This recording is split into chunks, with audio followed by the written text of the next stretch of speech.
from night 2. We've got a fair few hours to go till we get to it, but I wanted to make sure that we started early because there is so much to talk about. There is so much doing the rounds following yesterday and what happened yesterday that, we can fill this time no problem whatsoever. So I wanted to get your thoughts on stuff, start the conversation, get stuck into all the things that people want to talk about, and just get going, really. Just get up and running. It's so exciting. If you're anything like me, you want to get going, you want to get watching it, you want to get talking about it. I can't cope just sitting here and waiting. I'm not very good at that. I'm not very good at just sitting and waiting. So, I hope everyone is well. I hope everyone is excited. I hope everyone is looking forward to what we've got coming up tonight, which is going to be, hopefully, another very, very fun show. It is difficult to see tonight being as good as last night. It is difficult, but it's got an opportunity to be there or thereabouts. Obviously, the big talking point is the main event, which is going to be Brock Lesnar versus Roman Reigns. That is our main event. Winner takes all to unify the WWE Championship and the Universal Championship. It's just worth mentioning that one person is going to leave with both belts, but it's not believed that it's going to become one championship. We believe they're going to be 2 separate championships that will then go their separate ways after WrestleMania. So if you are someone that thinks that we're going to be getting like a new belt and just one champion going forward, that's not what we think is going to happen. We think that, yes, there will be one person that has both belts tonight, but fast forward a month or two, and one of them belts will have been forfeited, or they will have been beaten for it, or something will have happened. Long term, it's expected that we go back to 2 champions. So I did ask in the chat who people are thinking is going to leave with those championships. Will it be Brock or will it be Roman? I can tell you that we've had, this is amazing because the poll's only been up for a couple of hours, but in 2 hours, we've had 2,500 votes, which is pretty stunning considering the stream wasn't even live. But yeah, the poll's been up for a couple of hours, 2,500 votes, and 61% of people have gone with Roman Reigns, 61% of people thinking that Roman retains over Brock Lesnar. So we'll keep an eye on that. I have said before that I've noticed that once you get over 200, 300 votes, it doesn't actually tend to move all that much. So it might move a few percent, but it's looking pretty good for Roman, to be honest. If 2,600 people have voted and 61% have gone so far with Roman Reigns. James, hello. James said, Days, I tweeted you a media interview with Cody and what happened after Mania. Well, thank you. I don't know if I've seen that one, but we'll touch on Cody now if you want, just briefly. I've seen quite a few videos with Cody. I saw one where he did an interview backstage that was about 4 minutes long. It might have been Sarah Schreiber or someone. Probably Sarah Schreiber. You know what she's like. Minding your own business. Can I have a word? Can I have a word, please? Hello. Yes. What do you think about returning to WWE? So it probably was Sarah Schreiber. But he spoke for 4 minutes and it was very, very interesting. I just saw an interview he did with Ariel Helwani as well from BT Sport. There's all this information that's starting to come out now. He has said that the big takeaways, he's going to be on Raw, and he's looking forward to letting his intentions be known. But he's kind of already done that, because he said that he's back to kind of carry on his original mission, and his original mission was to win the big one. He is here to be the WWE or the Universal Champion, or both. But he's here for the titles. That's it. He said that was his goal. No Rhodes has ever held one of those belts. Like Dusty never got it. His brother never got it. He's here to get it for the family. You know, the Rhodes family, so important to the history of wrestling. So that was his original goal.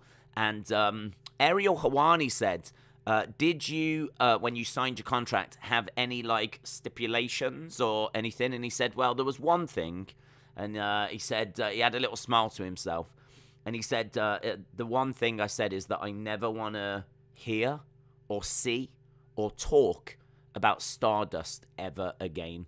And he said it was quite funny because when he got into the ring last night, one of the first things he does is the cartwheel and the Stardust thing. And he said he had to ask himself at one point, like, why have you just done that? Like, one of the only things you've requested is that Stardust is done and gone. And then you've just got in the ring and just done, like, a Stardust thing. So, yeah, that was kind of funny, hearing him talk about that. So he is here for the belts. And I've got to think that was put out there. That was understood. That is something that is, I'm guessing, on the agenda for him. And honestly, I'm a little bit torn, right? I'm just a little bit torn. This isn't a negative, right? I'm a little bit torn because on the one hand, I really want him to get the belt. Because if you think of what he went through when he was Stardust, I mean, talk about paying your dues. Like, I don't care about him going to AEW and then leaving and coming back, and you've got AEW fans that are upset, and you've got a few WWE fans that aren't sure about him coming back. I don't care about all that, right? For me, I love that he's back. This is going to be the summer of Cody. I'm totally on board the bandwagon. I'm flying the flags. I'm driving the bandwagon. I'm in the driver's seat. Yeah, I'm loving it. So I'm totally on board. But if you know that he is going to get the title, that is going to be a bit of a problem, to be honest, because everyone is now just going to expect him to get it. And everyone is going to be like, oh, he'll get it sooner or later. He'll probably win the Rumble, or he'll probably win Money in the Bank, or he'll probably whatever. It's going to be one of those where I think word is going to get out that he wants the title. And people are now going to start to be like, well, yeah, well, they'll give it him. And I don't know, will that moment be as big when it comes? Because now it just feels like it's in the contract kind of a thing. So, do you see my point? I'm just a little bit like, I feel like there's a creative way around it. I feel like he could be in a title match and lose or get cheated by Vince. And then I would love a little bit of realism. Just a little bit of like, just give me a little summit where he's like, I really don't understand because I was told I was going to get these opportunities or that I would get an opportunity like this. But at no point was it discussed that Vince was going to be coming out and costing me this opportunity. And I would love to just blur the line. I would love to just make people question, like, is he telling us the truth that he didn't know that Vince was going to come out and distract and that the match was... Is there a bit of a screw job? I would love a little hint of a screw job. If it's... I'm not going to say it's in his contract he wins the title, but if before he signed he was very, very clear that he wants the title, you've got to say chances are he's getting the title. So if we are going that way, I'd like to see him get it, but let's muddy the waters a little bit. Let's put some obstacles in the way. We all remember Daniel Bryan and WrestleMania, yeah? Daniel Bryan didn't just go to WrestleMania and win the belt, did he? Like, he was constantly getting screwed over. He finally went to WrestleMania, had to beat Triple H, had to get added to a triple threat main event, had to win that so that he had his moment. But they kept putting obstacle after obstacle. He won the belt at SummerSlam. Moments later, he got cashed in on, right? So he's there celebrating, confetti coming down. And then I think Triple H kicked him in the midsection, hit a pedigree as flipping Randy Orton made his way down to the ring with the briefcase, cashed in on him, and that was it. SummerSlam ended with Randy being champion. So I kind of feel that, like, with Cody, I really do. I keep coming back to it, but I want him to have the belt. What he did as Stardust was everything they asked him to do. Yeah, and it wasn't working. And he even spoke to his dad and said, like, I don't know what to do. And his dad said, stick with it. Always see a gimmick through. And he took his dad's advice. and it didn't work for him. And he said, like, last time he was at WrestleMania, he had 1 foot already out of the door.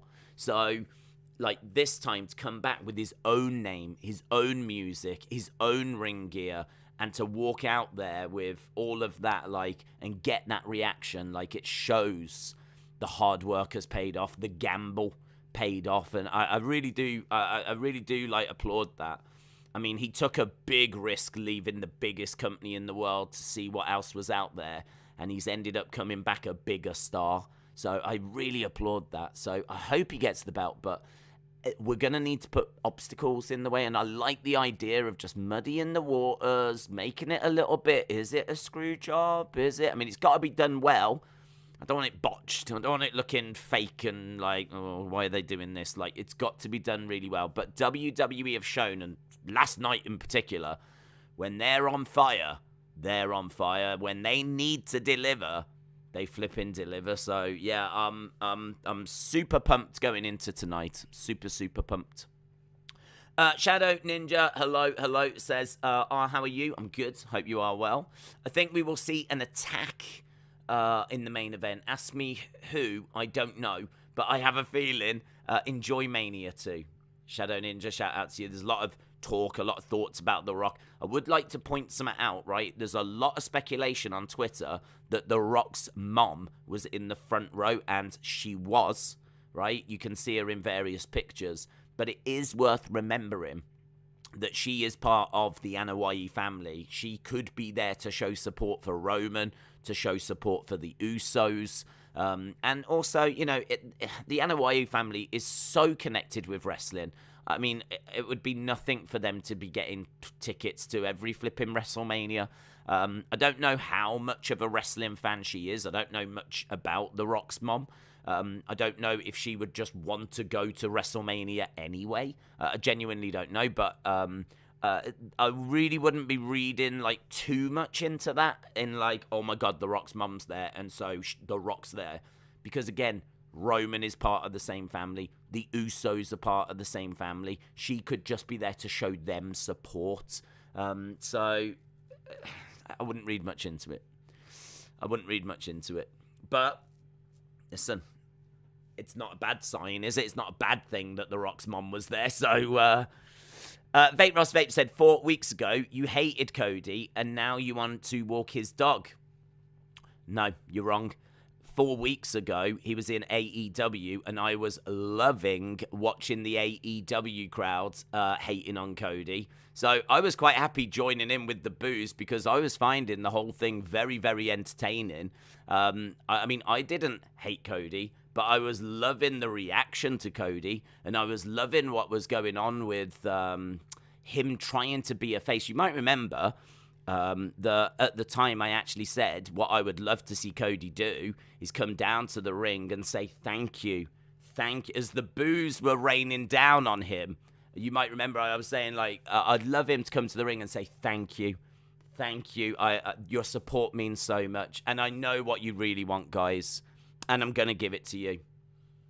Here's Brandy Rhodes, and then Brandy Rhodes comes down and the boos get louder. Like, watching someone work a crowd like that is really entertaining to me, which is why I was like had praise for Logan last night, because I thought Logan, where he was doing the Three Amigos and the little shimmy on the top, that could have sparked a flipping riot. I mean, they didn't want Logan there anyway, and so for him to then start doing like Eddie Guerrero kind of references, oh wow. That's kind of like something I really wasn't expecting. I wasn't expecting them to go to that kind of a place. So that, and watching like the reaction of people and people getting riled up by that. He is pushing all the right buttons as a heel. That's the kind of thing that he should be doing. That's the kind of thing that a classic heel would do. Anything to wind up and rile up the crowd. So as I said, one of my all-time favorite AEW moments was fairly recently, where Cody threw his weight belt in the crowd and they chucked it right back again. So I absolutely love that. I thought, Cody is someone that I think definitely did make a misstep when he was in the Anthony Ogogo feud. I think he definitely should have lost that feud. Outside of that, I mean, feel free to correct me, but I don't remember, like, actively hating Cody in AEW.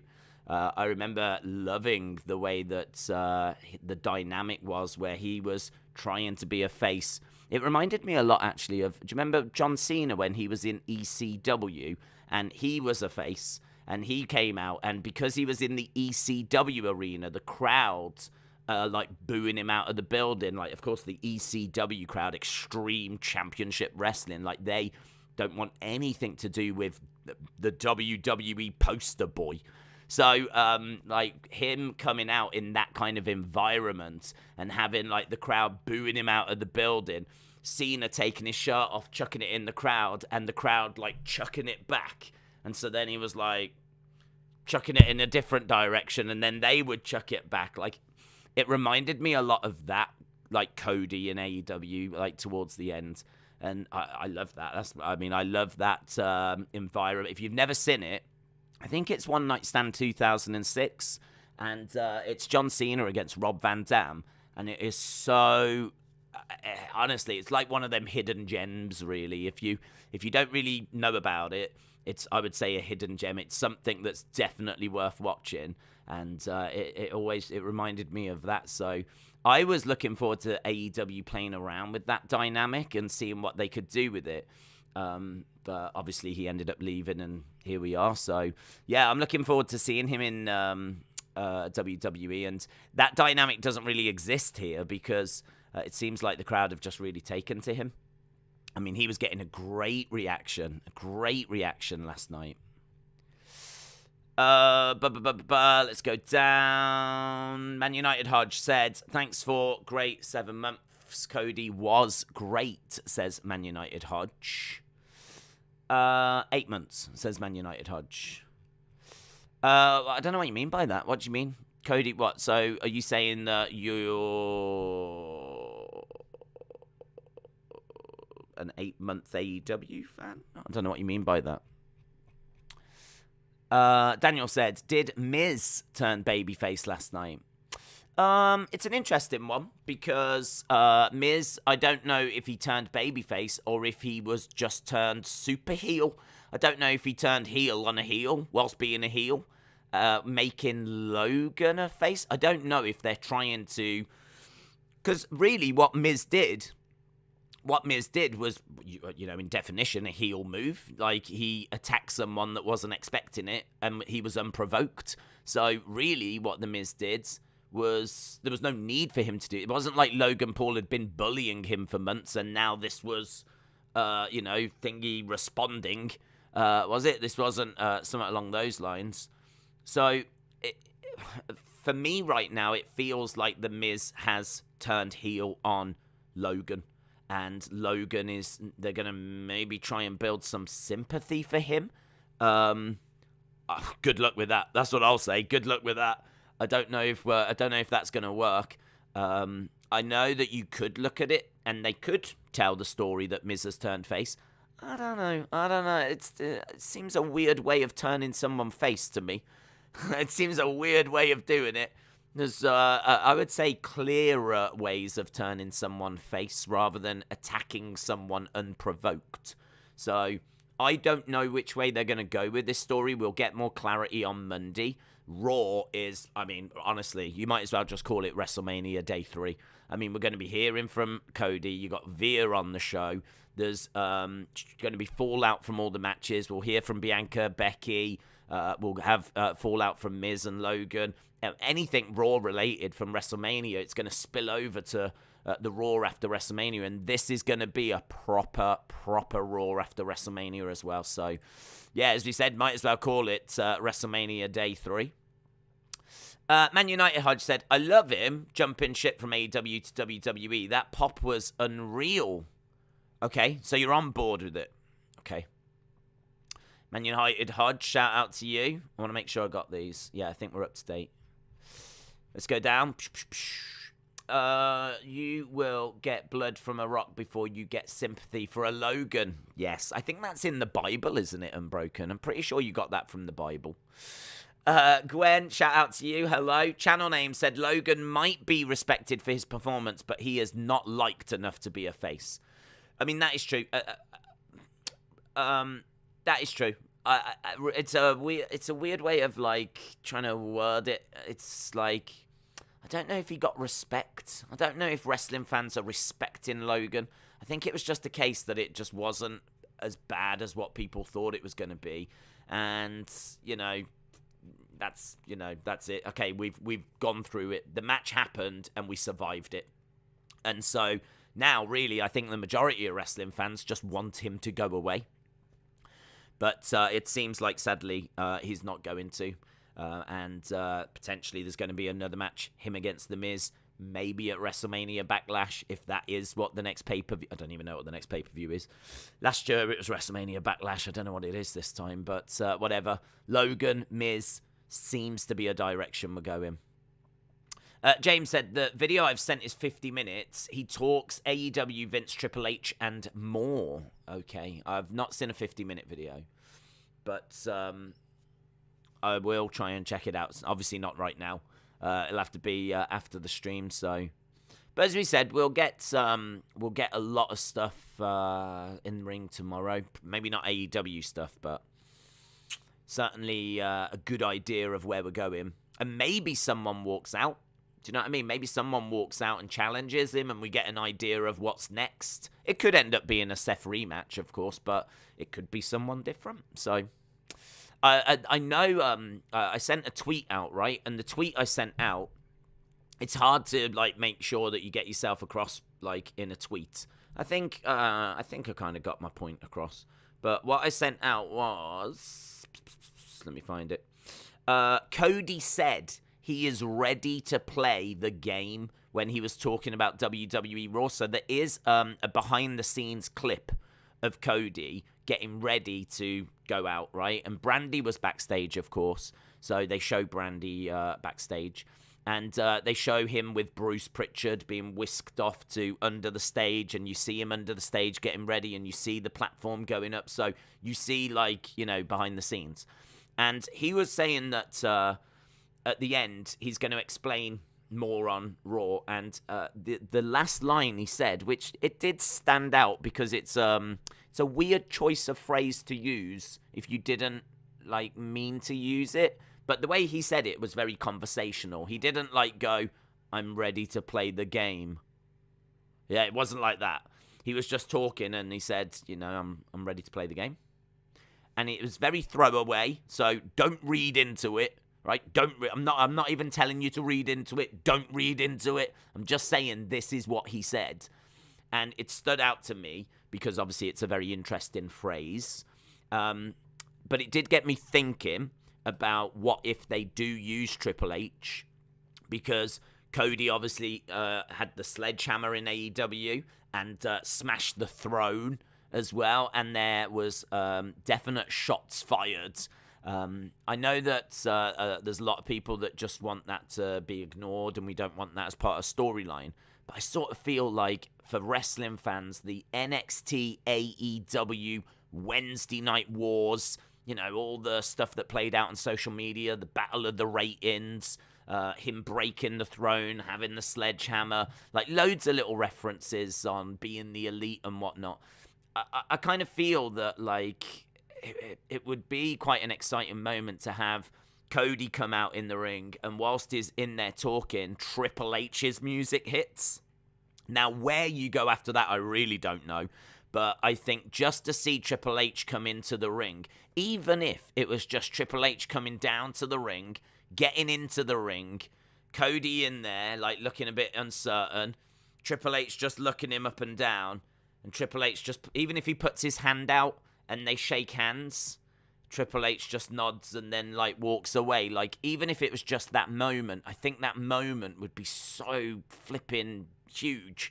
If you think about the Wednesday Night Wars and everything that's kind of we've been through these past couple of years. And I think with the pandemic as well, the whole thing was intensified because everyone was locked at home. So, this whole kind of AEW NXT or AEW WWE war has really, been a focal point for a lot of wrestling fans, certainly on social media. And I just think that would be a hell of a moment. And it's a moment that WWE could deliver. Now, he could get into the ring and just slap him in the face as well. And if Cody goes to, respond, Triple H could take a step back and then maybe introduce Tommaso. And Tommaso could maybe be, a first opponent for Cody. Or I don't know if I would go that way, to be honest. But I definitely would do something with Triple H. I just think that Cody's purpose in WWE is for the wrestling fans, and I think that's what he would want his purpose to be as well. He has done sports entertainment. He was Stardust. I think he prides himself on being the best wrestler in the world. He's been saying that. So I think he's here they try to cater to so many different audiences. They try to do stuff for the kids. They try to do stuff for women. They try to do stuff for guys. They try to do stuff for families. Yeah, they try to cater to as many people as possible. There's loads of stuff that WWE do that I don't like because it doesn't really cater for me, right? It's not my kind of thing. It's not. I'm probably not meant to like it, but someone somewhere will like it. And they try to cater to so many different things. I really think Cody is here to cater to the wrestling fans. I think Cody is here for us, right, as wrestling fans.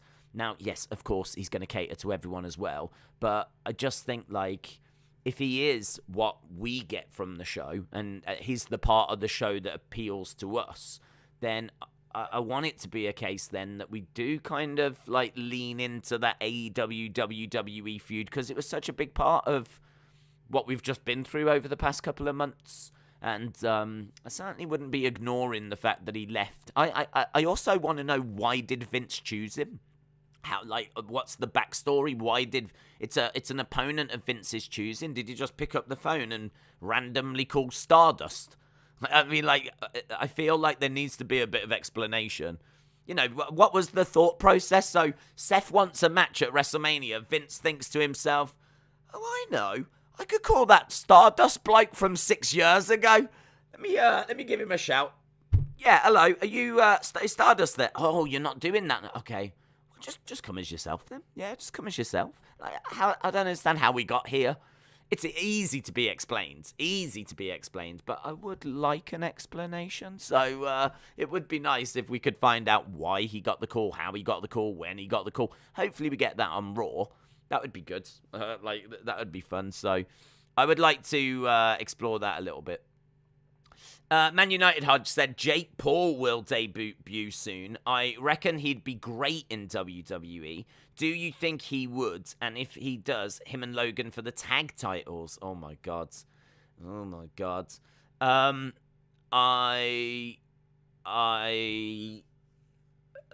my god. I can't go there. I can't go there. I mean, what I will say about Logan and Jake is that they do feel to me like they are fighters. So I've said before, I'm not a fan of celebrities in wrestling because I just think you wouldn't have celebrities in UFC. You wouldn't have celebrities at the flipping Super Bowl taking the field. You wouldn't have celebrities going for the Stanley Cup. So why do we have to put up with celebrities going after WWE championships? I know this isn't a real sport, yeah, but it's meant to be. It's based on a real sport. It was a real sport. They only made it like this because they found that they could con people back in the carnival days. Those people that thought that they could get in there and beat the wrestler. They actually, this all came about. Man, we're going into hardcore wrestling history here, but the way it was scripted was because a couple of reasons. One was because they were putting on real contests and it would be two guys kind of leaning on each other, and that was hard for audiences to really care about and get into, and they could be long and they could be dull. And so they found that if they scripted them, they could actually make them a bit juicier and a bit more entertaining, and as a result, the crowds responded better to it. But of course, they didn't tell the crowds that it was, being scripted. So that was one of the reasons. One of the other reasons is that in the carnivals, you used to have beat the wrestler. Could you beat the wrestler, kind of a thing, get the wrestler down? And so what they would do is they would have someone that would work for the carnival, pretend to like try and do it and almost do it. And then they would have, like, obviously members of the public giving it a go. But the members of the public obviously didn't stand a chance. But they saw this guy that got close. So, like, the idea of, like, scripted and secrecy and all that kind of stuff being in wrestling, that was the reason for it coming in originally. And I just kind of think that that is something that is worth protecting. You know, that is something that is worth, keeping a hold of, basically, and protecting and making sure that we deal with it the right way. So, yeah, Logan and Jake coming in, they to me seem like legit fighters. This is what I'm saying. Like, you've got to protect that. Having anyone come in and just doing wrestling doesn't protect it. And I just think that having any celebrity come in and like, yeah, I can wrestle. It's you might as well just get a dude off the street. Yeah, I can wrestle.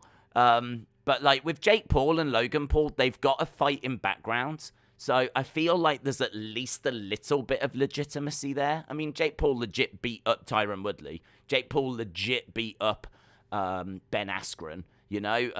He's a boxer and, he's a big star. I feel like he could go in and at the very least throw hands. So at the very least. So I feel like they do bring some legitimacy. And I think that's so important. That's why I really like Ronda. I ain't got an issue with Ronda. I like Ronda. She brings legitimacy. That's why I'm not the biggest hater of Logan Paul. I mean, he went 12 rounds with Mayweather, high school wrestler. I think he brings some legitimacy. Jake Paul, I think he brings some legitimacy. But damn, man, it'd be a hell of a jump to put the tag belts on him. I don't think I could go that far. Even that's a bridge too far. I feel like I'm already bending quite a bit to, allow them this kind of recognition, this kind of respect. I can't go as far as to putting the tag belts on them. Wrestling with Andy said, what do you think of Stone Cold? I'm glad he had one more match. I think it was a perfect ending. Even better than the Rock match. I gave it 3.75. I think it might be a little bit of a high score. I think if you was to just focus on the actual wrestling, then I think I said earlier in one of the other streams, I think that the match had a lot of Instagrammable moments, right? There's a lot of moments where, like, Kevin Owens could have got off the commentary table, but Stone Cold had to do a moment where he's drinking beers and, like, celebrating with the crowd. There's a lot of him, like, drinking during the match, and Kevin Owens, if it was a real contest, could have got back into it. I also think, like, the bit where, he puts him on the bike and drives him up the ramp. I feel like this is a Kevin Owens that is in his prime right now, taking on a broken down, beaten down Stone Cold. Like, in a way, this should have been a bit more Stone Cold suffering, really. I mean, there was a lot of Stone Cold getting the offensive in and looking great doing it. I know he's a big name. I know he's a big star. I'm not down on the match. I'm just saying that for me, I think these are barriers that prevent it from really getting to, like, big scores. I think this did what it needed to do. It was a shock. I didn't expect the match. I thought it was going to just be a segment. We got the match. Then it went 10 minutes. Well, actually, I checked earlier, thanks to Harley mentioning it, and it was actually 13:55. So, it went way longer than I was expecting. Didn't expect him then to take bumps on exposed flooring as well. Like, I think if you put all of that in and the emotion and the crowd reaction and everything, for me, it like comes out about like a 3.75. But I fully admit that if you took some of that like garnish away and you just look at the match itself, I'm not as sold on it, to be honest. I think that it was Instagrammable. You can take some great images from the match, him standing with the beers on the commentary table, him being, delivering a suplex on the entrance ramp, him driving the truck with Kevin Owens on the ATV. I think there's lots of moments that are very, look good on social media. They look good in a YouTube video. They look good on a TikTok. They look good in a video package. But in an actual battle where two people are trying to win a contest, I don't know, you have to kind of suspend disbelief a little bit. You have to go a little bit sports entertainment. But I'm not down on it. I mean, it was a great way to end night one. I mean, it did the job it was meant to do. And you just couldn't have got a bigger reaction from that crowd. I mean, the crowds were just... Talk about knowing your audience. WWE absolutely know their audience because they were lapping it up. Just couldn't get enough of it. They just absolutely loved it. I don't think the match outstayed its welcome. I don't think 13 minutes was too long. I did think his mobility was a little restricted at the start of the match, but as we were saying at the time, I think he eases into it. I think definitely his movement becomes a lot more fluid as the match is going on. The joints seem to... Maybe it's because he was sat down for a while, and maybe, he's able to get a bit of momentum going as well, so a bit of adrenaline. So, yeah, I think there's loads of positives you can take from it. I would say it was like a 3.75, but I've seen people scoring it lower, and I do understand why. I've seen people scoring it higher, and I think that's because people just loved the moment, loved seeing Stone Cold's final match. I mean, people that were there live were literally wetting themselves. So, as you would, well, maybe not wet yourself, but it was, a special WrestleMania moment, and added to night one. And as I said, I gave night one 8.75. Went to bed, woke up, feel exactly the same. I mean, it's not like I've woke up gone, wow, no, I think I did over-exaggerate that. No, not at all. I completely stand by all my scores. I genuinely believe Cody Seth's 5 stars. I love it, love it, love it, love it. Love the Becky Bianca match. Charlotte Ronda is a step down, but Ric Flair says it's the best women's match he's ever seen, didn't he? Did you see that tweet? This is why we started early. There's so much reaction to last night. There's so much to talk about. Vape Ross Vape said, Cody's not my cup of tea in AEW or WWE, but handled himself like a star at his presser, and now he is home, and the best of luck to him, says Vape Ross Vape. That's a fair point. It's a good point. I want to try and see, are we up to speed with everything? Boom, let's go down. Do you think Vince will allow Cody to have freedom with promos? Yeah. I think that he'll be given a direction, but I think that he will be given that freedom. I think that Roman is, to a degree, given freedom. I think Brock as well. I think they're given... I think you've got some people that get given scripted promos. A lot of people. And then I think you get some that are given... bullet points. They're trusted talkers that need to go out there, and they're probably people that have, during contract negotiations or talks with Vince, expressed the desire to be allowed a freedom to talk. And I think as long as you can go out there and you can be charismatic, engaging, and deliver the points that need to be delivered, I don't think Vince would have a problem with that, to be honest. So I think he will be given a degree of freedom. I think that he has made it very, very clear what his intentions are. He wants the titles. It's very difficult to say, I want to be champion. I want to do my own promos. I want my own music. I want my own ring. For him to go in with that, long list of demands, I don't know that he's done that. So I can't say that it's in his contract. I mean, according to the interview with Ariel Helwani, the only thing he specifically asked for was, don't mention Stardust, don't talk about Stardust, I don't want to see Stardust, I don't want anything to do with Stardust, right? That was apparently the only thing he actually said, but he made it very, very clear. But he said a great line to Ariel Helwani. What he said was, I don't mind if my dream is unobtainable, but I need to make sure that it's not unspoken. And I love that line. I mean, he's basically saying, if I don't get the title and it's not possible for me, then I will be okay with it. But I need to make sure that I'm saying what I want. And honestly, in about 3 different interviews, he has mentioned wanting the title. So I think, it's quite clear that he's talking about it, and it's quite clear what direction we're going. So, I wish him all the best. It's, as I said, it's going to be the summer of Cody. Daniel said, do you have a look? Multiple times he has said all the theories regarding creative power and money were false, and said that being an EVP was great, but he realized he wasn't cut out for it, says Daniel. Yeah, I've seen him talking about that. I've seen him talking about there was a personal issue that they just couldn't get past as well. He said he loves Matt and Nick, but there was just a personal issue we couldn't get past. Don't know what that was about. I saw that was doing the rounds as well, so I don't know. I mean, it's all going to be coming out, isn't it, over the next few days?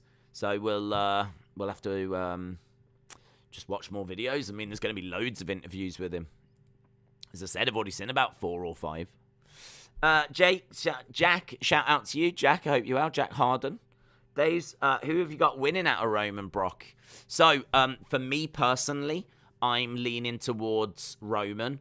I would love for Roman to get to 1,000 days. Now, that might be an unpopular opinion, because I know that the longer this is going, the more people are getting not frustrated, but maybe a bit impatient.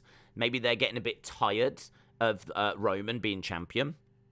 For me, I'm still really enjoying it, and I think there's still stories that can be told. And also, we looked during one of our Raw streams or SmackDown streams, and the last time anyone had a reign of the WWE or the World, I think the World Heavyweight as well, and of course Universal, it's never happened. But the last time anyone had a reign of 1,000 days, you've got to go back to 1984 and Hulkamania. You've got to go back to the birth of Hulkamania. He from 84 to about, I think it was 88 when he finally loses it on that show against Andre. You know, the one where he got screwed out the belt. So that you've got to go back like all those years. That is how significant what is happening right now is. Like, everyone loves to feel that they're watching history and they're watching something special. This is why the Stone Cold match has really resonated with people, because people love the fact they've seen his final match. And people that were there, you know, love it. I've seen him on Twitter saying, I can't believe I've seen his final match live and all that kind of stuff. People always want to feel that they're watching like the best moment or watching like the most significant moment in wrestling, all this kind of stuff. I'm telling you right now, what Roman is doing is one of the greatest title reigns of all time, and it's happening right now. If he can get to 1,000 days, that is super significant. I mean, honestly, there's not many people that have achieved it. And as we said, you've got to go back to like 1984 since someone did that. So for me, I'm not bored of it. Every day that goes by is another day where we're getting closer to him having 1,000 days. I think right now it's like 550, nearly 600. By the time we get to next year's WrestleMania, it's going to be a few months. It's going to be there or thereabouts. Like, him going into he could go into WrestleMania next year, Rock versus Roman, and Roman could be a 900-plus day champion this time next year, going into next year's WrestleMania. 900-plus days. I mean, I never thought I would see it, and I might never see it because it might end tonight. But this is the peril now of a Roman reign, if you will, because we're at the point where we're getting to something, and we've already passed something really significant. We're already past that, but we're getting something historic, and I just think that every title reign now, every title reign matters. Because this historic run could come to an end and it could all be over, and then you have to start from zero again. You know, there's lots of things that WWE can do because it's scripted, but one of the things that they can't really cheat is how long someone's had a title. So, like, in order to achieve it, someone would have to start from zero and get to 1,000. Like, they can't just magically add on days. I'm sure they could try, but they can't just magically add on days. We can all work out how long it's been since they won the belt. So you can't cheat that number.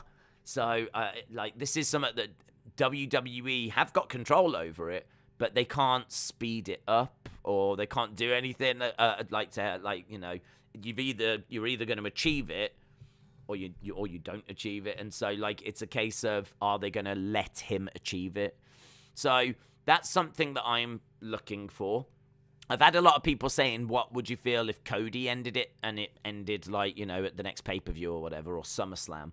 I mean, my honest answer is Cody is someone that I would be fine to see end it, because I think bigger than him getting to 1,000 days is that the right person ends it. I think whoever beats Roman, because Roman hasn't been beaten since he was heel and came back at SummerSlam, you know, back in 2020, I think it was. So he hasn't been beaten since he came back. So for me, what's bigger than the 1,000-day title reign would be that the right person ended it. And the right person ending it is the person that's going to get a big push. Someone that's going to really benefit. I mean, imagine if it was Cody. I mean, imagine the emotion of Cody beating Roman and showing that he's equal to Roman and showing that he is at that level now. And the emotion, and not only that, but having the belt the Rhodes family has never had. You know, they've never had, like, a WWE or a Universal. Dusty never had it. Goldust never had it. Stardust, of course, never had it. So, you know, it would be the literal reincarnation of the boyhood dream has come true. I mean, it'd be absolutely that moment again. You could recreate it. The boyhood dream has come true for Cody Rhodes. So I think that would be such a big moment, and a special moment. And I would love that for him and for the Rhodes family. I mean, who doesn't love Dusty? Do you know what I mean? You know that Dusty is right behind him, willing him on, wanting him to win the big one. So if it is to be Cody, I'd be fine with it. But I would love for Roman to get to 1,000 days. What I said could happen is, what if Roman wins tonight, and then he turns around on SmackDown and says, I've proven I'm the tribal chief. I'm proven I'm the head of the table, but I've got no interest in working on Mondays and Fridays. So, it's with a heavy heart that I am going to relinquish the WWE Championship. And you know, he could give it over to Adam Pearce, and he could make Adam Pearce acknowledge him before he hands it over and whatnot. You know, and you could get out of it that way. So Roman relinquishes the championship, and so then it gets put up in a tournament, and then you could actually have a tournament with the final being Cody versus someone, and Cody could get it that way, winning a tournament and getting the boyhood dream moment. Roman doesn't get defeated and still carries on as Universal Champ to go to his 1,000 days. So we can actually find a way of ticking all the boxes still. But look, those are the stories that I would like to tell. They're not the stories that, like, all of you would like to tell. You'd like to go in different directions, of course. But that's what I would like to do with it. So I'm hoping tonight it's Roman. I'm hoping it doesn't end tonight, because if it ends tonight, we don't get the 1,000 days. And also, I don't think Brock is a bigger star at tonight than he was before tonight, but if he beats Roman, I think Brock is as big as he will ever be. Brock will not get any bigger than he is right now. He is Brock. I mean, it's Brock. Do you know what I mean? Former multiple-time champion, UFC champion, NCAA champion, New Japan champion, blah, blah, blah, blah, blah. It's Brock. So he's not going to get any bigger. But it would massively help Cody. It would massively help Big E. It would massively help a Bron Breakker, a Gable Steveson. You know, it would really help these people if they beat Roman. So that's why, for me, I'm hoping it's Roman tonight. But as I said, I know that, as with most things in wrestling, that is far from universal. And we'll have to wait and see how it goes. So far, I can tell you 63% of people think Roman is going to be victorious, which means that 37% of people think that it will be Brock Lesnar. So, good question, Jack. I hope that answers that for you. Sean said, Wrestling Days, you're nuts. I want Roman to lose the title. Brock, 2 belts, says Mark. United We Love said, Days, I think another good story would be if Roman loses it to the guy he beat it for, the Fiend. Would that be a good story? Would that be a good story? It's not a story that I would tell, to be honest. I think that a lot of stuff would have to happen for that to make sense. One of the things would be that the Fiend would have to be back in Vince's good books. There's no point having him lose the belt to the Fiend and then have the Fiend just drop it a month later and it not matter. Like, I feel like if he's going to lose it to someone, he needs to lose it to someone that's going to be a long-term prospect. If he loses it to the Fiend, I mean, I've got to tell you, I just don't know where his relationship with Vince is right now. So not only would he have to get the Fiend to come back, not only would the Fiend have to be in the main events, not only would Roman then have to drop the belt to him, but we would need it to be the case that the Fiend was then permanently around main events. Like, I feel like that's a lot of things that we need. I feel like Cody, for example, is sort of guaranteed to be around main events because he's on a massive contract and that's something he's made very clear. So I feel that he is going to be used very similar to how Seth is used and really going to be around the main event picture. Maybe not all the time, a little bit like Edge. How Edge is he's on the card. He might not be in the title picture, but he has been a few times. But you can't always be in the title picture unless you're the champion. So I feel like Cody's going to, have to do the odd feud. He's going to be in a title match every now and again. But he'll be there or thereabouts. He's one of the top guys. I just don't know that the Fiend would be treated that way. I really don't know. I really don't know. I mean, he did get a little run with the belt. But, I mean, it wasn't really... We all remember him losing to Goldberg, don't we? I mean, and we all remember him getting released because apparently there was creative differences. And, Vince would rather save the money, his wage, than actually pay him, even though he was one of the top merch sellers. So, I don't know. I really don't know. I just... If it was a case, right, that the reports came out that the Fiend had re-signed, it was a big deal, Vince was back on board, they wanted to use him in the big time, then we could have a conversation. But, I mean, that's a lot of things that need to happen. That's a lot of things that need to fall in place. So, don't know. Days, if RK Bro lose, do you see a heel turn from Orton or will they stay together, says Shadow Ninja? Could be a turn, but I don't know if it happens tonight. It could be a misunderstanding during the match. It could be that tomorrow Randy is going to throw some kind of an apology party or something like this. So there could be a turn, but I think that... I would lean more towards it not happening today because I think they're going to want some stuff for tomorrow. So it could be that he turns tonight and then we get the fallout tomorrow. I could see Randy coming out and the crowd booing him out of the building. And actually, a heel Randy Orton makes so much flipping sense right now. I mean, how much does a heel Orton make sense? Because you do the feud with Riddle and you've got Cody Rhodes right there to pick up the pieces and, you can do then heel Orton against Cody. That'd be a great feud. That'd be an amazing summer. He could come out of it. I mean, you could have Cody win Money in the Bank. You could have him feuding with Orton. Cody could cash in, at some point. I mean, maybe he does turn tonight. I feel like there's more for Orton to do as a heel now than there has been in a while. So, and I think RK Bro's gone a bit stale. It's gone stale for me. They just don't really do anything that different anymore. There's, I don't know, the banter kind of lost its sheen a while ago, I think, for me. But as I said earlier, there's a lot of things that happen that don't happen for you. They happen for, kids and whatnot. And I think the kids are loving it. So, maybe they're going to stick with it. Maybe they'll stick with RK Bro for a bit. But I'll say 55-45. It doesn't happen tonight, but I think it happens soon. And honestly, 55-45, it could happen tonight.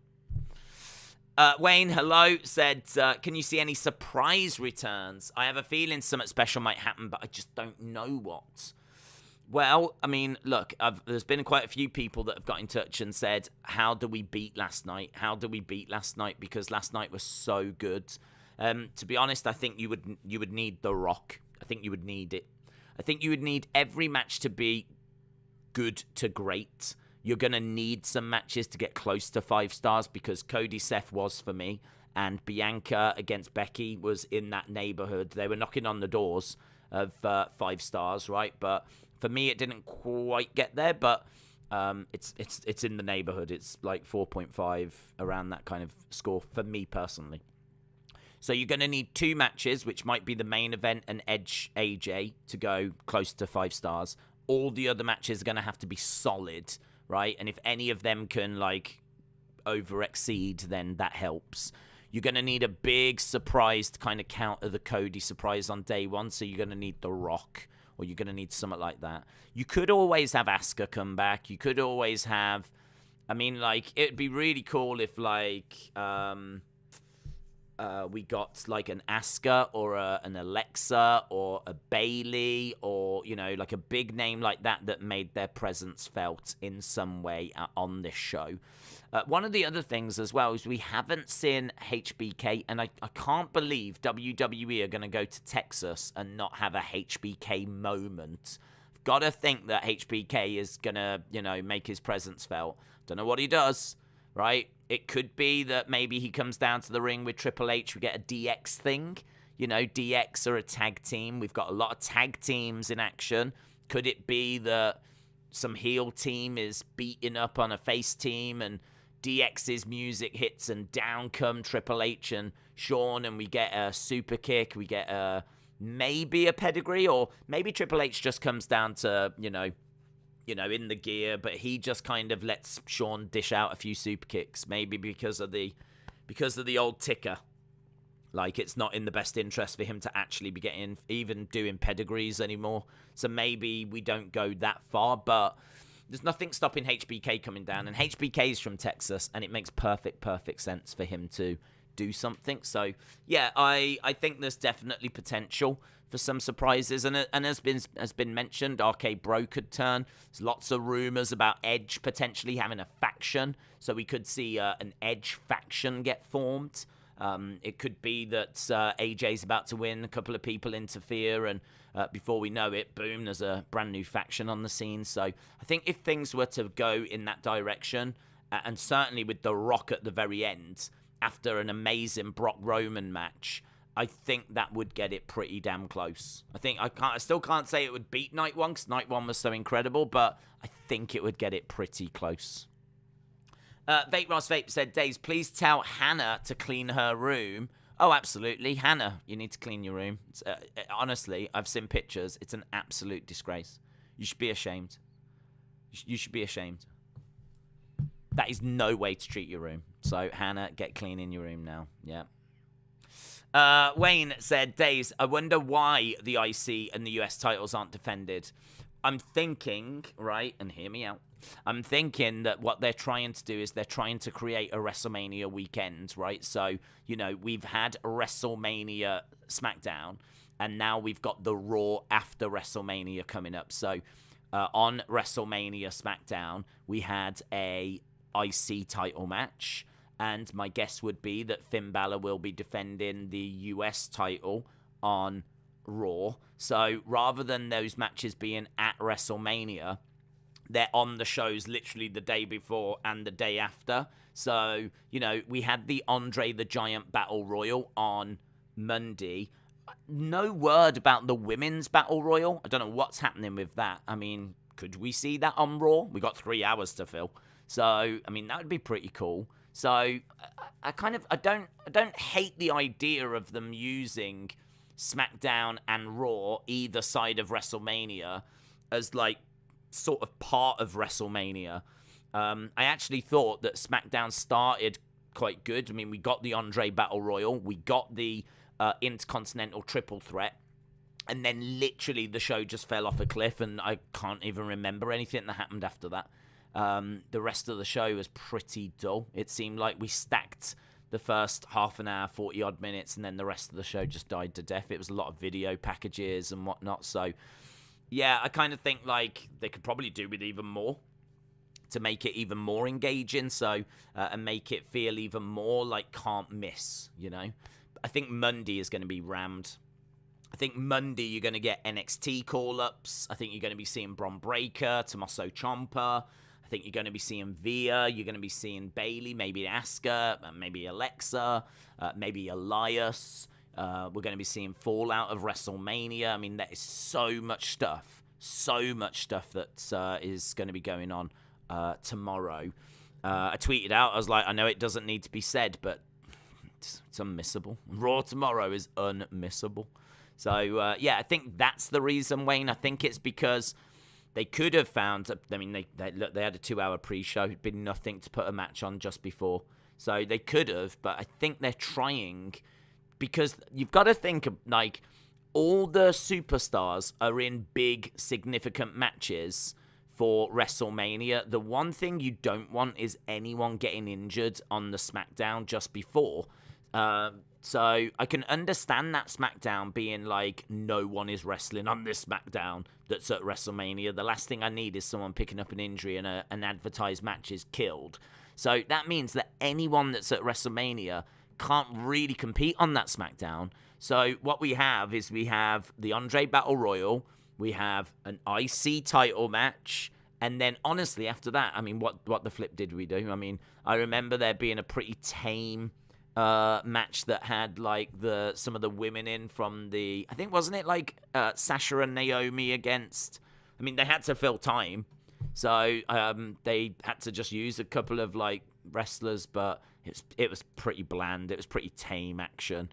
I'm not saying they were phoning it in, but I think they had one eye on WrestleMania at that point, maybe both eyes. So I think that's part of the reason. Can't wait to see what Cody has to say. John said, what superstars of this generation do you think will enter the Hall of Fame? Lots. Hoping tonight matches live up to yesterday. Loving the stream. John, shout out to you, buds. Really appreciate it. Really appreciate it. I think that a lot, to be honest. I think if you look at Queen Charmel going in, and no disrespect to her, but that is a pretty low bar, right? She was a Nitro girl in WCW, had a few matches, came to WWE. She did the King Booker thing, Queen Charmel. It was a great run, right? I mean, it was. They were great together, but I can't say that's Hall of Fame worthy. I think there's a bit of politics there. I think she's a female, and they needed a female to go in the Hall of Fame. I would imagine Booker's probably been asking about when his wife's going to go in, and like really bigging up about how important she was to the character, his character at that time. And, you know, it's probably true that that's what he will be remembered for, King Booker. So, yeah, I mean, like, I can see an argument for why she would be in a conversation to go in, but I can't see much of an argument why you put her in. But if that's the bar, well, does Charlotte go in? Of course. Does Becky go in? Of course. Does Bayley go in? Of course. Does, I mean, who doesn't go in? I mean, honestly, does Miz go in? Of course. Does Roman go in? Of course. Does The Shield go in? Of course. Does New Day go in? Of course. Does, you know, Kofi go in on his own? I would say yes. With Kofi Mania, I'd say he goes in with the New Day, and I think Kofi, if you think about how long he served and what he did before New Day and Kofi Mania, which I don't think you can really bundle in with New Day, I would say that was so significant he would go in. I already think Bianca is going in. I think whatever Bianca does now, she deserves to go in. If we're putting in Queen Charmel, Bianca goes in. Right, so as I said, I think the bar has been set maybe a little bit low, but vast majority go into the Hall of Fame in the future. Jack said, can we get match predictions? You can get match predictions. Let me just quickly run down the card then. So Brock Lesnar, Roman, hard to call, really is hard to call. I'm going to go with Roman. Bobby Lashley, Omos, I'm going to say Omos by DQ. Edge, AJ, I'm going to say AJ, but it could be Edge wins because a couple of people join him and there's a new faction. RK Bro, Street Profits, Alpha Academy. I'll go Street Profits, and I hope they're heel. I want heel Street Profits. I'm sick of them being faces. Pat against Austin Theory. I'm going Austin Theory. Knoxville against Sami Zayn. I'm going to go, I think it'll be Knoxville. I'd like it to be Sami Zayn, but I think it'll be Knoxville. Queen, Zelina, Carmella, Sasha, blah, blah, blah. I think that's going to be Rhea Ripley and Liv. I think Liv came close to winning a title earlier in the year. There's not really much for her to do right now. I think Rhea Ripley is the forgotten woman. I mean, Bianca Belair is like, doing all this amazing stuff. What about Rhea Ripley? I mean, they were so high on her last year. She beat Asuka. So, and now, like, what's she been doing? So, I think seeing her win a title, a tag title, would make sense. And I think they like Liv, and I think Liv's got a lot of fans, and I think that would be something that would go down well. So I'll go with Rhea Ripley, Liv. And then New Day against Sheamus and Holland. I'll go New Day. I can't remember my prediction on that. Maybe that's a recently added one, but yeah, I'll go with New Day. Wayne said, like when JTG came out with Shad's Son's Crime Time music, did the dance that Shad and JTG used to do, and it brought back memories. That was great. Hall of Fame was great. It was really, really good this year. Really, really good. I mean, it's normally good. You normally get some good speeches. But obviously The Undertaker was incredible. Love the fact they didn't stuff the Hall of Fame this year. I think there was like 4 inductions and the Warrior Awards. Normally get a bit more than that, but it felt like it had room to breathe, and that was better. I would have liked Legacy. I don't know if many people are talking about this, but the Legacy class is amazing because I'm someone that loves looking into the history of wrestling. I don't get a chance to do it as much as I would like, but I'm someone that likes to know where we've been when it comes to wrestling. And I learn a lot by the Legacy classes. There's lots of... if you think about the great talent that we've got now, well, there was so much talent around in the 30s and the 40s. I mean, wrestling actually has been through several boom periods. You wouldn't believe, but wrestling in the 50s was just incredible. It was just like people were getting TVs, and quick, easy content for TVs was wrestling. And so people like Gorgeous George were some of the biggest names in the United States in the 1950s because wrestling is very easy and quick to make and put on TV. It's very theatrical and fun and plays well on TV. It's not like having to script a drama and get actors and all this kind of stuff. Wrestling has always been very, very popular when it's been on television. And so they were some of the first shows that were being shown, as people were getting TVs and everything, they were watching wrestling and their local wrestling, and we've had the territories and all that kind of stuff. And I mean, there's a lot of names from those eras that I don't know about. I mean, I'll hold my hands up. There's just hard to find out about, the stars of those times. So many people that paved the way for where we are now that don't really get the recognition or don't get any recognition that they deserve. And I think the Legacy class even momentarily, gets their name out there, and you can find out the impact they had. And, it's something that I missed this year. So I wish we'd have done it. I wish they'd have done it. But wasn't to be, but it was awesome anyway. Jack says, can get Unite 2 predictions. I did see your other one, bud. I just fired them out for you. I want to see that and make sure that I'm up to speed here. Why isn't that defended? Can we get your predictions? Okay, I'm up to speed with that. Wayne, shout out to you, dude. I'll get to yours in a sec. I want to try and get to as many comments as I can, but I just want to make sure I'm not missing anything. Here we go. Right, Wayne said, do you think in the UK we'll ever get WrestleMania? I would never say never, but I think it very, very, very unlikely. Or Royal Rumble. Very, very, very unlikely. At Wembley, like we did SummerSlam, that would be awesome. I think very unlikely. I mean, there's rumours that in the UK there is going to be a pay-per-view, and it's believed to be early September, and it's believed to be in Cardiff at the Municipal Stadium, I think it's called. Is it the Municipal Stadium? The one that's in the centre of Cardiff that's like 80,000. There's apparently going to be an event there, so that is going to be big time. It's going to be very exciting. I'm really, really looking forward to seeing that get announced and seeing what it's called and what they've got plans for. It's not... I mean, look, that's massive. I mean, that's basically a WrestleMania. It might not be WrestleMania in name, but 80,000, they're going to have to stack that card. So I mean, to all intents and purposes, it's going to be a SummerSlam / WrestleMania like event.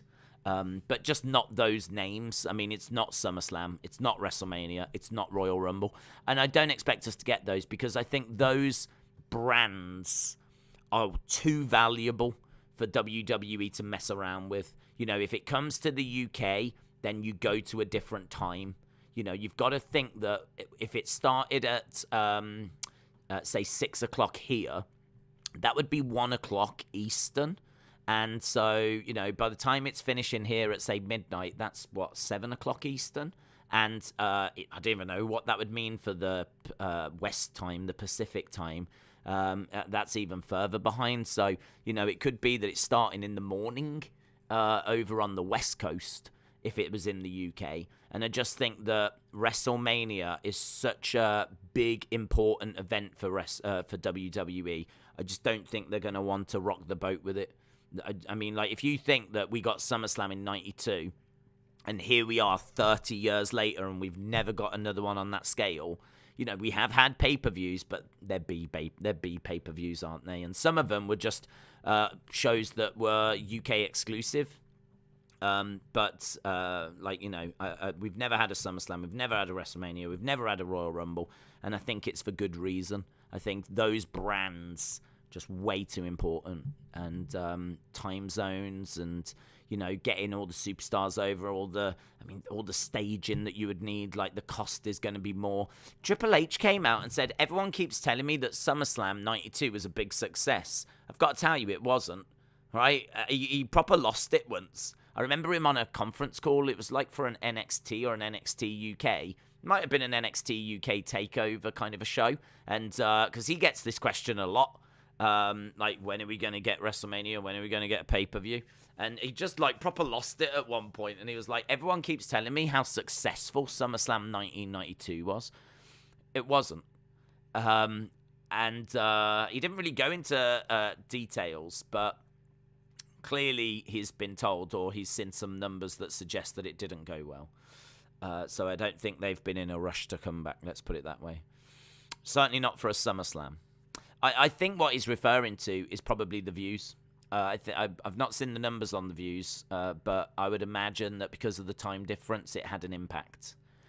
Whereas, you know, we know they sold 80-odd thousand and it was a massive crowd. Like, I would imagine the money they made on the door was very good. And merch sales, I'd imagine, were very good. And so what was happening in Wembley would have been very good. But what the people that were tuning in and buying the pay-per-view, because don't forget, back then it was a pay-per-view. So the people that were, there was no network. So back then, you know, you had to buy it and watch it at the time. And if you didn't watch it at the time, well, you missed it. There'd be a replay. I remember them doing that. I remember it. You watched it live at the time it happened. And then they would say, like, we're going to do the replay at 11 a.m. So you had an opportunity, if you did miss it, to catch it again at 11 a.m. the next day. But that was it then. I mean, it was gone. It was gone. And what people used to do, of course, was put in a videotape and record it. And that's, you know, your videotapes was your flipping network. So, yeah, those were the good old days.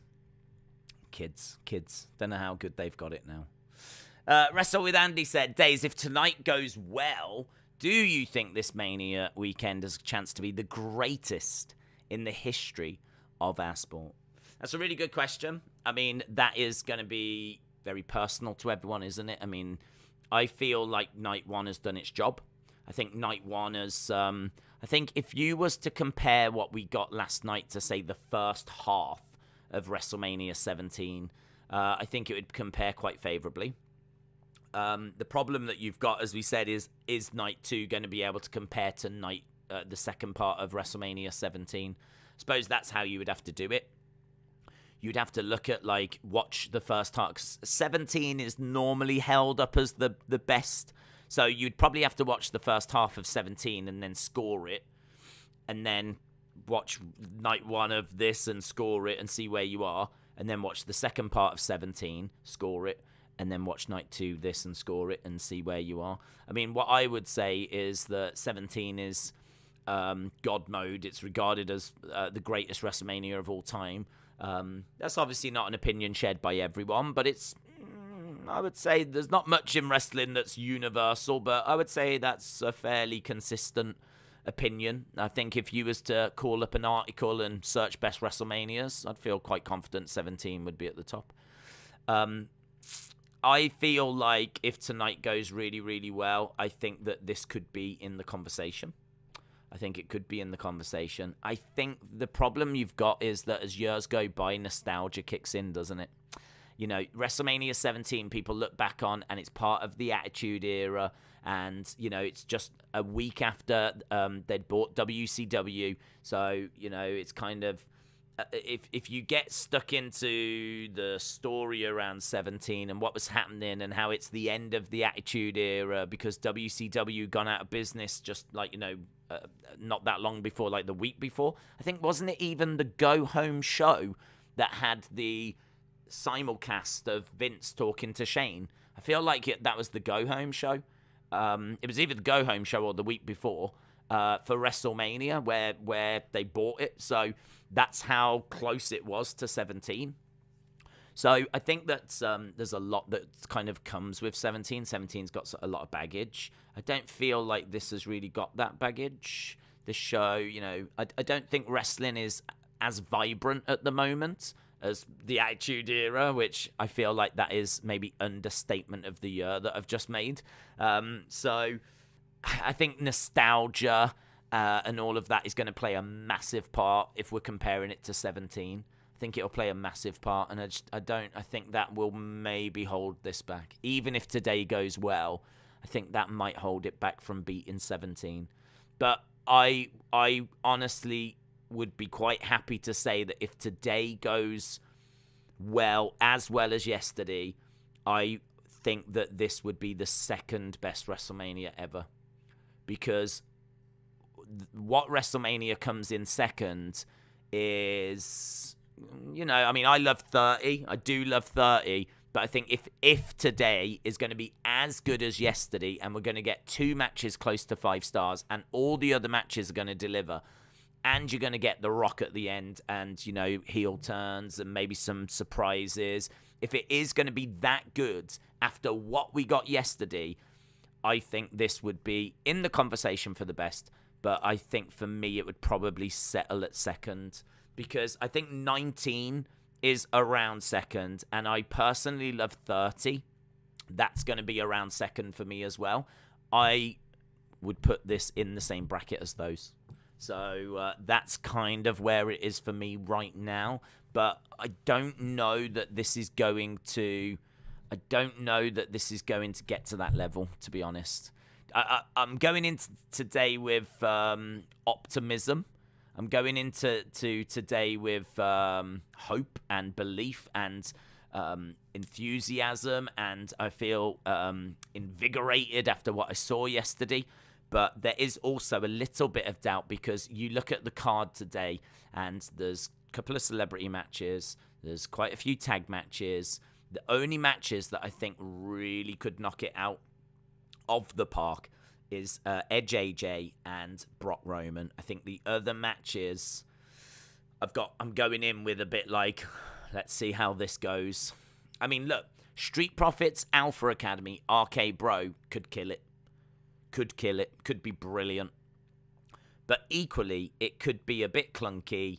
You know, Alpha Academy, they're not really the same as American Alpha, are they? Do you know what I mean? Like, they're not that level. You know, if this was NXT and it was DIY versus American Alpha versus Revival, that's a very different conversation.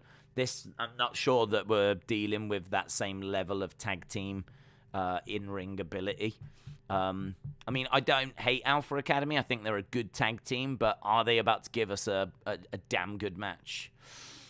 I hope so. I mean, that's all I can say. I hope so. But I think if you're going into it with a bit like a little bit of like uncertainty, I do understand because I'm going into it the same. Roman Reigns must win this one, and the Bloodline will cement their history as the best wrestling family ever. Lawrence said Street Profits are going to turn heel. I hope so. I hope so. Don't you think that Dana Brooke should try and get out of the low card on Raw and try to get to the mid card with the likes of Liv? It's not her choice. So how do you do that? You're Dana Brooke. How do you get out of the low card and into the mid card? Like, how do you do that? I mean, you can go and have a word with Vince, but I mean, I'm guessing everyone's talking to Vince. I mean, I would imagine everyone's trying to catch his ear about ideas. And I've thought about, boss, I thought about this. How about if we try this? Like, everyone is fighting and scrapping and clawing and trying to get, you know, the best for themselves. Everyone wants to be champion. That's just going to be the truth, isn't it? Everyone wants to be at the top of the card. There's not going to be many people clamoring to do jobs. Like, everyone's going to want to be at the top. So I feel like Dana Brooks kind of found a place for herself. I mean, listen, people got released and she did not. So you've got to say they see some value in her. It could be her looks, of course. But I think that she is someone that I always feel for Dana Brooke, because whenever they do interviews with her, she always talks so passionately. And she's always like talking about giving her best and trying her hardest. And I really feel like that is what she is representing. I really believe her. I really believe that that's what she wants to do. I believe she wants to improve. I believe she wants to be as good as she can. I believe that she wants to contribute and try her best. And I believe all of that, and I respect that. And I have respect for her. And I think that she has been on the road a lot, and she's done jobs a lot. And I'm pleased that they've given her a bit of a title run. It might be a nothing title run, but listen, when you hang up the boots, at least you've got some under your, championships and achievements. At least you've got something that you can say that you achieved. So that's something I'm pleased for her about.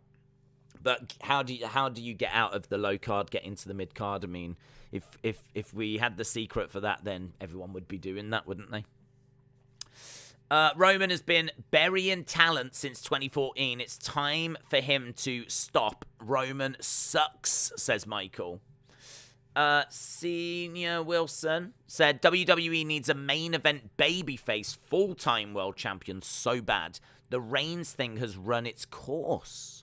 Aiden said, does The Rock come out tonight? Just want to hear your thoughts on that. I hope so. Let's put it that way. I really think next year the main event is Rock Roman, right? So let's get that out of the way. Do I think next year it's Rock Roman? Yes. And I'll tell you why. Because in an interview with Ariel Helwani was talking, this was ages ago, Ariel Helwani was talking to Paul Heyman and said, I think we could get The Rock. I think we're going to see The Rock. I can't remember if this was Survivor Series or Royal Rumble, but he was talking to Paul Heyman about the match that Roman was going to have. And he said, he just chucked it out there. I think we see The Rock, right? And Paul Heyman was like, well, let me stop you there, because wouldn't you think The Rock would make more sense at WrestleMania 39? Like, why would The Rock come out now to potentially build to WrestleMania 38, which is going to be in Texas?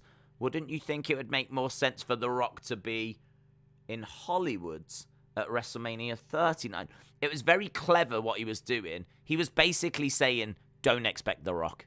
The Rock's not going to be at this show, right? Because he ain't going to be at WrestleMania this year. Because WrestleMania this year is in Texas, and it makes more sense for him to be at 39. He basically said that without saying it. Now, I know that as wrestling fans, you can read into stuff and whatever, but did The Rock make his appearance? I can't remember if it was Survivor Series or Rumble, whatever. No, he didn't, right? Is he on the WrestleMania card this year? No, he is not, right? So if you look at what Heyman was saying and look at where we've gone, it completely tallies up. It completely makes sense that he is basically saying next year, yeah, if I'm The Rock, it's next year. So I'm feeling like pretty good that The Rock is in place for next year. And it does make sense. We are in Hollywood. So if we think that it is going to go that way, and they've spoke to him already, and he's put his schedule aside, because that's the problem, he's doing films and whatever, but if WWE book him first and give him a load of money and say, we want to do this match, it's in Hollywood, you're the biggest name in Hollywood, we want you in the main event, how much is it going to cost us? And they book him, yeah, because that's what you do, you book people, right? And he puts it in his schedule. Well, it's done, innit? It's done, yeah? It's in the schedule. It's done. It's next year. It's done. So, I think we see him next year. I think he's in the match with Roman. The question then becomes, do we see him tonight to build to next year? And I would say that you could absolutely do that. But equally, you don't have to do that. It's very rare, not impossible. It's not that it's never been done, but it's very rare that you would have a 12-month build for a WrestleMania. It's been done with The Rock before and Cena, but it's rare. You don't do it. I mean, like, we didn't really know what this year's main event was going to be until, like, you know, we got around Christmas time. Then rumors were coming out. It looked like it was going to be Roman Brock. That was what people were thinking, but it was far from confirmed. So it's not something that's kind of done, if you will. So if he was to do it, it would be an exception. It would be a little unexpected, and it would be a hell of a surprise. It's what everyone's hoping for. I think it's a big thing people are hoping is going to happen. You can't expect it. And I am going to say 60-40 no. 60-40 no, that it doesn't happen. It's not impossible. That's why I'm not saying completely no. I'm saying 60-40 no. I think that I don't know where he is, but there's every chance that he's filming tonight. He could be busy.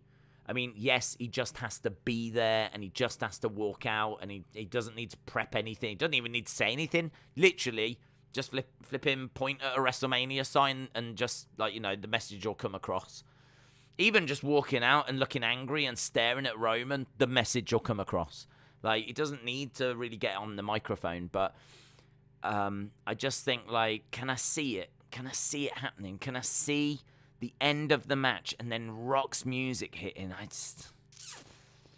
I'm going to lean more towards no than yes.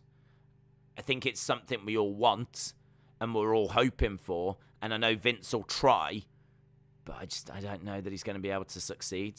This would be a surprise. Last night I said if Cody comes out, it's what we're expecting.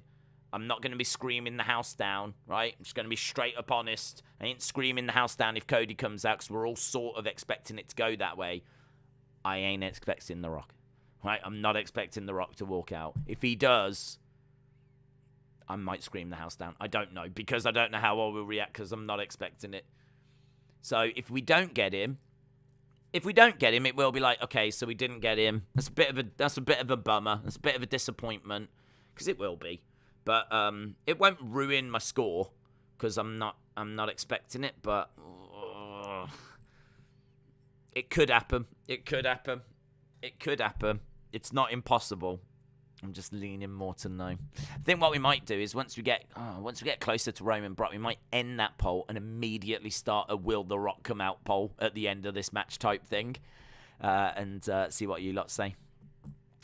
Wayne said, do you think there's even a slim chance The Undertaker will have a last match tonight for the final time?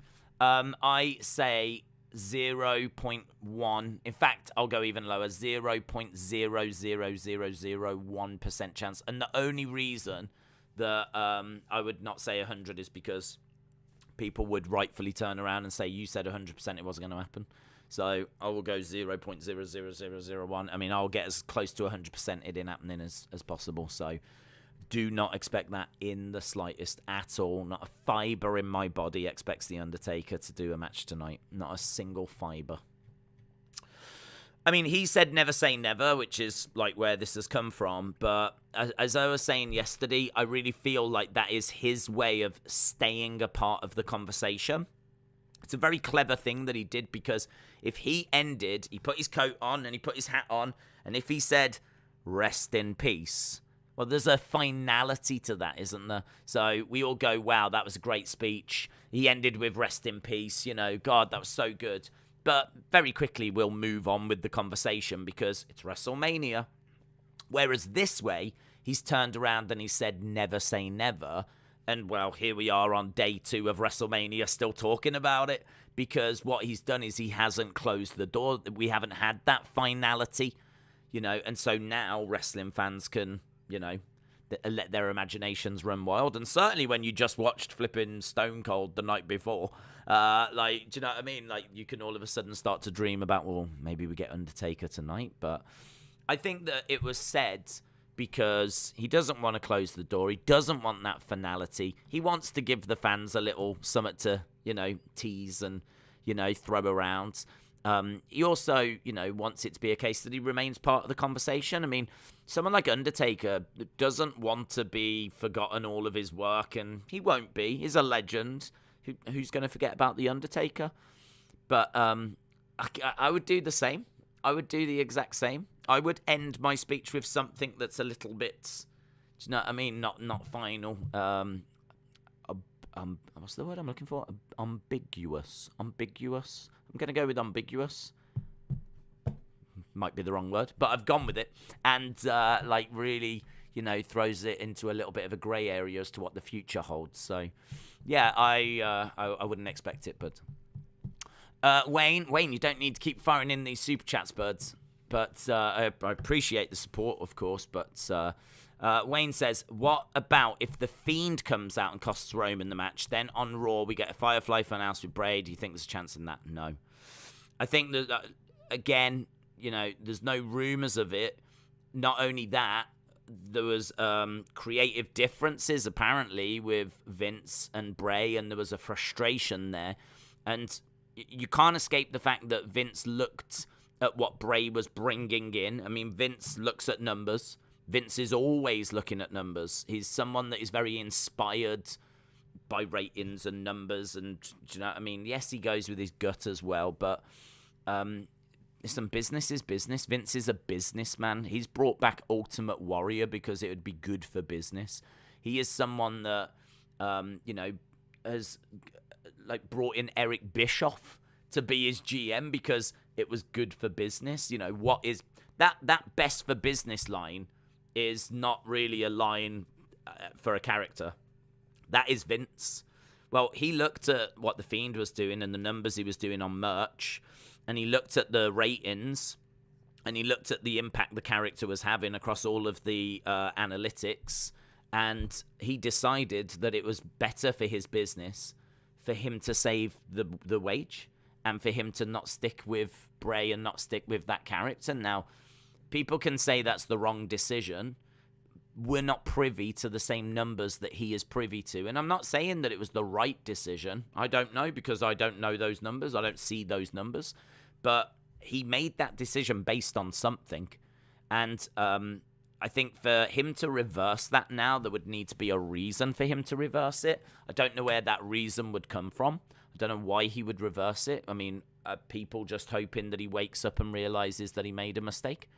I mean, maybe if Bray had gone away and was, killing it and, like Cody has just done, then maybe I could see him coming back. Or maybe if Bray's film, when it comes out, is a big smash, maybe that'll turn Vince's head.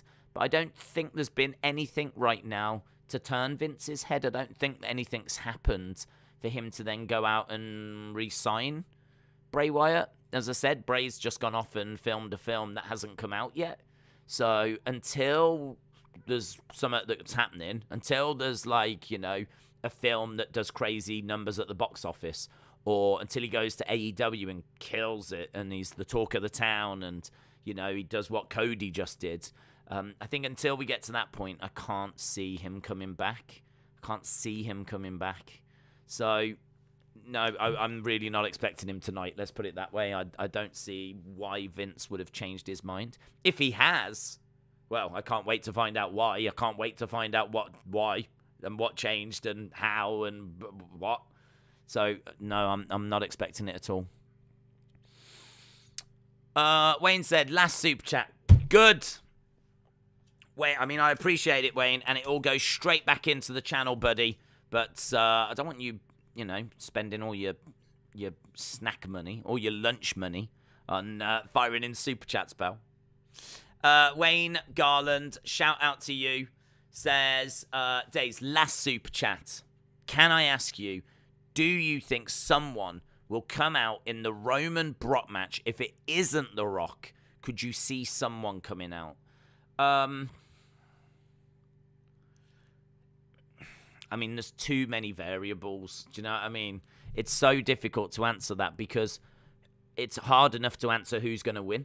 I mean, if Brock wins, I could just see Brock beating up the Usos, maybe even getting his hands on Paul Heyman, beating them up, and the show closing with the crowd going crazy, Paul Heyman being beaten up and Brock holding the titles in the air. I could definitely see the screen going black after that and fade into black. So if it goes that way, I can't say that I see someone coming out. If it's Roman that wins, then maybe there's a more potential because that ends it on a bit of a downer. The heel winning ends WrestleMania on a bit of a downer. So you kind of need something to happen, maybe just to pick the show up, like to just have it be a case that, I mean, we've seen it before. It's not out of the realms of like they've never had a heel win in the main event type thing. But yeah, it'd be strange to see Roman winning and that's it. And that's how WrestleMania ends. So I would say, first of all, it depends who wins. If it's Roman, I think the chances increase that someone comes out. I would love for it to be Rock. I'm not saying it's not going to be Rock. I'm just saying I think if you're asking me, is it likely or unlikely, I would lean more to unlikely that The Rock comes out. But it could be Gable Steveson. Gable Steveson could make his presence felt. You know, it could be, you know, Gable Steveson could stand up to Roman and say that he hates bullies. He's here to, you know, ensure that he's here to clean up the WWE or something. And, you know, he wasn't going to watch his friend Brock Lesnar. And don't forget, Brock and Gable are really close. Close in the sense of Brock went to Gable's, I don't know, is it a high school, college, and actually trained with him. When it, like, there's pictures from a few years ago of him going down and actually working and doing one-on-one sessions with him because Brock's really still interested in what happens there. And really, he was interested in Gable Steveson because Gable Steveson, I think I'm right in saying, is the first heavyweight to actually win the Dan Hodge Trophy twice. That Dan Hodge Trophy recognizes the best amateur wrestler in the USA. So I feel that, you know, he is someone that's been on Brock's radar for a long time. And then, of course, he's just gone to the Olympics and won the Olympic gold medal. They showed him and brought him out on night one. Could it be that they brought him out night one to introduce him to the crowd? Here he is. This is what he's done. You know, I'm Stephanie McMahon. This guy's amazing. So that if he does come out in night two, you've got a better understanding as to who this guy is. You know, if you just put Gable Steveson up, there's going to be a lot of people going, who's that? Well, you know who he is. If you watch night one, we did a whole, you know, here he is. Let's applaud him. He's won a gold medal. So if he comes down in the main event to, like, you know, stand up to Roman, I'm not saying that would be the feud. You wouldn't need any follow-up, but it would just be a way of him, you know, doing the right thing, standing up for his friend. So it could be Gable Steveson. It could be The Rock. It could be Drew McIntyre, because I think Drew McIntyre has got to be in Roman's immediate future. So those would be three names that would stand out to me. I think it would be one of those. So Rock, Gable Steveson, Drew McIntyre. I could see someone coming out. Yes, I could see someone coming out. I just think it's weird to end on a heel celebrating. It just seems like a weird ending to WrestleMania to me. I don't mind a heel winning. I want it. I want Roman to win. So I don't mind Roman winning, but and a heel winning. But I think you give something back to the fans, which would be someone coming down and making the save. And then everyone goes happy. Oh, Roman won, but he got beaten up, kind of a thing. So, yeah, good question, Wayne. Good question. Edward, hello. Hope you're well. Said, Days, hope you're well. Do you think Ronda is going to take the belt off Charlotte? And do you see Cody becoming a world champion in WWE? Would you have Cody beat Roman? Do I think Ronda will take the belt off Charlotte? I think Ronda will become a champion. I don't really understand why she lost. I like it because I think that it's a bit more intriguing. I think the idea of Ronda just running through everyone is got limited appeal. So I think the fact that she lost again at WrestleMania and it was done in a way where she's still protected, I think it's kind of interesting. It's a good pro wrestling storytelling, I think. So I didn't expect it. It's something I enjoyed from night one, actually. I'm a Ronda fan, but I like Charlotte as well. And I think that it makes Charlotte look great, even though it was a bit of a cheating and the referee was knocked out and all of this. She walked in to whatever you want to think. She walked in with the belt. She walked out with the belt, right? So whatever happened in between, she got it done. Yeah. Listen, if I walk into WrestleMania and I have to face Brock Lesnar and I'm champion, don't ask why. I don't know. But I walk into WrestleMania as champion. I got to face Brock. If I'm leaving with the belt, I mean, sure, I'm not walking and I'm probably on my way to hospital, okay, or about to get buried. But if I'm leaving with the belt, then I don't know how that's happened. Like, I feel like that would be an achievement, right? I've definitely achieved something because I should be getting murdered. And that's exactly what Charlotte did. She stepped in there with one of the baddest women on the planet and left champion still. So I got respect for that. So I don't hate that booking. We've got loads of time to tell a story and get the belt onto Ronda. I can't say that Ronda will be the one to beat Charlotte. I would say she's probably most likely. And it might be in a bit of a rematch. So, yeah, I'd say it's most likely that it will be her. Can you see Cody becoming world champion in WWE? Definitely. Yep. I think he's been very vocal about that's why he's returned. So, yep. And would you have Cody beat Roman? And I answered that earlier. My answer was no. I would love for Roman to get to 1,000 days, but I know that's not everyone's cup of tea. So I would have Roman carry on with the Universal. I would have him forfeit the WWE. I'd have him say something like, I've got no interest in working Monday and Friday. I have no interest in being on Raw and on SmackDown. I'm the tribal chief. I'm the head of the table. I run this show. I've got no interest in running both of these shows. Someone else can deal with that. And he forfeits the title. And he makes like Adam Pearce acknowledge him. And he really before he hands it over and he's like really, being a div about it. So I kind of think that if I was booking, I'd look to go some direction like that. If I was on the creative, I'd chuck it around with a few other people there, see what they could come up with. But that would be kind of where my head would be at. I would have him forfeit. Then he would go on to continue feuding with maybe Drew and go on to do whatever, get to that 1,000 days. And then I would do a tournament on Raw. I would do a tournament, not a big tournament, but a championship tournament. I would be putting in the best going up against each other in matches that matter. And I would make them very wrestling focused. So this is like great matches, great action, the kind of matches that's like, wow, that was match of the week. Can't wait for next week. If next week's championship match was as good as this week's, oh my God. And you could play that over a couple of months or even, a month if you wanted to do it quickly. You could do like one match a week. Or you could do 2 matches a week. Depends how quickly you want to go. And you could do a big, nice tournament, play it out on Raw, do the final or the semis and the final at a pay-per-view. I'd put the belt on Cody. I'd have Cody win that.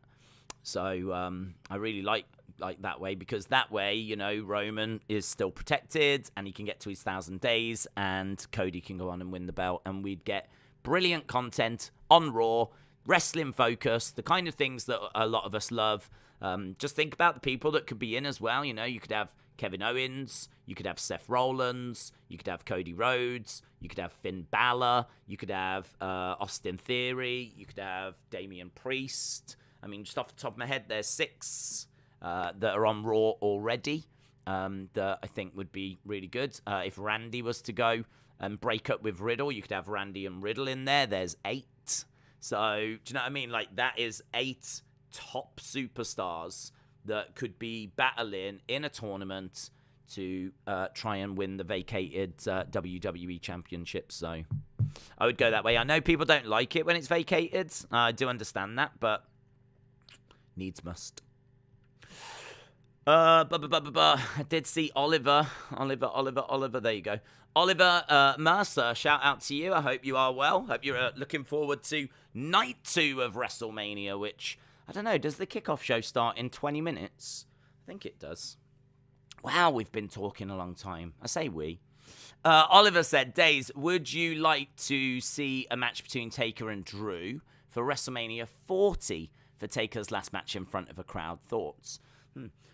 I personally don't mind seeing Undertaker one last time. I think that I'm a big Undertaker fan. I think that his last match being the Boneyard was nice, but I believe you should lose your last match. That might not be something that people agree with, but traditionally what you would do in wrestling is you give back in your last match because it's your way of saying thank you to everyone that put you over. You know, if you think of all the people that lay down for you throughout your career, what you do at the end of your career is you kind of sort of pass all of that on to one final person, and then they get a nice little push as a result of it. So, you know, if it was something like Drew, as you say, which wouldn't be bad.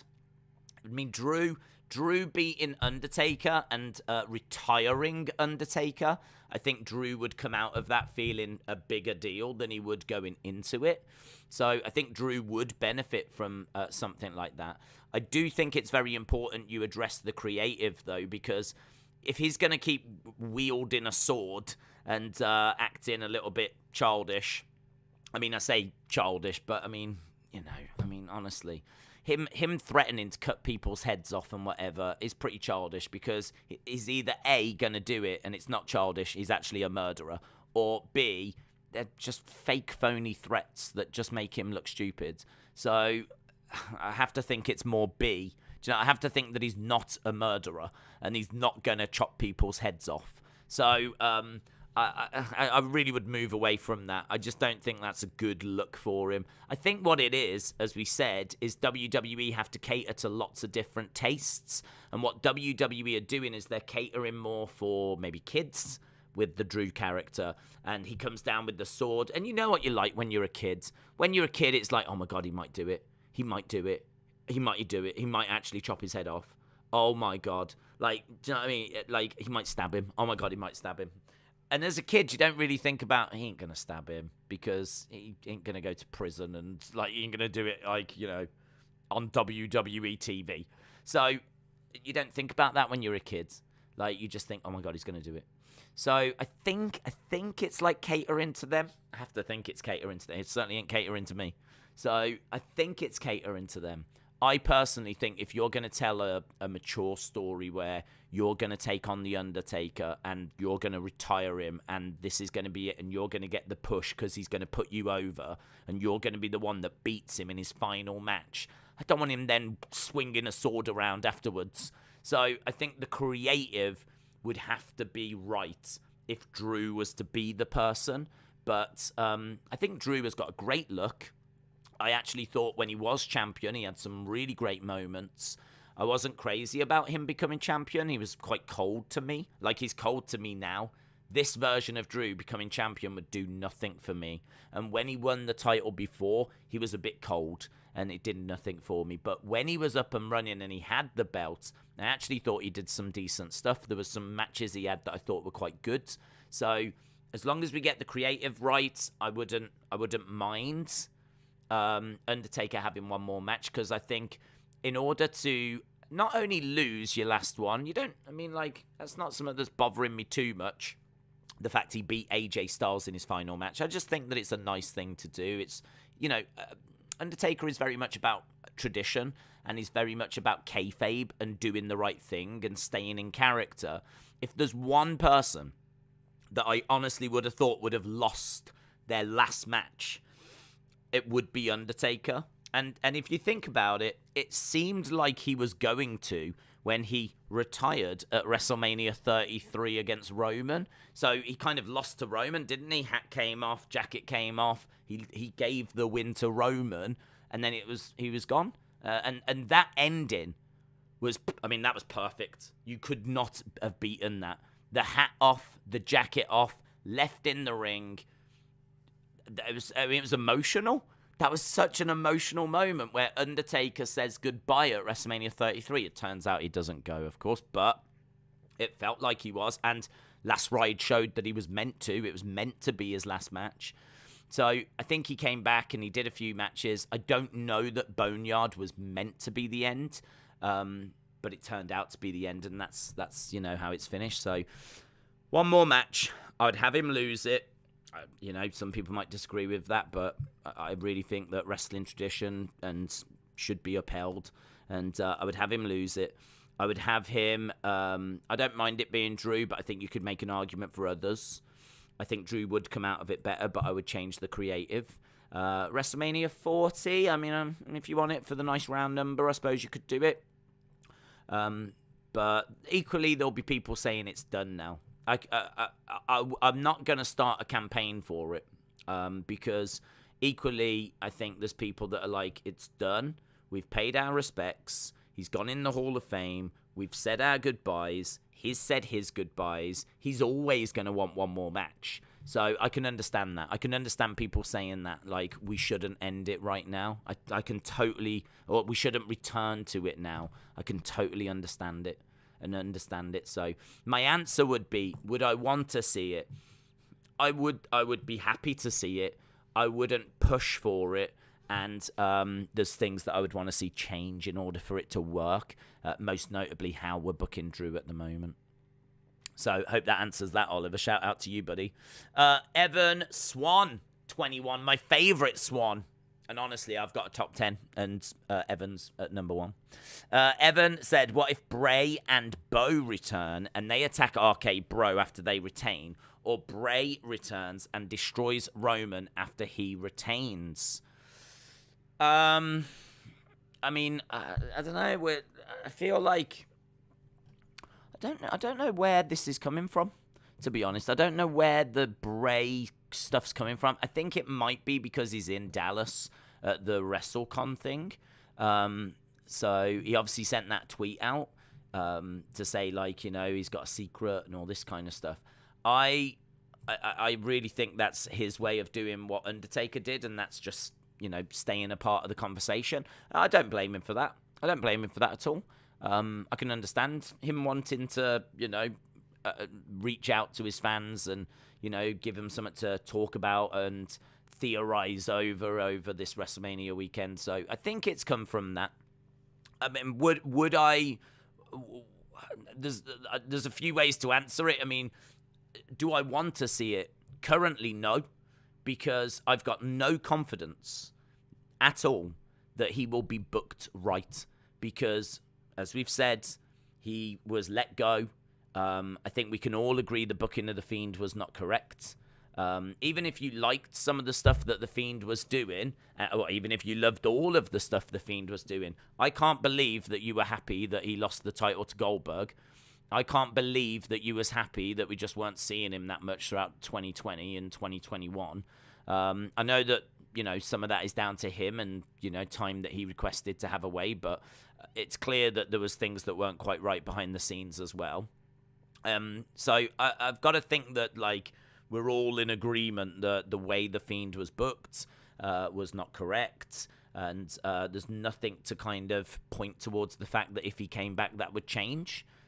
There's nothing to say that would change. So not only would you want Bray coming back with Bo or whatever, or having him attack Roman, but you would want the way that he would be booked to be different as well. Like, you would have to. Because I've got no interest in seeing Roman's title reign end and to The Fiend, and then have The Fiend have it for a month. Because that's the kind of booking he had, whereby he was just, put the belt on, have him for a month, take it off him again, put him in a feud, do a Firefly Funhouse. I mean, like, it was just, it just seemed it lacked, like, direction. I think there was, Vince wanting to take it in one direction. I think Bray wanted to go in another. Unless Vince and Bray are on the same page and they plan out what they're going to do, I wouldn't bring him back at all. I think that was a toxic environment for The Fiend. I think Bray had a great idea with the Fiend. I think that when the Fiend first started, I was really, really excited by it, and I loved the Firefly Funhouse.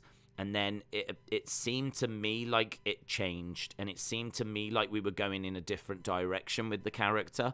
And, look, you fast forward not that long, and he's gone out of the company because of creative differences. And I really cannot say that I'm that surprised, because it just didn't seem to be like cohesive, and it didn't seem to be, I don't know, it certainly wasn't grabbing me as much as it did at the start.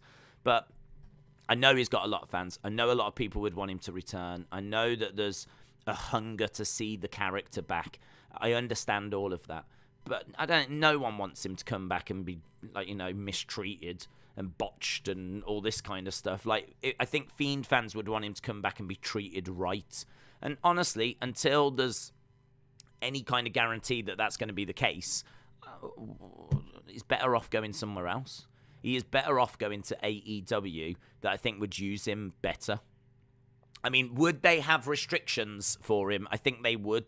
I think they wouldn't.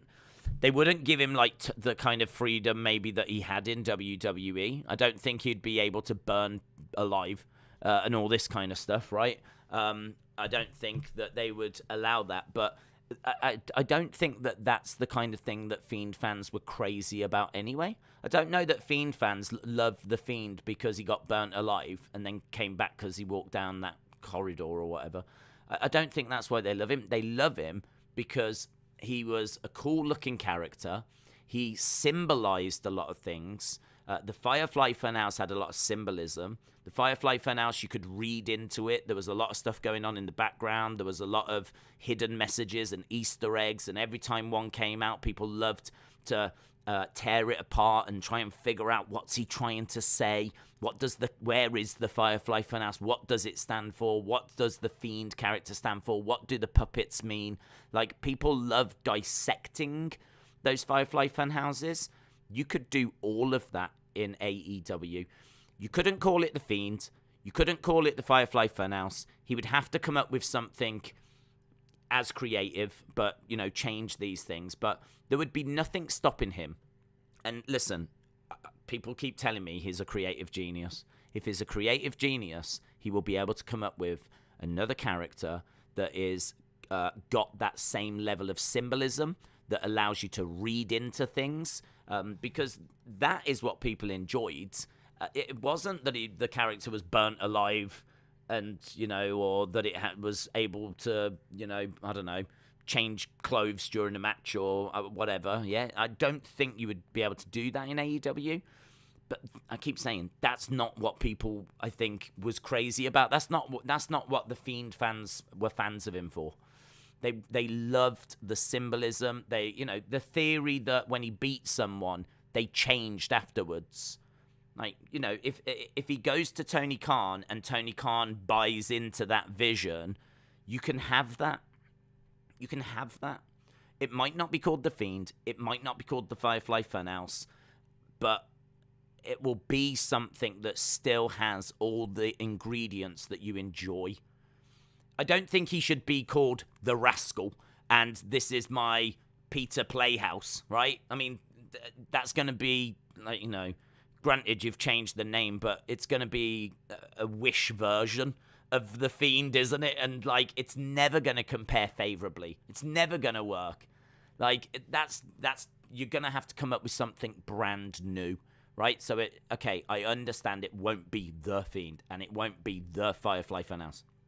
But he will come up with something that you will still enjoy, because it will still have the ingredients that you enjoyed about that original character. So I really think he should go to AEW, as long as Tony gives him the assurances that he would be looking for. As long as Tony turns around and said, I will support you, you will have creative freedom, we will, there's maybe some lines I don't want you to go over, but as long as we can play within these boundaries, off you go. Yeah, you can have a segment on every show. Off you go. As long as Tony would do that, and I think he should do that, because he's undeniably a ratings needle mover, undeniably a merch shifter. Bray just being sat on the sidelines is just, it's a disgrace. He should absolutely be involved in a wrestling company somewhere. I believe he is very creative. So I would like to see him go to AEW. And as you've just seen with Cody, if you go there and you smash it, all of a sudden then Vince will start going, you know that meme where the guy's with his girlfriend and he's looking behind at another girl? That would be Vince. Vince with Cody looking at Bray as he's killing it over at AEW. That would be Vince. So I kind of think that you have to go away and learn a new move. You have to go away and up your worth, which is exactly what Cody did. Vape Ross Vape said Bray is not an AEW guy, average in the ring like Liv. Don't know if you're going to make friends with that comment, to be honest, Vape Ross. I don't know that might go down like the Hindenburg. I mean, I think that Bray is average in the ring, right? I think if we're being honest, can we name 5-star Bray Wyatt matches? Can we name 5-star Fiend matches, right? I don't think we can. I think that he is someone that is a bit average in the ring. But pro wrestling, when at its best, is storytelling. It's great storytelling. So, you set up a feud and the match is the payoff, right? Now, I understand that in AEW, the in-ring is very, very important, but Bray offers something very different as well, because Bray is a brawler, and is a brawler in the same sense as like an Eddie Kingston. So I kind of feel like Eddie Kingston isn't a million miles away from Bray. I would say that Kingston probably has got the ability to have a better match than Bray Wyatt. But to be perfectly truthful, I can't really say that with any degree of confidence, because who of us here has seen Bray Wyatt outside of the WWE machine? Look at Danielson in AEW compared to what Danielson was doing in his final run. So I mean, like, right now, based on what I saw of Bray in WWE, I would say that he is passable in the ring, and I would say that he is a great storyteller and would bring something that AEW is missing. I think they've got a lot of factions, and I think they've got, like, House of Black and everything, but I don't know that they've got someone that's, like, putting out a great story, and Bray would do that, because he would have his Funhouse or Funhouse alternative, and he would be able to build up his feuds using that kind of platform, which there's no one else that's doing that. I can't think of anyone else that's doing that. So he would have a unique selling point. He would have a point of difference. And then when it came to the matches, I think they would either be brawling and quick and a bit Eddie Kingston-ish, or with outside of the shackles of WWE, he could show that he can go. He might be able to show that he can go. He might be able to show that when he hasn't got to work the WWE style. And don't forget, there's people that can work with him. There'll be people that are, like, quite happy in AEW. Like, I'm sure Danielson will take him under his wing, show him a few things, teach him a few tricks. I mean, he's not coming from a basis of no knowledge. So I think that it's in Tony Khan's interest. I think that Bray, if booked right, and would be a massive asset. I mean, listen, how many times has his name been mentioned during this WrestleMania stream? So, got to think that would be a real positive for AEW in their battle for ratings. Might even bring them a new audience as well. I don't know, like, how many kids are tuning in to AEW, but I mean, like, Bray does very well, and the Fiend did very well with the younger demo. Did very well with every demo, but I'm just saying, he did well with the younger demo. I don't know if Serena Deeb is bringing in kids. I don't know if Danielson is bringing in kids. Orange Cassidy is. Danhausen is, and undeniably a Fiend-like character would as well. Do you know if we're getting New Day today? I believe we are, yes. I've watched Ring of Honor Supercards of Honor, and it's a good show so far, says Jim. That's good. Shout out to you, Jim. Right, we should be about to go over to the kickoff. So, WrestleMania Sunday, kickoff show. We've done, I don't know, it was just over 2 hours, I think, of chatting away there. So, we should be going over to the kickoff show. And I'm just giving it a little refresh, little tickle. As I think it is just beginning, actually. Yes, here we go. Days, any possibility we see Reigns Lesnar ending in a draw or a DQ finish to keep the titles separate? There's definitely a possibility of that, yes. The only thing I would say is that I think that would be a bad move by WWE. Because I think if they were to do that, I think that it would really upset people. And I think that people would feel cheated because this has been billed as a title unification and all that kind of stuff. So I think to turn around and then not give people that, I think people would feel cheated. But there's a chance of it, of course there is. So Vin Valk, shout out to you, my friend. I hope you are well. Right, we are outside the stadium again. It is day 2. We got Jerry Lawler, Pete Rosenberg, Booker T, Caleb Braxton. We've had over 6,600 votes. 6,600 votes. And I can tell you, I'm going to tell you, that Roman is at 64%. 6,000 votes, and Roman is at 64%. 64% of you think that Roman Reigns is going to end tonight as the unified champion. Fiend will return to cost Roman the title, says Colton. Dort Knight said, I reckon Roman might win and Undertaker come down and put Brock in a casket, take him away for the revenge of the streak, and then Brock doesn't ever come back scenes. Days, do you agree? Do you think Ronda agreed to lose? Yeah. I mean, well, she would.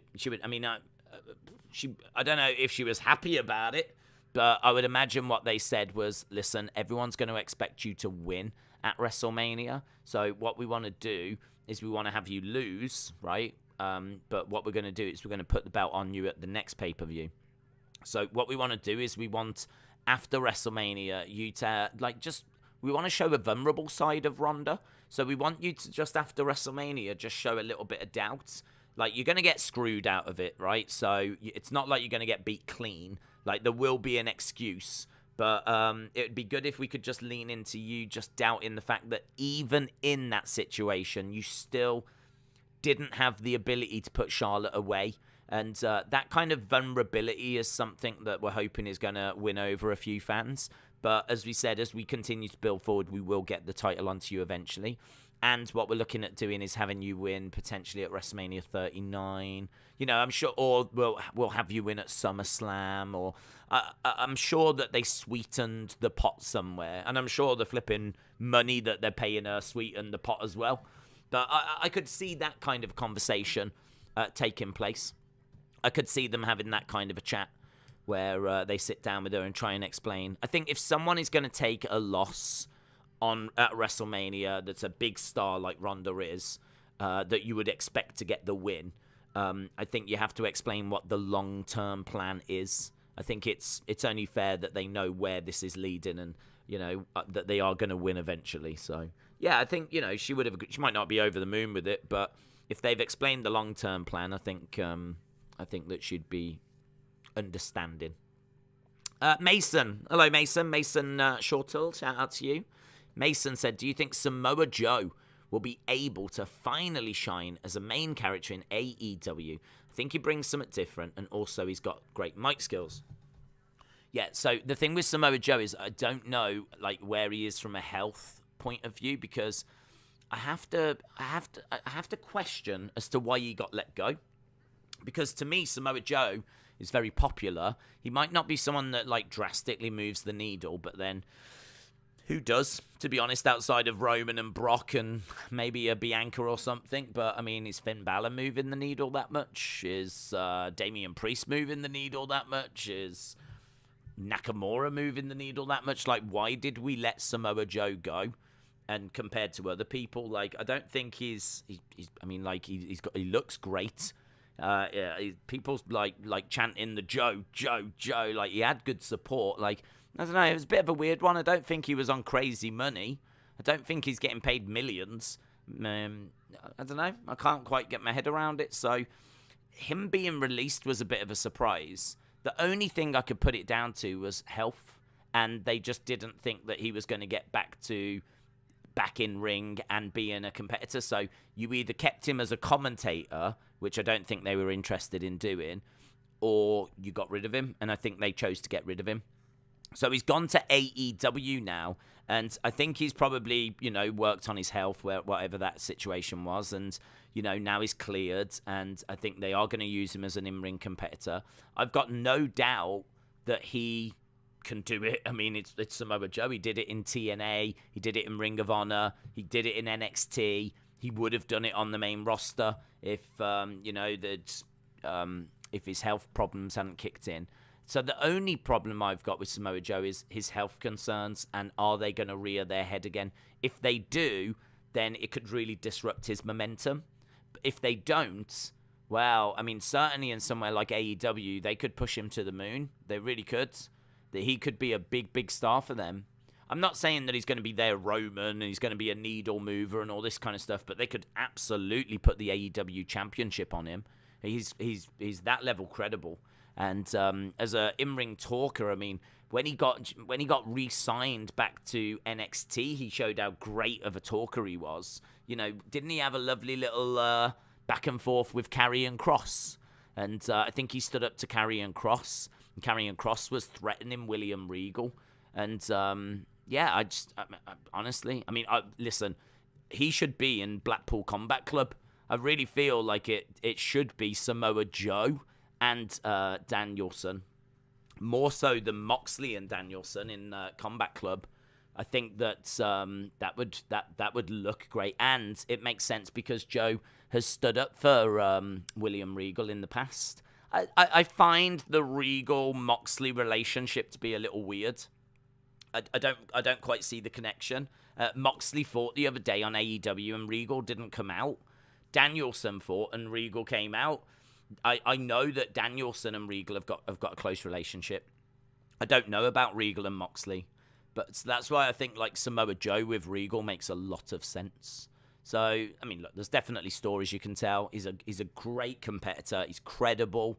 He's a great talker. He's a great wrestler. Yeah, ticks every box. As long as he can stay healthy, I think he'll be great for them. He would have been great for WWE as well, but I think it's just the health thing. Joe said that he's fine now. He took some time coming back and then got COVID, says the wrestling historian. Wrestling historian, shout out to you. Loving that name. Gorgon said, I reckon that someone is going to return during Roman Brock and the match will be stopped and then they will remain champions. I think if there's any screwy finish like that, there's going to be a lot of anger. I think there'll be a lot of anger. I can't be alone in thinking that will sour this kind of the end of this WrestleMania, because I think you've spent a long time promising people it's title versus title. Someone's going to leave as the unified champion. You've spent a lot of time and you've done a lot of work getting that message across, and then the end result is they just both leave with their own belts, and the whole thing was a bit of a smoke and mirrors. That would leave a bad taste. And after last night and how fantastic yesterday was, I think that would be a real misstep. I hope it doesn't go that way. Days, who do you think will be Cody's first feud? I hope they continue with Seth because their match last night was so good, and I want to see a proper feud between them. Well, I think it's hard to say, to be honest. I mean, I don't know if that was just a way of bringing him in, and then we'll find out his first feud tomorrow on Raw. I would imagine during that segment, I can see Seth Rollins coming out and interrupting. So I think it's probably more likely that we get a rematch with Seth than unlikely. I think that Seth will be annoyed at losing, and he'll want to get a win back. I can't see why Seth would just now ignore Cody. So I think there's probably a better chance that it will be a feud with Seth, but honestly, they might have other plans, because I can't say that Seth's going to win that feud with Cody. I can't say whoever is next is going to win the feud with Cody, so it might not sound like the most exciting thing in the world, but it might actually make more sense if his first feud is against a low-level heel, because at least he can win that feud. And it gives him something to do. He can get settled into a bit of a groove, and we can find our feet and, plan the next steps and whatnot. I think that, like, him against Seth, he would surely have to win the next match again. I mean, like, if Seth beats Cody, I don't know. I wouldn't be having Cody lose for a while. I would keep him quite strong for quite a while. He's just come back. There's a lot of people. I know it doesn't feel that way, but there's a lot of people that still might not know who he is. Because, I mean, great reaction at WrestleMania, but you've got to remember, if you're going to WrestleMania, you are not a casual, right? What about those people that only tune into WrestleMania? What about those people that just tune into the odd pay-per-view? What about those people that are casuals? SmackDown does 2.2 million. AEW does 1. So there's 1.2 million that are tuning into SmackDown each week that aren't tuning into AEW. Now, a vast majority will have an awareness of Cody, but I think Vince always takes that approach of, like, people aren't going to know who this is. If they've been away from WWE, they don't exist. They're dead. No one knows who they are. If they're not in WWE, then they were, no one will know about them. In Vince's perception is that, WWE is the be-all and end-all. So I think if I'm trying to think as Vince, and if I'm Vince, I need to try and reintroduce Cody, because Cody hasn't been Cody for I don't know how long in WWE. Seriously, I mean, when did Stardust start? I couldn't even tell you off the top of my head. I mean, we'd have to be going back to, like, Dashing Cody Rhodes and Legacy, and I couldn't even tell you when that ended and when he became Stardust. So, I think if I'm Vince, I'm thinking, how do I reintroduce this guy? What do I need to do? And really, you need to give him some good wins. You need to give him more great matches. So you could do a rematch with Seth, but I think Cody would have to win it. Or you put him in a feud with a low-level heel. Not low-level as in, like, Angel Garza or something, you know what I mean? Like, not that low. But you put him in there with a heel that's credible, but a heel that he can get wins against and look good against. And you can introduce him to people against. And you go that way. So, yeah, I can't quite give you a name, but I'm sure you can have a look and find a name. I'm sure you can find a heel that's not in around the main event, that's mid-card heel, someone like that he can have a good feud with and get a win over. Think Sami Zayn. It won't be, because Sami Zayn's on SmackDown, but you know how Sami Zayn is not main event. He's around the mid-card, but he's someone that can take a few L's, and, that's what he does. He takes L's, but he's so engaging that it doesn't really matter. He's such a good talker, it doesn't really matter. Someone like the Raw equivalent of Sami Zayn. That's what I would be thinking. Jensen said, you missed my super chat. Oh, I'm sorry. I'll see if I can find it. I do go off. Jensen said, hello, I fancy a milk slice right now. Oh, kinky. Yeah, a milk slice. I did try one of those. I couldn't figure out what they were. We were talking about them on streams. They're made by the same people that make Kinder Surprises. And I was like, what is a milk slice? How do you slice milk? I actually managed to try one, and they were all right. It was all right. I don't know if I'd have another, but it was all right. Yeah. Although saying that, like, now you've spoke about it, I could probably go for one right now. Mason, shout out to you, buds. Appreciate the support, dudes. Mason said, do you think someone Like AJ or others like him could move to AEW with people like Sting, Jeff, and Joe all there, like TNA, as he seemed to enjoy himself more in a place like that. If not, then who else? So the question is, who could go to AEW? Well, I mean, maybe the kind of name that's at the top of that list that you would think is Finn Balor right now. I really don't know how much Finn Balor is enjoying himself. I mean, Finn Balor's not at WrestleMania.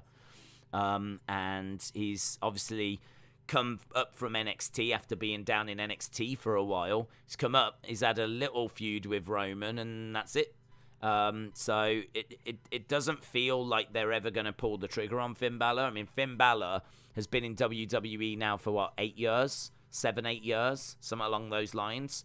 I mean, it was 2015 when he first won the NXT title. So if it's 2015 that he first won the NXT title, that was, 7 years ago.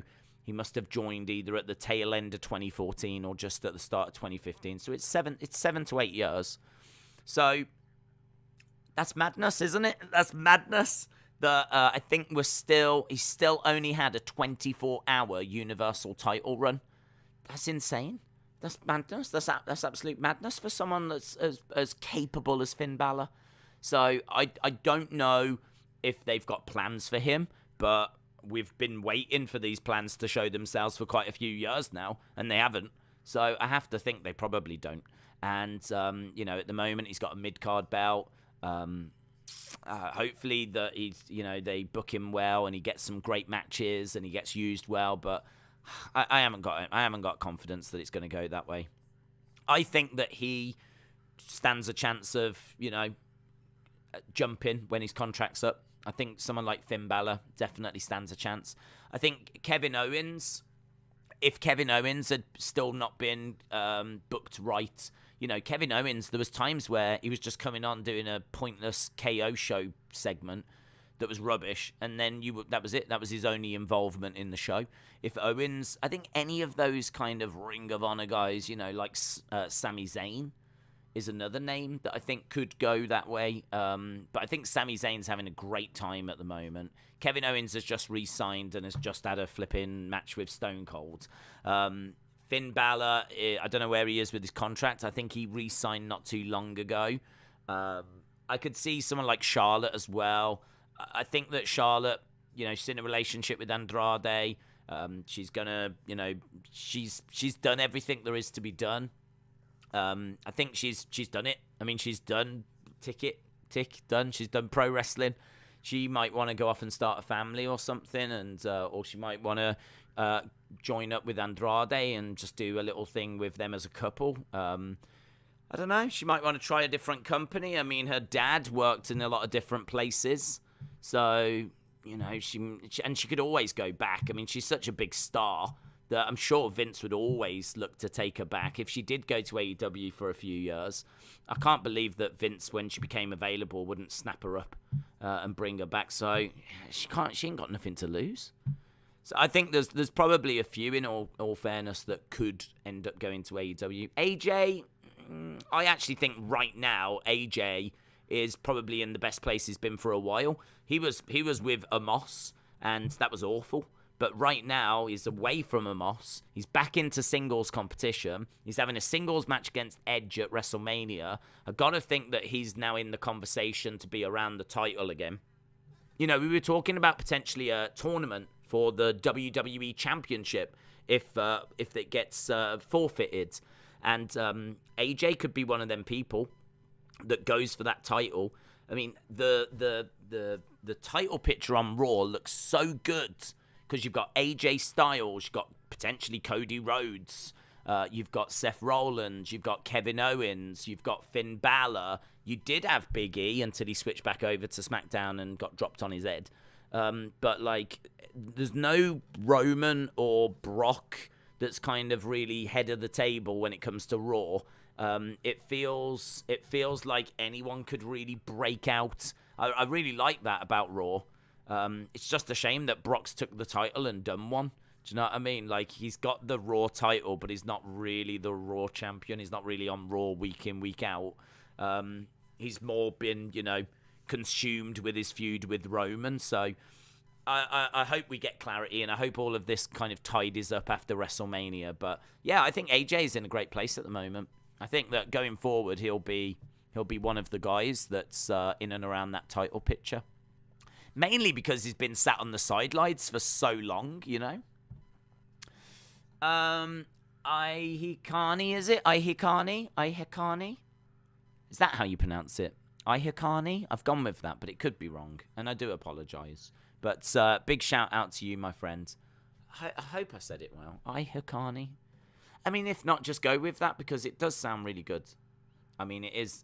I think that I've pronounced it really well. So, shout out to you, dude. Really appreciate the support. A big shout out to everyone that's joining us. I hope you had a great time yesterday, if you joined us yesterday. And I hope you're having fun just being a part of the conversation. I've said before, for those that join us on Raw and join us on SmackDown, like, join in. Like, you know, it's hard to get around to chatting to everyone and jumping in the chat as much as I would like. So I hope that people are having their own conversations and expanding on some of the points that are being thrown around. And it's just like, you know, that's why the chat is on screen, so that, you know, people can see those alternative points. And if people disagree, fire it in the chat. Like, honestly, it's all good.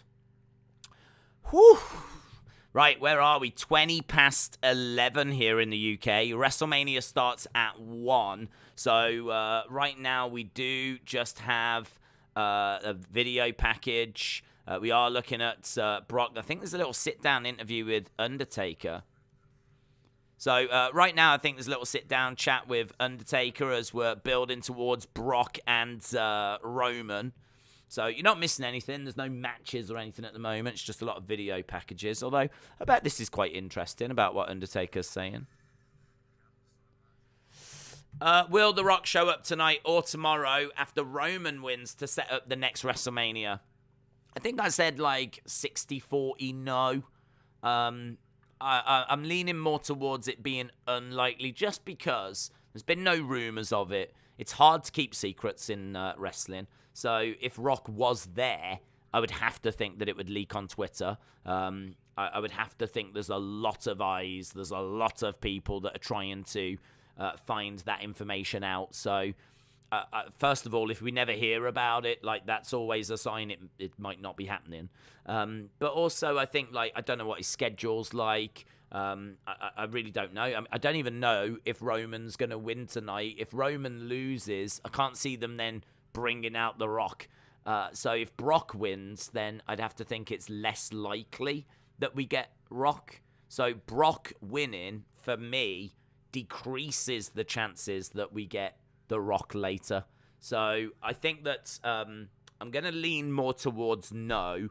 I wouldn't get your hopes up. I think it would be a shame if it didn't happen and then you were, like, left disappointed. There's been no talk of it. There's been, obviously, people want it, and there's lots of speculation, but I would really lean towards it not happening, so that way you don't get, like, disappointed. I've got no facts that, like, you know, oh no, he's in Australia. Like, I don't know any of that kind of stuff. I genuinely don't know where he is. He could be free. He could be available, but he's a busy man. He is a busy, busy man. So is he too busy to be there today? I don't know. I'll lean towards it being unlikely. Aseeb said, have you seen there's going to be a sit-down interview with Cody from Ariel Helwani? I've seen it.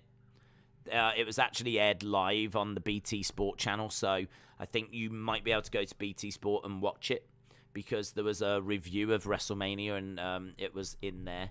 I don't know if it was the full one. I certainly sat and watched a good chunk, 5 minutes or so of it. So I don't know if it's the full interview. Maybe there's an extended one that's about to come out.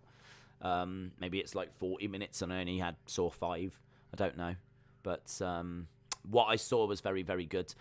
The main thing they showed was him saying that his only stipulation when he came back was that he doesn't want anything to do with Stardust. So he doesn't want anything to do with Stardust. And when he got in the ring, one of the first things he did was a cartwheel and the Stardust kind of hand gesture. And he said mentally, I said to myself, what are you doing that for? the one thing you said to them was, I don't want anything to do with Stardust, and one of the first things you've done is jump into the ring and done a little Stardust thing. So that was in there. And he said that he wants the title. Days, do you think wrestling will someday become really PG again, like they were only on weekends and stars only wrestle jobbers like in 80s and 90s? I think wrestling is quite PG now. I mean, this is known as... Well, I don't know if this is known as the PG era, but we have been in and around the PG era for a long, long time. It certainly is an attitude era, and it's not ruthless aggression. So I believe the product is PG. In fact, I'm just looking, actually, on the network right now. It's got the age rating, and it is PG. So the product is a PG product. But I think that... I think what you mean is it going to go back to being that cartoony kind of product that, Duke the Dumpster Drozy, maybe Doink, things along those lines. I mean, never say never, Undertaker. Never say never, but I would think it unlikely. I think the business continues to evolve and continues to move forwards. And TV back in the day used to be a way of advertising for house shows. We spoke about this before. So you would tune into the TV to see a few stars, and they would constantly be saying like where they're going to be in house shows, so that you would buy tickets to the house show. If you wanted to watch Hogan, you rarely ever saw Hogan wrestle on TV. Like, you rarely ever saw it, because if you want to see Hogan, you're gonna have to buy a ticket. You have to buy a ticket, and you're gonna have to watch Hogan wrestle at your local venue.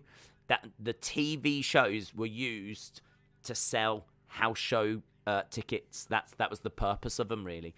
Now, as things have gone by, that's obviously changed, because now we're at a point where the money that the TV companies are spending to have the shows way exceeds the money they're making from house shows. House shows, I think I'm right in saying, were not even making a profit as we were getting towards the pandemic.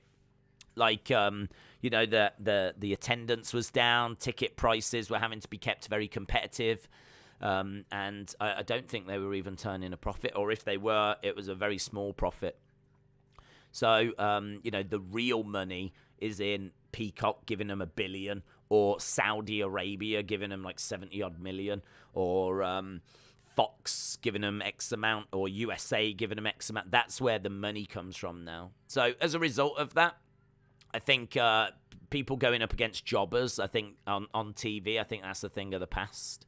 You might get it in a show, you might get the occasional match, but not like what we were seeing before, because it's a different era now, and it's booked and done differently, because they're not trying to sell the house shows anymore.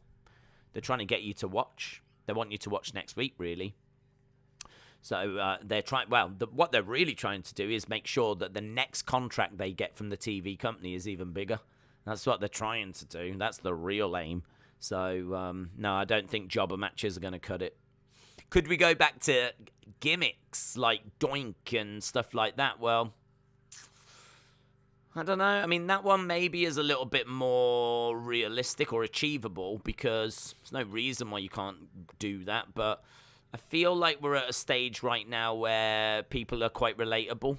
Like, you just got Kevin Owens. What's a Kevin Owens? What's a Sami Zayn? What's a Shinsuke Nakamura? Do you know what I mean? Like, it's just people. It's just their names. They're just different people. I feel like we're in that phase. Could it go back around to being more job-based? No, again, never say never. It doesn't feel like it's going to get back around to that anytime soon, but who knows? 200 years, who knows? Might be in a different place then, so no, I can't see it anytime soon. Going to be hard to top last night, said Dort Knight. I think they will rely on a memorable ending to stay fresh in the mind. Esteban said, okay, now that Stardust has settled, do you stand by 5 stars and 875? I was being harsh yesterday, and I think it's higher now. I do, yeah, I do. I'm quite good at I think I'm quite good at watching something and being very objective about it at the time, so that when I give my score and my thoughts, I've already kind of thought it through and I've already kind of considered what. I never just go, that's a 5. I never just do that and don't think why. Whenever I give a score or whenever I'm talking about something, I'm always kind of. I have to justify it. I mean, I am talking to people all the time when I stream, and rightfully people can turn around and go, why? Why are you going to give it that score? Because last week you gave this score. And I have to be prepared to, explain that. So, for me, I'm always considering, a few different factors. Could I justify it? If I'm going to give a match 5 stars, I'm saying it's one of the best WrestleMania matches I've seen, because I haven't given many WrestleMania matches 5 stars. So I have to consider, after that match ended, was that one of the best WrestleMania matches that I've ever seen? And the truth is, I've woken up today, and I genuinely believe it to be one of the top 10 WrestleMania matches I've ever seen. Not only do I stand by it, but I really stand by it to the point where I genuinely think it's one of the top 10. I mean, I managed to think of 6 or 7 that were ahead of it. And, there was a few others that were floating around. But what I did was I actually looked at a few articles of the best WrestleMania matches ever, just to see, was there any that I'm forgetting? And the ones that were, kind of, 20, 21, 22, 23, all the way down, I was like, it's better than them. It's better than them. It beats those. I'm quite happy to put it above these matches that are down here. One of them was Sasha against Bianca last year, on this one article, and I was like, for me, it's better than that. I love the moment at the end where Bianca gets emotional and Bianca wins it, and you could say it was quite historic and the historical purpose and all of that. But I watched it, I scored it, and I know I didn't give it a 5 at the time, and I was there at the time watching it, having that emotion grabbing me. And I love Bianca, and Sasha's amazing. I love Sasha. I love women's wrestling. So it's not like I'm cold to those emotions. But I know that for me, it's better than that. I know that. I know it's better than the women's triple threat at WrestleMania 32, which was another one that was mentioned. So I was going down, and for me, it's top 10. So I feel that it was 5 stars last night. I've woke up, I feel the same. I think 8.75 feels really fair as well. I think it's really fair. I'm quite happy with that. I wouldn't go higher, because I think the Boogs match is, a bit of a problem. I think that Charlotte Ronda doesn't get to the heights of the matches before it. I think Drew and Corbin, it's all right. It's not a disaster, but it's probably only around 3.25. I mean, it's not the same caliber as what we get with Cody and Seth. So I think for me, those matches, in order to say it's a 10 out of 10 show, every match has got to really deliver. Every match has got to, I don't want to say knock it out of the park, but every match has got to be pulling its weight. And I think we can maybe agree that at the very least the first match didn't. So, and I think Charlotte Ronda it's a harsh, because it's amazing we're at this high level, and then Charlotte Ronda's a little dip. It's just that it goes down, it's a little dip, and then we do recover for the end. But I don't even think the Stone Cold, for me, gets back to the heights of Cody and Seth. So those are the reasons. That's where the marks are lost. And that's why I think 8.75 is very, very fair. Yeah, five stars. I mean, when it comes to a 5-star match, I always say, afterwards, you just know. I know. Once you've seen something and you're like, that's... As soon as my head goes, my first question I ask is that 5 stars? And I'm like, is it 5 stars? And I run through the other 5-star matches and I compare it, and I'm like, does it stack up with those? Was the selling there? Was the emotion there? Was the drama there? Was the building there? Was it a case that it started slow and it built up? Not every match has to do that, but this one did, and a lot of them do. Was I invested in it? Was I emotionally connected to it? Like, was it edge of the seat stuff? Was the crowd involved?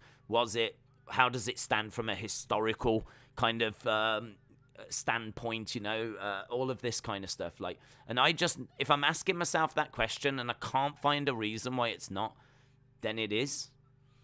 And for me, that's what I did last night. And I was like, for me, it was like, I think that's 5 stars. And I ran through them questions and I was like, yeah, it is. It is. And that's how I've always done it. So for me, I stand by it. I can't say that that's what Dave Meltzer's going to come back with. That's not me saying Dave Meltzer's going to be giving it 5 stars. I'm not a mind reader, and I certainly can't read his mind. All I can do is say that for me it was, and I've watched a lot of wrestling, and there's a lot of matches that I'm comparing it to there. And I don't think that I was alone in thinking that. I was quite pleasantly surprised to see there was a lot of people saying similar when I jumped on Twitter. So, because I don't have a Twitter right now. I mean, look, that's what my phone looks like right now. It's just black, and if it was on, it would be a clock. So I've got that there, and I've got the network there, and then a screen in front of me where I can see what you can see, and that's it. So I had no idea what the reaction was apart from what you guys were saying. So yeah, just gut feelings in it, I suppose, in a way. So I hope you lot enjoyed it as much as what I did. Wrestling historian said the Bucks bio clapped back to Cody. Real heat ? Honestly, I don't know the ins and outs of it because I'm not someone that really spends too long worrying about like that kind of a thing and getting. I don't watch Being the Elite, for example, or like reading like that kind of dirt. Like, have they fallen out? Is it legit? I genuinely don't know. There'll be people in the chat that will know better than me. I think I read their bio. It might have changed again. But I think, didn't it say something like, oh, I thought we were doing All In 2? Or something like this. Which I took to mean like that they didn't know he was going. He hadn't spoke to them and told them he was going. And so now they've just found out. And it's like, oh, I thought we were doing All In 2. But I don't know. I don't know if it's genuine. I would feel like there probably is a little something there. I can't believe that they're happy about losing someone of Cody's caliber. I mean, listen, if you was in AEW and you was trying to build up AEW, you're not going to be best pleased about seeing Cody Rhodes leave your company, are you? I mean, Cody is someone that he was on that, was it Go Big Show or something? He had Rhodes to the Top. Like, he'd been in big segments on the show. Like, you've played your part in helping to continue to make him a star and present him as a star and give him TV time and whatever. Of course, he deserves it, and he's an EVP, and he's earned it. But AEW has given him that platform, and now he's leaving to go to the competition. Like, I can understand them being off. I can understand them not loving the idea of him leaving to go to WWE. So, I don't know. There probably is a bit of ill will. I think deep down there's a respect. I'm just presuming. I mean, they clearly had a great relationship because they went on this adventure together. So, there's clearly a relationship that was there. Maybe that relationship has soured. But I would have to think that there was a respect there, and there's probably a love there. And there's probably some fences that'll have to be mended in the future if, they ever meet up once all of this is over. Once they're out of the game, whatever, maybe the Bucks have retired and Cody's retired and they're doing the rounds at Comic Cons, meeting the fans. Like, maybe there'll have to be a little bit of a sit down and a chat or whatever. Hopefully they do it before that. But, I don't know. People in the chat will be able to answer better than what I can. But I would believe that there was some heat there. Yeah, I would. So who was that again? That was the Wrestling Historian. Great name. Isan said, imagine AJ, Cody, and Finn going for the championship. It'd be great, wouldn't it? I mean, that is a match you can have. That is a match you can do. I think the Raw title picture is so invigorating, so exciting. I think there's so many options. That is a match that you can do. I think that would be brilliant, yeah. Days, did you give Cody a big pop when he came out? You can tell me, to be honest, because I quickly put the reaction video out, but I have not rewatched it. So I actually haven't seen. So I genuinely don't know.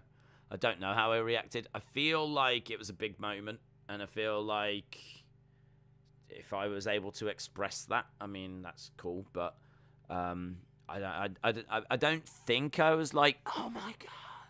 Don't think I was like that because, as I said before, I mean, like, I even had pretty much Cody written on screen because I expected it. I mean, the rumors had been that for so long that I didn't feel like there was much doubt that it was going to be Cody. What it was, though, was a monumental moment, and the kind of you still get goosebumps, and it's confirmation, and it's, I think for me, I'm just trying to think back to it. For me, it was just more unbelievable that I was seeing it because it really felt like one of those videos that you see on YouTube where someone takes footage from AEW and they take footage from WWE and they splice it all together and they make a fake fan video where it's like, this is Cody in WWE, and it's not really, but it's like footage they've used. It just felt like that. I couldn't quite compute that Cody was like in the same ring as Seth, and like one of the faces of AEW is like literally about to wrestle like, you know, one of the faces of WWE. I don't think that's an exaggeration. Seth Rollins, multiple-time champion, used to be in the Shield, been around on the main roster for like over 10 years or 10 years. So it's kind of like, like it was just, I think that reaction was felt by every wrestling fan. I mean, like, you know, maybe some people were like reacted that way and were excited. Maybe some people reacted that way and were appalled. You know, I'd imagine there'd be AEW fans out there that were not fans of what they saw, or maybe not even watching. But yeah, for me, it was just so hard to compute it, to be honest. But I mean, I do remember saying like, this is pro wrestling at its best, because I do think when pro wrestling is at its best, it's able to take you to those places. Sport, when it's good, can do that. Entertainment, when it's good, can do that. It's unfortunate that, like, with so much wrestling, it's, of course, going to be quite rare that you go that far. Do you know what I mean? It's the same with sports, isn't it? I mean, I watch a lot of UFC. I'm not screaming the house down every weekend that I watch UFC, because a lot of fights are just so-so, or some fights, you know, have got a nice little finish, but you know, it's not something you would scream the house down for. But once in a while, you will get a fight that is just so, oh my God, like it's a war, and it's just so good. And, you know, sport has the ability to do that. And I think the pandemic was really tough, because I personally wasn't getting many of those moments during the pandemic. The thing with the pandemic was there wasn't many returns, there wasn't many surprises, because there wasn't a live crowd to react to it. So they weren't going to give you those moments. So everything was put on hold, basically.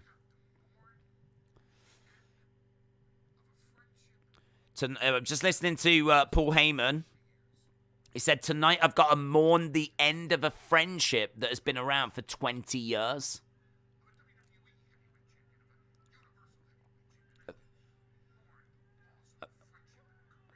I've got to mourn the loss of a friendship and a career. I've been here before. It's deja vu for me. I felt this way walking into WrestleMania 30. When I knew that I was going to conquer The Undertaker's undefeated streak. He has started doing that, taking credit for that.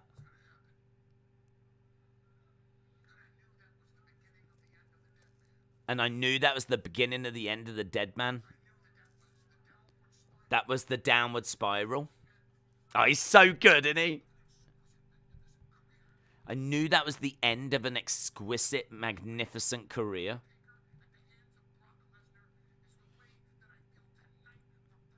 And he said, "This is how I feel tonight for Brock Lesnar. And there will be a loser. This is a match neither man can afford to lose."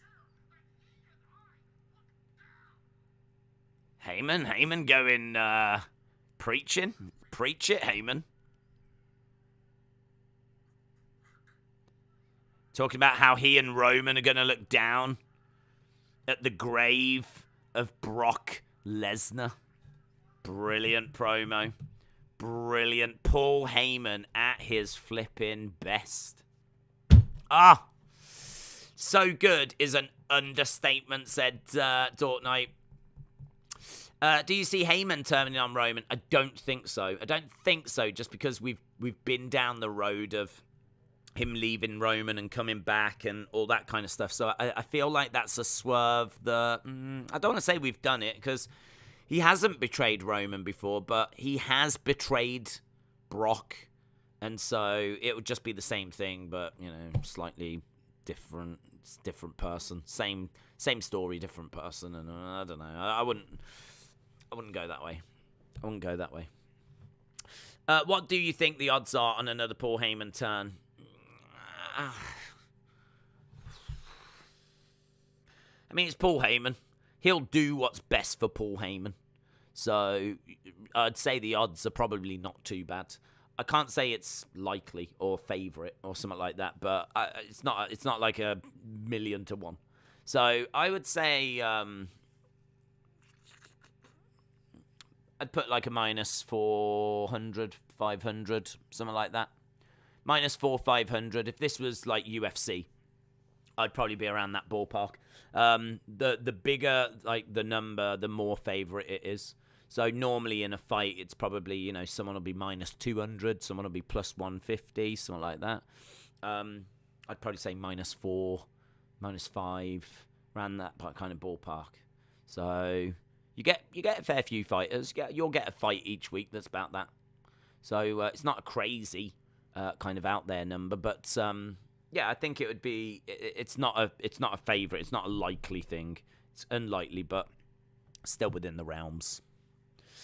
Days, can you be honest? Dude, I've just done, I don't know how many hours of being honest.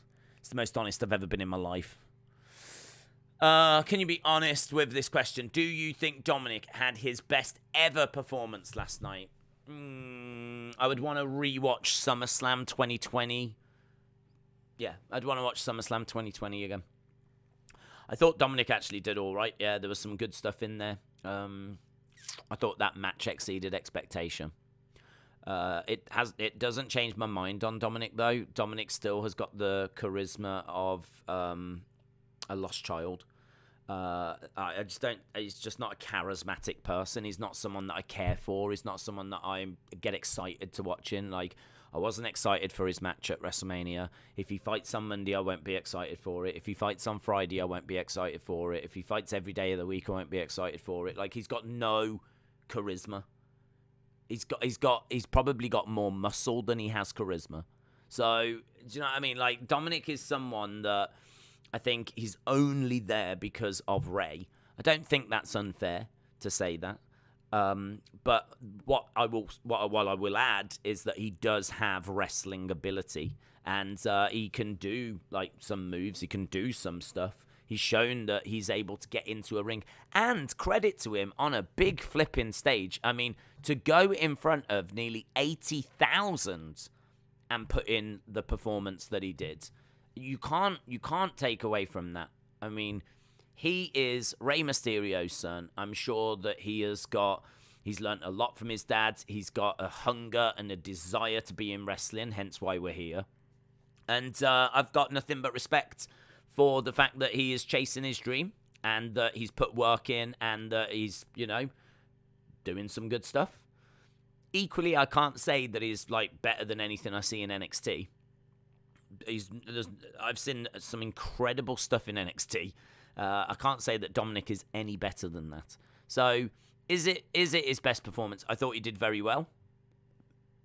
there was some good stuff that he was doing, and he looked kind of clean and crisp with it, and he did it in front of 80,000 as well. Credit for that.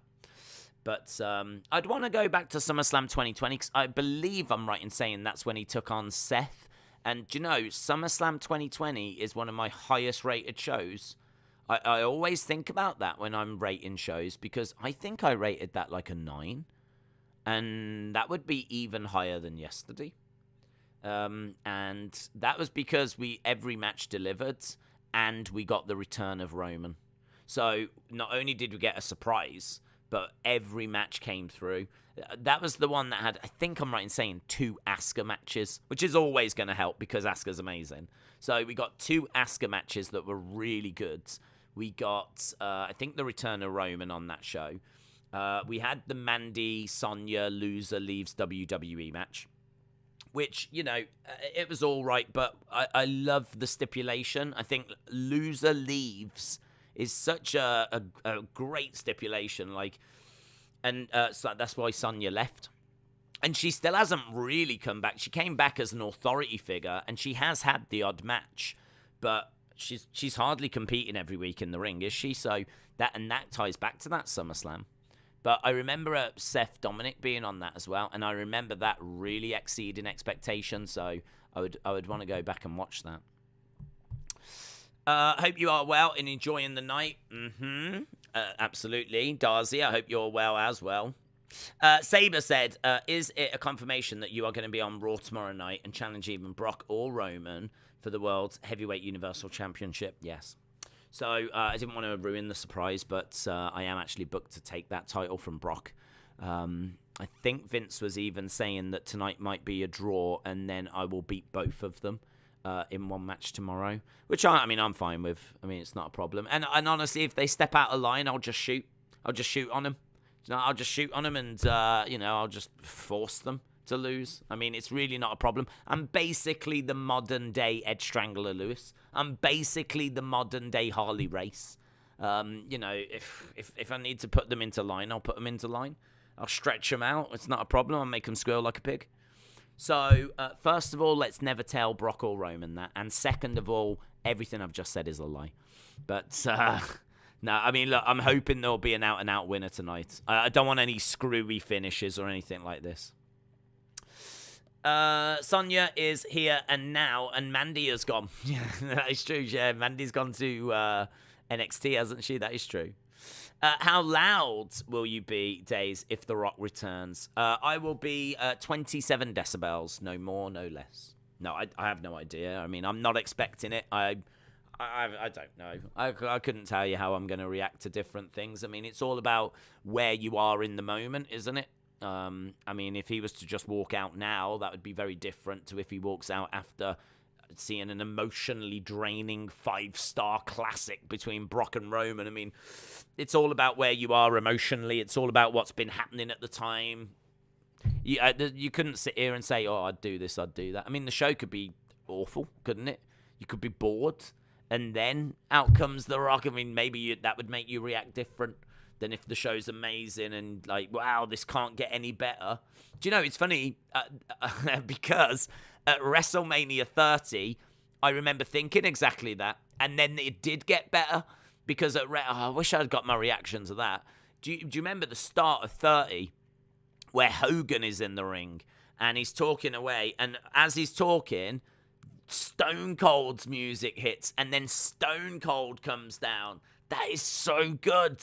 That is so good. And then you've got this moment where Stone Cold and Hogan are face to face in the ring. And I remember thinking, wow, look at this. The two biggest. You could maybe make an argument for putting in Ric Flair and Cena. Cena probably for Ruthless going into, kind of a few years ago was the guy. And then Stone Cold, obviously over Attitude Era. And then there was a bit of Bret and Shawn, but really the big guy before that was Hogan. So having Hogan face-to-face with Stone Cold was wow, this is a moment. What a moment. And I remember thinking, wow, I just can't get better than this. Look at this.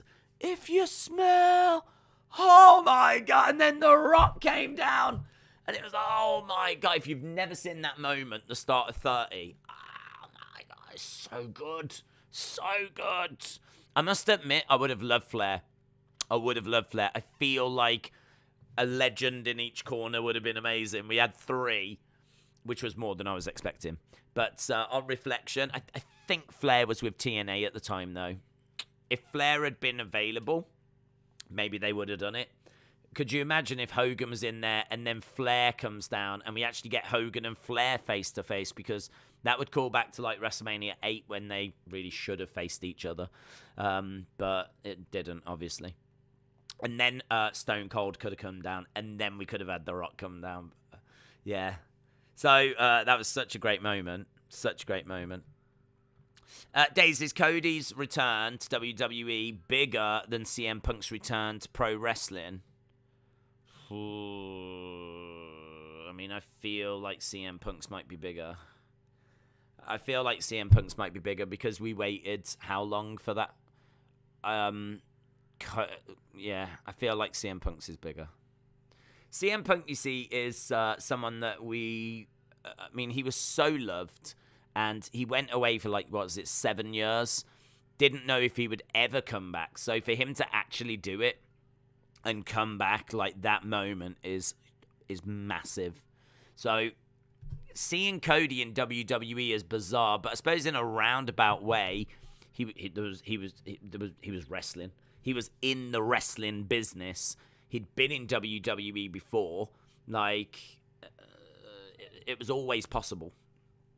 And it was always possible that CM Punk was going to come back, but it was less, I don't know, is it less likely that he would go? I don't know. It's a good question. Like, CM Punk coming back was massive. And Cody going to WWE was massive. And I didn't see the Cody thing happening, but it had been rumored. CM Punk's thing, I suppose it wasn't.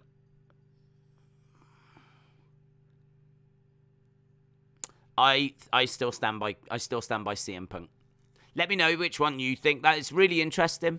I think CM Punk's is bigger. But I think that the Cody one is still massive because I didn't expect it. Who expected Cody to go from AEW to WWE? Who expected it? I don't think many of us expected it. Yes, it was rumored before, but then CM Punk was rumored before as well. So they were both rumored before. Is it more likely CM Punk returning than Cody going to WWE? I mean, I don't know. I think we could tie ourselves in knots. But I would say the bigger moment is CM Punk coming back. Days, I just ordered a Cody Rhodes shirt. And did you see WrestleVotes? Nope. I'll have a look. What was that? Jesse. I'll have a look. Or Jess. Is it Jess? Jess R. WrestleVotes.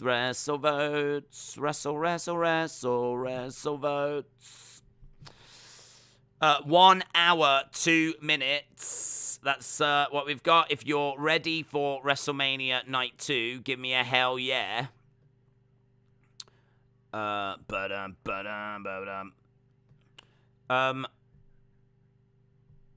I don't know, to be honest. I don't know if that's going to be a tease. I mean, it could be that he's on the show and that there'll be a little Stone Cold moment. Or WrestleVotes is...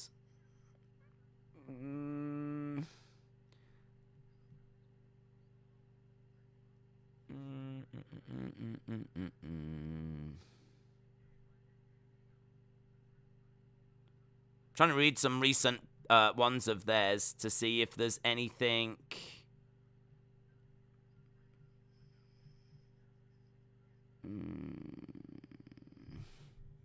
Maybe it is. Maybe it is a tease. I never get this. I never get this. I never understand as to why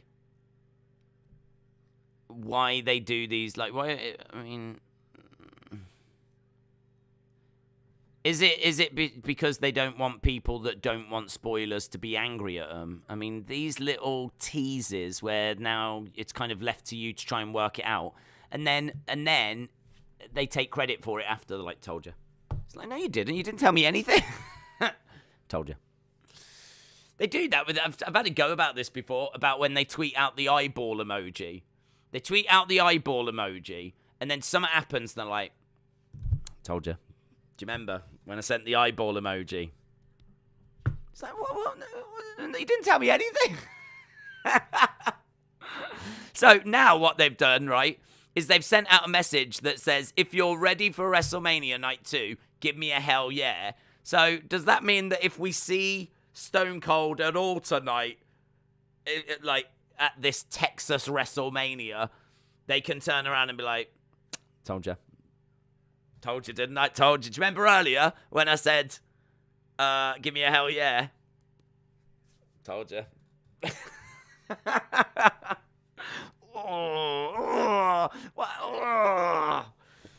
don't know what I hate more, wrestling journalists or, like, children. I don't know.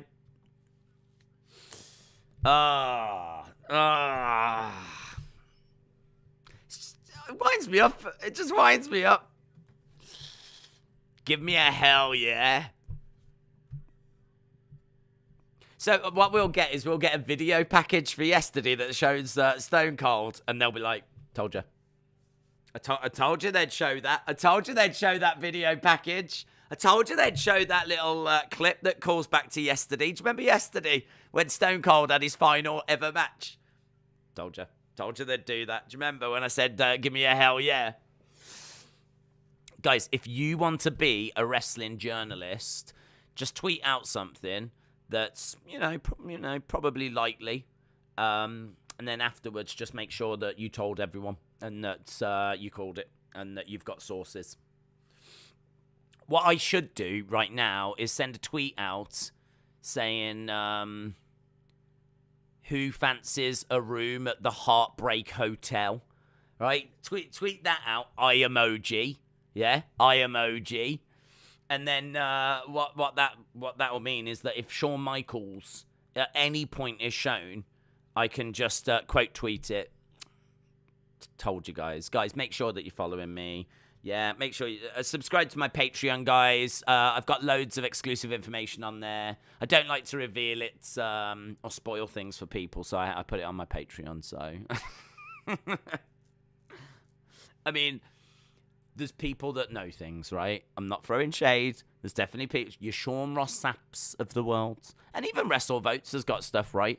But WrestleVotes has got stuff wrong. By the way. What was it? Keep your eyes on the garden.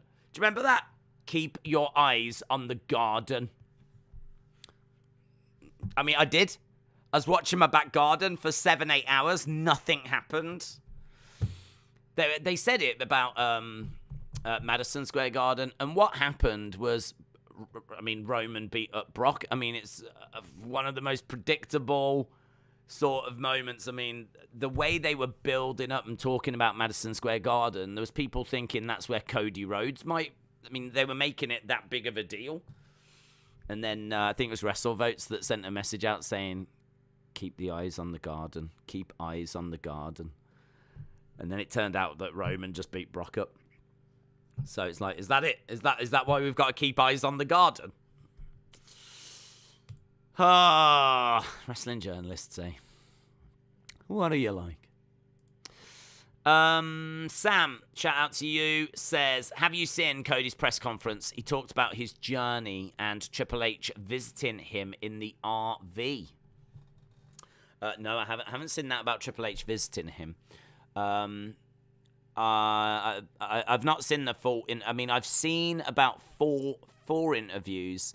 Each one was around about, 5 to 10 minutes. I hear there's like a 50-minute one that James sent me that I haven't seen that. So if it is that one, then no, I haven't seen it yet. But there's been like little clips and teases and things doing the rounds all day. So he's been talking to quite a few people. I know he spoke to BT Sport. He spoke to Ariel Helwani. He spoke to WWE. He's done loads of little interviews, so I'll try and catch up with loads of bits and bobs before tomorrow. Hopefully they're just all out there now because they've been getting released all day. We've got Queen Zelina and Carmella. We are into the final hour, if you will, of this kickoff phase. We will be going over to WrestleMania soon. Still can't believe Cody Rhodes is back. Cody's back. All right. Yeah, very exciting. Very exciting. We've been talking about it for the past few hours. I'm ready for some action now. I don't know about you guys.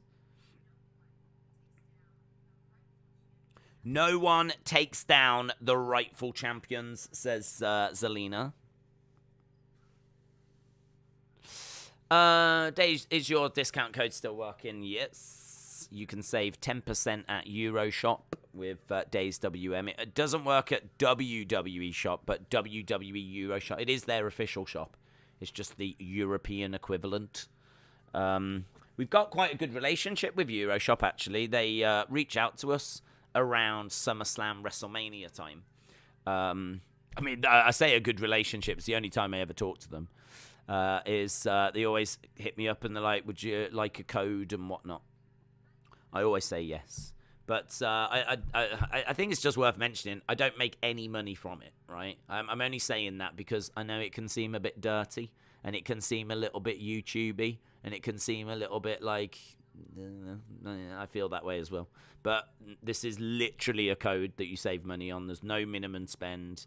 I don't get any commission or anything. If you use it, brilliant. If you don't, I don't care. All right, that's the truth. Use it if you want, and if you don't, I ain't bothered. It makes no difference to my life. So, WWE Euroshop Days WM. Larry, shout out to you, dude. Really appreciate the support. Larry says thank you, and look at that. Larry has got a lovely pair. I mean, that is definitely something that I've known about Larry for a long time. He's got a lovely pair. So, yeah, no, I appreciate it. You've got a very appreciative pair, haven't you, Larry, saying thank you to me, right? This won't make sense to anyone, but it is in the chat right now. It's like, shout out to you, dude. Hope you are well. Do you see the Jackass cast getting involved tonight, says Macca Rice. So, yeah, I mean, look, the Johnny Knoxville one is not a match I'm looking forward to. I'm really not. I'm not going to be down about these things. But yeah, the celebrity matches are just not my cup of tea. I think, for me, when it comes to wrestling, I love your Codys, your Seths, your Gunthers, your Danielsons, your Serena Deebs, your in-ring technicians. I don't even mind your Kingstons. I don't mind your Luchas. I don't mind different styles of wrestling. I'm not a big fan of death matches, but, high flyers, fine. Brawlers, fine. Mat technicians, fine. I really don't mind any of that stuff, but I do think that wrestling should be respected. And I do think that, just having someone like Johnny Knoxville that's not a wrestler getting into the ring and, there's every chance that he beats Sami Zayn. I mean, I just don't think it's a good look. So what would I want to see from Johnny Knoxville? I think what I would want to see from Johnny Knoxville is I'd want to see Johnny Knoxville doing the Shane McMahon spot. If I had a wrestling company and I lost my mind and I booked Johnny Knoxville, I would be booking him because he is the guy that does wacky stuff and, will do things that maybe are death-defying or risk-taking. I expect him to do the big Shane McMahon jump off of a Titantron, or I expect him to do the OMG moment, yeah? I think if you think about some of the crazy big spots, that one in particular that he did, wasn't it him and Blackman at SummerSlam, where Blackman hits him with the stick and he just falls off the side of the screen, and he falls a hell of a distance, Shane. That's what I would expect from Johnny Knoxville. I would expect him to be doing that death-defying, risk-taking spot. Otherwise, what's the point? I'm not booking him for his wrestling ability, am I?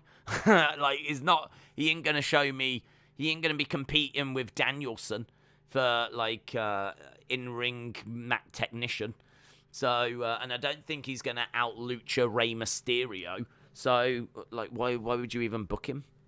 So I've got to think that he's going to do something big. Yeah, I've got to think there's going to be something that goes down. I mean, could the Jackass cast get involved? Yeah, they could, absolutely. I mean, I don't know if there's going to be I don't know where we're going. I don't know if there's going to be booby traps. I don't know if we're going to be fighting all over the stadium. I don't know if the end result is going to be a big spot where he jumps off something, cross bodies off something, or I genuinely don't know. But I have to think that if you was booking him, you'd book him for that reason. So maybe there'll be something eye-catching and something that people are going to enjoy watching and re-watching for years to come. Think about Shane when he jumped off Hell in a Cell. I've got to think, there's no Shane, so I've got to think that Johnny Knoxville's going to perform that job this year. So that's what I'm thinking for Johnny. I think the rest of the cast could get involved. Maybe Cody confronts Reigns later tonight. Well, it might be Stone Cold. Give me a hell yeah. That's what WrestleVotes are saying. Well, they're not saying anything. But could be anyone. I wouldn't think it would be Cody, to be honest. I think Cody's back. I think he's made his intention clear, but there's not really a need to rush it. I think next stop for Cody will be Monday Night Raw. Days, does the discount code also work for delivery charge? All I know is it takes 10% off. Where it takes the 10% off, I don't know. If it takes it off the total or if it takes it off just the item, but I know it's 10% off. So try it, put it in, go on Euroshop, put something in your basket, go to the checkout, use the code DAYSWM, see what it does. You'll be able to see for yourself. As far as I know, it works on promotional items as well. So if something's already on sale, it should work. And as I said, there's no minimum spend. I've had people showing me, I love it. I love seeing it. I love seeing people saving money using it. So, like them saving, on a T-shirt, and some people saving up on title belts. So, it's good. It's very, very kind of WWE to do it. I love the fact they've done that for, no one else is shouting about this. No one else is, offering that. That's a really cool thing, so I really appreciate them doing it. What's the point in having a 2-hour kickoff show if there's no match on it, says Nicole. It's because you get to hang out with us, Nicole, and you're not going to miss anything. That's what it's about. You get to chat away with people in the chat, and chill out and get your snacks ready, and it's going to be good, man. Look, we're only 47 minutes away. I mean, we started streaming, I don't know, 3.5 hours ago, something like this. By the time we get to the show, I think it will have been. Days, do you think that Liverpool versus City will be a title decider? I think it's got potential to be, but I wouldn't go as far as to say the winner is definitely getting it. I think there's still a few curves that could be in it. A few curve balls. So, but it's going to be, whoever gets that will be favourite. Little XXX, shout out to you. Steve said you might miss Jake Paul. Might miss Jake Paul. I don't think he's meant to be on this today, is he? He was. I saw that he was at WrestleMania and he stuck his middle finger up as he was being led away. I did see that. I tell you what, there's a load of guys here with replica belts. There we go. There's a dude and he's got the WWE title. Here we go. Look, this is a dude here that looks like Brock.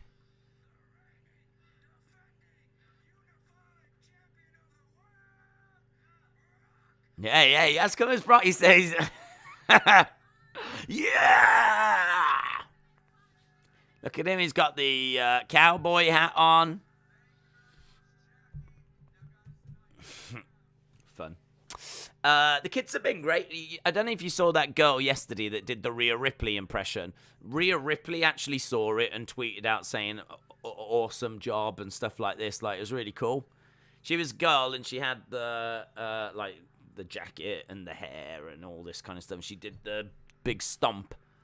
Rhea Ripley saw it. I can't imagine Brock's going to see that and tweet out anything nice, to be honest. Well, maybe he will. He's happy, friendly farmer Brock right now, isn't he? So maybe he will. I bet he doesn't. Rhea Ripley did, though. Harley said, Days, who do you think will be Cody's first feud? I hope they continue with Seth. Oh, I answered that one. Am I delayed? Oh, no. No, I answered that. I said it could still be Seth. But equally, I think it would make sense if it was a low-level heel. Because if it was a low-level heel, I feel like Seth... I don't know if like Seth's going to want to lose repeatedly. And I really wouldn't... I think it's too soon to do 50-50 booking with Cody. I think like you need to have him reintroduce him, basically, to like a load of people that don't watch AEW. And might not even know him. Do you know what I mean? Like, they might have heard of him, but they might not know much about him. So you've got to reintroduce him and show him what he's about. So I think having him in a 50-50 feud with Seth might not be the right way forward right now. If I was booking him, I would find a way of just quickly moving him away from Seth. I'd probably give Seth something else to do so he gets distracted. And I would put Cody into a feud with someone like Sami Zayn.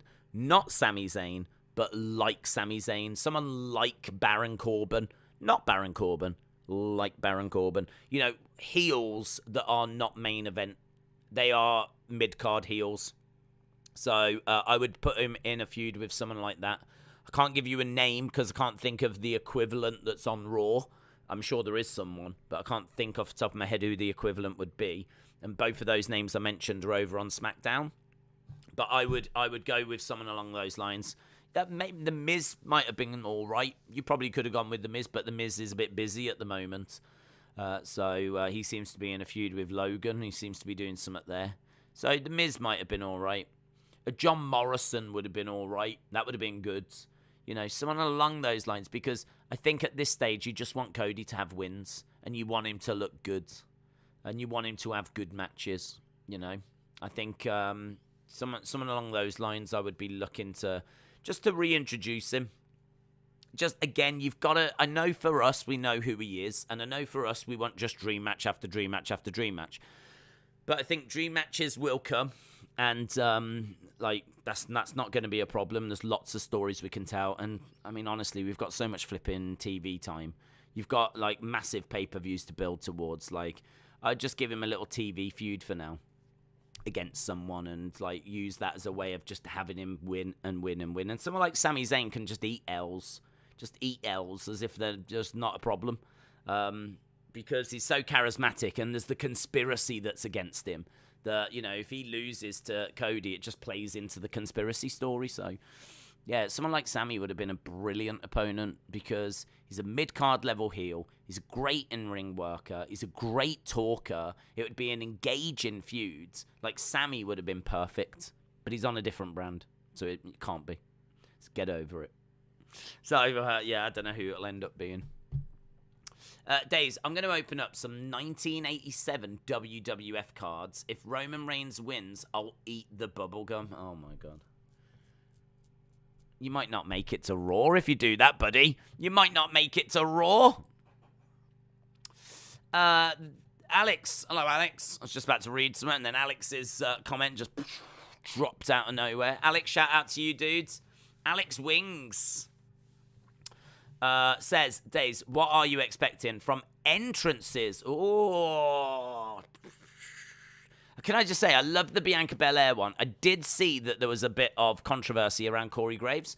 I mean, like, I could be wrong on this one, okay?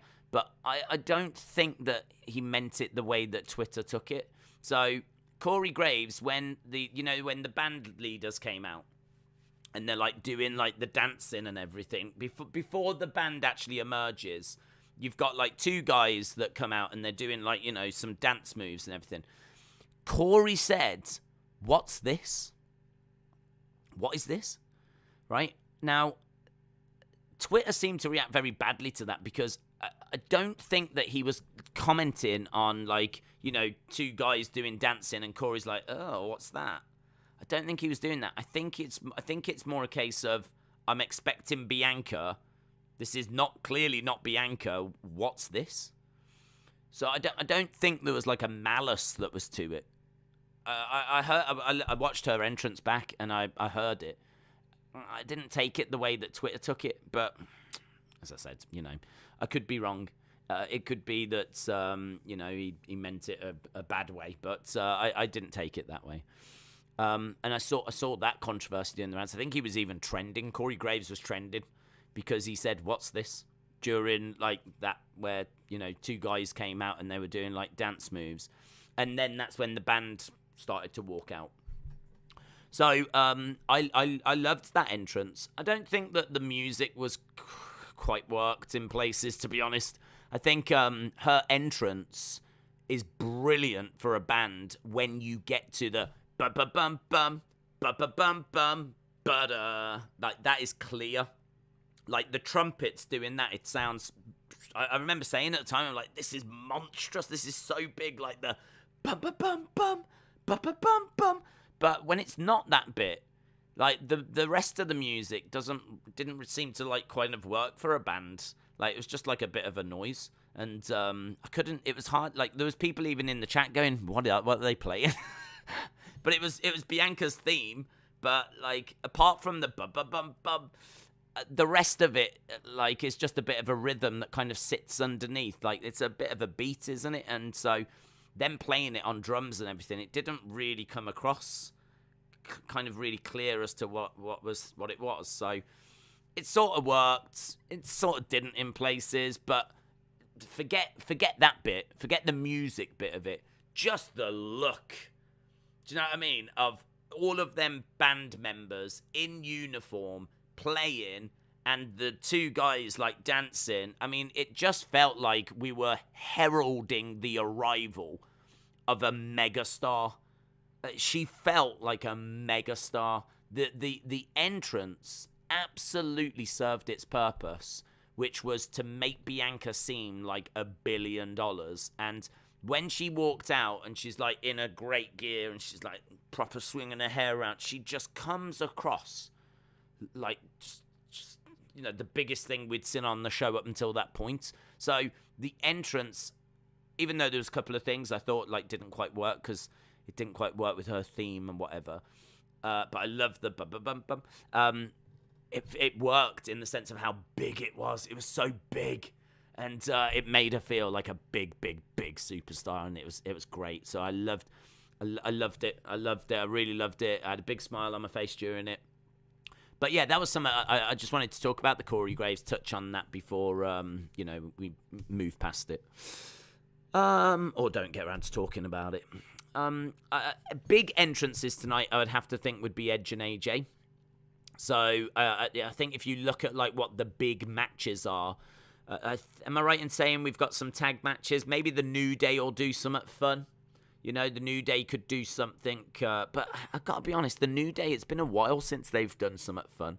I think since Big E kind of left them, and they've not been like a three-piece, it's not kind of hit the same. So I don't know. I mean, if you think back to WrestleMania 32, didn't they have the big Bootios box that they came out of? That was brilliant. That was an amazing entrance. I don't know if they were wrestling or if they were just the hosts. Might have been 33. No, I don't think it was. I don't think it was 33. I'm pretty sure it was 32. But yeah, the box fell over and they came walking out. That was a brilliant way for them to make an entrance. But I'm not sure I can expect something like that tonight. Maybe RK Bro will get something because they're a pretty big team. Edge and AJ, Edge in particular, because of this dark new character, I think they'll go big for him. And Brock Roman, I mean, I don't know if they'll do anything that special. There's bound to be a lot of pyro, I'd love it if there was a load of like tractors and farmers that came out for Brock just before. That would be pretty fun. But yeah, I don't know. There's not really. I kind of feel like the women or Seth tend to be the one, or the Demon, like Finn Balor. I mean, that they would be the entrances, wouldn't they? They would be the ones you would expect. WWE needs to be careful of commentary when they're involving cultural segments because people get bothered over those things. It's true. I mean, and I can understand it. I don't think it was meant the way that Twitter took it. I can't prove it wasn't. I just don't think that it was. I mean, it wouldn't make sense for Corey to mean it that way. Do you know what I mean? Like, and cause that kind of controversy. It wouldn't, not on a family show, WrestleMania. It just or ever. But I just don't think he meant it that way. I think it was more right. Becky's in the ring. We're waiting for Bianca. Two guys come out, start dancing. What's this? I just think it. I don't think race or anything was to do with it. I think it was. Where's Bianca? I think it was just meant that way. And that was something I was just going to touch on because, like, I don't know. It's a hard thing to talk about on Twitter because, I mean, if you say something like that on Twitter, you'll get shot down and told you're wrong and all this kind of stuff. And as I said, maybe I am, but I think you can explain it better when you're on a platform like this.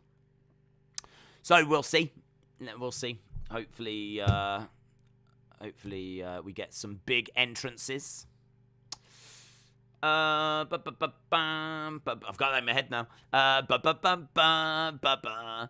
Do you think there will be a rematch between Ronda and Charlotte at WrestleMania Backlash? I would think so. I don't think that feud's done.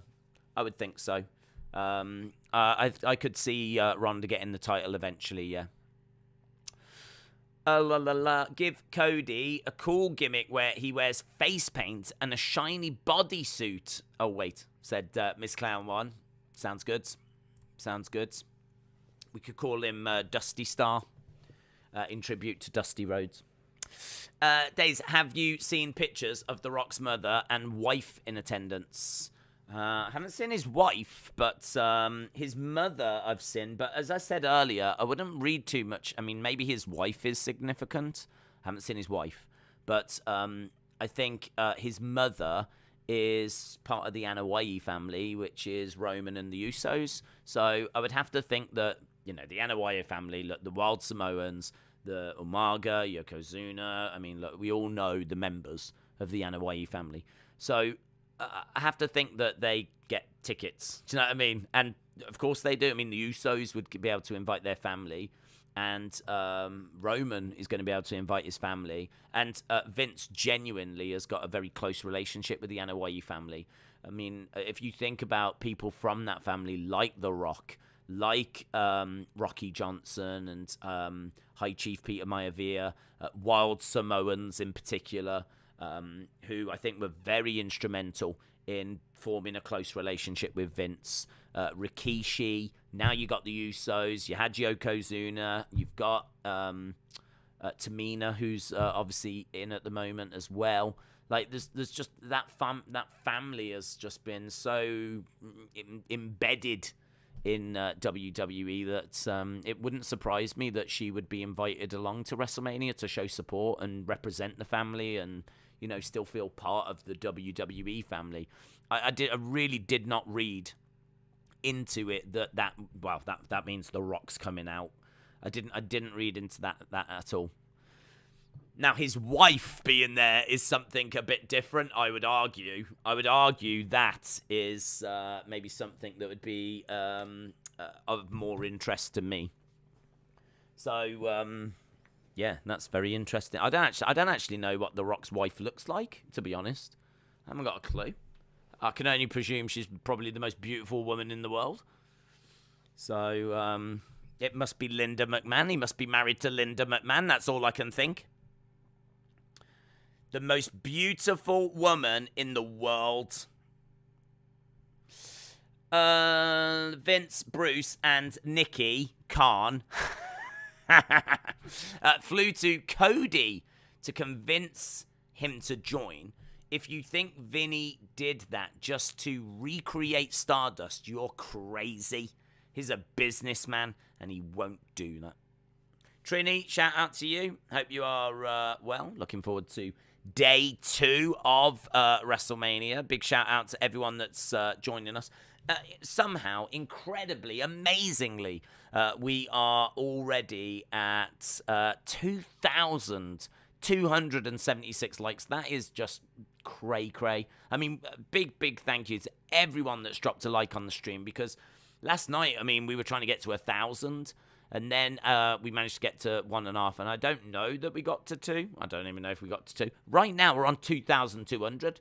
So if you are watching and you haven't dropped a like, drop a like. It really is appreciated. Yeah,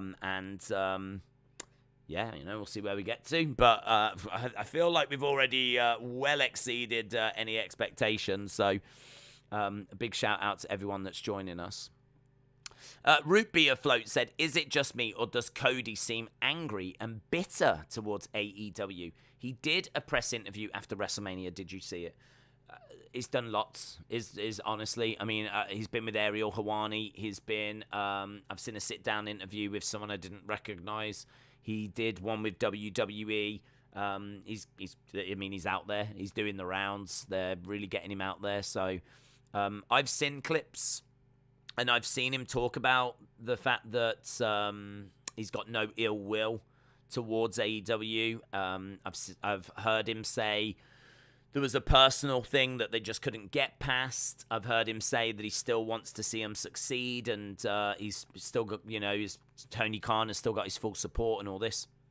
So I've seen lots of different things, to be honest. Well, not different, but I've not seen him come out and shoot into or lay into AEW. I haven't seen that at all.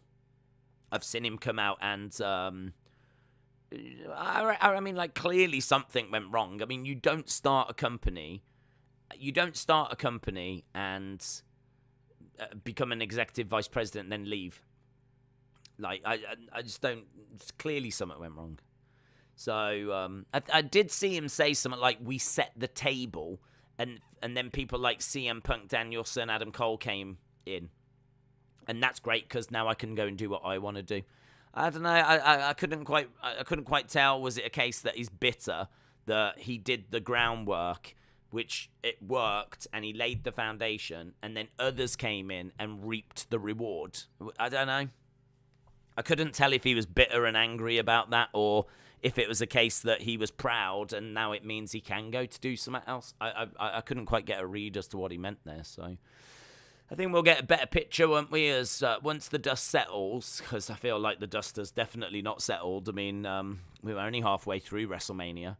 I think once the dust settles, maybe even after Monday, and all the videos are out, and we've had a chance to watch everything, and we've had a chance to, take everything on board, then we'll get a better idea as to where things stand. Who knows, might even get some sort of response from AEW.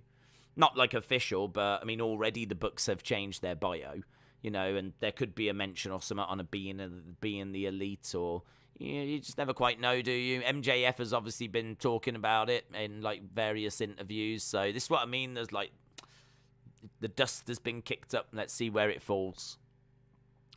Burn It Down, shout out to you. Hope you are well. We've had now over 8,000 votes. Jeez, 8,000 votes. Amazing. Well, let's have a look actually and see where we are with those results so far. I can tell you Roman 63%, Brock 37%. That is where we are right now. So Roman 63%, Brock 37%. So it seems like people are leaning towards the fact that it's going to be Roman that's going to retain, but might not be. I think it's still quite close. It's not. It's certainly not something people are feeling overwhelmingly confident about. MJF cries on and off TV, says Alex Wings. Skylar said, Days, who do you think will win the women's tag titles tonight? That's a hard one. Honestly, that's one of the hardest matches to predict. It's one of the hardest matches because there's 4 teams to start with, And I think you can make an argument for pretty much all of them. I mean, I heard that if Carmella and Zelina win, there's rumors that Carmella might do the sex celebration with Corey Graves. You know, when Edge and Lita did that sex celebration back in the day, there was talk that maybe Carmella and Corey Graves were going to do that. I don't know if this was on their YouTube show. You remember that YouTube show that kind of bombed? I don't know if it was mentioned on there because I never watched it.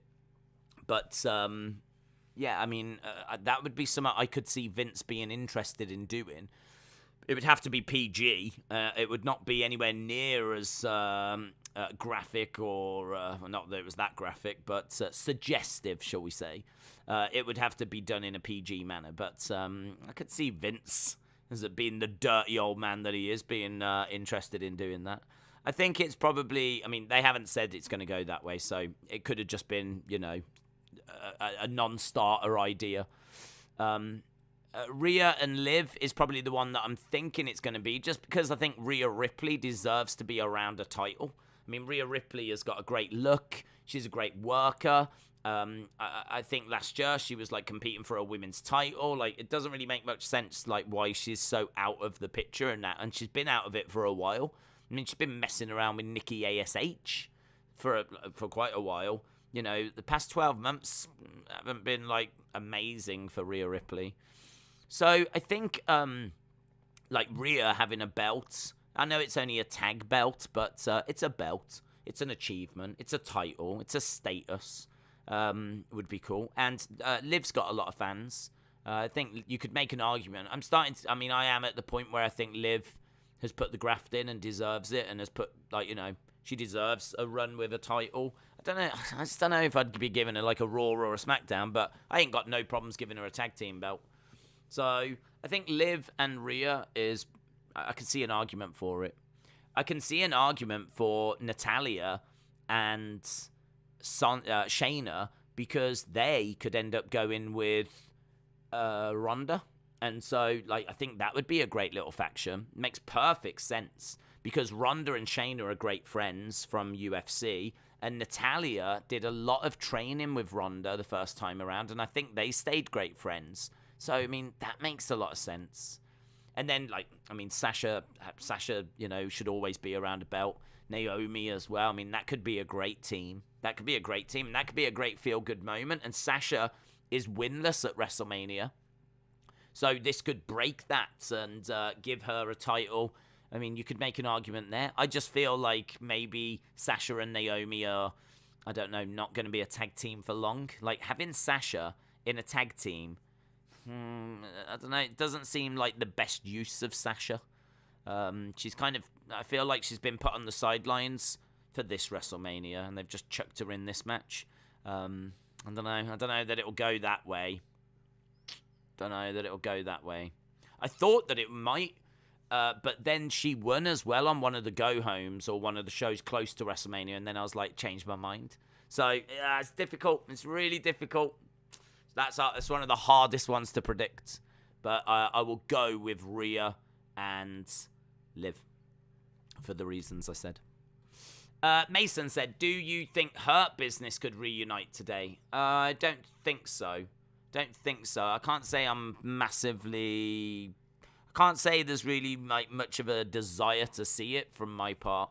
I mean, I like Cedric, I like Shelton, I think they're cool, but that has been so stop-start. I mean, they were with him, and then they left, and then they came back, and then they were told to go again, and I don't need them coming back again. I think it's done. I think it's dead. I think they need to find a new gimmick. And I think if he was going to have a group, I don't know that I would. I don't think I'd go back to that now. I don't think I'd go back to that. Just because, as I said, like, you've done it, you've moved away from it. You've done it, you've moved away from it. Like, it's been so stop-start. I can't really see much of a... I don't know. I haven't seen any reports that it's going to go that way. Let's put it that way. So it would be very much out of the blue. What is this? I don't even know what this is for. What is this? Is this an advert for WrestleMania next year? Charlotte, Roman, SoFi, Los Angeles, there's Sasha.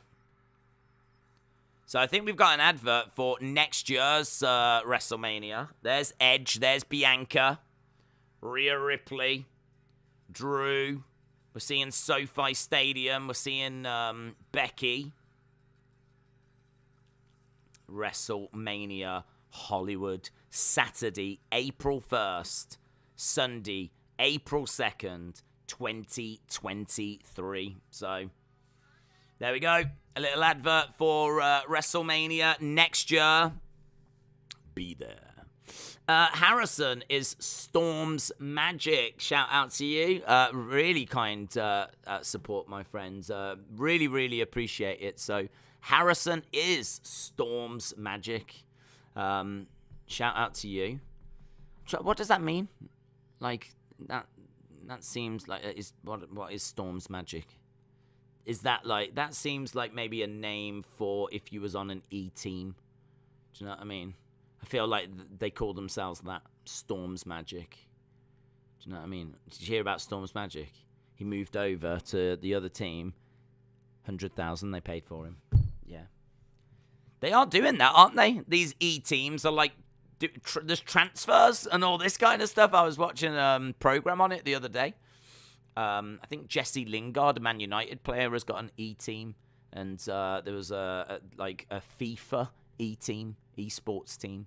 And they're now moving for transfer fees and everything. It's like blowing up. So we're going to stop doing wrestling watch-alongs, guys. We're going to move into esports because that's a growing market, yeah. And we're going to go there. So this is going to be our final stream for wrestling, apart from tomorrow when we're definitely doing Raw and NXT and AEW and so on. But anyway, Harrison is Storm's Magic says, in your thoughts, Days, where would you put last night's Mania in all time compared to the Manias that you've watched? Yeah, so this has been a hot topic of conversation, and I genuinely think that we're on track to... we're definitely top 10. Well, I can't say that for certain because I haven't seen today, but I feel like if today is like really good, maybe not even great, but just really good, I feel like we can slip into the top 10, right? So that's kind of where we are. If today's a disaster, then maybe we do slip out of that top 10. In fact, there's a chance that we could. Because if today's a disaster, I have to think it's going to really bring down that score from yesterday. So, you know, I feel like a lot of WrestleManias, like, for example, last year's WrestleMania, I think one day I gave it a 7, and the other day I gave it a 7.25. Okay, so if you want to just have a benchmark as to how we scored last year's, one day was a 7, the other was 7.25. Last night, I gave it an 8.75. So that just really puts it into perspective as to how amazing yesterday was compared to either of the days last year. So that's why, for me, we're around top 10. If today is going to be good, like the matches, what we're looking for is we're looking for all of the matches to really not knock it out the park. I'm not looking for every match to be 5 stars, right? That's just not even realistic, but I'm looking for every match to be solid. I'm looking for every match to have something about it. I'm looking for every match to maintain the momentum, right? So I'm looking for every match to be 3.5, 3.75, and I'm looking for some matches. I think there's a lot of pressure on Edge AJ. I need something to be around a 5. I mean, we're not going to get to 5. It's rare that you ever do, but I need something to be like 4.25, 4.5, something like those lines. So I'm hoping that Edge AJ delivers. I'm hoping that Brock Roman delivers. I'm hoping that the other matches don't underwhelm. I'm hoping that we get The Rock. I'm hoping that we get some returns. I'm hoping that we get like HBK little moment in there somewhere. I'm hoping that we get like RK Bro split up. I'm hoping we get like a turn somewhere, like, you know, Randy turn, or like some of the women turn, or whatever it might be. Like, these are the things that I'm looking for and I'm hoping for, because these are the things that are just going to cement this as being a top 10 WrestleMania. Now, I'll even go further. If it does that today, there's every chance this slips in at about number 2. Number 2, number 3. For me, I think my favorite would be 17. My second favorite would be probably 30. I've got a soft spot for 5, but I know that the quality of the matches for 5, I've got a soft spot for because it's nostalgia. This beats 5. So far, this beats 5. This beats 1. I know 1's important, but that only gets you so far. Like, if we're talking about sitting down and enjoying watching a WrestleMania, I would say 17. I think 10 is good, but 10's got some bad matches in it. I mean, I think Adam Bomb's on that card. I think there's, like, Bam Bam against maybe Doink. I think it's like Doink and Dink versus Bam Bam and Luna Vachon. I mean, it's a fun little throwaway match kind of a thing, but it didn't match in some of the stuff that we saw yesterday. So, but then equally 10 has got the ladder match. 10 has got Brett and Owen. Do you know what I mean? Like, so equally it's got amazing matches as well. So, yeah, I kind of feel like if today is solid, we could be looking at top 3. We could be looking at top 3 for me. I mean, I love 17 and I love 30. I think I agree with Wrestle with Andy, who often says that 19 is underrated, and I do really agree with that. I do agree that 19 is underrated. I think 19 is in the conversation. Things like 25. 25's got, like, Undertaker and Shawn, but I don't really think it's got much beyond that. I mean, there's some alright stuff on there, but I feel like Undertaker Shawn is the absolute pinnacle. Everything else just bobbles away underneath. 26 is the same, really. Yeah, I mean, I think the ones in the 20s are quite solid. 11, 12, 13. The Attitude Era WrestleManias are atrocious. I mean, 15 and 16 are amongst the worst. 9 is the Toga Party, which I've got a soft spot for, but do you know what I mean? Nostalgia. I mean, that had Bob Backlund against Razor Ramon. It wasn't great. So, yeah, I think for me personally, I'm really high on this WrestleMania so far. But until we see today, I really can't say. But I feel good for top 10 and maybe top 3, depending on how today goes. So I hope that answers it, Storms Magic. And all the best with your esports, mate. All the best. I hope it goes well.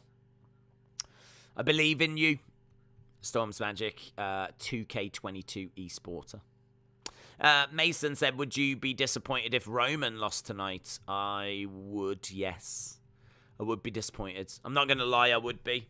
I think Roman, I said earlier, it's good actually. I feel like what we've done is we've gone, I think we've hit a lot of points and we're kind of coming around on a few things now. So that says to me that it's about time for us to, get into the show. And as I'm looking at the countdown clock, there's 12 minutes. So I think we've done well. I think we've done quite well. I think we've hit everything. So, yeah. In regards to Roman, I said before, I'd love for him to hit the 1,000 days. I think that would be a historic reign. You can argue that this reign is a historic reign anyway, but I think 1,000 days is something that's really going in the record books. We haven't had a 1,000-day title reign for one of the major titles since Hulkamania. So that is something that, if you put Roman and this reign up against what Hogan did at WrestleMania 1, 2, 3, that just is like the core of wrestling for me. Think about the first ever WrestleMania and how important that was. Follow it up with the second, and then the third when it's Hogan, Andre. That run there, yeah, and then he loses it, of course, to Andre. But that run there, that lasted 1,400 days, I think it is. So we don't need to go that long, but if we could get to 1,000, we're starting to get into that kind of area. And that is so special. I said earlier, everyone loves to feel like they're watching history. They're watching something historic and important and significant. That is exactly what you are watching with this Roman title reign. If it comes to an end tonight to Brock Lesnar, I just think it'd just be a shame. I just think it'd be a shame. I think that's a missed opportunity, because when will we ever get this close to 1,000 days? Yeah, we ain't got to do it. It's not like, if we don't do it now, we'll never do it. Or, do you know what I mean? There'd be people that are like, I don't care if we never do it.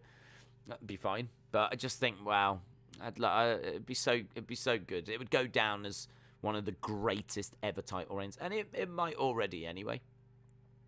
But I'd like to hit that. I'd like to hit that benchmark. So, yeah, I would be disappointed. And also, the other thing, and maybe even the bigger thing, I don't think Brock's the right person.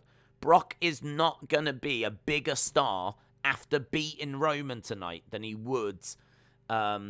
Do you know what I mean? Like, I think the person that beats Roman needs to come out of it a bigger star. And I just don't think Brock would be. Brock would be leaving it exactly the same, leaving it as he came into it. So, yeah, I would be more into Cody doing it, to be honest. I think Cody would really benefit. Or Bron Breakker at some point, or Gable Steveson at some point, or Gunter, or someone like that. It's more important how many times you defend the title than the amount of days. Well, it is, but that's not recorded. That's not something that's ever recorded. I mean, I have no idea like how many times Hogan defended the title in that era, or how many times Bruno defended it. Like, I do understand where you're coming from, but that is not the number that gets thrown around. It's if you think back to like the Honky Tonk Man when he was Intercontinental Champion and he was on his historic title run. That was done in, like, how many days? If you think about when Fabulous Moolah lost her title, they were talking about the fact she'd been champ for, like, 26 years or what. It was around that number. They didn't say, like, she was a 15,000-time championship defender, or however you would word it. I don't disagree with you. It's just not really been that way in wrestling. It's just not a number that we tend to, like, brag about, if you will. Which I do agree. I mean, I suppose, in a way, though, you could, if you was a heel, just go up against jobbers to inflate that number. Equally, if you're a heel, you can just do your best to make sure, like Nakamura has just done, that you never defend the belt, and then that way you get a long title reign and you've never actually defended it. So I suppose there's ways that you can cheat either system, but yeah, I would agree. I think it's probably more impressive if Roman has had defended it 98 times compared to someone else that defended it 40 times, regardless of if that person that defended it 40 times did it over 3 years and Roman did it in 1 year. Do you know what I mean? I totally get your point. Mason says, I've got a real weird feeling that Brock is going to squash. Brock will squash Roman. They could do that. I mean, they could, in all fairness. A squash and a shock like that, it could be like, yeah, an OMG moment, because they did it with Goldberg and Brock at that Survivor Series in 2016. That was when, he got squashed in, like, I remember doing a reaction video to that, and I remember I was here. I was living at Southampton at the time, but I was actually having to watch it here. Don't know why. I think I came back for the weekend.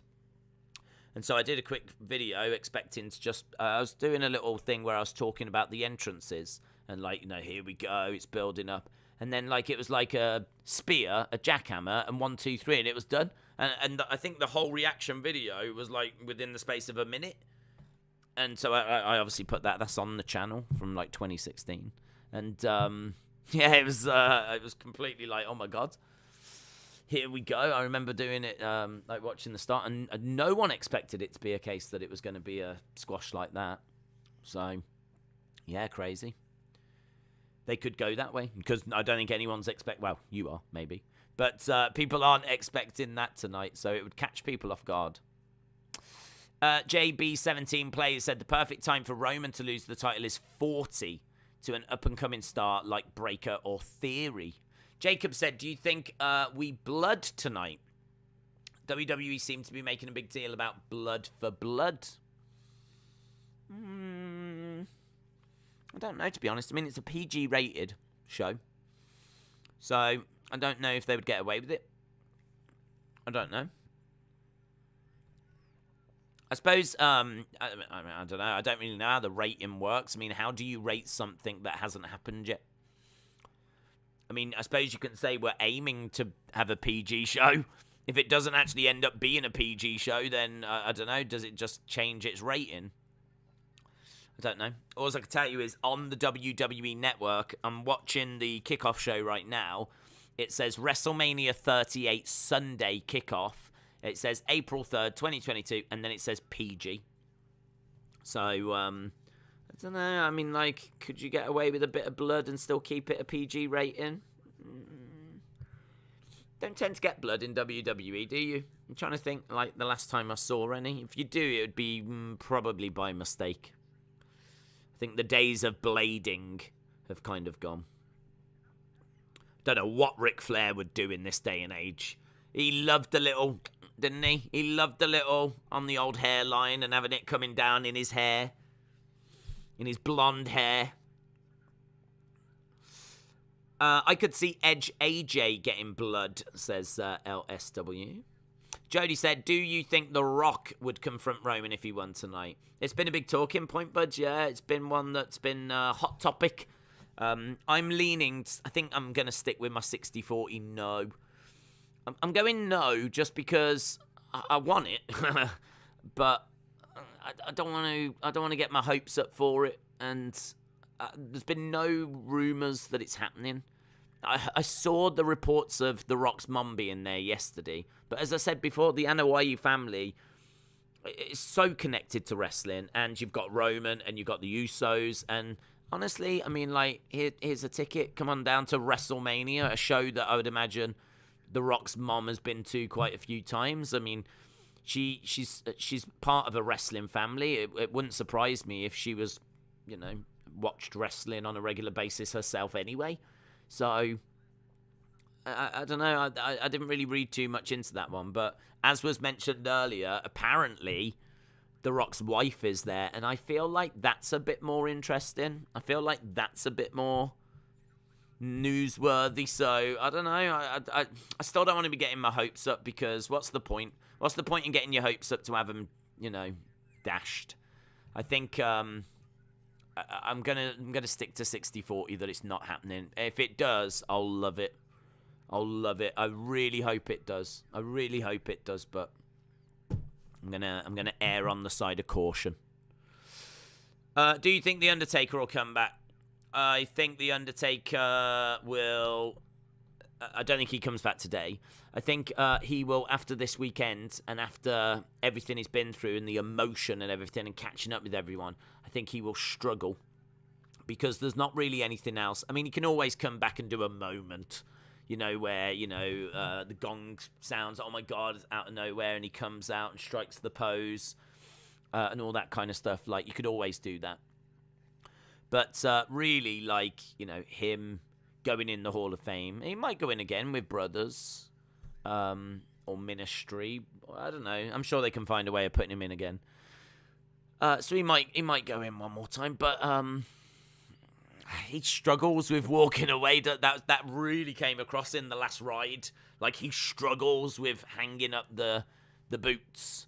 So I can't say he never will. I can't say he never will, but I think that he'll go away. He'll digest it. It'll be something he's tempted by, I would imagine, and I don't know what Michelle will say to him. She'll probably say it's over, it's done.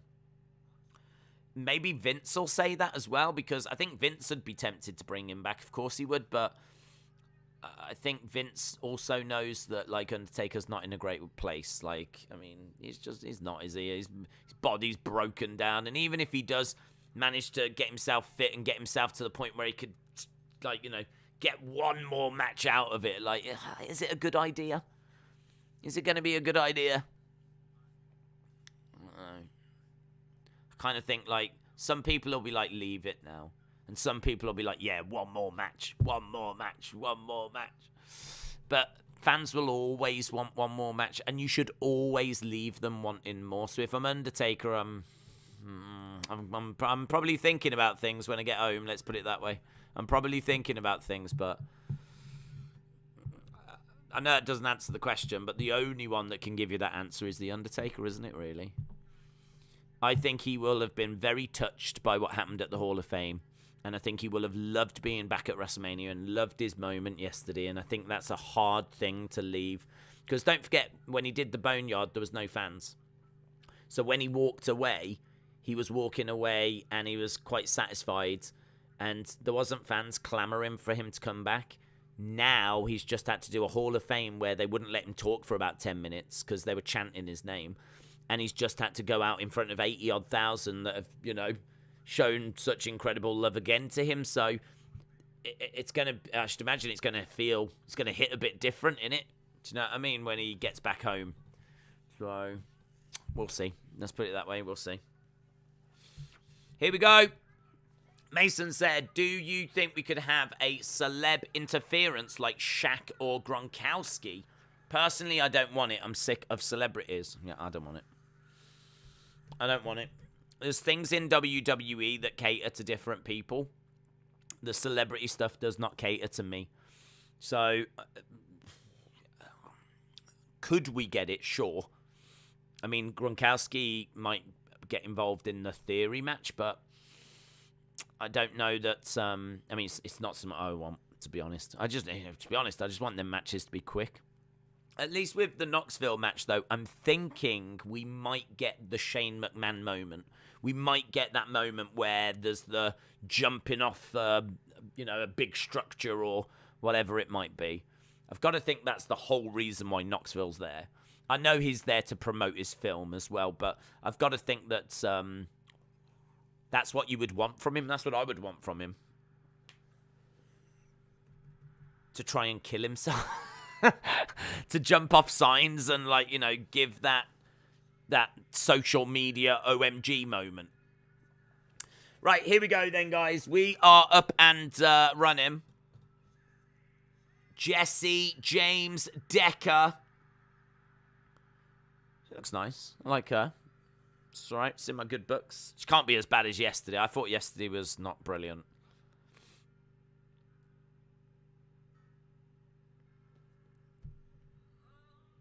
Beautiful.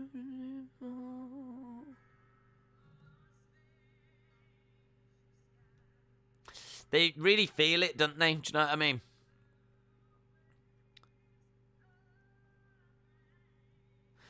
I don't know if it's just me, but sat here in England, right? But I always find, when it comes to, these kind of singers, American singers, whatever, it's always like, oh, beautiful,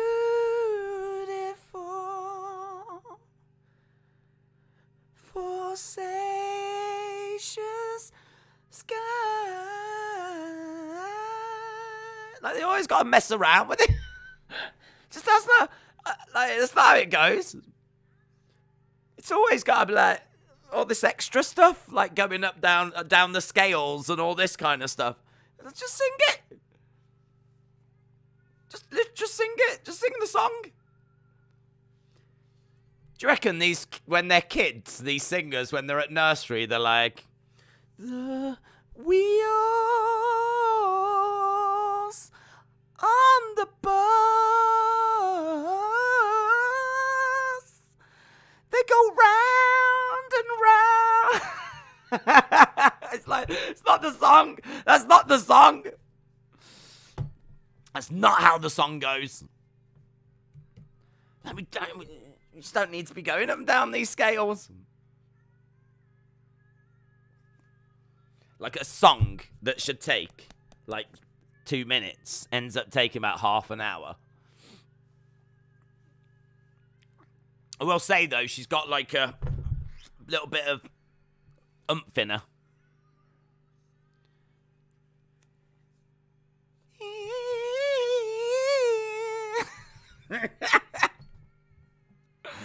Listen, it's a great song. No shade on the song. She's a lovely woman. She's a great singer. I just think, wow. We've got the cake. And we are slapping that icing on, aren't we? We are. we are putting some icing on that cake. That is a well-iced cake. Last night on WrestleMania Saturday, we had Mad Bants. Esteban said, Days, all I can say is... Yes, eyes emoji. Eyes emoji.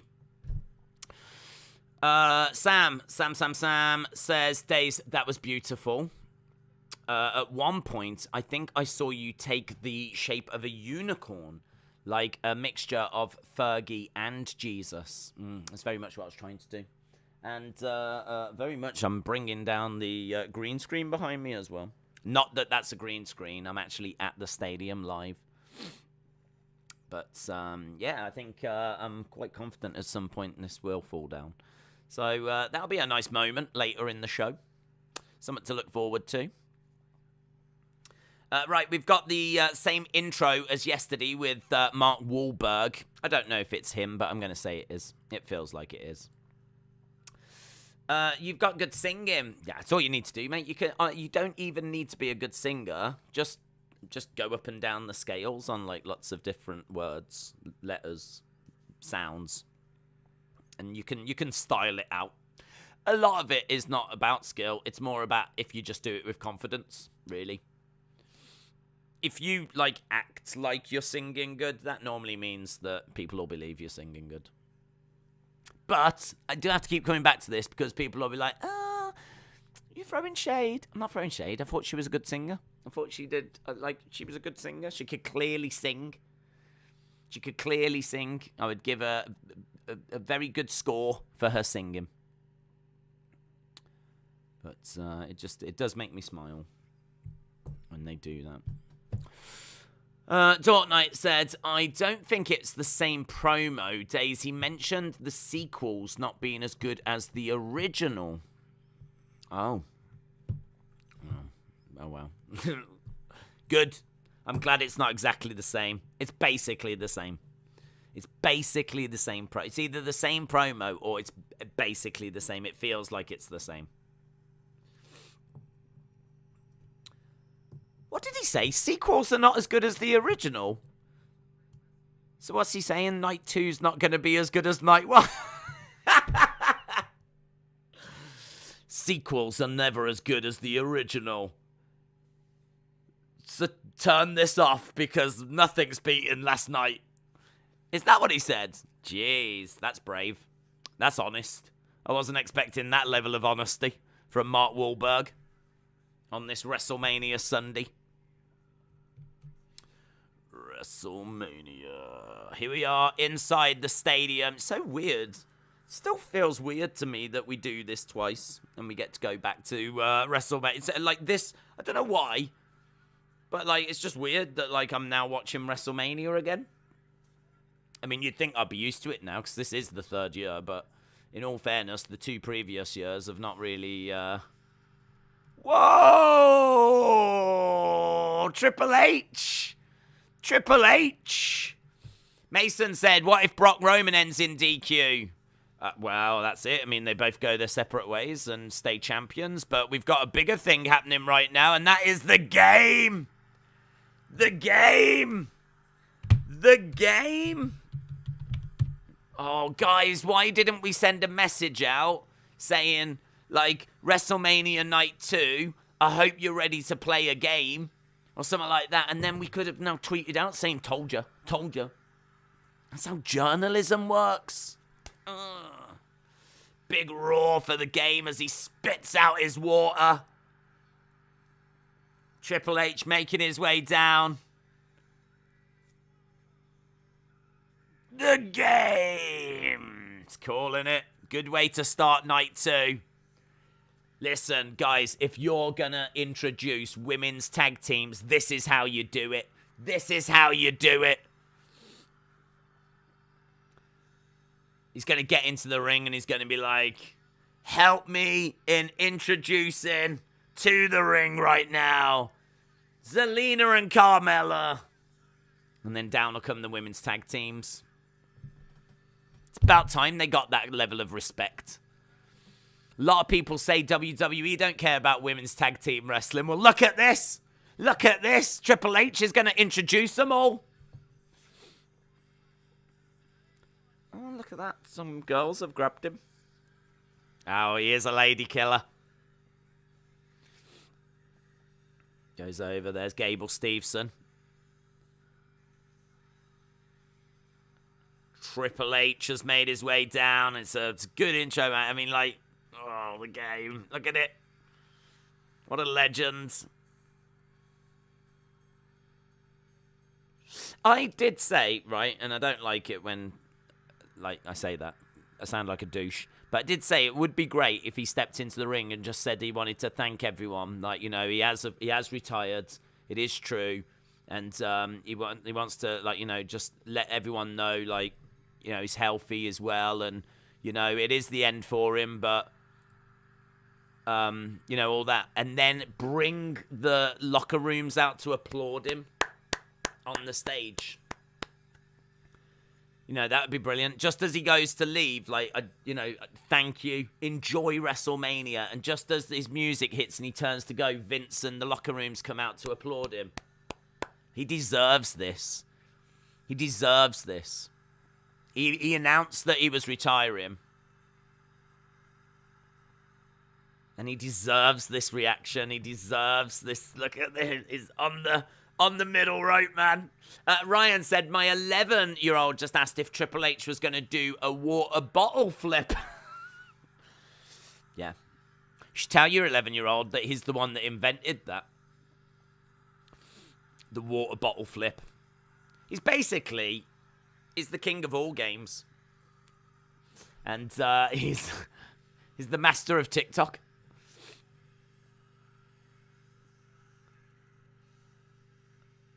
There we go. Oh, it's great scenes, isn't it? It's great scenes.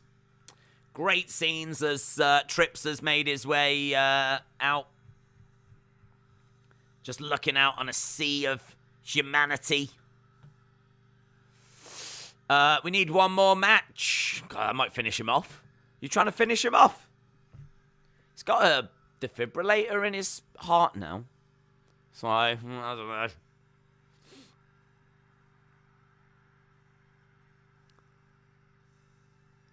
I mean, like, we need to find out why he's here, but that's a great moment. They did say this would be the most stupendous. I mean, you know, they're not looking to put on a boring, dull second day, are they? So, I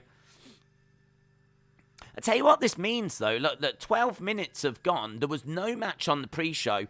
All of this is taking time away. Like, last night, WrestleMania ran for 4 hours, 4 minutes.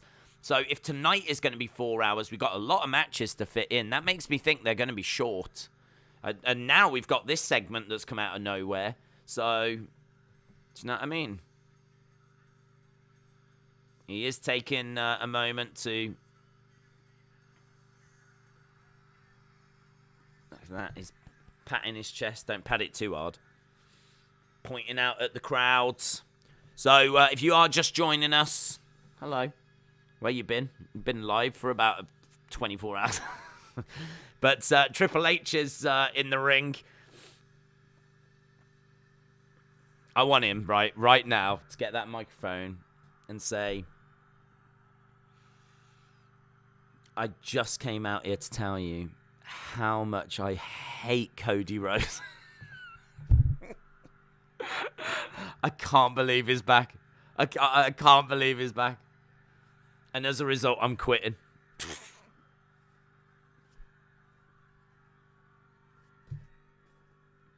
I'm going to AEW. I've come out to let you know that I'm all elite.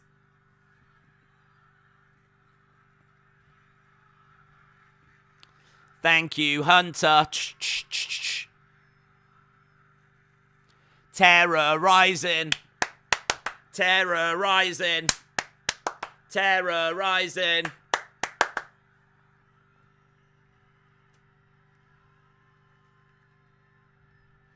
I'm surprised there's not an NXT chant.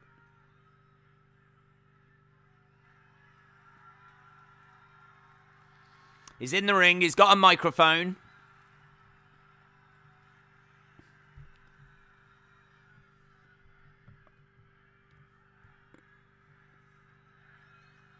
Are the Triple H chants, or are they saying thank you? I can't quite make it out. I think they're saying a bit of everything, to be honest. The crowd are going crazy. I mean, it's getting a great reaction. So, Triple H starts the show.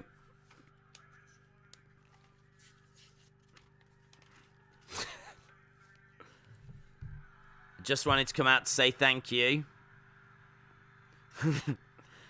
I just wanted to come out here because there's a car parked and it is blocking the entrances. If anyone has got the registration DH557QR, can you please move your vehicle? Thank you. Thank you.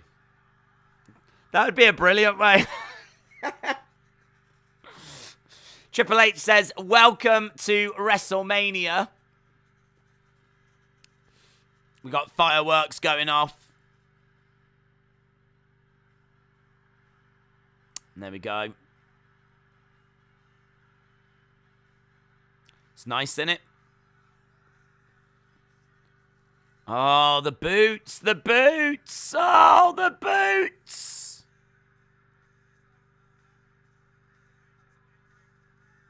The boots. Oh, I've only just seen the boots. He's left the boots in the ring. Long-standing tradition in the industry. Oh, the boots! He's left the boots in the ring. Well, they're going to wrestle around them. It's inconsiderate, isn't it?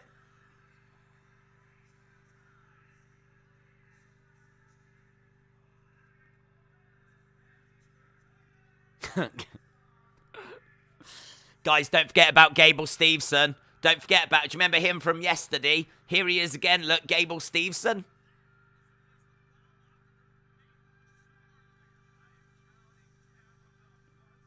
Gable Steveson.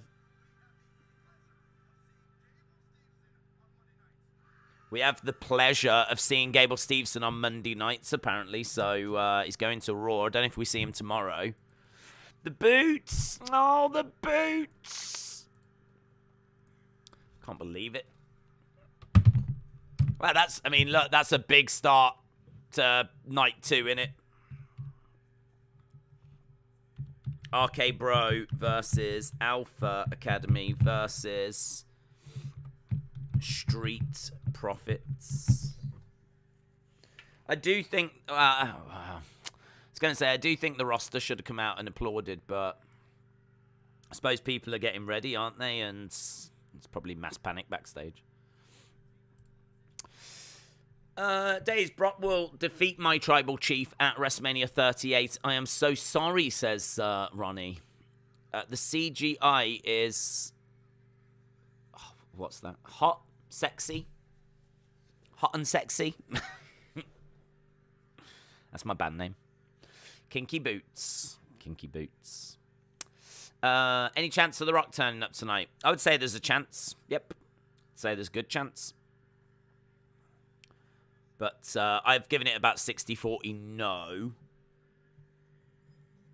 I don't want to sit on the fence and say I'm 50-50. I've gone 60-40 no.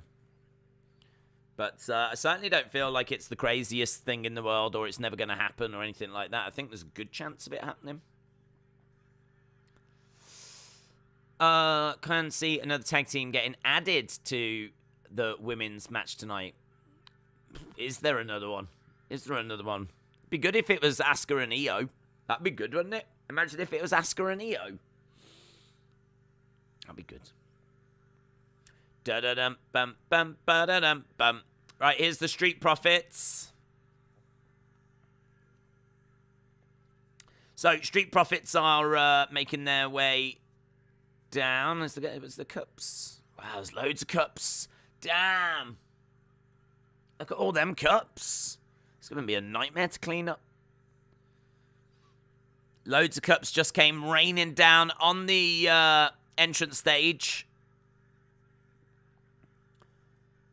So, Street Profits, I want them to be heels. I want them to be heels. Why did Champs come out first?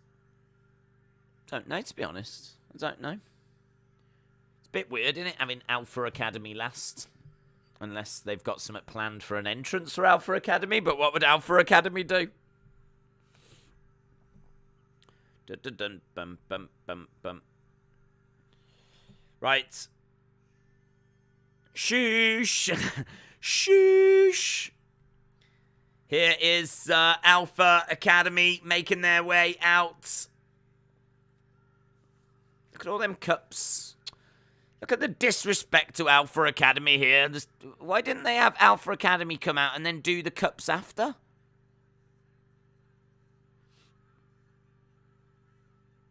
Yeah, look, Otis is having to kick all the cups away as they're making their way down. That is true. Wouldn't it have made more sense to have done Street Profits last? So that when the cups came raining down, you didn't have to have Alpha Academy have to come out and try and wade through them. I mean, it's maybe an exaggeration. I don't think there was much wading, but I stand by it. I stand by it. It's good to see Gable and Otis getting an entrance at WrestleMania. I'm thinking the Bellas. Oh, the Bellas. That would be pretty cool. I would be down for that. I know a lot of people don't like the Bellas, but I actually think they're quite hard-working. And Nikki, I think she could do some stuff in the ring. She wasn't, she was very athletic and, I mean, look, she's not a mat technician, but, yeah, I don't mind the Bellas. Right, we've got Riddle in there and Street Profits in there. There's Randy. I couldn't see Randy. There's Randy. Right, we're going to be 20 minutes gone already. And as we said, yesterday it went 4 hours, 4 minutes. So I've got to think they're probably looking at 4 hours again. So if they are looking at 4 hours, then we've got about 3.5 hours to go. And we are just about to start the first match. And there's an extra match tonight because it didn't make it yesterday, which was the New Day. So I've got to think the matches we're going to get, I don't think are going to be that long. Usually the champs come down to the ring last. That would have made more sense, says John. Gemon said, Roman will win. It's good for business. Esteban said, this is the match of the night so far. I completely agree, mate. I completely agree. Riddle gets thrown to the outside. And so does Gable. Over the top goes Montez Ford. And he gets some mad air as he gets chucked over the top by Otis. The ref has a hangover. Right, everyone's back into the ring, and we do have 6 men in the ring right now. Kicks coming in by Dawkins as Randy Orton is down in the corner. Got Gable in the one corner. We got Montez Ford in the other corner. Ford running over, and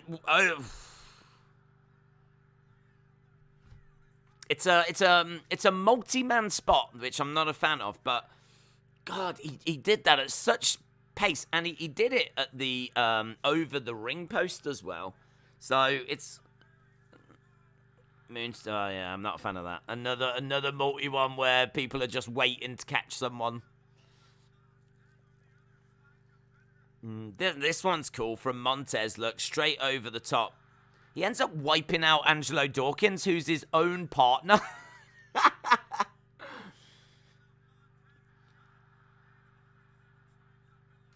And then there was Gable, so everyone goes crashing down. I mean, that's what this match is going to be, isn't it? It's going to be fast-paced. It's going to be big moves and, like, you know, it's going to be that kind of barn burner opener. Forearm strikes by Riddle. They should have made this a tornado tag, says Scythe. I think Roman Reigns is going to win because of storyline, says Noah. Do you think they could be setting up Cody Shane feud? Vince could be angry that Cody left, or Cody could be angry and join a faction. I don't think so because, well, I mean, I need an explanation as to how he came back. Because wasn't it meant to be that this was a person of Vince's choosing? So that means that Vince handpicked Cody. So if Vince handpicked Cody, I have to think they're on good terms. It'd be weird for him to he could pick anyone, and he handpicks someone that he hates to give him a WrestleMania moment. I don't know. So, I don't know. It doesn't really play into the story. Otis is in the ring right now with Riddle. Both of the Street Profits are on the outside. Street Profits for the win, says Mark. Edward said, my mum does not like Bianca. Oh, well, I've heard Bianca doesn't like your mum, so I think that's fine. Does Otis have any eyes? They're so beady. He's got beady eyes. Nice Northern Lights and shoulder up by Riddle. Gable grabbing the leg of Riddle, stepping through. We'll get some... I think what we might do is end this poll because it's going to get in the way, isn't it? And it's not moving anyway. We've had over 10,000 votes. Over 10,000 votes. Nearly 11,000 votes.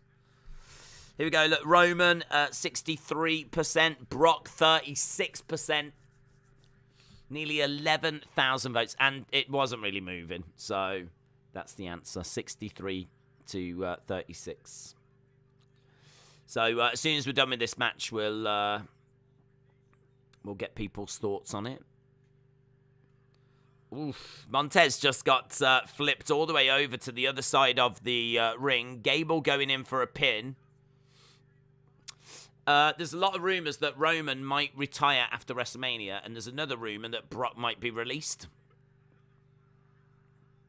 Wow. That would suggest to me there's a lot of fake news doing the rounds, because I can't imagine Roman's going to retire and Brock's going to be released.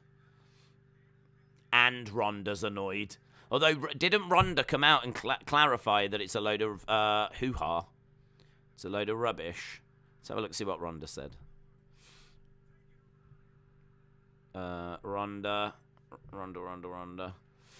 We're just seeing Street Profits in there doing well. Nice. Yeah, 7 hours ago. I don't know where these reports come from, but it was an absolute honor to perform under Steve Austin at WrestleMania. That must have happened backstage. In Texas. I wasn't at the Hall of Fame because I've got a 6-month-old baby that I need to put to sleep early. People are literally creating drama of thin air. Out of thin air. Yes. Welcome to social media. This is what happens. Is she like new to the world? Is she like secretly an alien that's only just arrived? Come on, Ronda. Come on, Ronda. Open your eyes. It's good, though. It's good that she's brought clarity to it. Right, we've got Riddle trying to get over to Randy. Tag is made. Randy makes his way in. So does... it's a hellacious clothesline. And again, Montez... nice. Power slam. He's going to that place, but Montez is able to get on the outside of the ring. Randy's grabbed him. He's going to look for that draping DDT, but Montez grabs his feet, pulls him out the ring. Tries to hurl him into the announce table. No joy. Montez goes face first. Plants him on top of the table. Here's Gable. He gets planted onto the table. Montez gets into the ring. Otis is a stud after all. He had a love story with Mandy, said BBB Yipsy. Chris said, I hate all the snap zooms. Is Sam Raimi directing this? Yep. Who's that? Here we go. We're going to get a double draping DDT from RK Bro on the Street Profits. Street Profits are planted. The crowd are on their feet for this. Crowd are enjoying it. It's got them invigorated. They're cheering away. Now Riddle and Randy are going to that dark place. Going to look for some RKOs, but Alpha Academy grabbed them. Hurl them outside the ring. Back elbow by Otis. Pace of this is so quick. I've got to think it's because the match ain't going to go long. Here we go. We've got Gable going up top. Montez. Lovely. Is that going to be it? 2. Shoulder up shot. I thought that would be it, actually. This is a decent first match, said Alex Wings. Steiner homage, says Robin. Dizzledog said, Rhonda said she was honoured to be at Mania and couldn't be at Hall of Fame. She got a baby at home, and I believe her, said Dizzledog. I do as well. I've seen a picture of it. BDIs are a serious condition. No one should make life of a BDZs, a.k.a. BDIs, says Ponton. Do you think Paul will turn on Roman Reigns? I don't think so. I don't think so. I'm not expecting that. Who knows? Maybe he does, and Paul and Brock stand tall together. Look at that monstrous blockbuster. 1, 2. Kick out by Gable. It was really weird that the referee there was counting 1, 2, and like just as he was hitting 2, we decided to cut to the crowd. Why did we do that? 1, 2. Let's have a look at the crowds.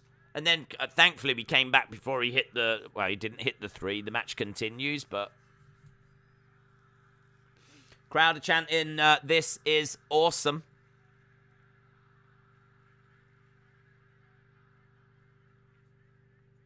Here comes Riddle. Riddle charging over. Dumped to the outside. Forearm strike by Riddle. Kick coming in by Riddle. Riddle is caught. Comes crashing down. Otis just chucks him to the sides. Orton looking for a RKO. Can't get it. Slammed down. Spinebuster. Montez is tagged in. Montez is going up top. Orton had to roll and then roll back. Here's Riddle. Oh! Wow, Riddle with a RKO from as Montez was up top getting ready to do his big splash. Riddle hits an RKO. Oof, look at that. Right, now we've got Gable up top. Oh, he gets caught with 1. Look at that. Wow. 1, 2, 3. RK Bro. RK Bro have done it. You get an RKO. And you get an RKO. And you get an RKO. Everyone's getting RKOs. Well, there we go. I don't think anyone's going to turn on anyone. What do you score that? What do you score that? What do you score that match? 5 stars. 4, 2, 4. 7, 5. 3, 2, 3. 7, 5. 2, 7, 5. Or below. Here we go. Boom. Austin says, great start to the show. Fun match. Riddle is the perfect person to take an RKO into the future. Crowd were hyped.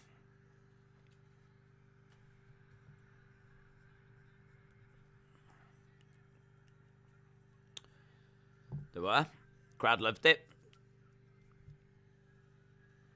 So, RK Bro have got the belts. Street Profits come in. Are they going to turn heel?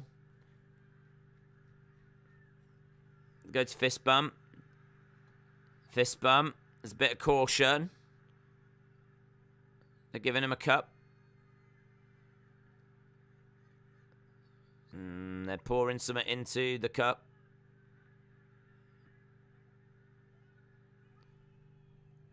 Randy's got like some blood coming down from the side of his face.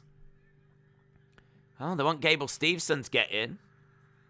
Gable Stevenson's, what, you want? Me? You want me to come in? Little old me. Gable Steveson on the edge of the ring for the first time. Getting in the ring. There we go. Steveson. Okay, he's getting a bit of a cup as well. Thank you. Thank you. Look, he's standing there. 1, 2, 3. Oh, Gable. Oh. Chad Gable, man. Chad Gable's obviously got an amateur wrestling background. Gable Stevenson's cup was knocked out of his hand. Look, I like this because everyone's jumped out the ring and gone. Oh, Stevenson snatched the microphone out of Gable's hand. Gable snatches it back. Listen, kid, you've got a lot to learn.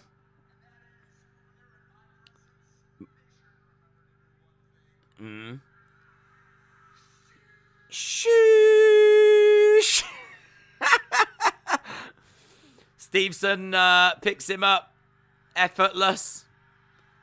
Oh. That's a monstrous belly to belly. So he says, when you're in my presence, make sure that you shoosh.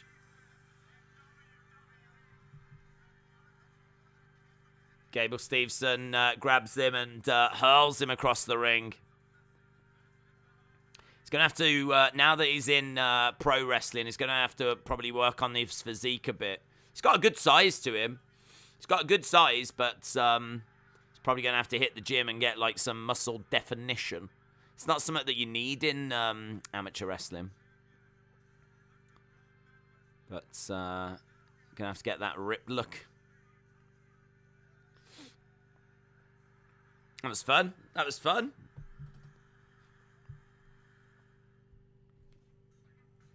Shoosh. Great booking. Gable is annoying. He really went for it though, didn't he? He was like his eyes were like rolling back into his head as he was saying it. Those tats don't look very good. Don't know. Don't know if we can do much with that. Did they toast with water? I don't know what it was. I mean, it looked a bit watery. Could have been vodka, as someone said. He needs to look like it's true, mate. It's true. You see, I can give this constructive criticism because I'm ripped, shredded like shredded wheat. So. No, I want him to work for him. I want him to be a big success. Just looking to see what people might criticize, really. What might people pick up on. And I think you could say that he's got a good size, but he probably could do with a bit more muscle definition. We just got a little recap of night one. I want Brock to win, but I think it's going to, and then disqualification because of the Usos. Need to cover up the tattoos. I don't. In all fairness, though, the ones that were here, isn't one like a lion and the other one's like, I don't know what the other one was. An animal of some kind. Pheasant. I don't know. But like, he's got a couple of animals on his pecs. I thought they looked all right. To be honest, I didn't really study. I don't know what it is about tattoos, but largely unless it's something really significant, I just don't really ever pay attention to them. There's just seeing the Belair and Becky match from yesterday. That was a good match and moment, says Airflow Games. Gable is going to get pushed hard, says Shola. Yes. I'm already sick of Gable Steveson. Yeah, if you didn't see him yesterday with Steph, well, Triple H made sure to point him out. And, well, let's get him in the ring. And this is basically just all about him. Right, we need to end this. We need to end this. Ended. And let's go to who do you think's going to win the next contest? So 4 to 475 got 40% of the vote just. I gave it 375, so I'm around that same ballpark. Who will win? Who will win? Will it be Omos or will it be Lashley? Bob's Bibby. See what people think on this. Look, I feel like I've got so much housekeeping to do. I've got to change over this box. Omos versus Bobby. So not only have I got to do that, but I need to change over the winners. Bop. Let's change over winners. Change this to RK Bro. There we go. Lovely. Jason said, I think that Roman will win tonight. He hasn't lost in 541 days. Is that where we are now? 541. It's pretty cool, isn't it? Yeah, I hope it continues. I want that title reign to continue. Harley said the pop when Riddle hit the RKO after jumping off the rope was loud. Orton is incredibly over. 375. This year's WrestleMania is so full of moments. I love it. It's stupendous. Well, another stupendous moment for you here as Omos is in the ring. So, Omos in the ring. He's going to be taking on Bobby Lashley. I mean, this is... It's going to be interesting. See which way this goes. Right, here's Bobby. Is that new music?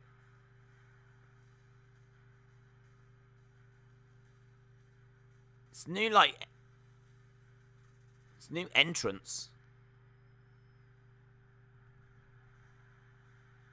Oh, now it goes into his music.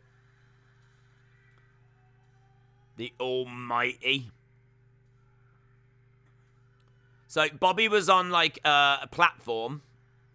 Bobby was on a platform and the camera was like panning up and he was like, like this. It went full on like Zeus from No Holds Barred. And there was a bit of extra stuff at the start of his music.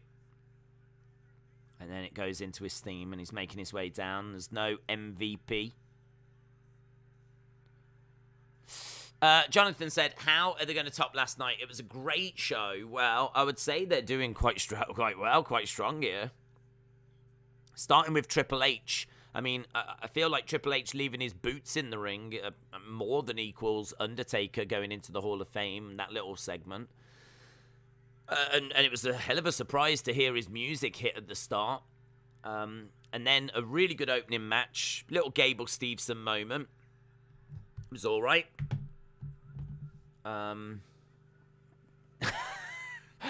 You see that sign? Meltzer fears facts. Meltzer fears facts. Shots fired. Shots fired. Well, you can forget this WrestleMania getting any high scores. That person with the sign has just ruined that. That ship has sailed. Meltzer fears facts. MVP turns on Bobby. Ace, shout out to you. BBB Yipsy said, just so you know, I'm watching my nephew on ESPN last night, and the same time watching WrestleMania. He pitched 8 innings, gave up 1 run. I don't know what that means. I don't know what that means, but I feel like if you're telling me, it means that it was good. 1 run and 6 Ks. And he gave up 6 Ks. That's good. Shout out to you, BBB Yipsy. Strike to the back as Bobby goes down. So, Amos against Bobby, match number 2. The Rock is coming to ruin Roman, says O3X. Mike said, back in the 80s, they had motorized carts that took them to the ring. That is true. I think it's because it was such a long walkway that they had those.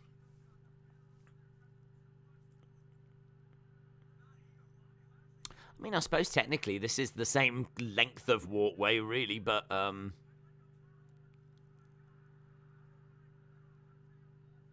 knee to the midsection.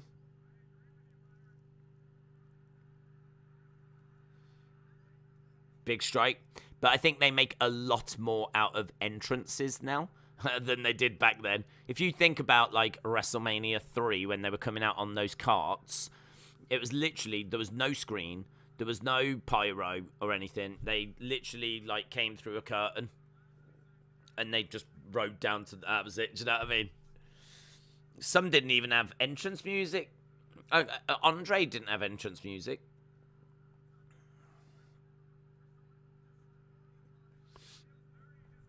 Amos charging over. Ooh, tries to collide into Bobby. I don't know. That seemed a little botchy.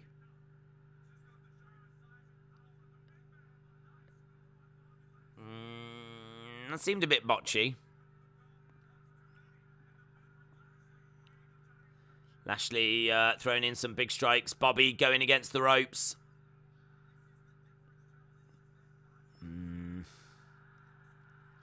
Bobby's trying to keep the crowd momentum going.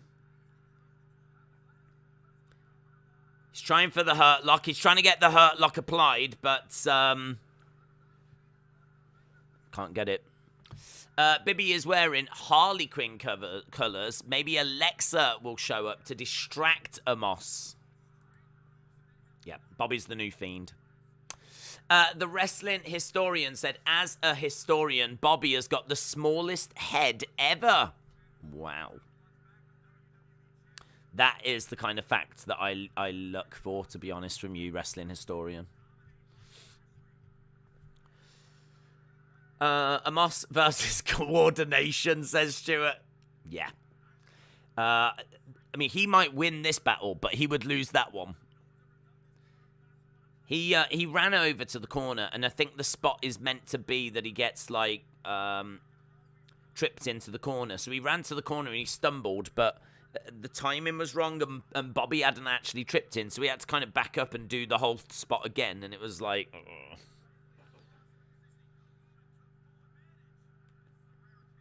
Here we've got Bobby going up. He gets caught by Amos. Amos has got him up on his shoulders.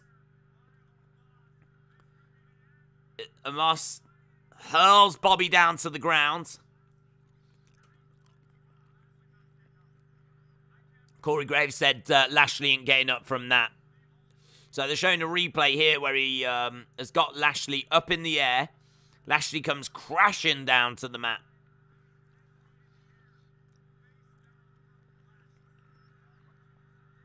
Bobby is getting back up to his feet. Amos going back against the ropes. Back elbow by Bobby. Bobby against the ropes. He's caught. Bear hug. So, bear hug by Amos right now. If Lashley doesn't beat Omos, who do you think can? Brock. Roman. I can only imagine they're trying to present him as being that level.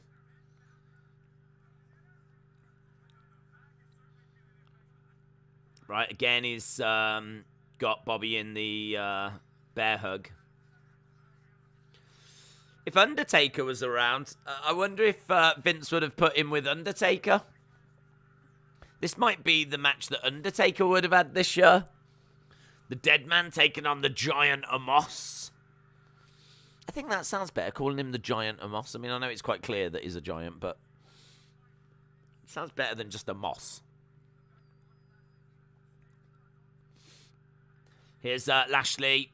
Big strike. Again, another big strike. Omos is a mess in there. What's the snack? Oh, I was just munching on a banana. Thought I'd take the opportunity to just increase the potassium intake. Here's Bobby then with a... Is he going to go for a suplex? Looked like he was going to go for a suplex. Kick to the midsection. Yeah, Matt, if he gets a suplex on Omos. It's a snap suplex. I wanted a delayed standing vertical. That's what I wanted. There we go. Spear to the back of Omos, and Omos goes down. Omos getting back to his feet, though. He's not staying down for long. Bobby charges over. Spear! Spear by Bobby. 1, 2, 3. Bobby wins. There we go. We've killed Omos. That's it. Bobby wins. Say what you want about Omos, but he's making Bobby feel huge. Decent match, says Airflow. Oh, do you know what? I've still got that. Let's end that poll. Don't need that poll anymore. Bobby did it. What do you score that? What do you score that? 5 stars. I don't even know if I should put 5 stars as an option. 42475.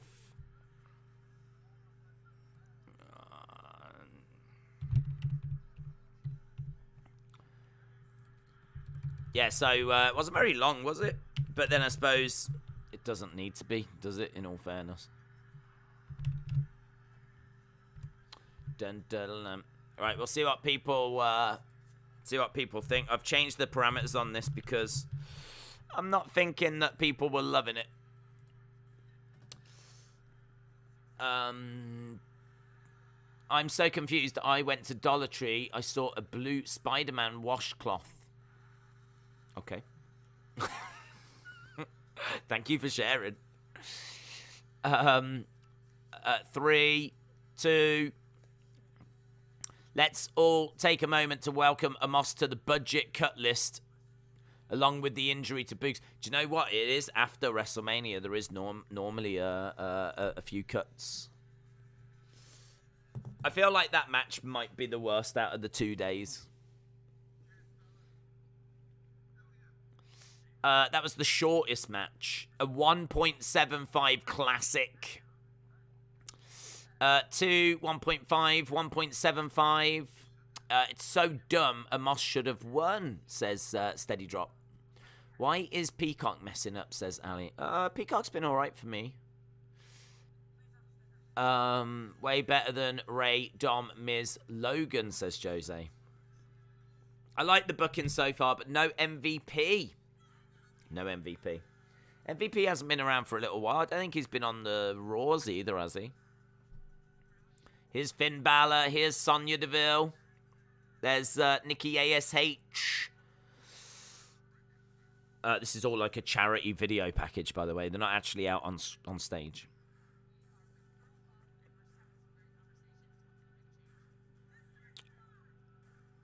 Sonya Deville with Girl Up.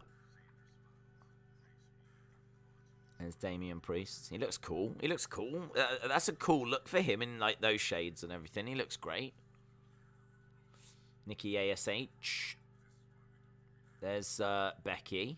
Becky with her new hair, so that must have been recent. That must have only been the past few days. It is true, innit? I mean, like, these superstars are doing stuff like that in the daytime.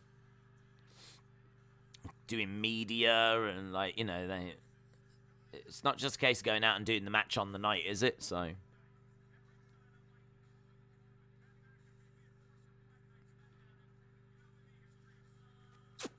if Solo Sikoa debuts on SmackDown, he's coming for the Intercontinental Championship. I thought you watched WWE Network in Europe, not Peacock. Yeah, I am, yeah. I'm just saying, like, I've not had any issues with my feed, so if you are having issues, maybe it is with Peacock. Because it's not with... I don't really know how it works, to be honest. I mean, the feed must be the same for both of us, because the pictures that are coming out are being sent from the same place, aren't they? So, right, Johnny Knoxville now. I really don't know what to expect from this match. Don't know what to expect. Here we go then.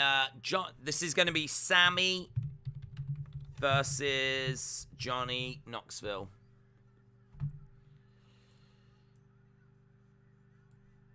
Right. No idea what to expect. Yeah, that's literally what I just said. Yeah, I don't know. I really don't know what to expect. It could be a big spot like Shane McMahon type, you know, jumping off a cage, or I don't know. Or it could just be like something we've just seen, where one of the participants doesn't appear to know how to wrestle. Right, let's end that, and let's go with our next poll. Guys, polls everywhere now. Who will win? Sami or Johnny? There we go. Sami or Johnny. Oh my God, I've got to get back to winners. I need to add another name here. God, nothing was happening for so long, and now I've just got to do all this work. Unbelievable. You've got to put Bobby in the winners. Done it, Zion. I'm on it, mate. Johnny Knoxville is going to bring some jackass to Sami Zayn. What is your match for today? Oh, well, I mean, the two matches I'm looking forward to are Edge and AJ and Roman and Brock. So, yeah, I mean, look, if we can get through this first part unscathed, if we can make sure we're not botching too bad, like, we've still got big hitters to come, so let's see. I used your discount code for the new Cody top.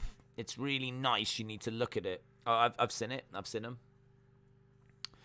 Do you think Usos will help Roman win? I think there's a chance that they could get involved, yes. Yes. I mean, this match is so important. I have to think he's going to be pulling every trick in the book. So, yes, I think there's every chance they get involved. This is unsanctioned. I'm still lost, says Shaq. What do you mean? This is anything goes. Anything can happen. No DQ. I mean, I'm guessing no count out. But certainly no DQ. Yeah. Here's Sami Zayn then. Sami making his way out. Sami Zayn is fired up. I need Sami to stop this gimmick, says Alex. I really hope this is the shortest WrestleMania match in the history of WWE, says Yo. It's going to have to go some to even be quicker than the match we just saw. I mean, I feel like the two matches we've had have been really quick. Oh, actually, it'll probably be on Wikipedia. They're quite good at updating that with times as they happen. Let's see what they come in at. Well, they're saying 11 minutes 30 for the first one. That second one was not 11 minutes 30. 11:30 is actually quite long. The Bobby Lashley time isn't up yet. But 11:30 for the first one.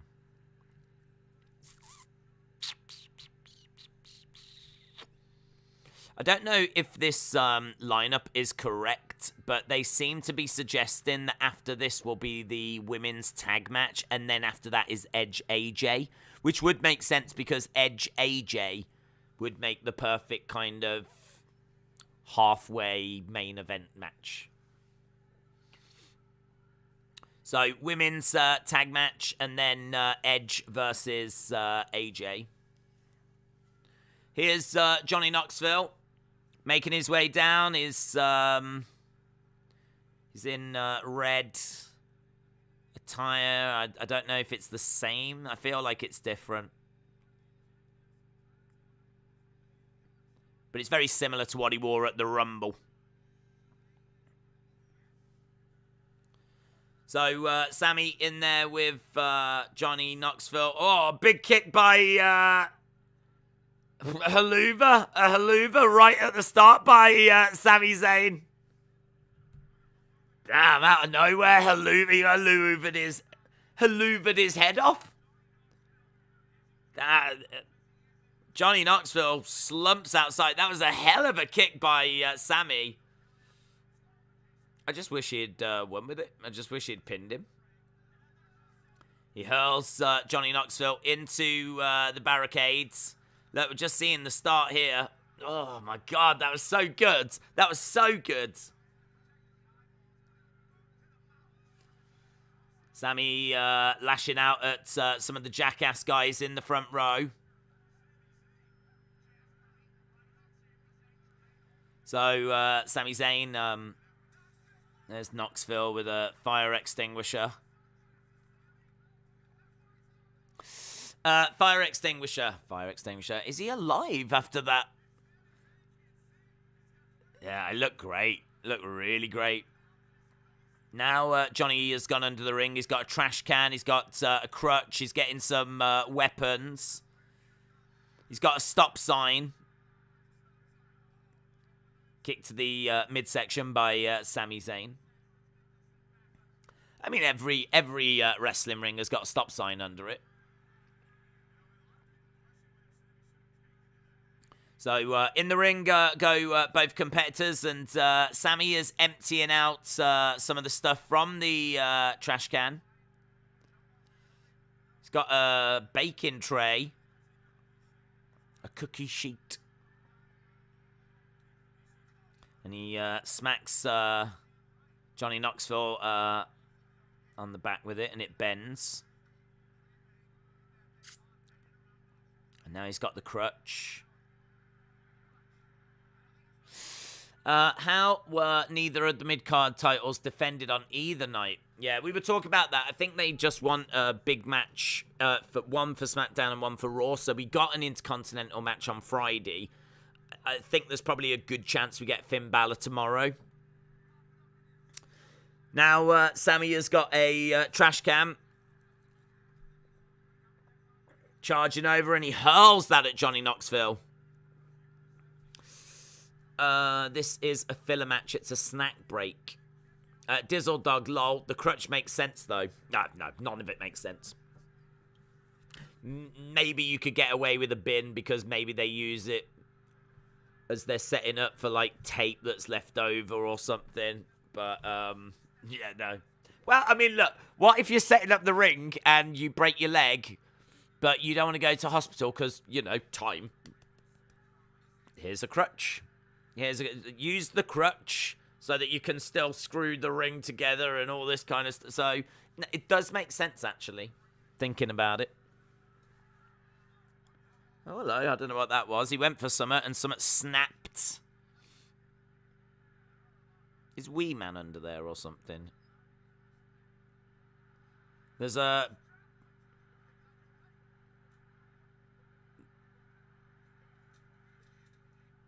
There's a table that has got mouse traps all over it.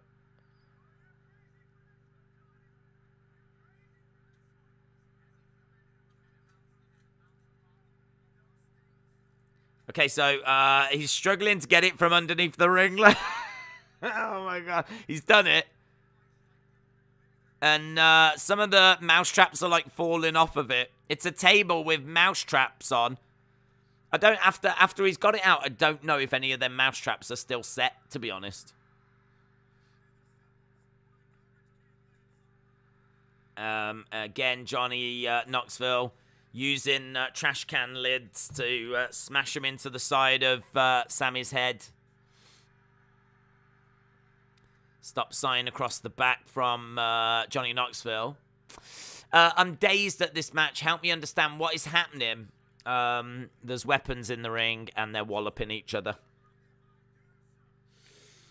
Anything goes. Table set up in the corner. Johnny Knoxville against Sami Zayn.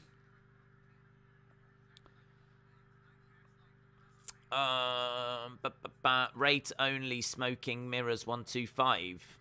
What, I don't know what that means. What do you mean? Only smoking mirrors. Is that a band? Should be. Suplex to Johnny Knoxville. He gets put through a table. Darcy said his selling is very good. There's something alive in the case. What case? I haven't seen a case. Just seeing the exploder suplex that puts Johnny Knoxville through those tables. Oh yeah, there's a case.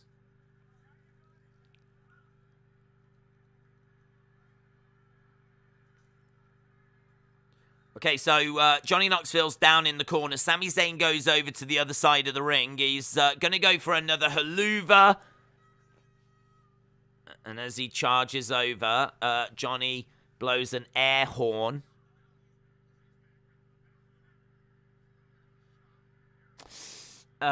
This is the worst match of the two nights, says Jonah. Sami botched the table setup. Party Boy in the ring. Where did Party Boy come from? Party Boy in the ring, and he pushes Sami.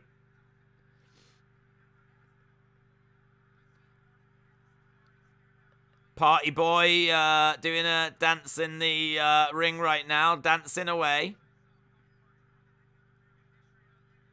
Taking off his t-shirt, is in his pants.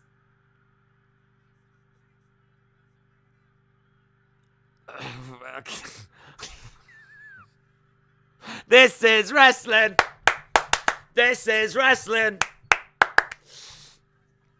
Party forever. Party forever. Party Boy whipped off his trousers. He's just in his pants in the ring. I'm seeing way more of him than I want to be, let me tell you. I mean, that is leaving very little to the imagination. Oh. Strike coming in by Sami as Johnny Knoxville goes down. Whoo, that ain't PG. I'm so glad that I haven't really been eating like a meat. Imagine if you was at home having dinner right now.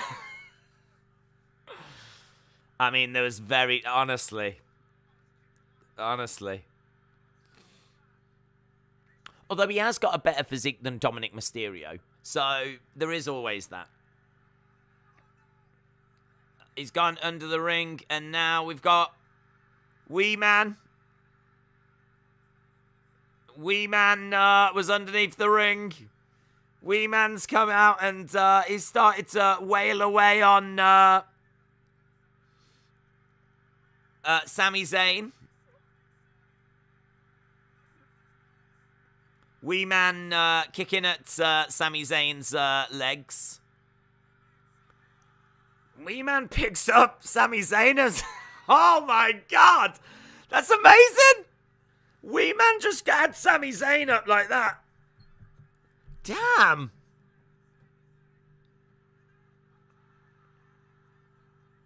DDT by Knoxville. Sami Zayn's down. 2. Oh, shoulder up by Sami Zayn. This is like a mad fever dream for Sami Zayn, isn't it? Sami Zayn's like, do you know what I mean? He's fighting Johnny Knoxville. He turns around, he's got Party Boy in his pants. Gets rid of him, and then Wee Man's in the ring, and he scoops him up and slams him down.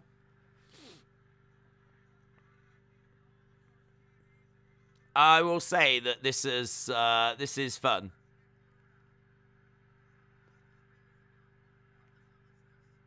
This is pretty fun. I don't know what's happening. I don't know what that is, but there's like a foot. I'm guessing you pull it and then it kicks or something. Strike coming in. It's a hell of a contraption. Haluva to Wee Man. Wee Man goes down. It is a metal kind of frame, and then there's a fake leg on it, and it feels like you pull the handle and the leg would kick.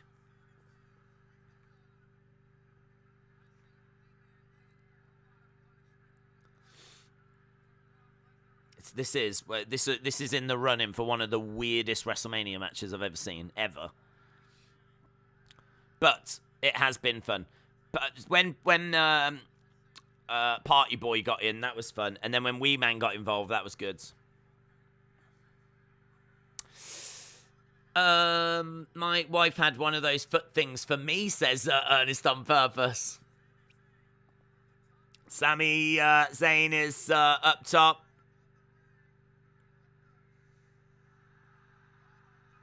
So, Johnny Knoxville sets off Pyro. Pyro goes off. And there's a bowling ball.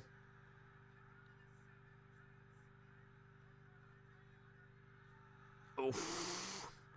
So, Sami Zayn was down in the corner. Bowling ball right to the groin.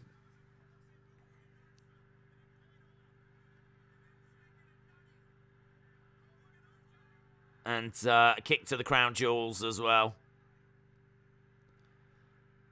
This is like it's like a Monty Python sketch.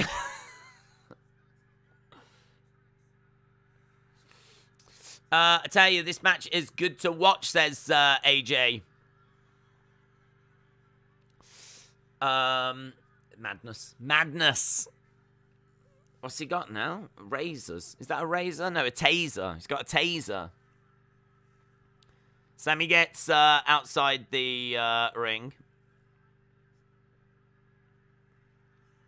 I mean, this is like what would happen if Jackass met WWE. Oh my God! The big hand just smacks Sami in the face, and Sami goes down. I've seen that before. That they set up in like a room, and they're like, "John, will you come in?" And as he walks in, bosh! This hand smacks him in the face.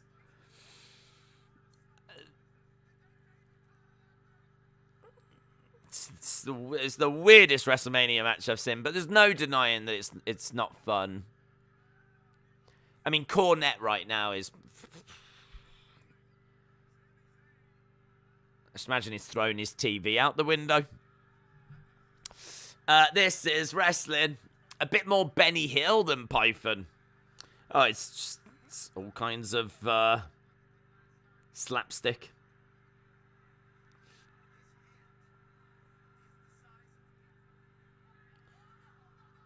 What's he got? I tell you, the one thing I've learned about Johnny Knoxville is he does love going for Sami Zayn's...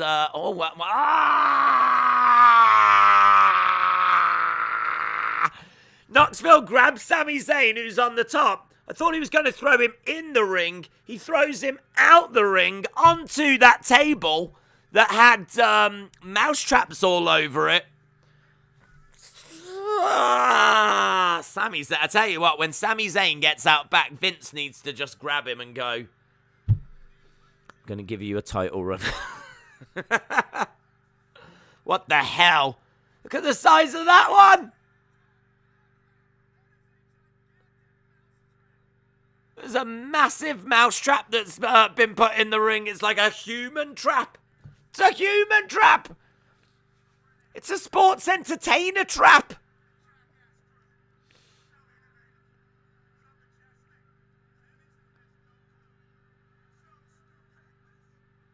Right, here we go. He's tasered him in the midsection. Sami's in position.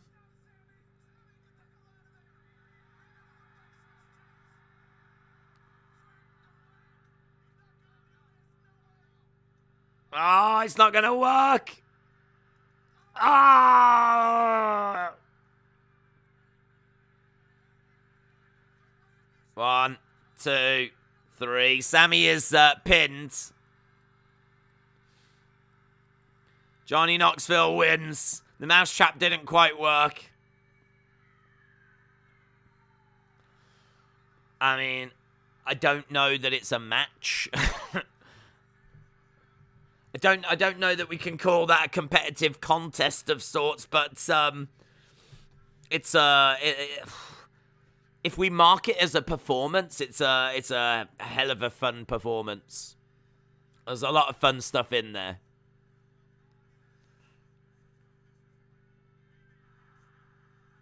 I sort of feel like Sami Zayn should get up now, and they should all get in a line, and they should all like bow together.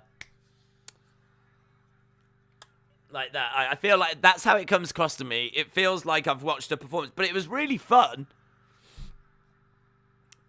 But they could do a curtain call now. Thank you. Thank you. Let's get your scores in for it. Let's see what you think. I mean, how do you decode that, eh? How do you decode that? How do you score that? I haven't got a clue. I have not got a clue. I might just put the word what? What? I mean, I've got to think about how does that compare to Macho against Ricky the Dragon Steamboat, Brett against Owen. Like, how do we? I mean, it's very difficult. It's very, very difficult. I feel like it's probably just ahead of Omega and Okada. From New Japan. I'm thinking like maybe like Dominion, that one. It's probably just ahead of that. Maybe it's kind of in line with Ric Flair, Ricky Steamboat. I'm thinking it's probably around that ballpark.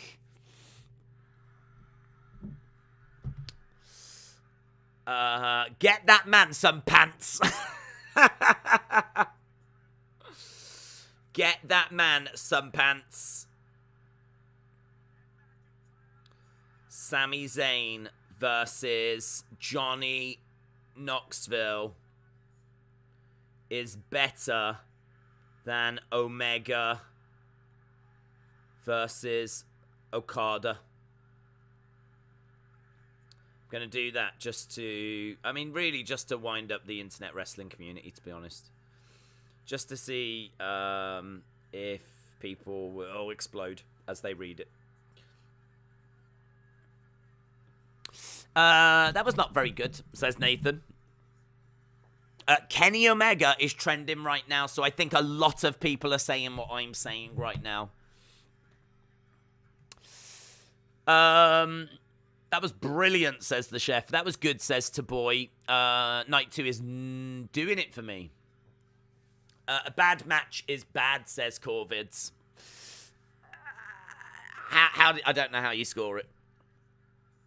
I don't know how you score it. If you score it as a match, I think you score it quite low, to be honest, because there's a lot of Sami Zayn getting into position and a lot of cooperation and a lot. I mean, it's full of nonsense, but you know, there's some fun bits. Like I can believe that Sami on the outside would be trying to get away from like Johnny Knoxville, and that hand was set up in case he ever walked that way. We'll smack him with that. Like there's bits like that I can believe. And there's bits like that I could see, like, you know, being, like, legit. And I think, you know, the table was set up and where he gets him and instead of throwing him in the ring, he throws him out onto the table. Like, that looks great as well. So, if you look at it from, like, a match point of view, there's a few moments. The trap at the end and Sami not being able to get up and all this kind of stuff, like, yeah, that's not great.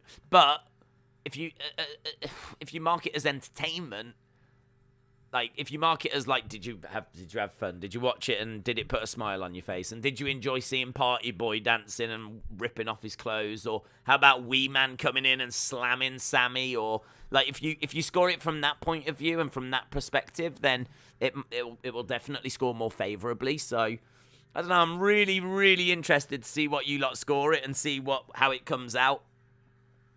And see what you lot think of that match. I had more fun with that than I did watching Bobby Amos. So I would say that I preferred it to Bobby and Amos, to be honest. So I gave Bobby and Amos about a 2. For that last one, I might be like 2.753, about that.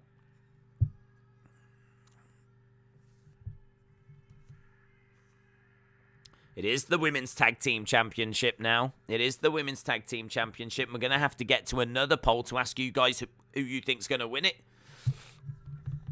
So it is the Women's Tag Team Championship match. So I hope you've got your votes in. Let's end the poll, see what you lot think. 45% of you say it's a 5-star match. Yes! Guys, you just know. You just know. I've said this yesterday. You just know. When it's a 5-star match, there's no question. You just feel it in your soul. And 45% of you that voted. 5 stars. Beautiful. I love this community. It's true. 5 stars. I think even Shawn against Undertaker from Meltzer, the first one, only got 4.75. So, I completely agree. It beats that. Here is Sasha coming out with a... I'm going to say Lamborghini. So, we've got Naomi and we've got Sasha. That's a hell of a car, isn't it? That is a hell of a car. That is an amazing car. I couldn't even tell you how much that car costs. Carmella and Zelina, Rhea and... God, I mean, I'm going to try and do another, like, review video. It's going to take me at least, it'll take me a minute just to sum up everything that happened in that flipping last match. Shayna and Natalya. Amazing car. Amazing car. There might be some car aficionados that can tell us which car it is. I'm going to say Lamborghini. Going to go with that. I'm getting that vibe. It's a Lamborghini Panwagon. It's a Lamborghini Panwagon. There's a car called a Panwagon. Couldn't they call it something sexy like Destiny or Linda McMahon? Couldn't it be the Lamborghini Linda McMahon? Come on, stupid Lamborghini. Darcy said, Days, that was unironically one of the most creative and fun matches I've seen. Even with the botch, it was hilarious. It's the embodiment of a WrestleMania moment. Here's Liv.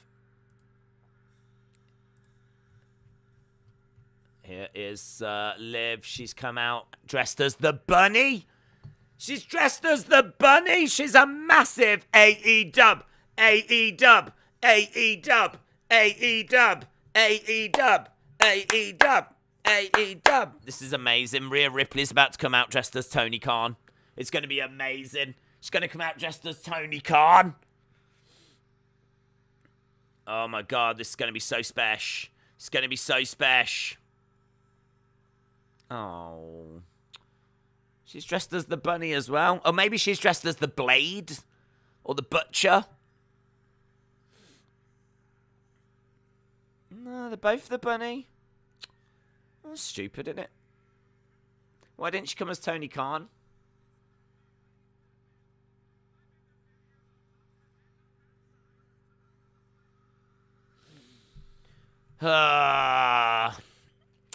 Days, Dominic has still to improve, get better. Do you agree? Sure. Are you going to put the winner? I have no idea who won in that last match. I don't even know if there was a match.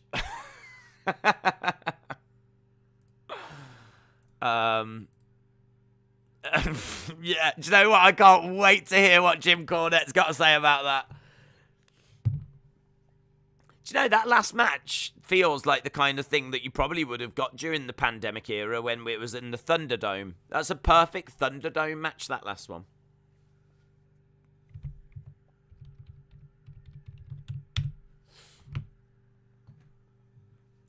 Do you know what? Kevin Owens, right? Kevin Owens, because you know how Kevin and Sami are like great friends. Kevin Owens is going to be like, I can't believe it. I can't believe I got buried on night one. I can't believe I got buried. I lost to Stone Cold Steve Austin. I mean, I'm in my prime, and I lost to Stone Cold, who's not had a match in 19 years. I can't believe I got buried. And then he'll look over at Sami, and Sami will just be like,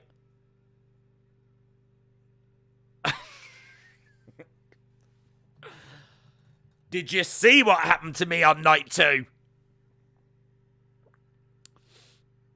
I want to be there for that conversation. If I'm Kevin Owens, I'm having that conversation with Sami.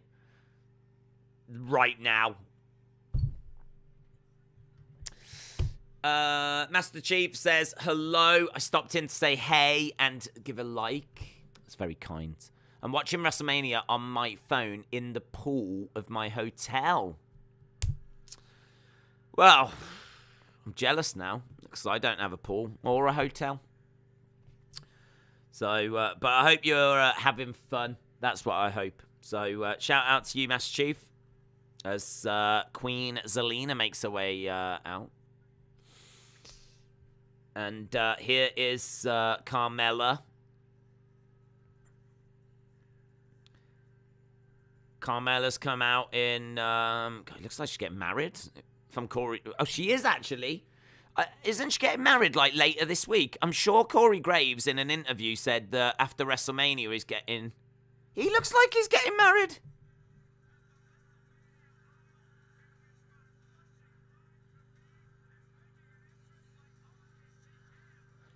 My bride-to-be.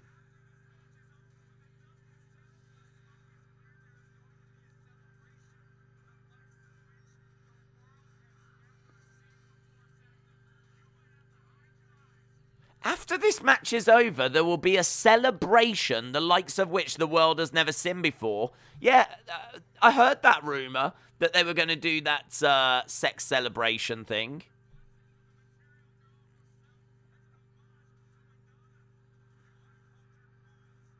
Right, well, there we go. I'm guessing it's going to be Zelina and Carmella that will retain, and then we get the sex celebration thing on...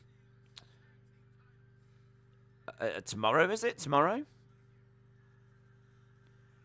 Corey Graves said, after this is done, you will see a celebration the likes of which the world has never seen before.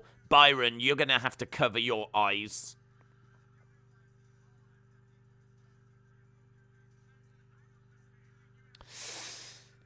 So she's going to keep the title. I think, well, I'm guessing so.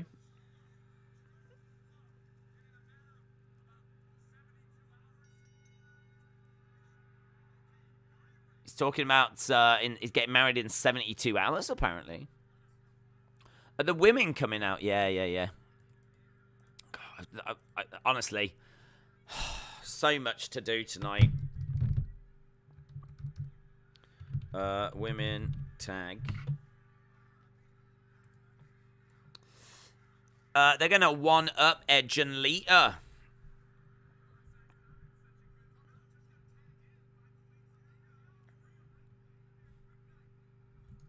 Right, we've got Carmella in the ring going over, tagging in Sasha. So Carmella was in there with Rhea Ripley. Sasha Banks is in there now with Rhea Ripley. This is a battle of two women that don't belong in this match.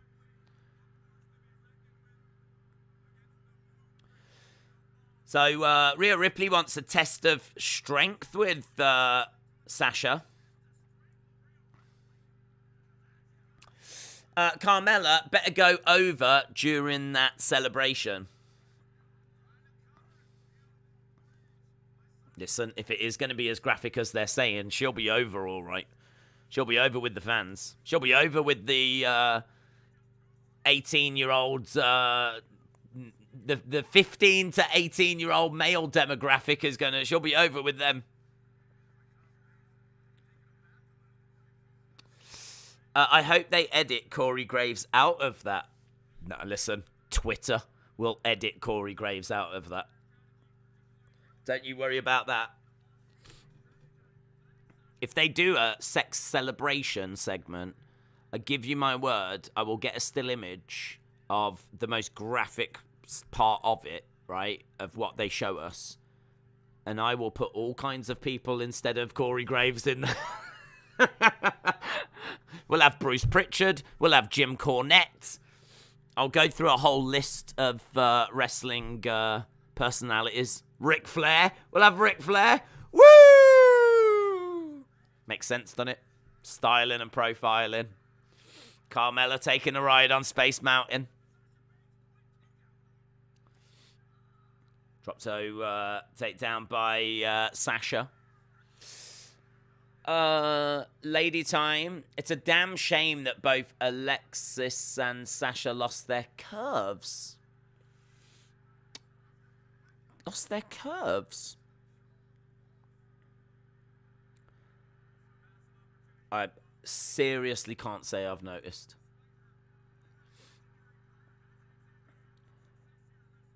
Boom. Nice flatliner. And in is Natalya. Kick into the back of the head of Liv. Why does everyone listen to Dave Meltzer? That's just one guy's opinion. It's like getting upset about Garth Crooks' Team of the Week. Well, I mean, look, I think people respect Meltzer.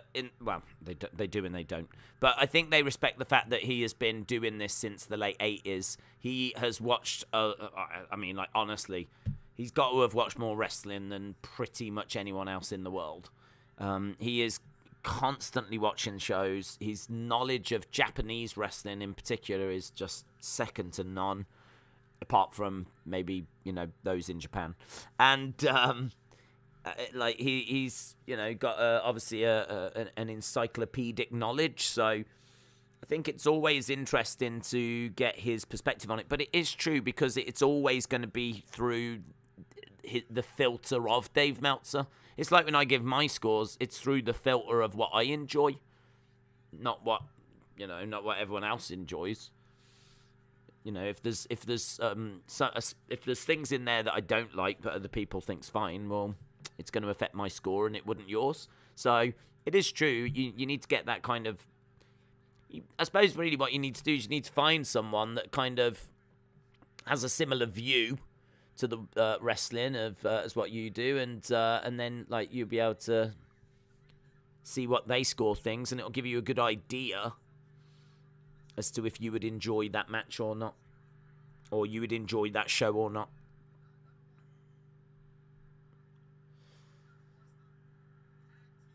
Boot in the corner by Carmella. The wrestling historian said Liv is mid and dated Enzo and Bray can't wrestle. Oh. That is going to go down very well, wrestling historian. I think you're making a lot of friends there, mate. You are definitely making a lot of friends with that one. But I mean, you're the historian. Clothesline by Natalya. Rear end, or I never know if it's rear end or rear view. It's rear something. Ripley. That's the name of Naomi's finisher, the Rhea Ripley. I don't think she would appreciate that. Here is Carmella over in the corner. She's up in the air, Rhea Ripley. Oh, lovely. Hurricanrana. Trent said, all aboard the Ho Train. Zelina takes down Rhea Ripley. Right, we've got Sasha and Naomi in there.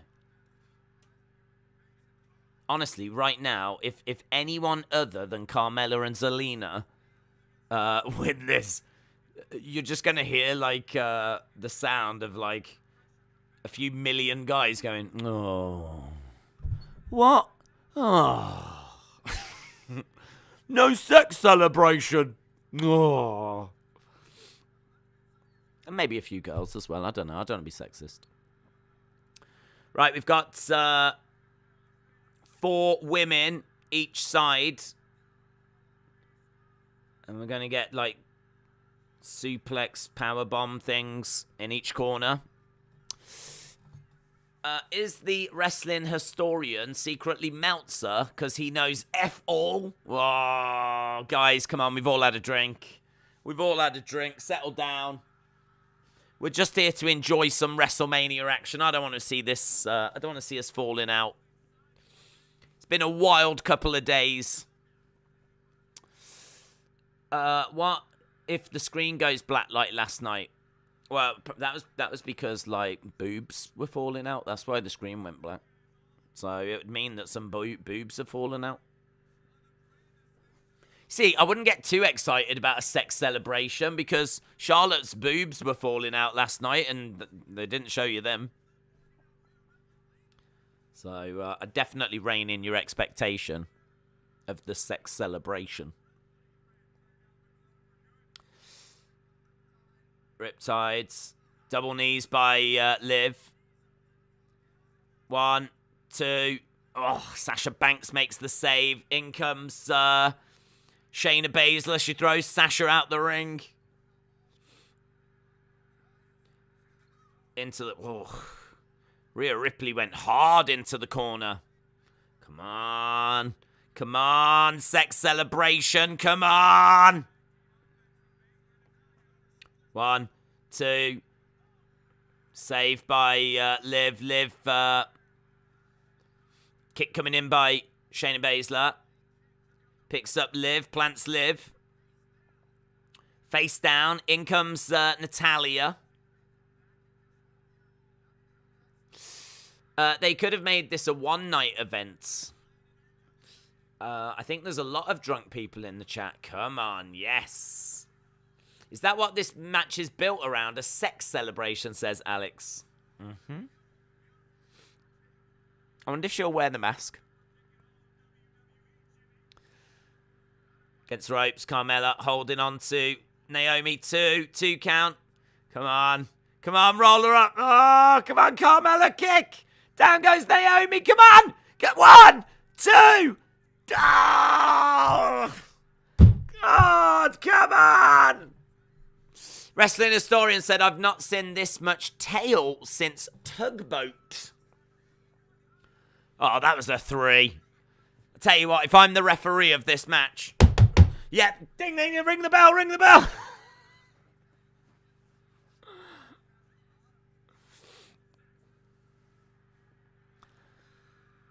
Right, here we go. Charging over. Enziguri. Sasha going up. Here's Sasha. Frog splash by Sasha. 1, 2.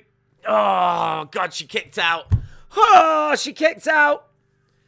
Bank statement, bank statement. Here's Zelina. She's trying to rescue Carmella. Carmella getting dragged out the ring. I tell you what, though, the sex celebration thing has definitely upped the ante. I've never been so invested in a match in all my life. Like, I don't know about you, but right now I'm like, oh my God, I'm feeling every move, every moment, the drama here. It's like, do you know, in many ways, I would say this is the Undertaker streak match of this year's WrestleMania. Oh, double knees to Carmella. No! No! 1, 2. Oh, Sasha Banks has ruined it! Sasha Banks has ruined it!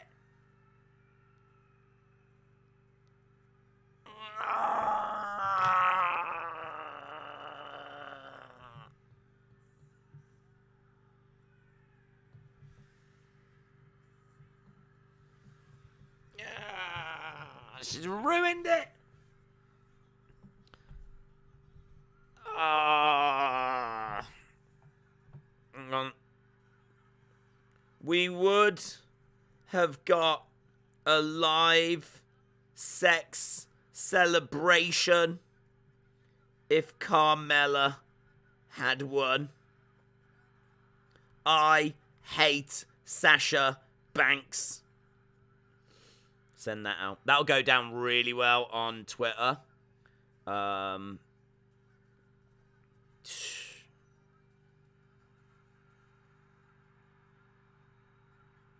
we go. Yay. I knew Sasha would win. Stupid Sasha. The streak is over. Sasha finally won.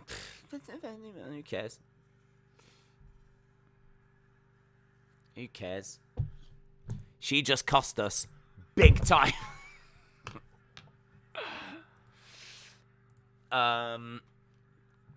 Sasha just turned heel on every male. Yes. Right, what do you score that? What do you score that? It should be Edge AJ next, by the way.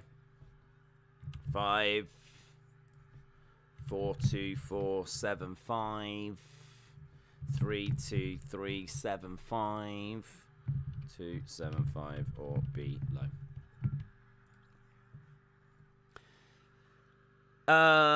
Sasha is finally respectable women's tag champs again. Sasha is now a jobber. Boss time, says Sun City.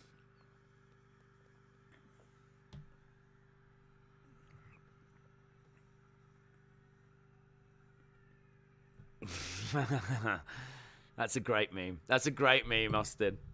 So I put my tweet out about how I hate Sasha Banks, and Austin put that back. Oh, it won't even show it. My phone doesn't like you, Austin. Just here for the comments. That is I've not seen that one before. That's a great one.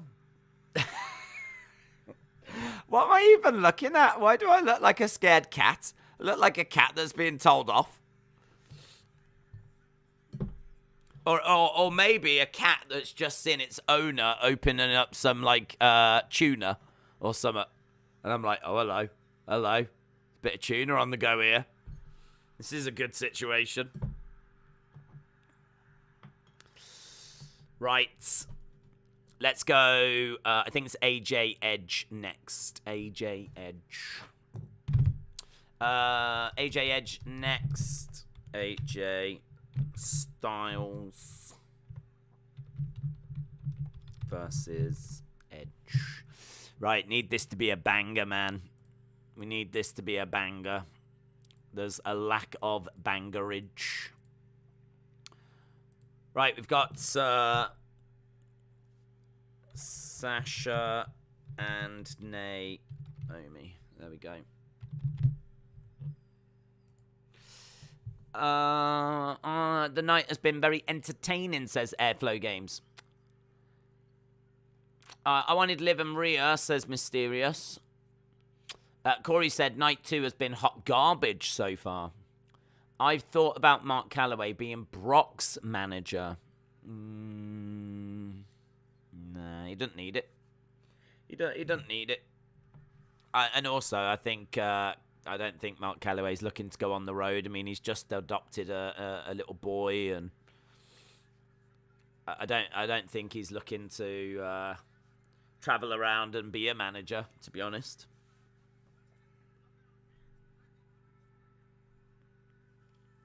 Right, AJ Edge. Amazingly, 1 hour 43 already. We are into the show, 1:43. So we are almost at the halfway point of the show. I mean, this would sort of be like the match that's the halfway point match. The Anoa'i family is there. I didn't expect night 2 to live up to night 1. We do need some spark. Just saw The Rock's mom. Does that mean anything? Yeah, it means that she's having a lovely night out. No, I mean, look, we said this earlier. The Anoa'i family is the Usos. The Anoa'i family is Roman Reigns. So her being there isn't unusual or strange or a sign. I did hear that someone said The Rock's wife was there. I don't know if that's true. I would say that would be a lot more significant. Backstage reports say that Edge is practicing saying "you think you know me," then laughing because he will use it in a pre-match promo. Let's go, AJ.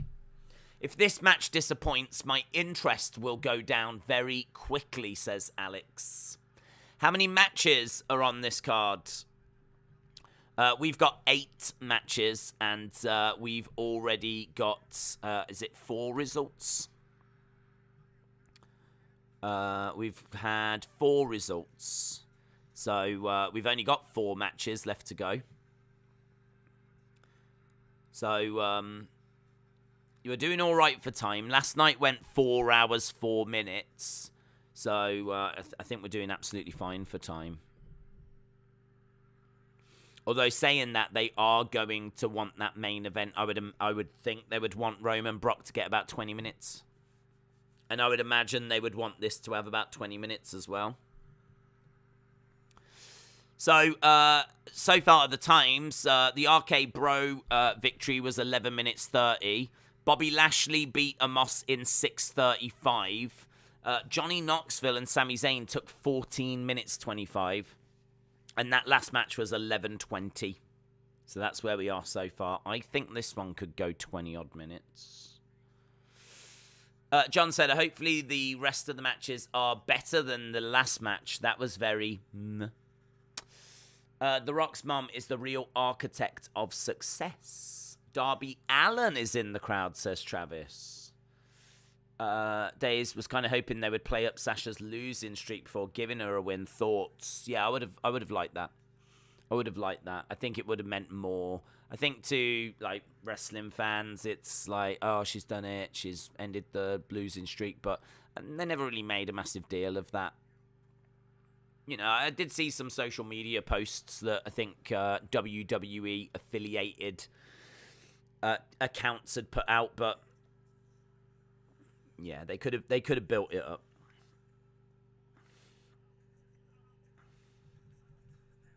Right, we've got a video package for AJ and Edge. I think this will be AJ's moment.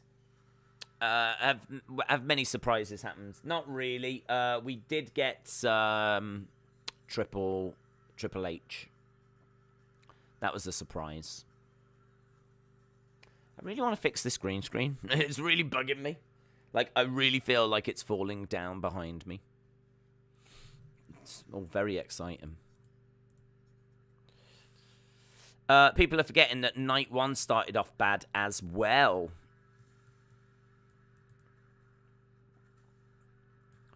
AEW Dark last week was better than tonight so far, says Eric.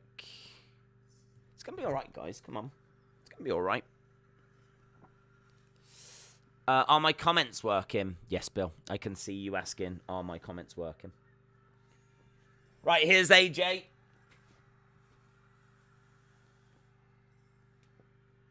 There we go. I went for it. Right, AJ in white and blue. Looks kind of classy.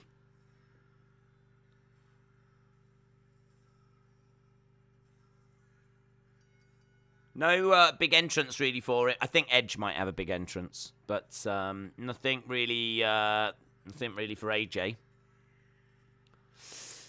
Till, hello Till. Shout out to you. Let's get rid of. Let me get rid of this poll.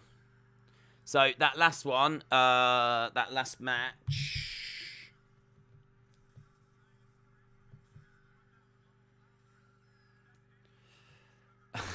5 stars, 32%. 32% of people think that last match was a 5-star match. A lot of people have been drinking tonight. I think that is clear. Who wins? Who's going to win this one? Edge or Edge? Edge or Edge? AJ is bleeding. Yeah, there is a bit of blood on the side of his face. Why is that happening? Why is that happening? How do you bleed during your entrance?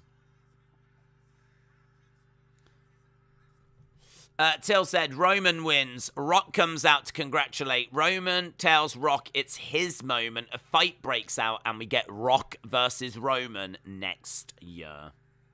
So, Till thinks it's going to go that way. Till thinks that we're getting The Rock. If you smell... Till, shout out to you, buds. Could be. Could be. Rock's mom is there.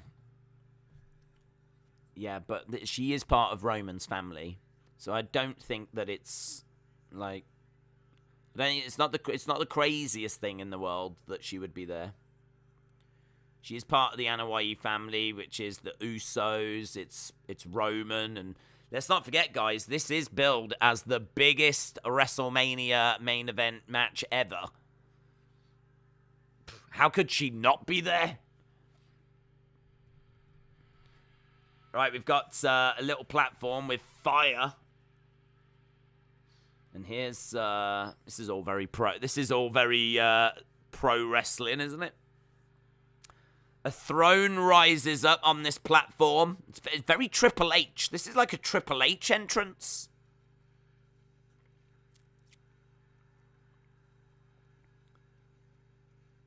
So there's like this platform. And this throne rises up with Edge on it, and all around the edges of the platform is fire.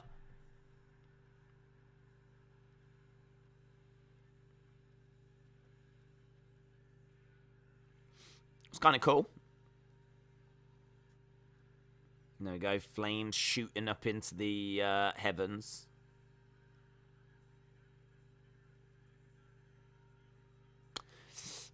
Gangrel is going to help Edge win and form a new brood.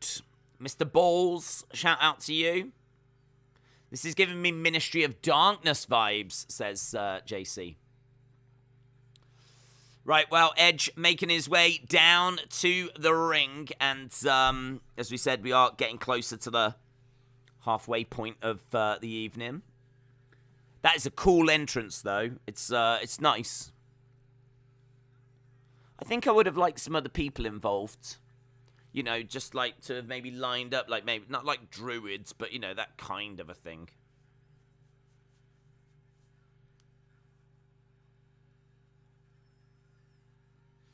Edge climbing up. Getting into the ring.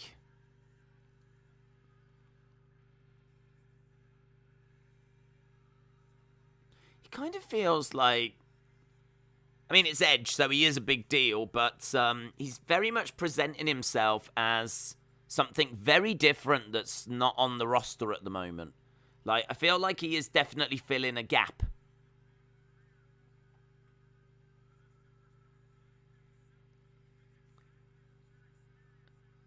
Oh god, this could be a barn burner, man. This could be really, really good.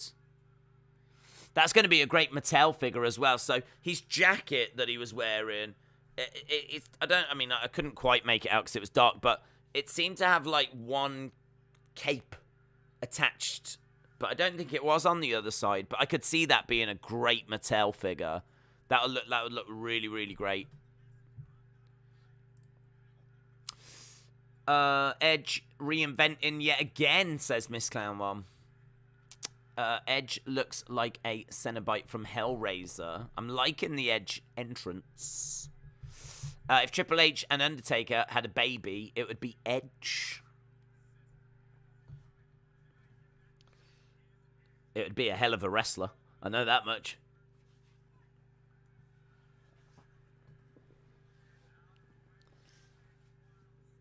Right, swing and strike there from Edge.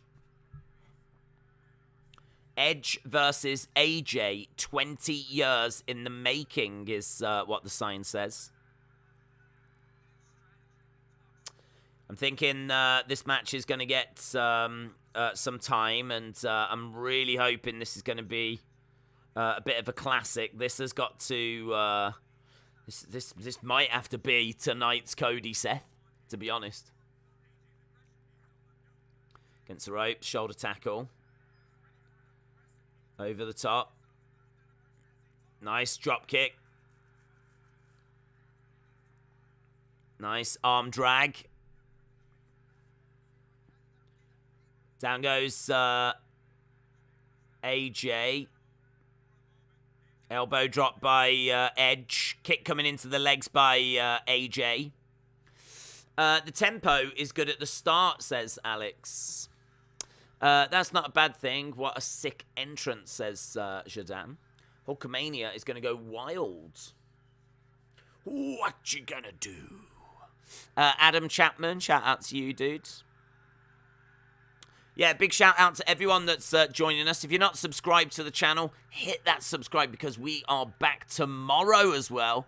Oh, just because WrestleMania might be over doesn't mean that WrestleMania season is over. We've got the Raw after WrestleMania. The Raw after WrestleMania tomorrow. I can tell you as well, we are just over 100 subs away from getting to 256. So we are getting close to getting to the next little milestone. So if you are watching and you haven't subscribed, hit that subscribe. It's be greatly appreciated as we're underway with AJ and Edge. Edge charging over as AJ moves out of the way. I want to get rid of the pole. That's what I'm trying to do. I want to get rid of this pole so that we can have a nice big chat, get everyone's thoughts. I'm going to get rid of this drop a like thing as well.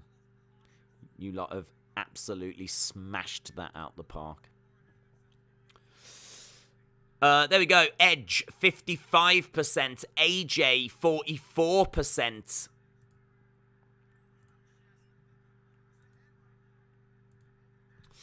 I don't run away. I run towards things, says William. Okay.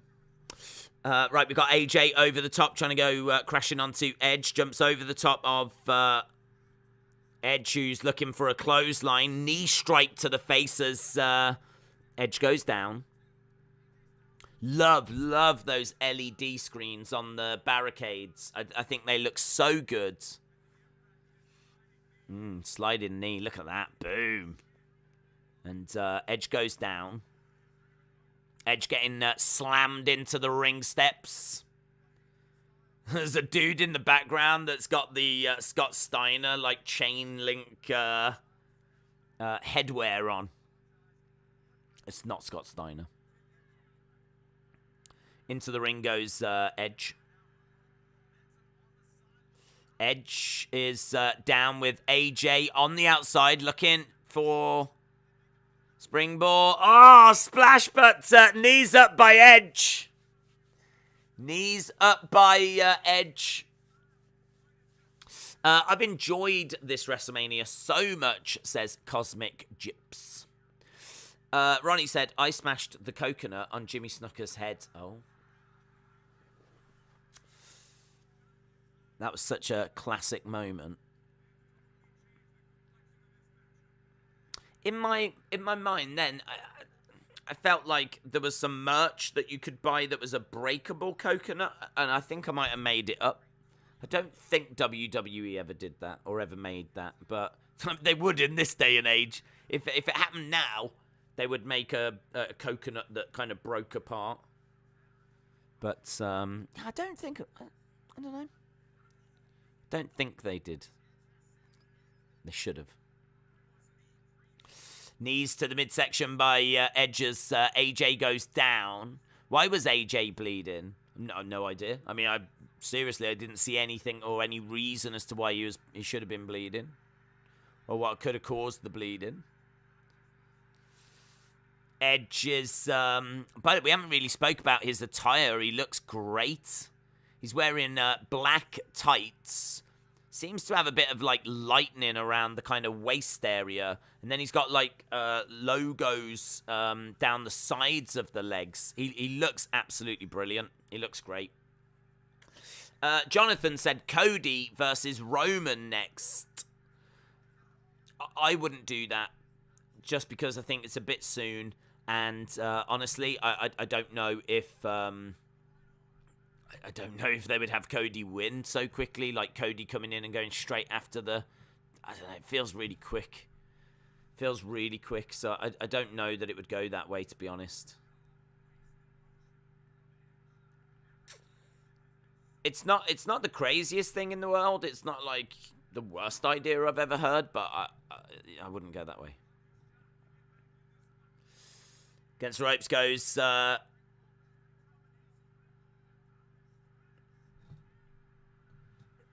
Edge and an abdominal stretch. So the pace of this has been quite nice. They're laying a good foundation at the moment. Edge with, I like that, doing a stretch and he's working the side of the body. He is stretching him out, and AJ is trying to throw elbow to the legs. Nice hip toss there by AJ. Nice hip toss. AJ was bleeding because of the pyro. Was it really the pyro that did it? Was it really? Wow. I didn't see that. The pyro didn't seem to be that significant. Wow, that's great. If it is the pyro, that's crazy. Shoulder breaker by Edge. Edge goes down as well, though, because he's hurt his knee. Both of these guys are down. In the middle of the ring, Jessica Carr is the ref for this one. Do you think AJ should make a big deal about the pyro hitting his face? Not really. I don't know. I mean, he can mention it in an interview, whatever. But I think maybe if he loses, he could. I'm amazed if it was the pyro that did it. It didn't. Didn't seem to be like close or offensive, or it's not like he had to like walk through it, or I don't know. Be one of them where I'll have to watch it back and see if I can see where it happened. Knee strikes by Edge. What do you think of the Imaginext Bigfoot from 2010? I don't know what that is, James. I don't know what that is. This feels like a match between two veterans, says Shola. Well, there's a really good reason for that, Shola. There's a really good reason. Right, both guys are down at the moment. This match has been all right. It's been all right. I know the slower pace can scare people, but it's all right. We can slow things down and build, and we'll get somewhere. I mean, this match ain't going to just end in a second. So we've got AJ over in the corner, running over, slides as Edge moves out the way, and AJ goes into the turnbuckle.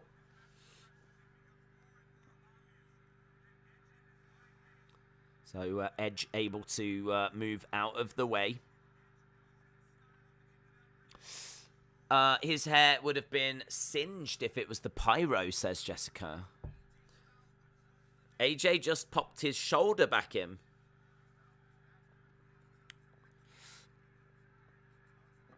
Okay, we've got Edge on his hands and knees at the moment, crawling his way over. Look, whatever happens in this show, let's never forget we've got Brock Roman still to come. Brock Roman still to come. Lovely suplex there by AJ. Right into the turnbuckles. So, Edge is... look at this. Oh. Suplexed hard into the corner. JP said, do you notice how a slower paced match makes high spots feel more important? Yeah, absolutely. Well, it's not even the pacing. It's the fact that they tend to be allowed to breathe more. So when you've got one of those matches that's like million miles an hour, spot, you go, wow, look at that spot. But then like it's whoa, we're on to the next spot. Whoa, like it's sort of diminishing returns in a way. Nothing's allowed to have consequence. You do something and you move on to the next thing, you know, and very quickly what you did 5 spots ago is forgotten. And the impact that it had on the competitor's body is negated. There's no point trying to sell your arm for what happened 5 spots ago when your face has just been smashed into a turnbuckle, or, you know, you've just been put through a table, or whatever it might be. So, like, with these slower matches, when they do a spot or they do a big moment, it does tend to carry a bit more significance because it's part of the fabric of the match. It has consequence. They sell it. Sometimes, like, you know, if you're working on an arm, then the arm, the story is the arm's gone. You know, we all saw what he just did to his arm. He got suplexed right on it, and how's he gonna hit his finisher now? And it's good, isn't it? All that kind of psychology really plays into, like, good pro wrestling.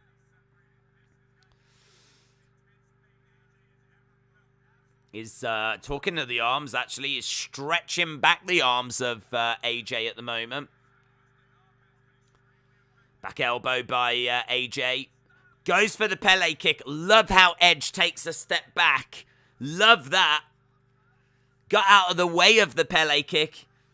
AJ looking for a Styles Clash. He goes down. Reversal by Edge. Edge. The STF.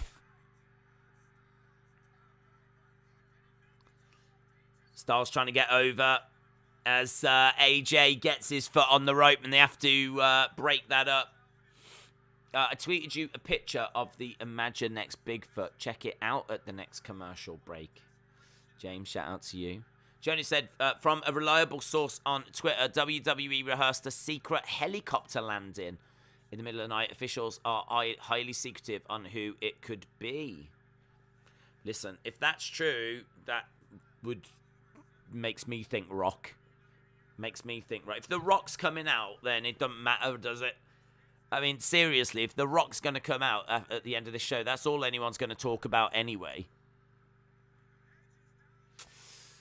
Helicopter would be Rock or a Roman intro, if it's true. There's lots of fake news doing the rounds at the moment, so, you know. Oh, I'm sure it's being reported, but I'm just saying, like, is it a true report?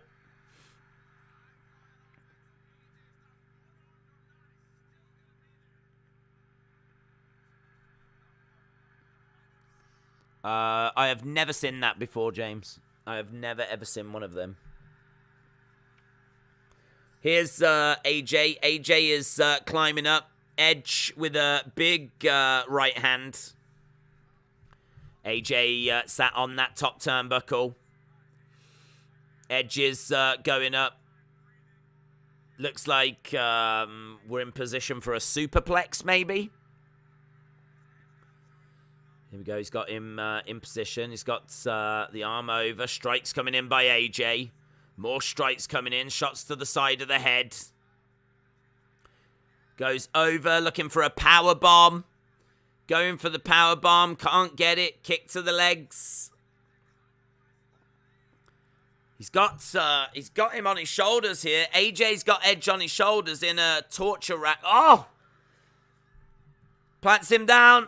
Shoulder up.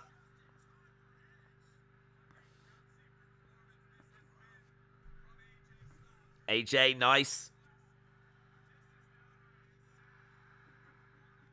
Had him in a torture rack. This is a top 5 WrestleMania stage of all time. Not for me. I wouldn't say a top 5 WrestleMania stage. I think it's a very good one. Very, very good one. But, there's been some incredible ones over the years. 1, 2, shoulder up by AJ. There's a video of AJ's entrance. He gets hit on the face on the stage whilst coming out. A stage piece. Gets hit on the face by a stage piece. What does that mean? A piece of the stage. So it's not pyro, it's a piece of the stage.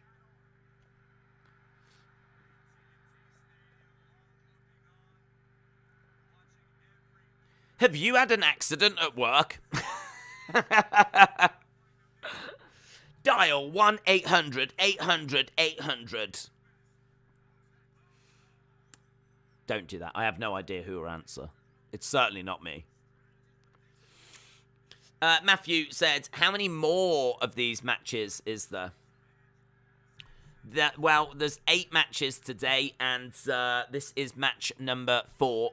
No, number 5. So there's 3 matches after this. We got the Theory match, we got the New Day match, we got Lesnar Reigns. So 3 matches left after this. AJ and Edge. Slap coming in by Edge. Shot coming back by AJ. It's going to be Will Smith in a helicopter. Well, he'll sort them out.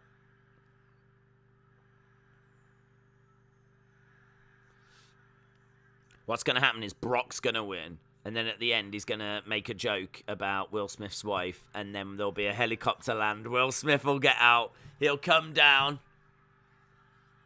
If he's got any sense, he'll turn around and just head back again without doing anything. But I'd love to see him get in there and try and slap Brock Lesnar. Calf crusher applied by AJ Styles. Edge rolls over and he's trying to get the arm. Underneath the it's a crossface. Crossface applied by Edge. He's really bending back, and that's a lot of pressure on the arm as well. AJ able to get out of it.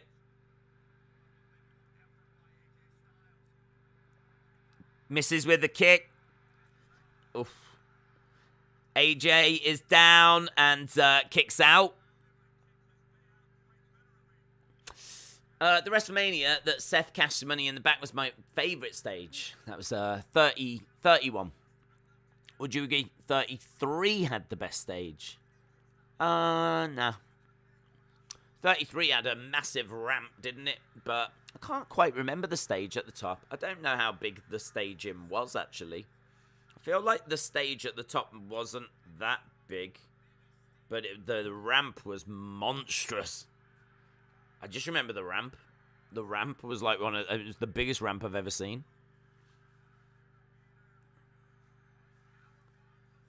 Off the ropes. Tries to bounce him off the ropes. Sit down powerbomb by Edge.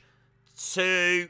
Kick out by AJ. Kick out by AJ. It was a nice moment. I do like that where they bounce him off the ropes and then sit down powerbomb. It's a nice moment. He doesn't actually bounce him very well. He catches him in the lower of the back.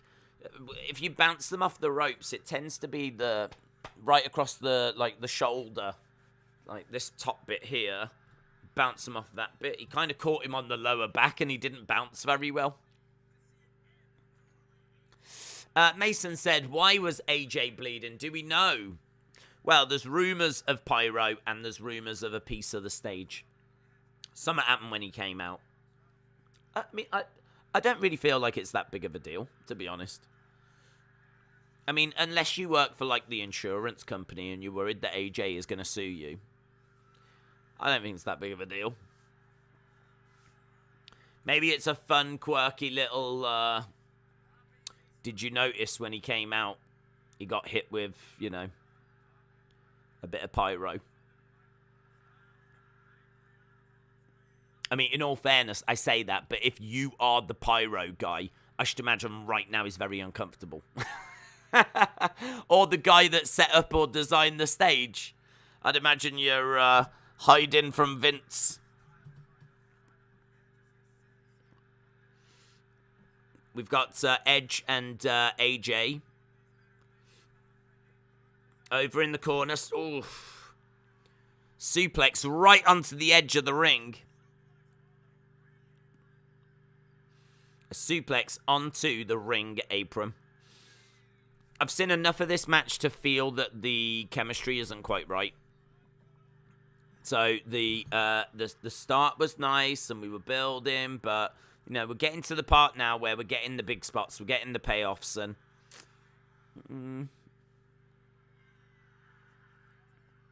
into the ring goes Edge and AJ.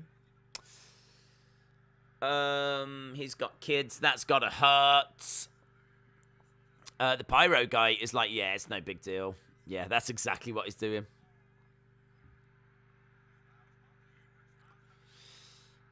Yep, splash, and he gets it. He lands it. AJ. He's trying to turn over Edge. 2. Shoulder up by Edge. Shoulder up by Edge. So, I mean, these two have given a lot here. I feel like this has been going for a while. I mean, we might already have done that, like 20-odd minutes. I don't think they're going to give them much more time than that.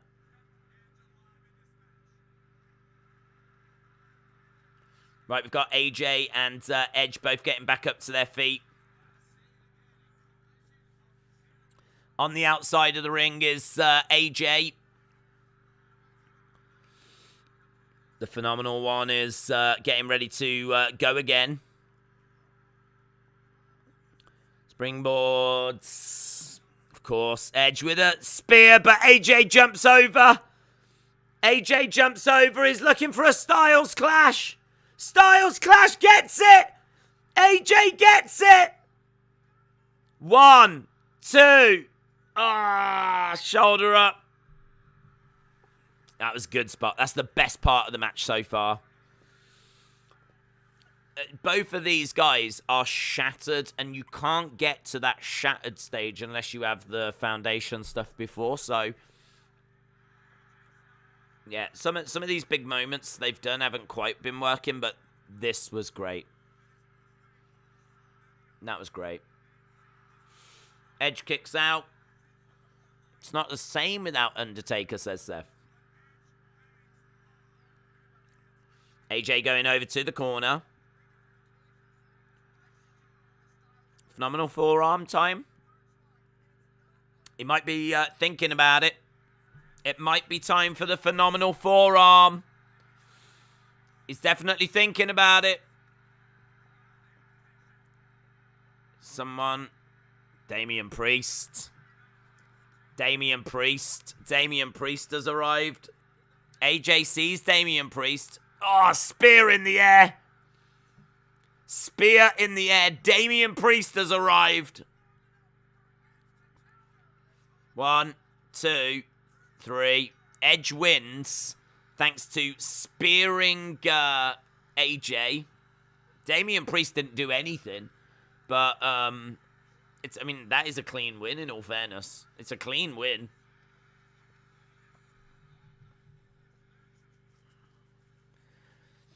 So it looks like they're putting Damien Priest with Edge. I'd like to see a third person. If this is going to be... I don't want to see a tag team.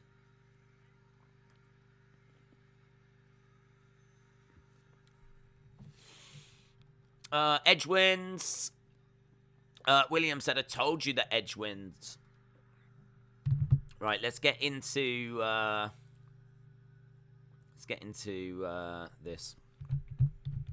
What do you score that? What do you score that? Damien Priest is in the ring. I guess he's going to give himself now to AJ. See, they're laughing as if, like, they pulled off a master plan or something. I don't understand. Edge went down to one knee. Damien Priest went down to one knee. They both kind of laughed at each other. I don't really understand. Because Damien Priest didn't do anything. He was just stood on the outside of the ring. AJ looked at him and went, oh, that's a bit weird. But then carried on with the match.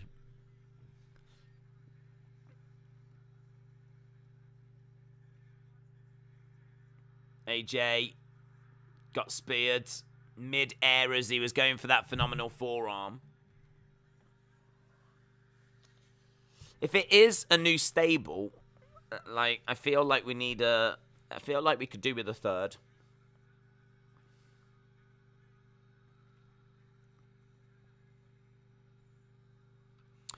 Maybe they could call them Edgy Priest. Edgy Priest.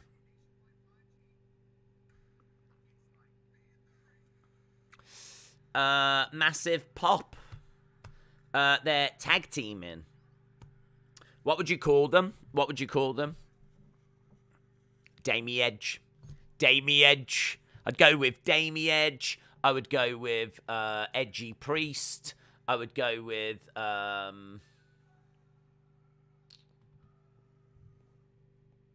Rated Damien. Rated Damien. Rated Priest. Rated Priest. I'd go with that. Oh my god. That sounds like if you've had a wedding and you want to rate how good the priest was, you'd go to Rated Priest. I give my priest 4.75. WrestleMania Backlash is in May. Kingdom Comes. Edge of Tomorrow. Oh, these are all good names. Black Omens. Rated R Priest. That's that one. Rated R Priest. 78,453 today. Richard said, can it be damage? As in damage. Do you know what, Richard? It can be anything you want it to be. If you want it to be damage, then go for it. I'm going Rated R Priest. I agree with that one. The Jabronis, yes. Goth Boys, yeah. Garth Boys, Garth Boys, Garth Boys. What? It was Sheamus.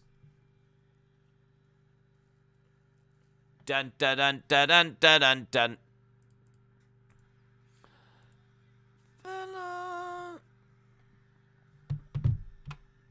So this is the cancelled match. Tell you what, I feel like I mean, like, I could be wrong, but I feel like we're racing through this. I mean, there's no, like, segments in between, is there? There's nothing really to delay between matches. Sheamus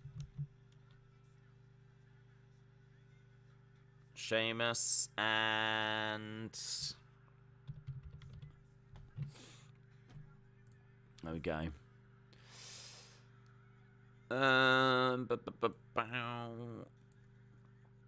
Right, let's get rid of this poll. Let's get rid of the poll.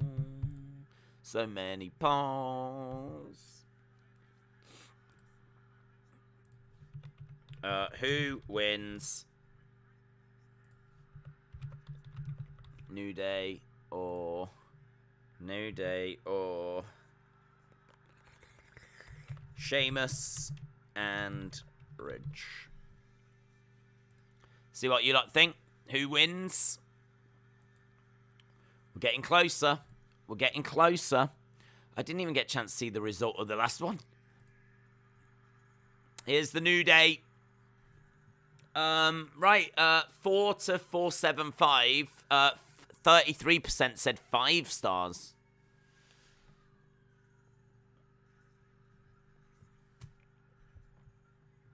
Do we think, I mean, like, do we think that the Edge match is the best match so far? Do you think it's better than the tag match? Because I think the tag match was really good. Some people might think that the Sami Zayn match is the best so far. I think the tag match was really good. I don't know if Edge AJ was better than the tag match. Who won? All the winners are scrolling on screen right now.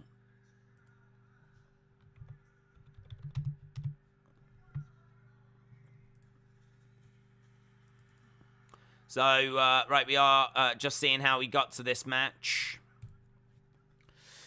The New Brood. Dad Stuff said, What Culture reported the other day that they're building a faction around Edge makes sense because all the people have recently gotten in touch with their dark side. Who else will join?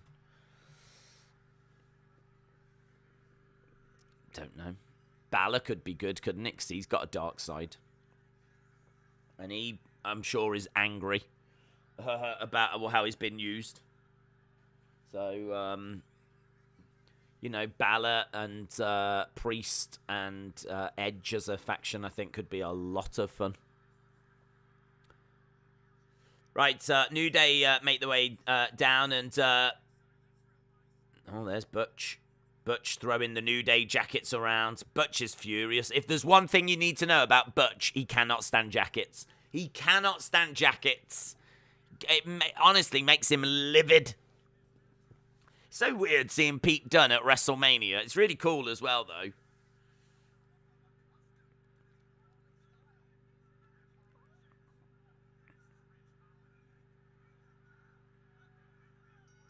All right, bell sounds. Lovely kick there by Kofi. 1, 2. I wonder. I would think that. I would think if you used to ask Pete Dunne, this is the biggest moment of his career. I mean, you'd have to think so. I don't think he's been at a WrestleMania before. Through the ropes, kick by Xavier.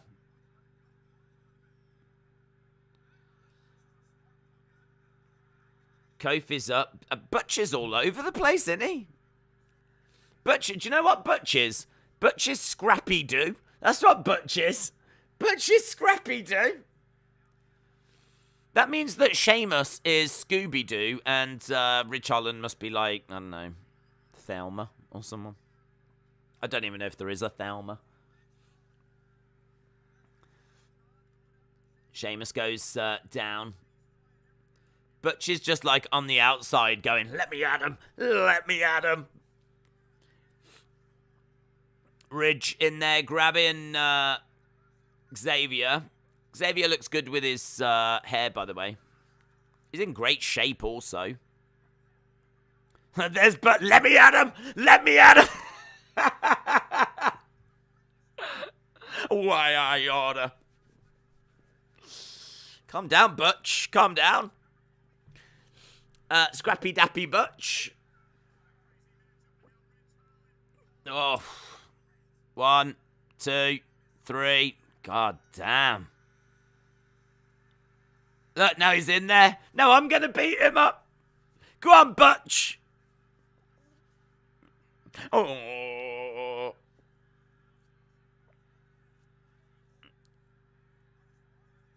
What is wrong with this guy?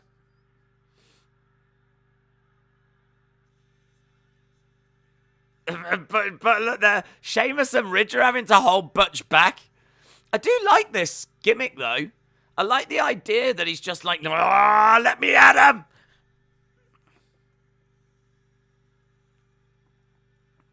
Michael Cole's like, what is wrong with this guy? He's from Birmingham. He's from Birmingham, that's what's wrong with him.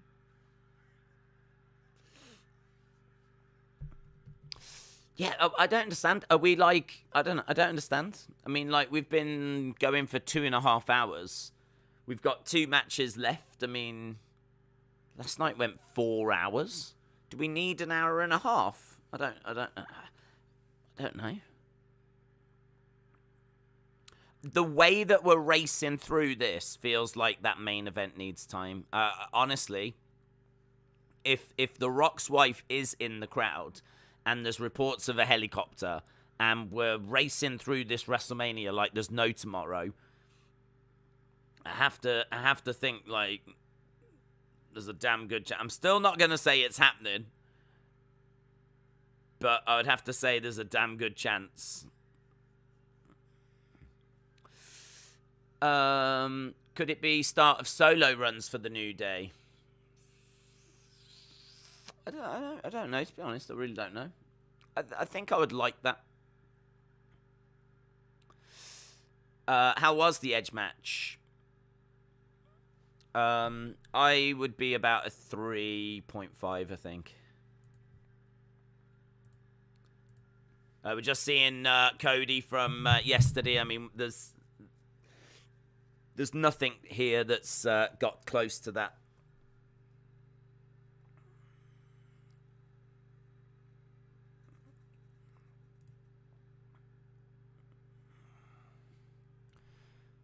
I just saw a worst commercial ever. Night 2 hasn't been a patch on Night 1. Shame. Best match, Cody Seth. I agree with that. Tomorrow's a school day for kids and a work day for most people, so maybe it's ending early tonight.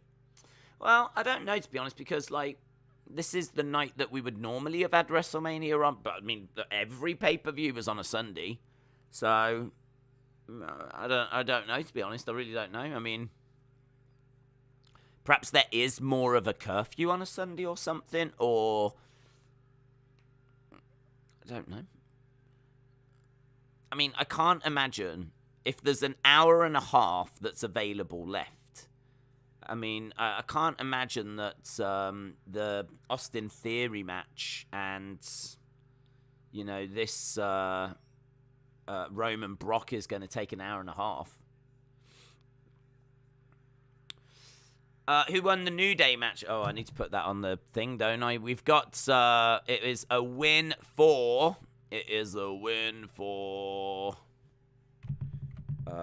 Sheamus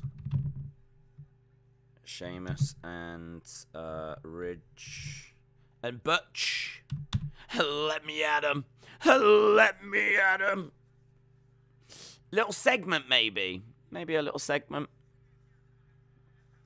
Maybe a cheeky little segment. Could it be because of the Grammys? Yeah. Vince wants to get this wrapped up so that he can watch Olivia Rodrigo getting all the awards. I don't know why, but they're showing a lot of stuff that happened yesterday. So we're seeing the Hall of Fame thing. So, are we watching the whole segment? So, we might be watching the Hall of Fame segment now. Night 2 was designed to keep people energized for Brock and Reigns. Undertaker, yeah. It was cool, wasn't it? It was a cool moment.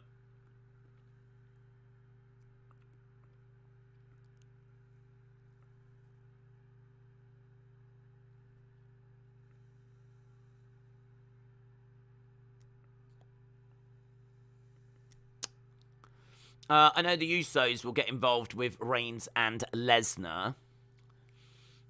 I've rewatched half of last night. I know, yeah, it's been a bit of a shame. But this is, I mean, it's cool. I don't mind watching this again.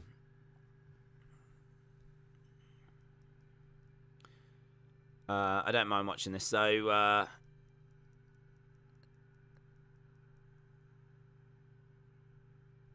here he is. Hey, do you remember WrestleVotes said about Stone Cold?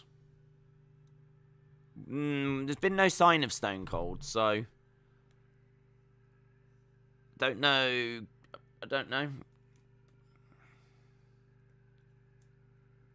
I don't want him to be like a special guest referee or anything. It's a nice suit that Undertaker's wearing. This isn't a replay. Oh, what? Is he come out again? Oh, right. Is this live, is it? Is this so that people on night 2 can get the chance to say thanks? That's kind of fun, isn't it?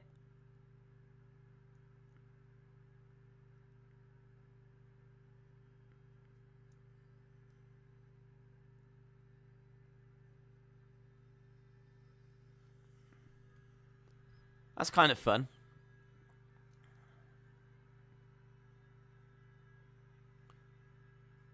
Undertaker walking on the stage then. Honestly, I couldn't tell you if this was taped or live. I couldn't tell you. I mean, he's doing pretty much what he did yesterday, just like walking along the stage, looking out at the one side.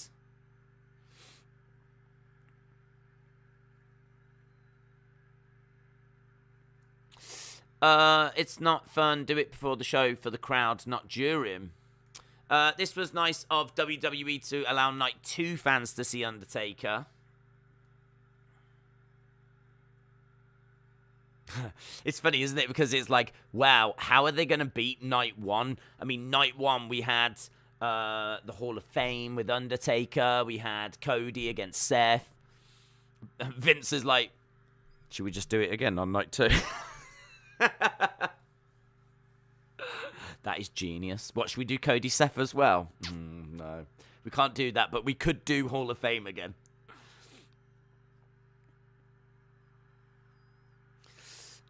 Mason said, do you think The Rock might help Roman and then Stone Cold helps Brock so The Rock and Stone Cold have a little moment? No. I mean, like, could it happen? Yes. Am I expecting it? No. I mean, I'm still going to stand by I'm not expecting The Rock. What I would say is that the faster that we do these segments, the more I'm definitely thinking, like, oh, well, we're leaving a lot of time for a main event. And as I'm hearing reports about them practicing a helicopter landing and The Rock's... I mean, I will admit I am definitely thinking, like, it's getting more likely. But I can't say that I'm still at the point where I'm like, yeah, we're going to get The Rock. So I can't sit here and go, yeah, we're going to get The Rock, and yeah, we're going to get Stone Cold. And I mean, look, if all of that's going to happen, then that's all anyone's going to remember from tonight. So it could, but I'm not expecting it. Undertaker puts his arm in the air and walks away. He should have come out as the American Badass tonight. I think Undertaker has been wearing that for 3 days straight. Retribution said, I love Undertaker, but that is the most hideous hairstyle ever. He didn't do that yesterday. Maybe he forgot, says Shola. Tonight sucks, says DMX for life, Rough Rider. Hour and a half left, says KD. Well, I mean, maybe they don't want to go the 4 hours. I mean, because it doesn't necessarily mean we've got to go the 4 hours tonight, but yeah, I don't know. It's all very quick, innit? We are racing through these matches. It definitely feels like it's going very fast. People complaining about seeing The Undertaker. I never thought I would see that. Darcy said, Days, thoughts on Shotzi in the Edge faction?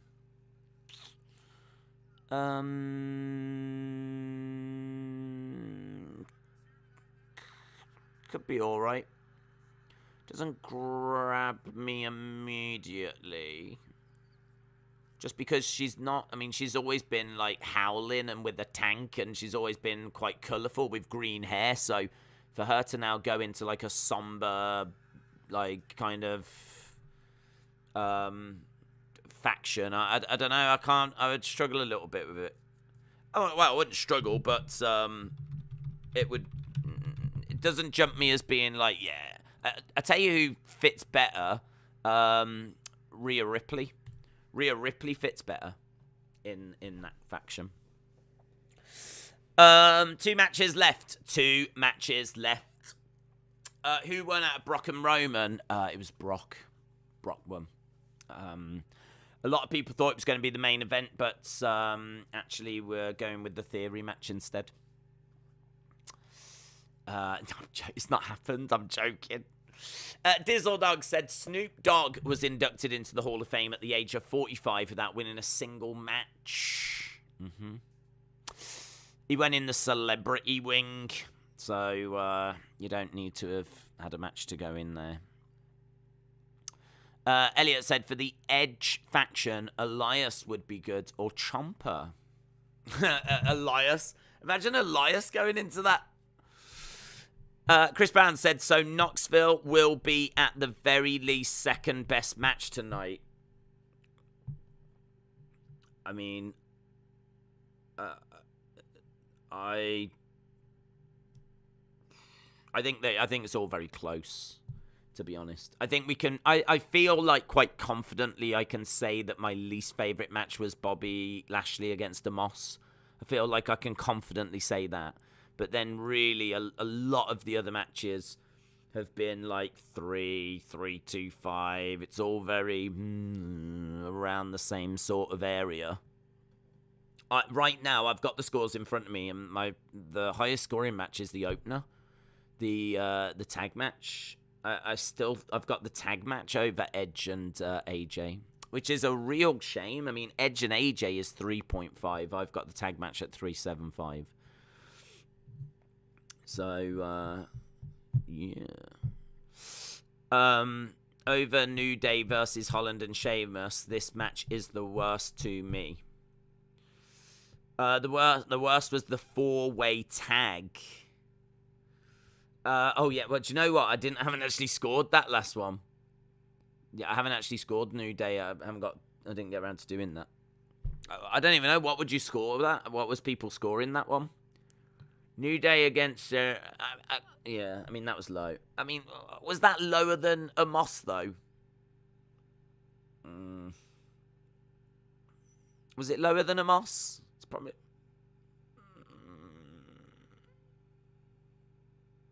God, I don't know. It's so. I feel like I'm scrambling around in the gutter when it comes to some of these scores for tonight. New Day was the worst match. Was it the worst match? Was it worse than was it worse than the Omos one? Right, we got Mr. McMahon coming out. Vinnie Mac is about to introduce his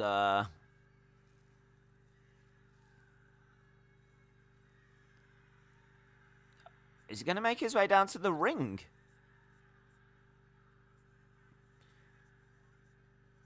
His protege? Vince making his way down.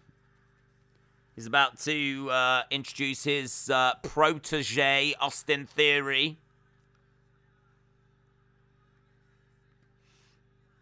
It's always nice seeing Vince in it. It's always nice seeing Vince. Oh, a little bit of a strut. A little bit of a strut. He is loving. He is loving making his way down to the ring. Chance. See what Vinnie Mac's got to say.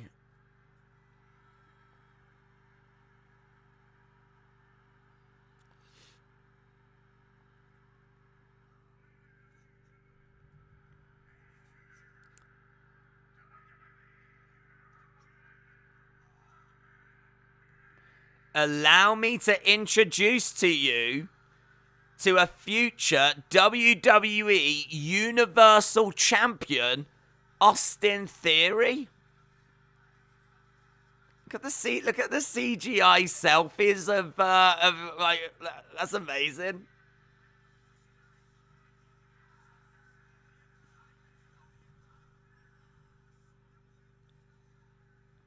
Wow. Damn. Do you remember when this guy was in the way on flipping NXT? I mean, it was the way were brilliant, but this is a bit different, isn't it? At WrestleMania, being introduced by Vince as a future Universal Champion.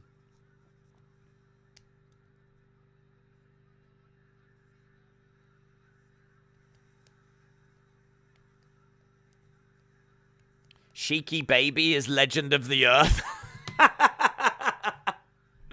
Sheiky Baby is Legend of the Earth. Austin Theory has made his way down. He's got his phone out. He's been introduced by Vince as a future Universal Champion. Cody versus Seth and Bianca versus Becky are the two best matches from this whole WrestleMania so far, says Ronnie. I've been telling folks this is the show that might steal. This is the match that might steal the show, says Jilly. Doesn't Vince know about the title unification? It's smart to align himself with McMahon. There we go. Vinnie Mac leaving the ring. Tell you what, that's a hell of a entrance for him, innit?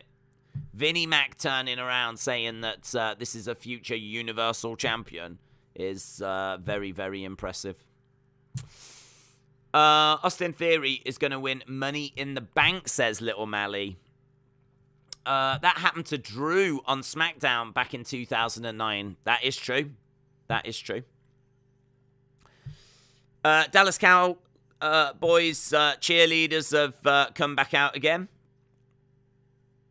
Always a pleasure to see them in action, especially now that we know that we're not going to get a sex celebration. Thanks, Sasha. Thanks.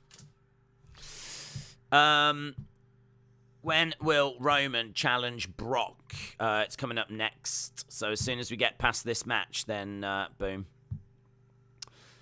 They've been too many celebrity matches in this WrestleMania. Absolutely. What will Roman challenge Brock? That is coming up next. Smoke shows. More girls, says Alex. James said, let's remember, this all revolves from the golden egg from Survivor Series. That is true. It is from that we did end up getting the Austin Theory, Vince McMahon kind of union. So that is true. The women are to die for, says Retribution.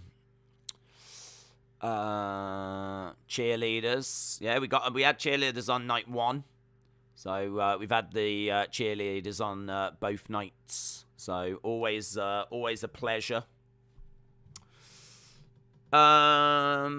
This is cool. Vince is now gonna carry. Now is the carry for Austin Theory's dreams. Cheerleaders.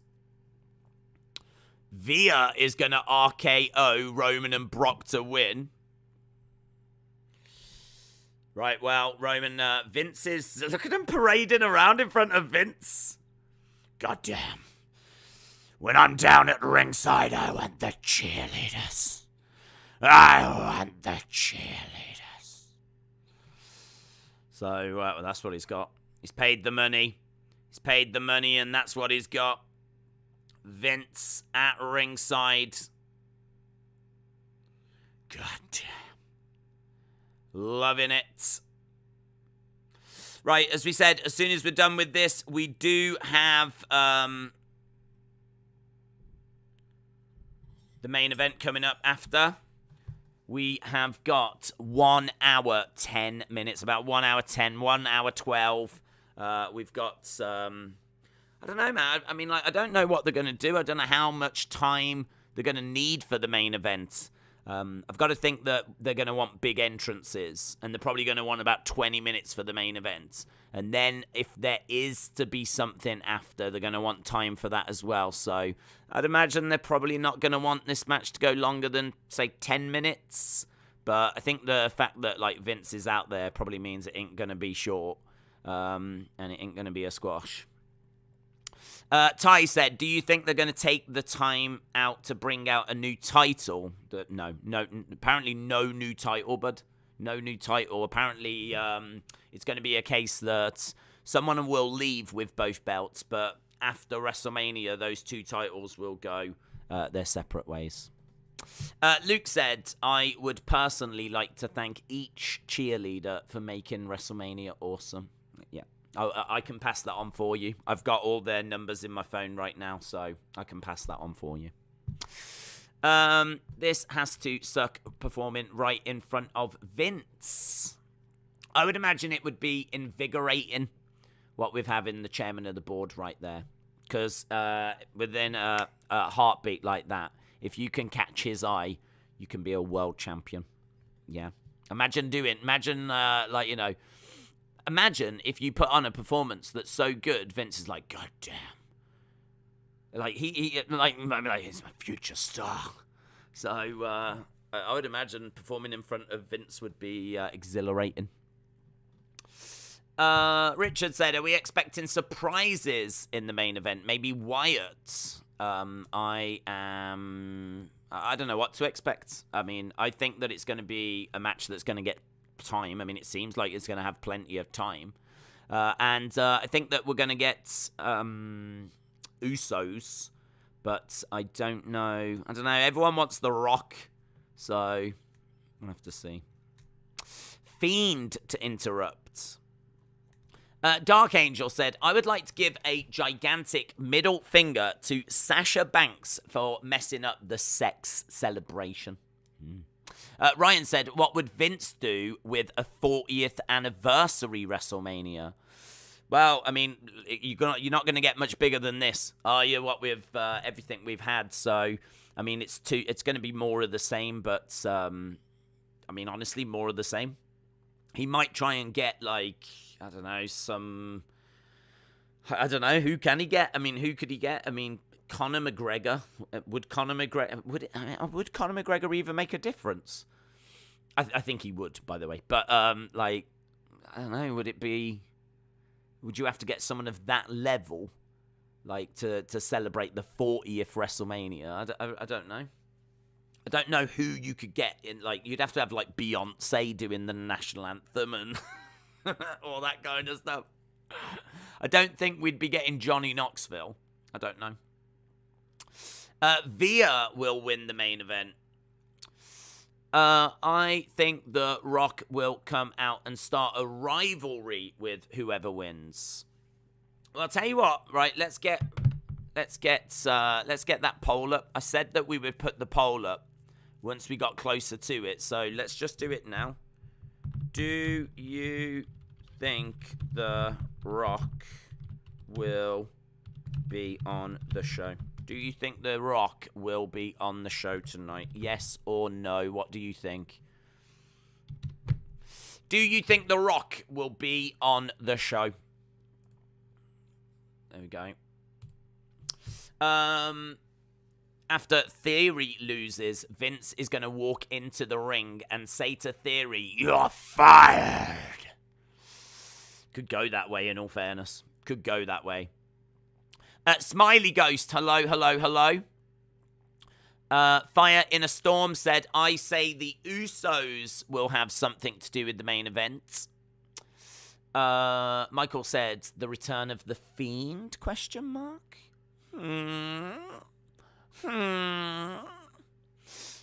Chance 4 said, I think McMahon is going to take a bump tonight. Lukewarm said, because go on WWE, Cody Rhodes backstage and The Rock is there. I would be very shocked if that was true. I'd be very shocked if there's a video doing the rounds of Cody backstage and The Rock is, like, in the background or something.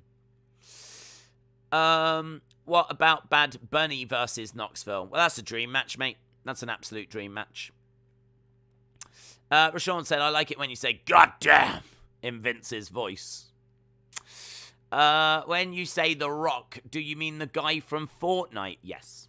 Yeah, that's exactly what I mean. Wrestling Days, if Brock wins and Rock returns, I think it will be a big rivalry, just like 2002. Jason said, I think the Usos are going to cost Roman. Flair retained the title. We are just in the co-main at the moment. And as soon as we're done with this, then we will be at the main event. We will be at Roman versus Brock 574 people have had their vote cast. And you know what? Look at that. 55-45. I was 60-40 no. And you lot are quite close to 60-40. But for yes, at the moment it's 55-40. In fact, now it's 56-44. 56-44.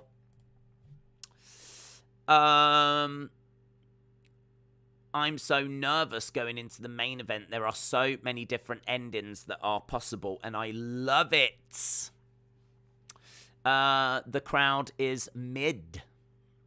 Rise and Beat said, are you ready for the World Cup? I was born ready, mate. I was born ready. Richard said, do you think that Asuka will be returning? Do I think Asuka's returning? I think she could come back tomorrow, yeah. As we've been saying, Raw tomorrow is massive. Raw tomorrow is absolutely huge. Absolutely huge. Still underway with this encounter, and as we said, Vince is at ringside. For those that didn't see, Vince came out at the start and said that Austin Theory is a future Universal Champion, so as soon as you get past this, we will be at the main event, and we are getting closer to that. After watching wrestling all my life, I still can't understand how they don't get winded. Well, they do, but, you know, some of those rest holds that they actually put in, those are obviously designed to allow them to get a bit of a breather. So the way that the matches are, like, structured, they're structured that way so that they can get a breather.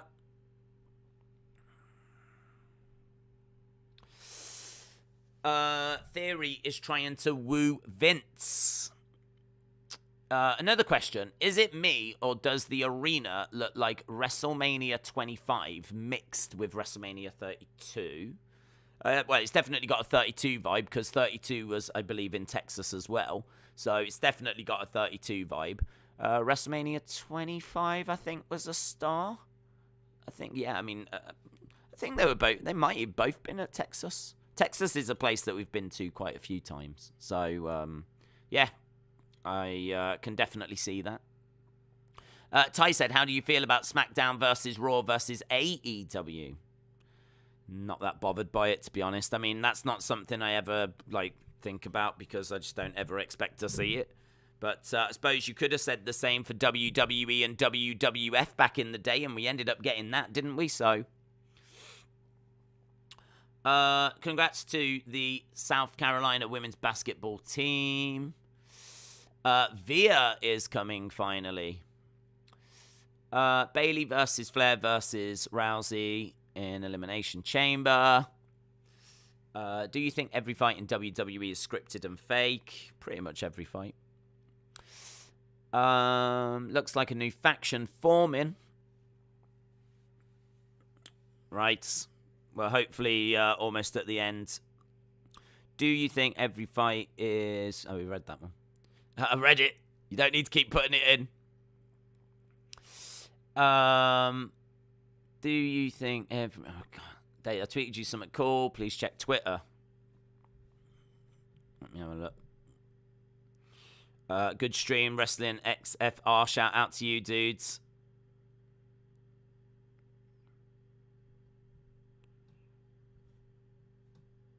Right, we're done. It's time for the main event. It's time to get excited. It's time for Roman versus Brock. We did a poll on this earlier, and people are thinking that Roman is going to get the job done. People are thinking that Roman is going to retain the title.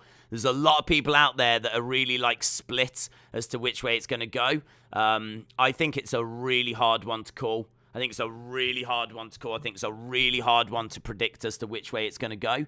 I've said before, I want it to be Roman. I want it to be Roman because I want him to get to that 1,000 days. And I want it to be a case that, we get to something that would be really, really historic. Really historic. But I don't know that he's going to do it. I don't know that he's going to get past tonight. So we're going to find out. I think that Brock's got a lot of support with this face turn that he's had.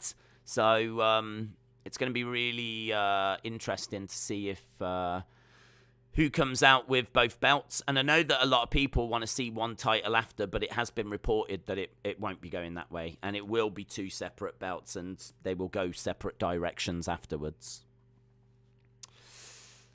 Vince is class. Okay, well, the match is done. And Vince is still at ringside.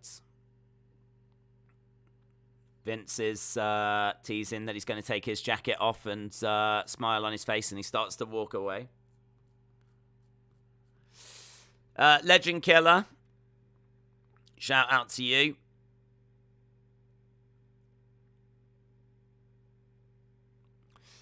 Vince is getting in the ring. Well, he's teasing it. He's taking his tie off. He's taking his jacket off.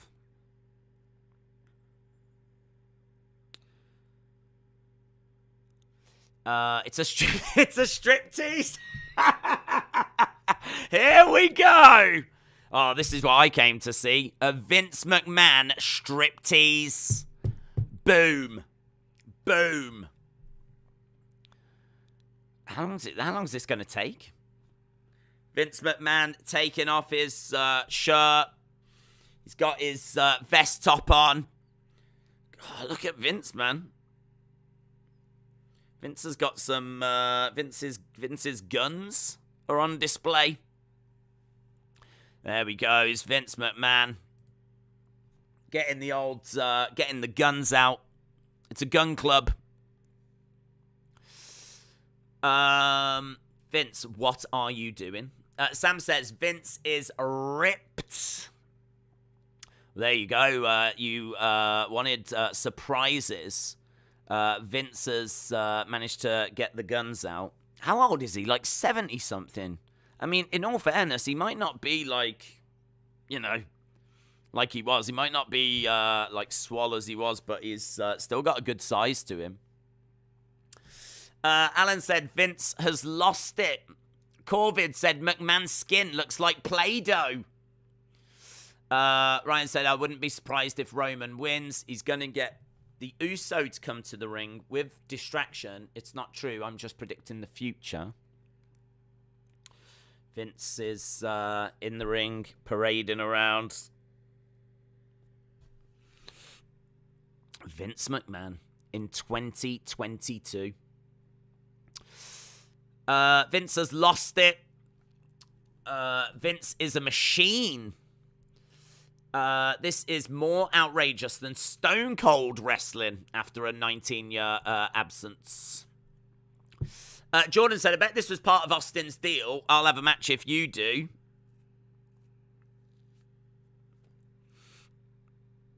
I'll tell you, it's just not the same unless Linda's in a chair and she's going to stand up. Do you know what I mean? It's just not the same.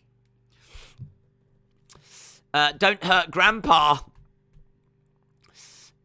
Vince is rubbing it in Triple H's face. Yeah, that's true, isn't it?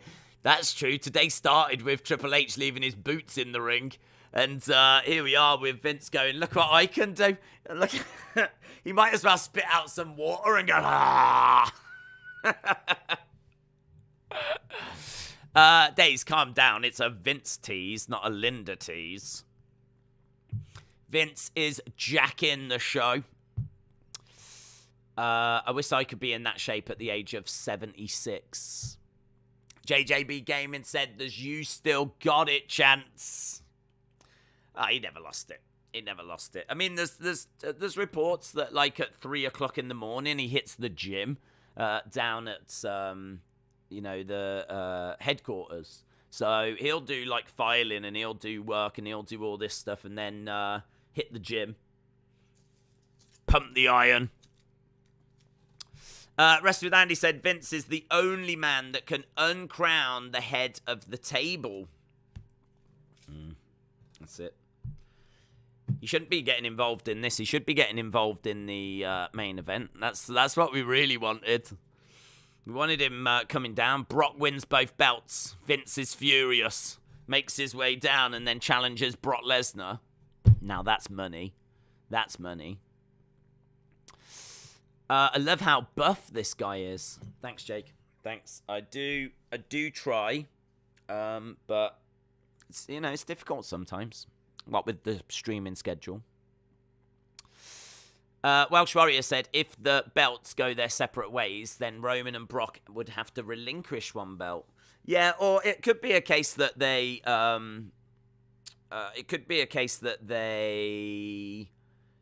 do have them lose it for one. It could be that at WrestleMania Backlash they drop one of them and lose one of them and just carry one.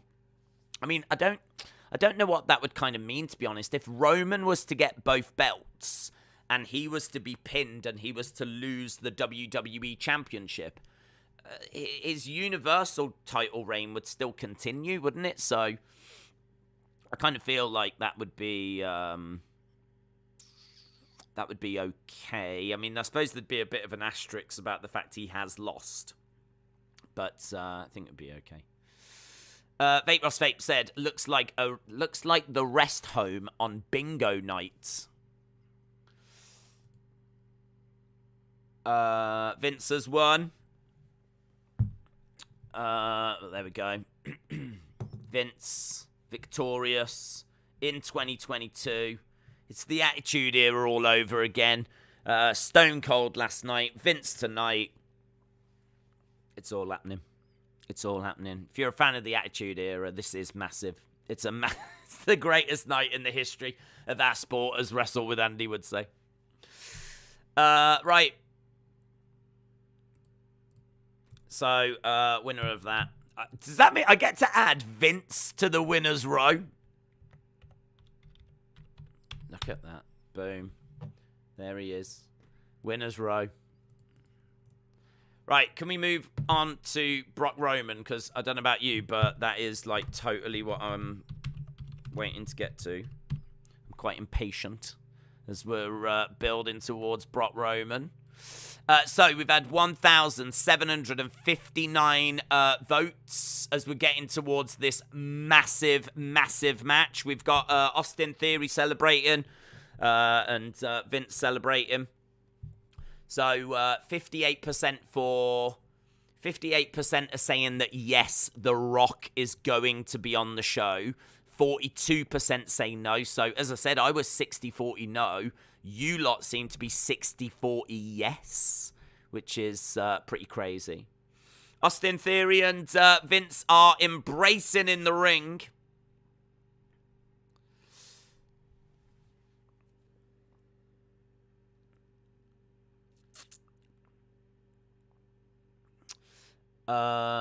Stone Cold. There we go, Stone Cold. I gotta admit, I was hoping that these two would be face-to-face last night.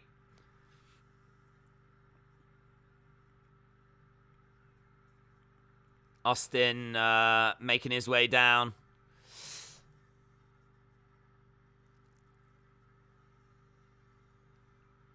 So, Stone Cold making his way down to the ring.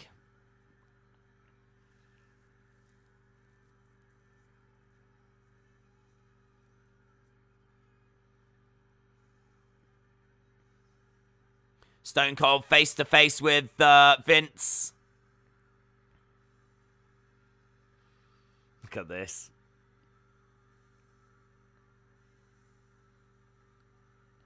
Vince trying to explain how Austin Theory is the future. Vince wallops Austin Theory. Okay, this isn't great for Austin Theory, is it? Well, I mean, it is great. It's a great moment for him, but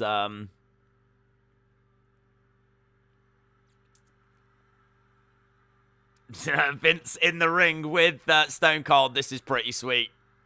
This is pretty sweet. Stone Cold coming over to Vince.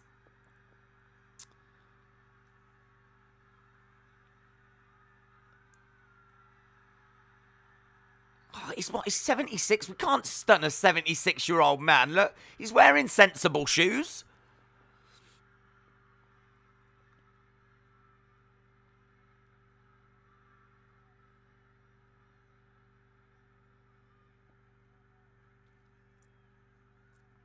Okay, he's saying, will you drink a beer with me?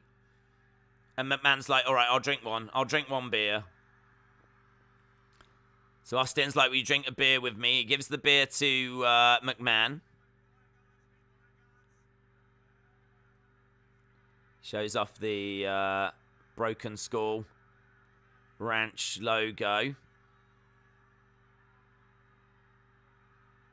He's having a little sip of it.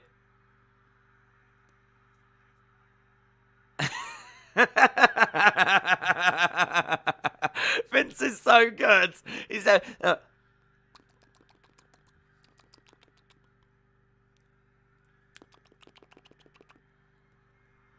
there we go. He's kind of spilling it down himself, but he goes back against the ropes. Look, it's not the best stunner in the world, but Stone Cold's got a smile on his face. Look, he's laughing his head off. I think he really kicked McMahon in the midsection. I think he winded him because McMahon really went down, and then he's stumbling back against the ropes. It's one of the worst stunners. It's like, God damn, you're fired. Yeah, he should fire himself.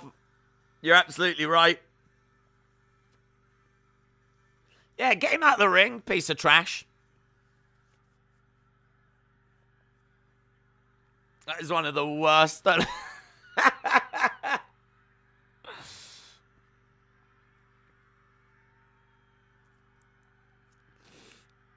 Damn. Botch of the year. Another botched Vince stunner. Right, we've got 49 minutes to go. This segment's too long. I want to see Brock Roman. I'm with you on that. But it was pretty cool seeing Stone Cold and Mr. McMahon again. I really love how, like, Vince looked and it said that it, like, the Broken Skull thing on it.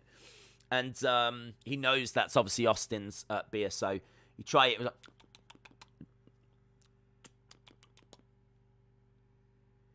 and he was like, really like, oh, loving this. So like, he's always working, isn't he? He put the beer over. Vince is always working. What did we just see, said JJB Gaming. Retribution said he assaulted a pensioner. I'm gonna cry. Stop calling it bad. He's 70 and he's still interacting with the WWE Universe. Yeah, but it was bad. It did go bad. It did go wrong. But in all fairness, he was... I don't think anyone's really expecting him to do much. No one was expecting him to do anything at all. Roman and Brock got a fight in a ring with beer all over him now. Finally something good from night 2. CJ said, I'm sorry, but this is the best WrestleMania of all time. Vince McMahon, you're fired. Darcy said, such a good WrestleMania. This is amazing, says Tyler. Stone Cold forever. You had one job, Vince. He won't care. He won't care. Right.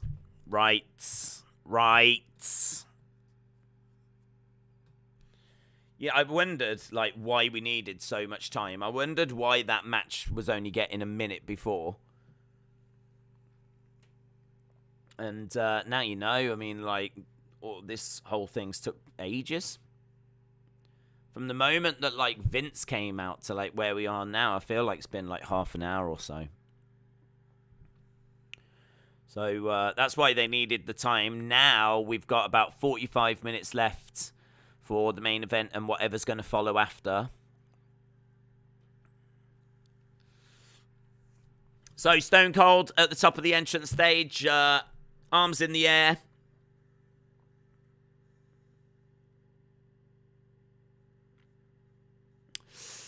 Where's the main event? It's coming up next. JJB said the stunner on Vince will be played for years to come. Does all this lower the chances of The Rock coming out? I don't know, to be honest. I don't know. I don't know. I mean, I mean, the one thing I can say is that this is a WrestleMania that wants to give you moments. It's definitely trying to give you moments. So we are just seeing last night and Bianca's entrance.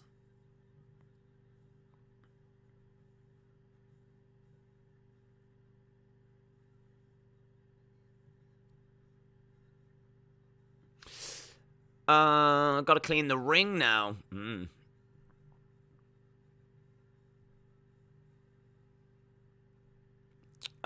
Did you notice Vince reacts way too early to his own music? He took the wrong cue, said Dad Stuff.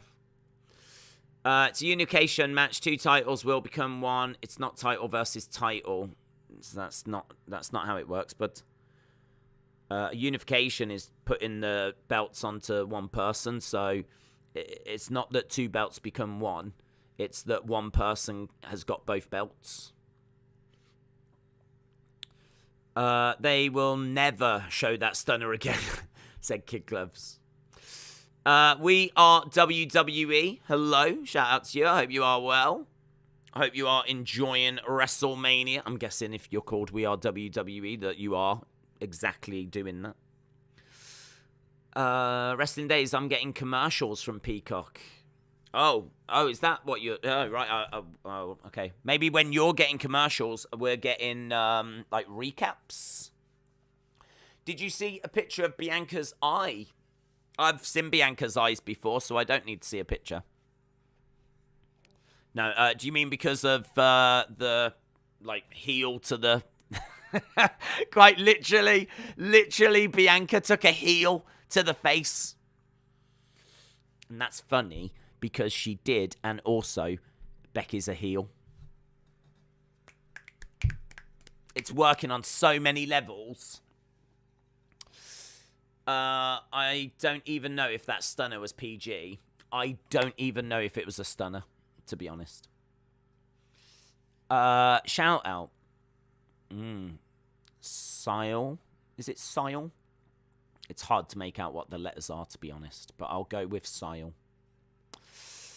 Grap said, I live in Australia, and this is my own source of WrestleMania. Grap, shout out to you. Young said, I can't believe what I just saw. I don't know what we just saw. Do you remember ECW? I do. Of course. ECW. Bot Snowman said, this is the worst Mania. What has been the best WrestleMania? Well, a lot of people would say 17 is the best. So that's what a lot of people would go with. Right, here we go. Main event time. It's been a long road. Favorite match so far? The tag match that opened proceedings. So the RK Bro match is my favorite match so far. But hopefully that is about to get obliterated with the best match of the evening. That's going to be the main event. A nice WrestleMania. The stunner was bad. What's your favorite match of all time? WrestleMania match. Undertaker against Shawn is my favorite WrestleMania match of all time. Right, we've got a video package right now of, obviously, Brock, Roman, as we build towards this main event. Big.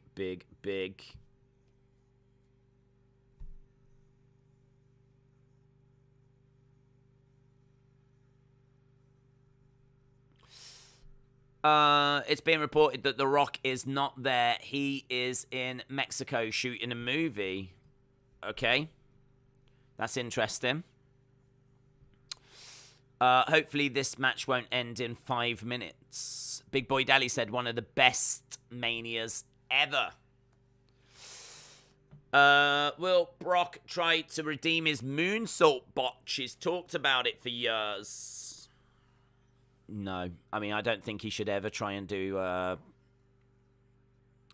it wasn't a... what was it? A shooting star press? I don't think he should do... I don't... No.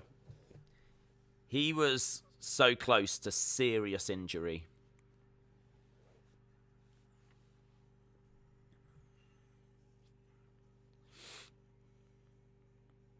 Right.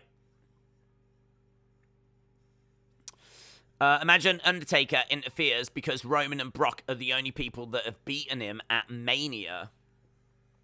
Sonic said, I don't know, it just makes sense for Brock to win. Brock could hit Roman with one of the titles, maybe. Texas is next door to Mexico, says List of Jericho. Alan said, I hope we get something that none of us was expecting. The Shooting Star Press. What do you think the new title belt will look like? There's not expected to be a new title belt. I mean, I'll be... you watch now. Now there will be. But it's not believed that there is going to be one championship. It's two separate belts. I don't think it was a botch. It's what you would expect from a 76-year-old man getting kicked into the stomach. How about Rock confronts Roman at SummerSlam and we get an 8-month build? Yep, you could definitely do that. Brock's shooting star press was a hate crime, said Richard. David said, my all-time favourite is Undertaker versus Triple H, with them and HBK going up the ramp. End of an era. Right, here we go. Here we go. Time for the main event.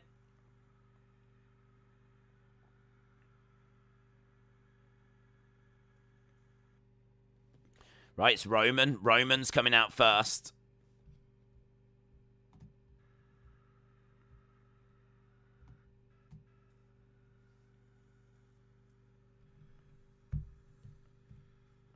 Da-na-na-na-na-na. Right, Roman. We've had nearly 3,000 votes. Nearly 3,000 votes. Will The Rock come out? And 59% of you have said yes. Let's end that poll because I want the chat nice and big. There we go. Boom. Austin said 581 days and cooting. Roman first. Interesting. Here is your tribal chief. Acknowledge him. Roman Reigns. No crazy entrance for him. Is making his way down with the Usos. Paul Heyman by his side. Da-na-na-na-na-na. Da-na-na-na-na. Roman is about to make history. What's your favourite WWE moment? That's hard. That's difficult because there's loads. I mean, I love Sting's debut. I love the Hogan Andre is very much when they're face to face at 3. That's very much like if aliens came down and I had to show them a picture of what wrestling was, I would show them Hogan Andre. I just feel like that is wrestling. You know, you've got the good guy, you've got the bad guy, you've got the giant in there as well. It's in front of, like, was it 80-odd thousand or whatever?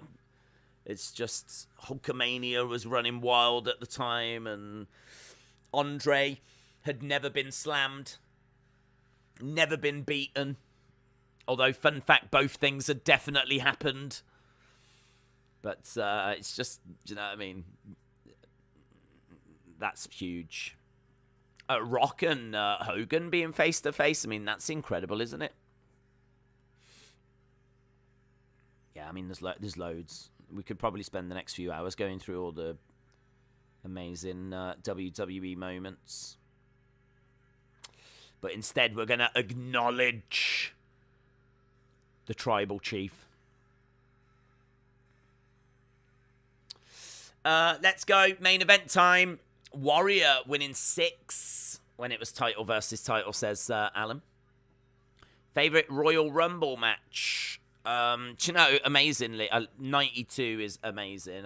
We did a watch along for that, and it was a lot of fun to revisit it. But honestly, I feel like now it might be the first ever women's, because I'm a big Asuka fan. I really love Asuka. I think she's so good. She's so charismatic, and she does her dancing, and you know, in-ring wrestling wise, she's absolutely one of, if not the best. I love Asuka. I just think she's brilliant. The only thing she lacks is promo, because of the fact she doesn't really speak English like comfortably. Although I've heard that apparently her English is better than people think. But either way, she's my favourite. And the first Women's Rumble, she wins. A lot of people thought Ronda Rousey was going to be in that Rumble, and she isn't. So there's maybe a little disappointment. And then Asuka wins. The champions get in, and just as she's trying to decide who to pick, Ronda arrives. And that's when Ronda debuts. It's awesome. It's really cool. I love that. I think the Rumble itself might not be anything that special, but I love Asuka winning, and I love what happens after.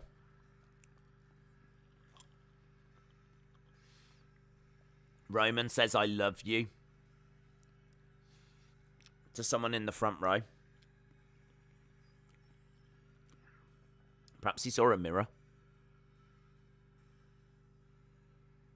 Or Linda. Right, here we go. Roman in the ring. With a microphone. There's a sign in the crowd that said, acknowledge D's nuts.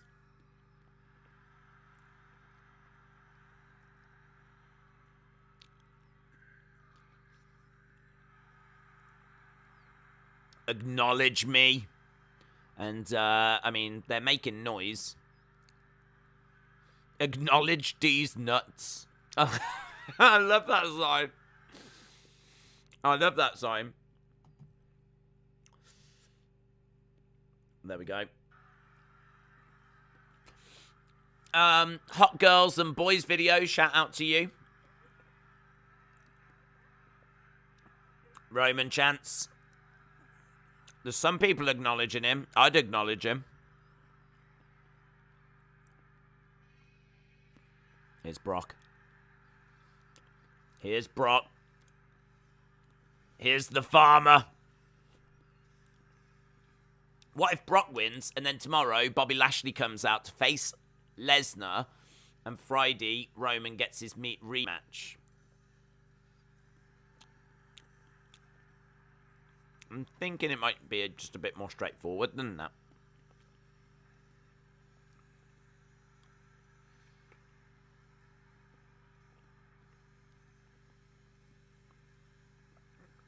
Right, here's Brock. He's got his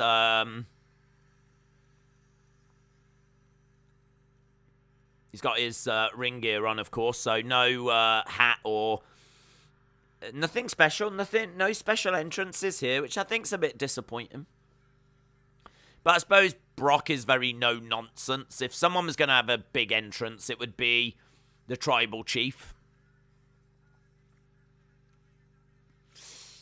Roman should lose in a multi-man match and not get pinned, said Nando.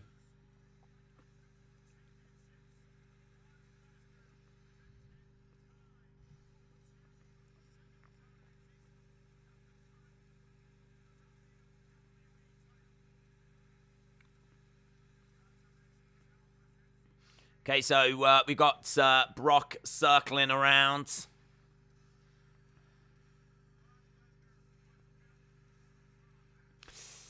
Brock loser. Yeah, Brock loser. Lyron said, Days, acknowledge me. Lyron, you have been acknowledged. I appreciate that slightly aggressive, threatening nature that you brought to the chat. So I acknowledge you for that. Right, so Brock's circling around the ring, jumping onto the edge of the ring. Pyro shoots up from the ring posts. Brock getting inside. Roman has still got those chilies around his neck or whatever they are. I don't know what they are. I always think they're chilies.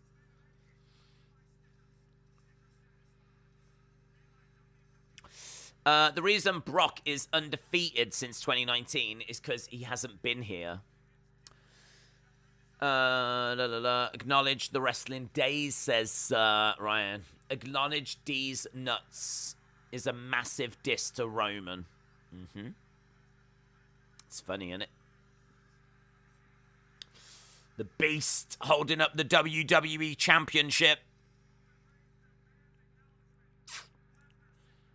Big fight feel.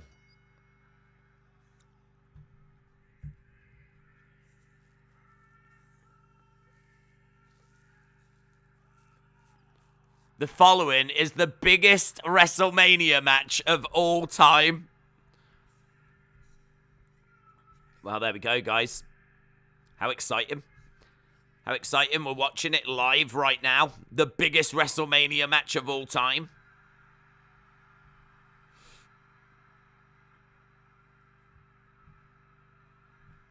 So, Roman getting his intro from Paul Heyman.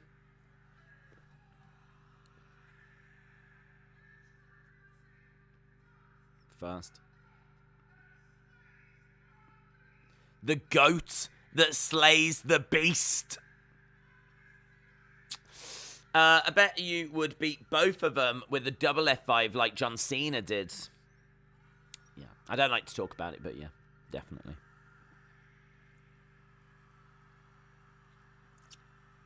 Roman holding up that blue universal. As Heyman gives him his intro. The announcer is getting bullied. He is getting bullied. He's getting intimidated. The microphone's been snatched away. Brock Lesnar's announcing himself.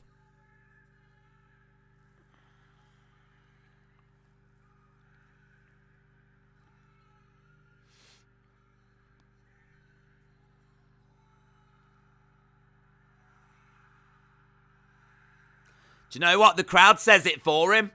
The crowd does the Brock Lesnar. It's loud. Really loud. This feels big, man. This feels big. It is big.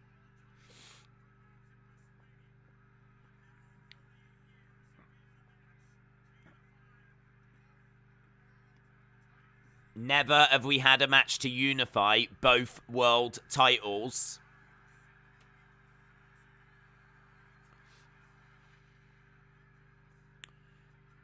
Championship unification. Here we go then. Brock and Roman.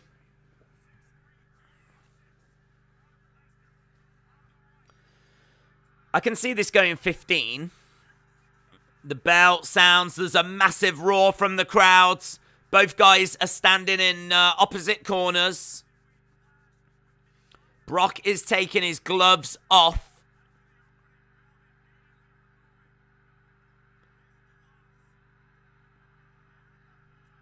Bare knuckle time. The gloves are off by Brock.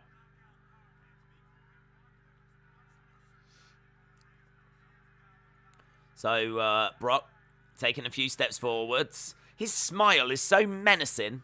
Kick to the midsection. First advantage, early advantage for Brock. Kick to the midsection, driving shoulders into the midsection. Roman with big right hands. Brock picks up Roman, drives him into the corner. Shoulder tackle. And again. One more. Picks up Roman. Drives him over the other side of the ring. So, look at the face of Paul Heyman. Back elbow by Roman, and again. Belly to belly by Brock. Brock again with a big smile on his face. Just stalking Roman and chucking him around the ring at will at the moment. Again going for another one, belly to belly. Brock screams at Paul Heyman. Paul Heyman scuttles away. Brock with a clothesline. Roman to the outside. Roman is wearing red pants. That is confirmed. It feels big because it's the biggest match of all time. That's a good point. I mean, fair play.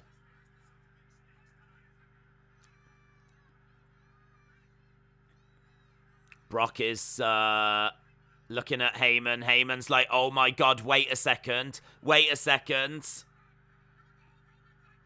It was all Roman's idea. Brock is speared through the barricades. So Brock gets speared into the timekeeper's area. Yeah, I mean, I think he's hurt his shoulder there. I don't know if it maybe didn't break right or something. Roman's like selling that shoulder.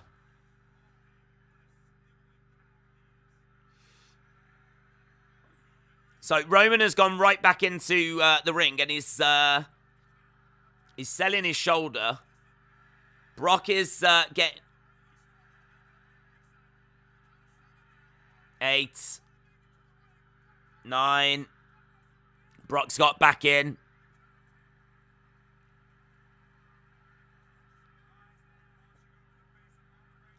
So Brock on his feet. Roman charging over, looking for a spear. Spear by Roman.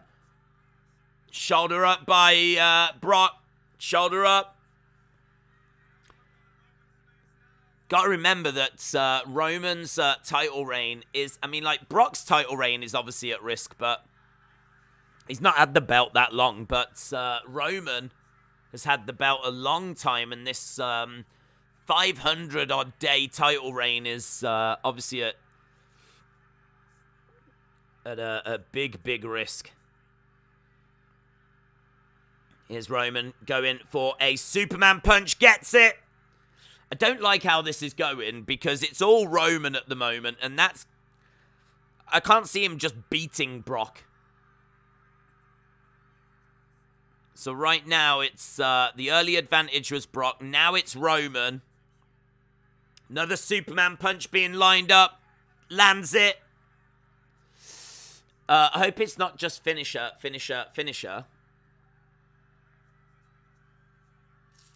The only match that is ever going to get The Rock to return would be against Roman.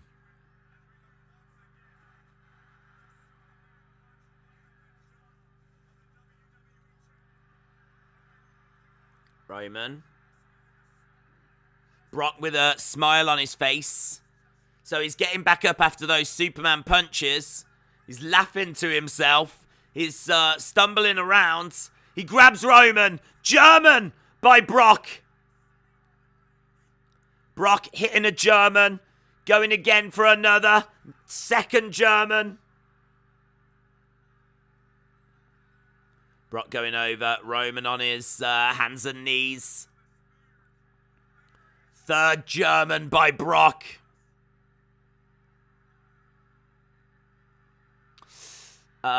Seven suplexes. Fourth in a row. 4 Germans here. So Brock getting back into this match.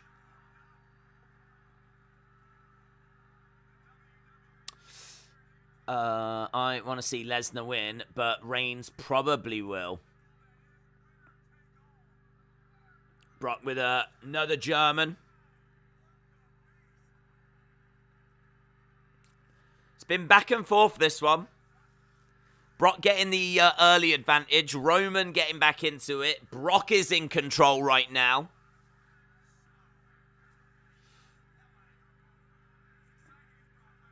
Brock picking up Roman. He's got him on his shoulders.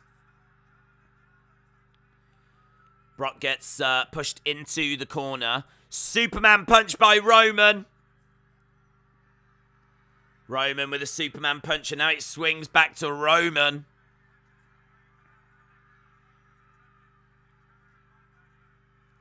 Roman with his arms out.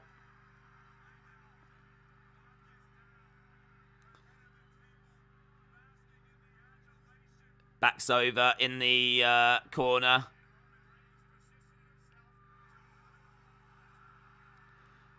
Roman charges over, gets up, picked up, looking for an F5. Oh, connects. Brock hits the F5. 1, 2. Oh, I tell you what, the ref counted quick, man. 1, 2. Oh.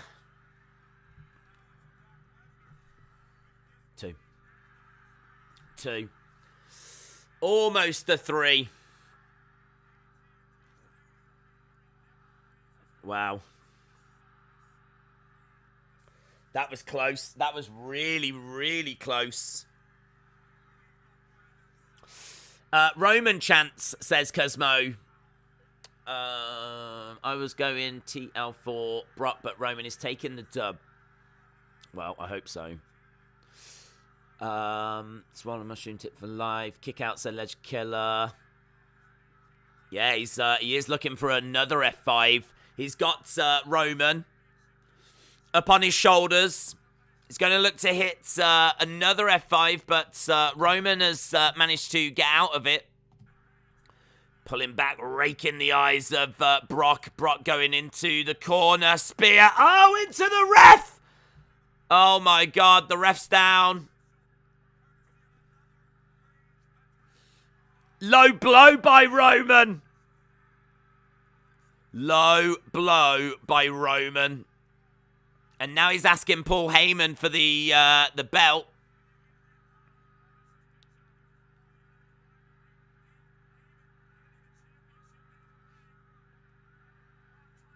Brock is over by the ropes. Roman drives the belt into Brock. 1, 2. Shoulder up by Brock. Brock's managed to get his shoulder up.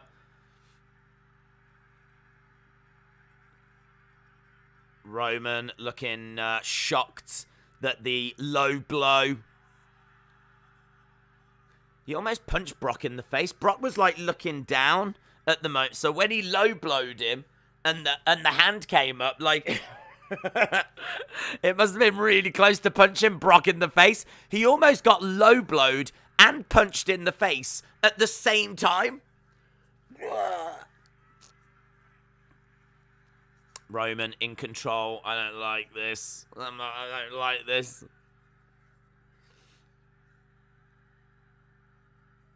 I mean, he's thrown so much at Brock. Come on, Roman. Brock is down. Roman is saying you need to stay down. Roman going against the ropes. And the other side goes for a spear.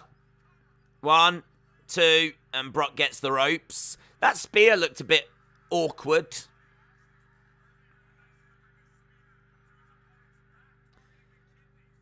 You see, this is why Corey Graves is quite good.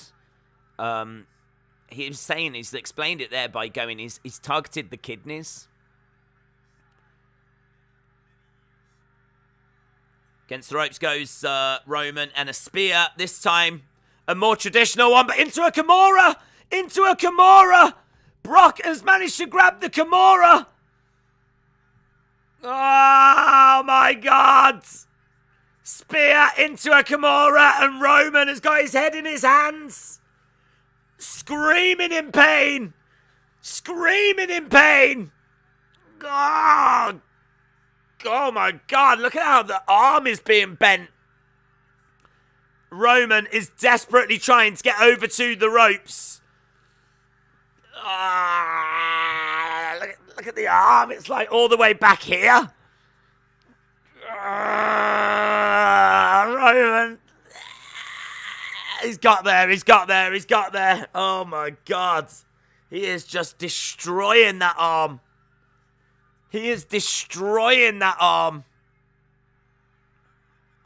Damn. Heyman trying to offer a few words of encouragement. Rope break. This is your moment, my tribal chief. Brock's up, laughing. Damn, that was good. Spear into a Kimura, that was good. Up on the shoulders, against the ropes goes Brock. Spear, another one!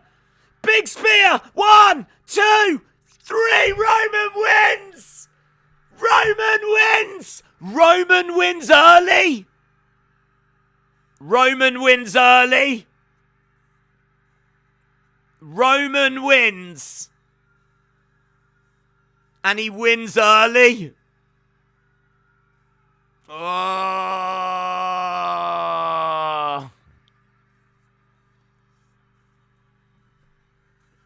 Roman has beaten Brock.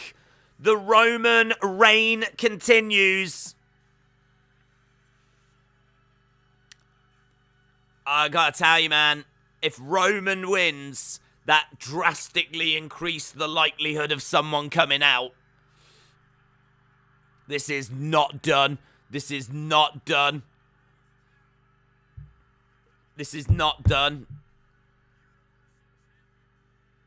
I can't see it now just being 10 minutes of Roman celebrating. Unless they're going to end it early. Unless it's going to be that.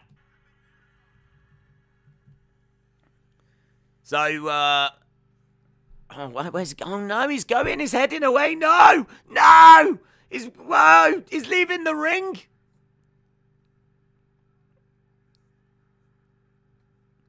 Spear into Brock. Undisputed champ Roman Reigns. Here comes the Rock, if you smell. John Moxley.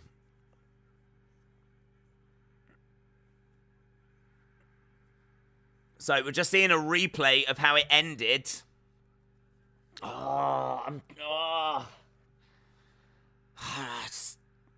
Honestly, first of all, I didn't know which way it was going to go. But I did want it to be Roman. Now it's gone that way, and we've got time. I can see that, like, there's still, like, potentially 13 minutes. But I don't know where Roman is. I don't know. It looked like he was heading towards leaving the ring. If he leaves the ring, I've got to think that no one's coming out. Yeah, he's on the entranceway. Brock is in the ring. This doesn't make any sense. I think it's just going to end.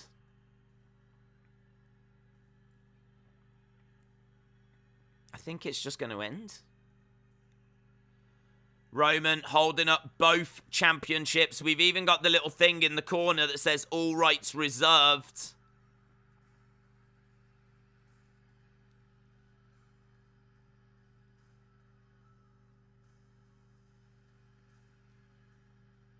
So, Roman celebrating. We've got the all rights reserved thing in the corner.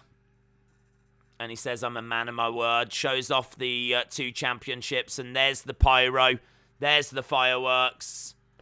Roman with his arms outstretched. There's the CGI. The fireworks going off above the building. And smile on the face of Roman. Brock is down in the ring. Matthew said, Lesnar to AEW confirmed. Lesnar's all elite, guys. Lesnar's all elite. And there it is.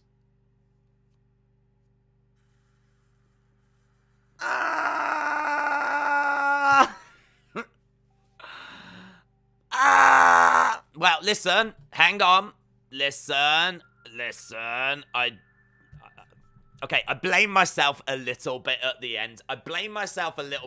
Because it ended early and I was like, oh my God, there's still time.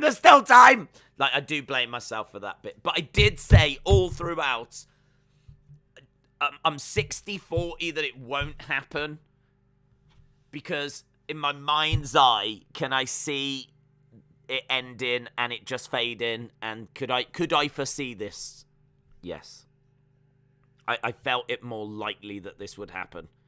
So, you know. You can't hate on tonight for you can't hate on tonight for the fact we didn't get The Rock.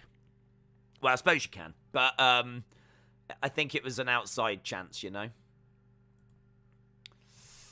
Right, let's go to the poll. What do you score WrestleMania Day 2? What do you score WrestleMania Day 2? Do you score it 9 to 10? I don't know if anyone's going to be in that range. 8 to 8.75. Actually, let's go 8 to 10. Let's go 8 to 10. Let's go 7 to 7.75. Let's go 62675, and let's go 575 or below. There we go. Boom. I don't care about the Rock. I care about Brock losing. Well, listen, if you're watching this and you're sad about Brock losing, I can understand it, but I think there's a few things you need to just remember. Brock isn't someone that's going to be around much after WrestleMania. Because he always works a reduced schedule. He always works, like, once in a while. They had him a lot more because of WrestleMania and building to WrestleMania. But he's a farmer and he's got a family and he loves that life. So, you know, he has just done a lot of dates and a lot of appearances. And he's done a lot of work to build to this Mania. And he did great. People loved him. They loved him as the farmer. And he did great. But he is someone that I think now that WrestleMania is done will go back to that reduced schedule. So him winning and having both titles, I don't think really works for him. Or is something that I think he would want. I think Roman is the biggest star they've got outside of Brock. And I think that people is a heel. People are clearly starting to tire. I would say that it looks like people are starting to tire. It seems like there's probably more people that were hoping for this to be Brock than Roman. So, you know, maybe it has run its course. So, I mean, one of the things I think they need to do is to, like, freshen this up a little bit. You know, maybe it's gone a little stale. But saying that, you know, they've had to kind of stick to the same drum, play the same tune, and stay consistent as they've been heading to WrestleMania. Like, you can't really deviate too much. You can't really go down too many crazy paths as you're building towards WrestleMania. So, like, it's not really the time for, like, character development or anything. It's just, this is his character. Let's build the feud.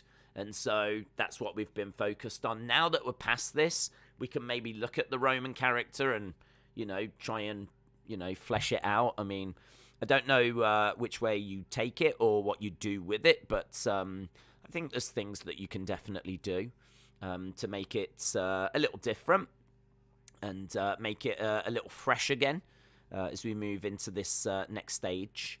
But yeah, I mean, look, I don't hate it. I want Roman to get to that 1,000 days, and we were speaking about that beforehand. But yeah, it is what it is. You know, people will be upset about it. People will have wanted Brock. People will, you know, have wanted to see The Rock and all that kind of stuff. But I wouldn't let The Rock like spoil tonight. And for me personally, I'm pleased that Roman won. So, I mean, if nothing else, just be happy for me. I mean, how about that? Just be happy for me, and that's a good way of looking at it. Juan said Mania Day 1 wins this weekend. Well, hopefully the Raw after WrestleMania is going to win the weekend. Austin said the opening match was the best match of the night. Do you think that was better than Brock Roman? What would... we've gone straight into the votes of the day, haven't we? We've gone straight into the votes of, like, what did you think of today? What was people's favourites? Wow. Go. I mean, was it better than the opener? I think that the main was... It's probably about a 3.5. I think the opener was probably the best as well. I think the opener was, yeah. No doubt about it. Day 1 wins, but it'd be very interesting to see what people give day 2. I mean, so far we've had 1,577 votes, and 43% of people think today was an 8 to 10, which is pretty wild. 7 to 7, 5, 28%. 6 to 6, 7, 5, 14%. 5, 7, 5 or below, 15%. That's where we are at the moment. I love tonight, but the last match should have gone longer. We need to stop 2-day manias, says Claire. Greatest match of all time, they said, says Cameron. Opener was better than the main event. Mitchell said, what do you think of the segment? It did well. I didn't watch. I wasn't interested. I can't stand him. I'm disappointed. I'm sorry, but I'm disappointed. There's no use of anything in that match. Hang on, let me try and read it. Let me scroll up. I'm disappointed. I'm sorry, but I'm disappointed. There's no use of anything in the match outside announce tables, Usos, or anything, says me names Bryn Weevil. There's no use in that match, announce table, or Usos, or anything. Yeah, I must admit, the booking of it, actually, you make a really good point. There was no Usos, and there was a barricade spot, so we did get that, but there wasn't, like, you are right, there wasn't really much. I mean, I suppose there was the ref spot where, you know, the ref got, like, taken out of the equation, the low blow, the belt was used, but there is a hell of a lot more they could have done. A hell of a lot more they could have done, so I suppose, yeah, interesting. I didn't think about it. Days, Rock could show up tomorrow. I'm not sure. I'm not sure that he will, to be honest. I think if he ain't going to be at WrestleMania, I don't think if he ain't going to turn up in front of 80,000, I don't think he rocks up in front of 15,000. So I don't think he will, but I wouldn't hold out much hope for that. Magic Blue said the match felt short. It's the greatest match of all time. That's a lie. I'm crying because Brock lost. Well, don't cry. I don't think Brock would want you to cry. Let's put it that way. KD, shout out to you. Don't know that it's registered it. KD, put in your thing again, and I'll read it for you. Can Roman lose already? The reason the show feels stale is because when the main event scene is locked down like this, it relies on the mid-card, and that is boring. CeeLo said the match was underwhelming. It was hyped as the biggest Mania match of all time, and it was just mid. It sucks, and it took the wind out of my sails. It's fair. Okay, now that Roman beat the entire game, what happens next? We'll find out. Dean Ambrose spoiler. I have no idea what you're on about. Wow, there was a picture that Paul Heyman put out that showed Roman standing over Brock, and it had Dean Ambrose. It looked like a Dean Ambrose figure in the background. But as I said at the time, that's not a picture that Paul Heyman has done himself. That's one that someone has created for him. Or honestly, it could be one that Paul Heyman saw on Instagram and thought looked good, and he took it and whatever, and put it up on his Twitter. So I don't know how. He might not have even noticed it, or he might have seen it and thought, "Oh, this will give people something to talk about." But I really was not ever expecting. At no point was I expecting Dean Ambrose.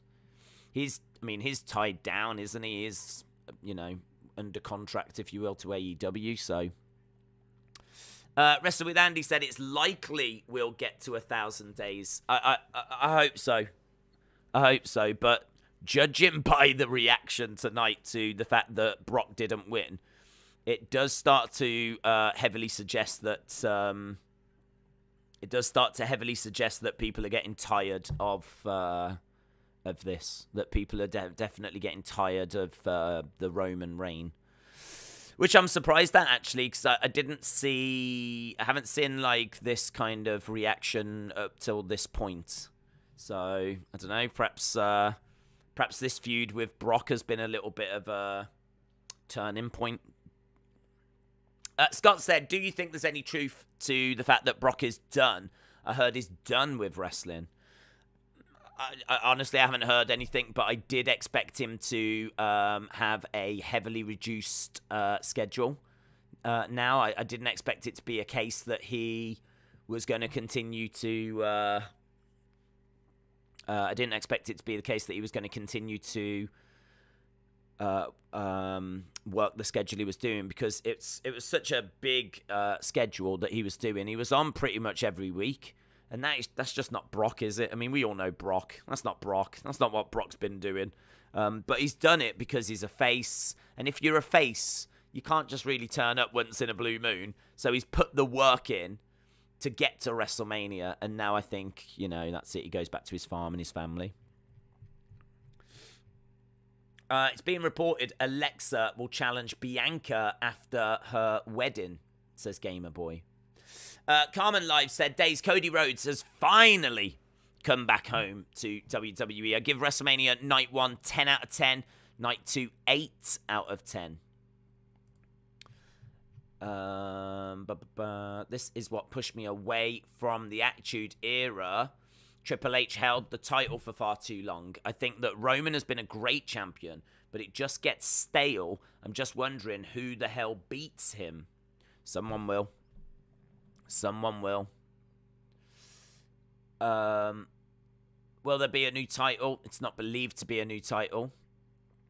Prince Plays Games says, check The Rock's tweets.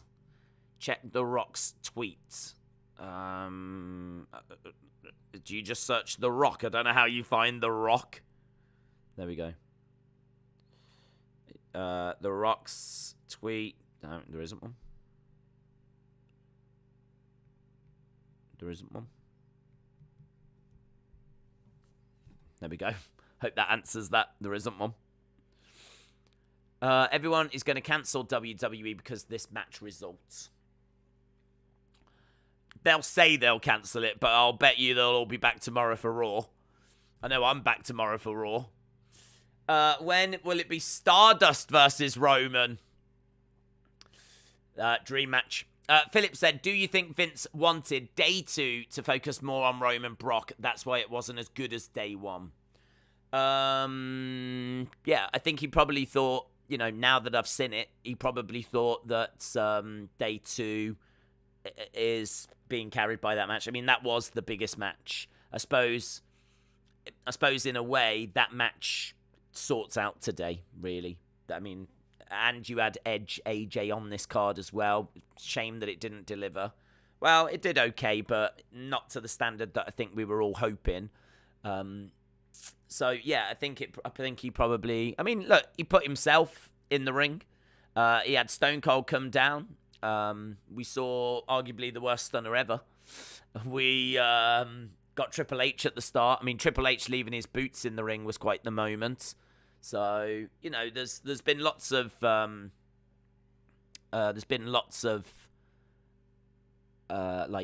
moments that they've given us today. I mean, Party Boy, Wee Man, do you know what I mean? all this kind of skullduggery, but yeah, I think they probably thought they were going to have to work harder to make night one more relevant. But saying that, I think that the Seth Cody thing, I mean, you had Stone Cold having a match. I mean, I think they killed it. They killed it night one. I don't know if they focused a bit too much energy onto night one. I know a lot of people would say, oh, you should have took that stuff and put it onto night two, but I personally think it's better to have a killer night one and then, have a bit of a rubbish day two, and then, like, a big main event. Like, I'm quite happy they did it this way. I wouldn't want to change yesterday for anything. Yesterday was just magical. Yesterday was just so good. It's one of the best days of WrestleMania that I've ever seen. If you was to just ignore today, just, like, ignore it, and just focus on day one yesterday, I mean, that stands up, that does. With, I don't want to say anything. I mean, it might struggle against the WrestleMania 17, but it holds its own against the vast majority of WrestleManias. As I said, for me, we're sniffing around top 10 off yesterday, and depending on how today was going to go would depend where we would be. I think we've probably settled after today with being around, the bottom end of the top 10. Which is, obviously a shame, but there's really not a great deal that I'm personally taking from today that I would, is there really anything I would want to swap out? I mean, I suppose I would swap. I think one of the only things I would do is I would swap the first match yesterday, which was Boogs and Usos, for the first match today, which was RK Bro. I would definitely make that change. Outside of that, I don't think I would do anything. I don't think I'd swap anything else. I mean, even Drew Corbin, I don't know that I would swap that for Edge, AJ. I mean, I suppose I could. I mean, Edge's entrance was cool and the Damien Priest thing was cool. So, but then saying that, Drew with the cutting of the ropes, there'll be some people that enjoyed that. So, yeah, for me, I mean, it was all about day one, wasn't it? All about day one. 8.5, great WrestleMania, top 10 easily, says Big Boy Dally. Brock will be back and will win versus Roman, mark my words. Days, thoughts on the Fiend coming back for the Universal? I don't see it, but I think it's not as easy as just him coming back. I mean, he's got his relationship with Vince. I don't know what it's like. I don't know how strong that relationship is. So, I mean, it could be a great relationship and it could be really strong, or it could be that, it really fell apart towards the end. I mean, he got let go. So, it's not a great sign, is it? So, I think until there's some movement there, like, I wouldn't even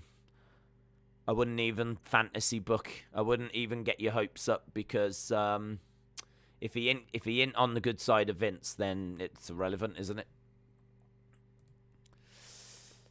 Sloppy Joe's Sloppy Show, shout out to you, bud, said, I want Knoxville to come out on Monday acting like he owns the place since he beat Sami, challenge Roman, and just get absolutely wrecked. That would be fun.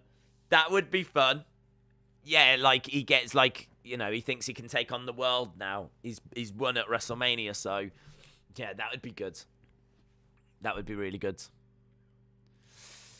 I like that idea. Dad Stuff said, WWE doesn't care about what day is better. They just care that there's eyes on the product. A killer day one puts more eyes onto day two. That's really true. Look at the social media buzz after day one. Yeah, excellent point. I agree with you that Roman should continue the run. I loved Austin Theory and Knoxville matches. I give it a 7. Chester said there are rumors that Braun and Bray are coming back to WWE. Unless those rumors have come from Sean Ross Sapp or Dave Meltzer, I really wouldn't be paying them any attention, because the amount of fake news that's doing the rounds is, I mean, staggering at the moment, to be truthful. So, yeah, I really wouldn't be paying that too much attention. Try and see as to where it's coming from. Even if it's come from like a Cultaholic or a Wrestle Talk, they tend to do a decent job of saying where they've got it from. So, again, if it's a Meltzer or a Sean Ross Sapp, then, you know, I mean, look, and even they are not like 100% perfect, but I believe that they do have sources and they do have connections and they can get inside information. But there's a lot of people that literally just make stuff up for views. So you just gotta be careful. I mean, I get sent some wacky stuff, man. I mean, some of the stuff that's happening on Instagram and TikTok is just, honestly, it's like the wild flipping west over there. You know how Vince called Austin a future Universal Champion, says Lone. Do you think he foreshadows a match between the two for the Universal title? I think that's, yeah, I mean, he could do that. He can do it. He can do whatever he wants, can't he? I think, though, that he's got to see the numbers before. I don't think he's just going to put the belt on him, because he didn't just put the belt on Drew.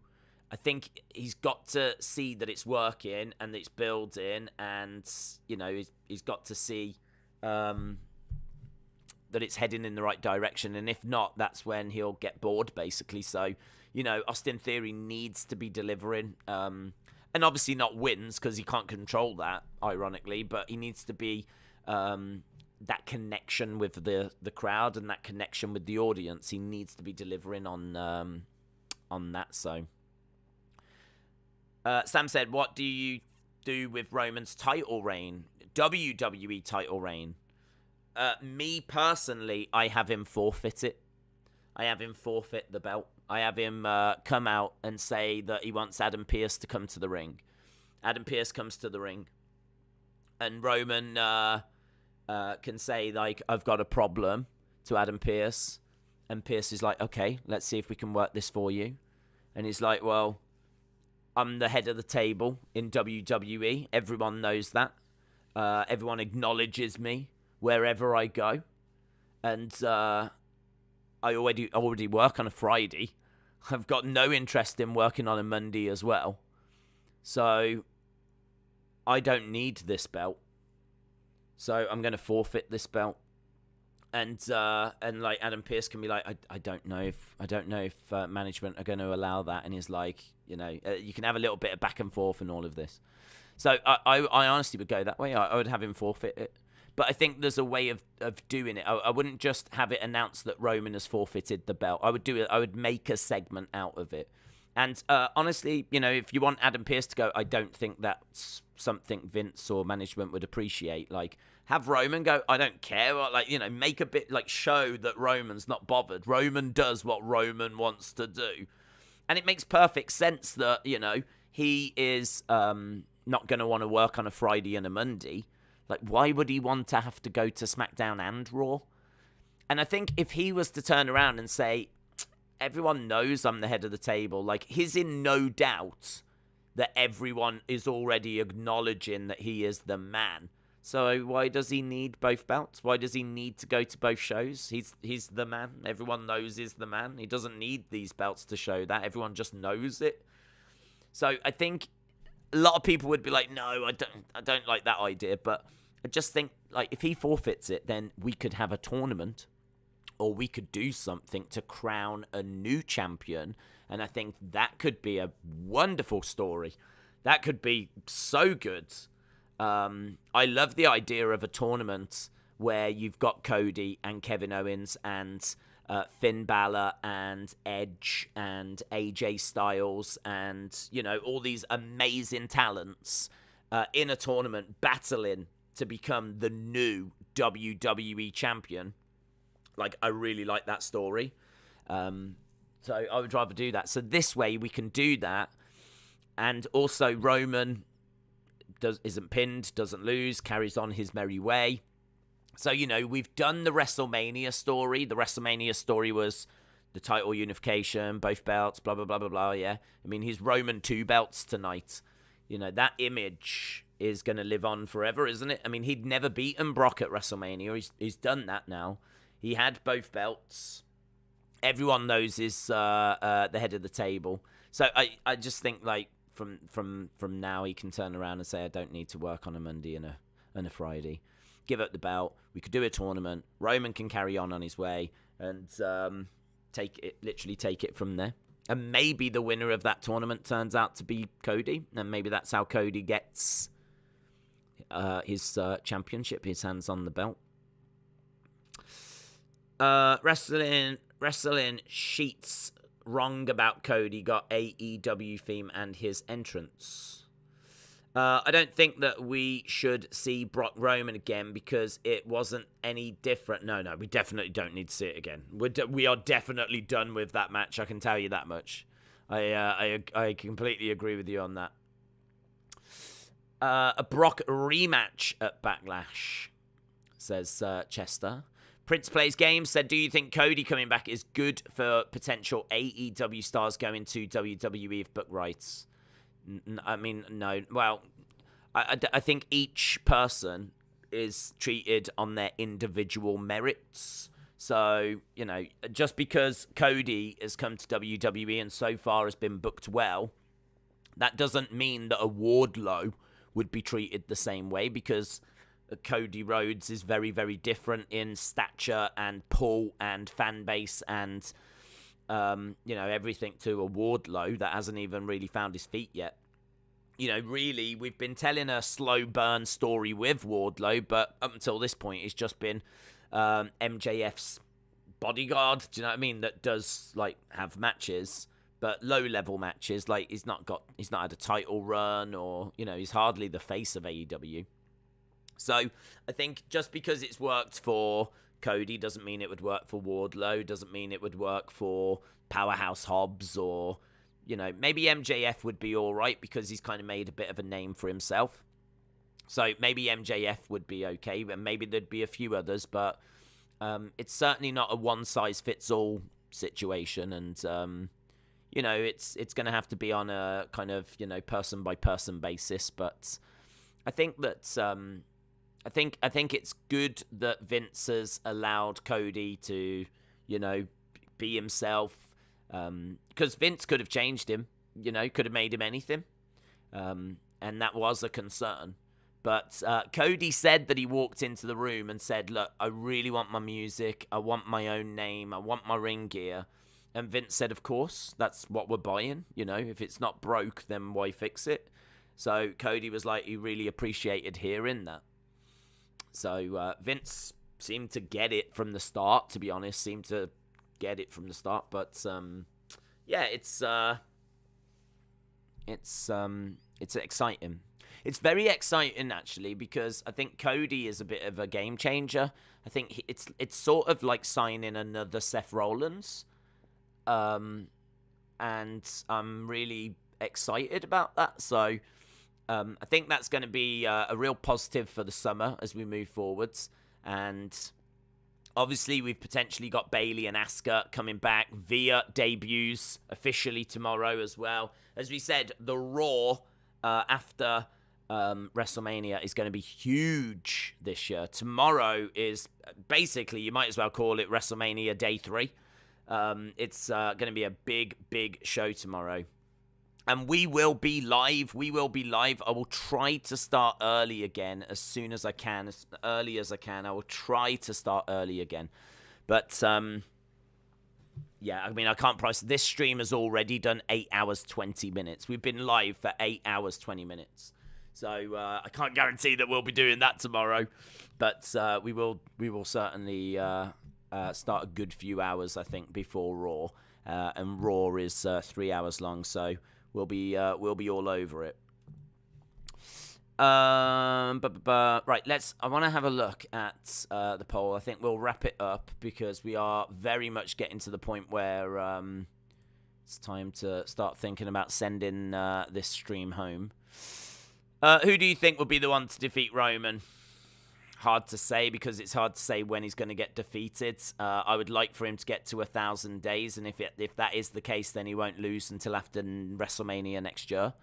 A lot of people are fed up with it now by the sounds of it, which I am a bit surprised about. I think people were quite on board. I mean, like, people were really enjoying the Roman thing, but I think Brock kind of caught everyone's attention, what with being like the farmer, and he was fun, and people were really enjoying Brock being champion and talking for himself. You know, in comparison, Roman has come across as a little bit dull, maybe, and a bit like stale.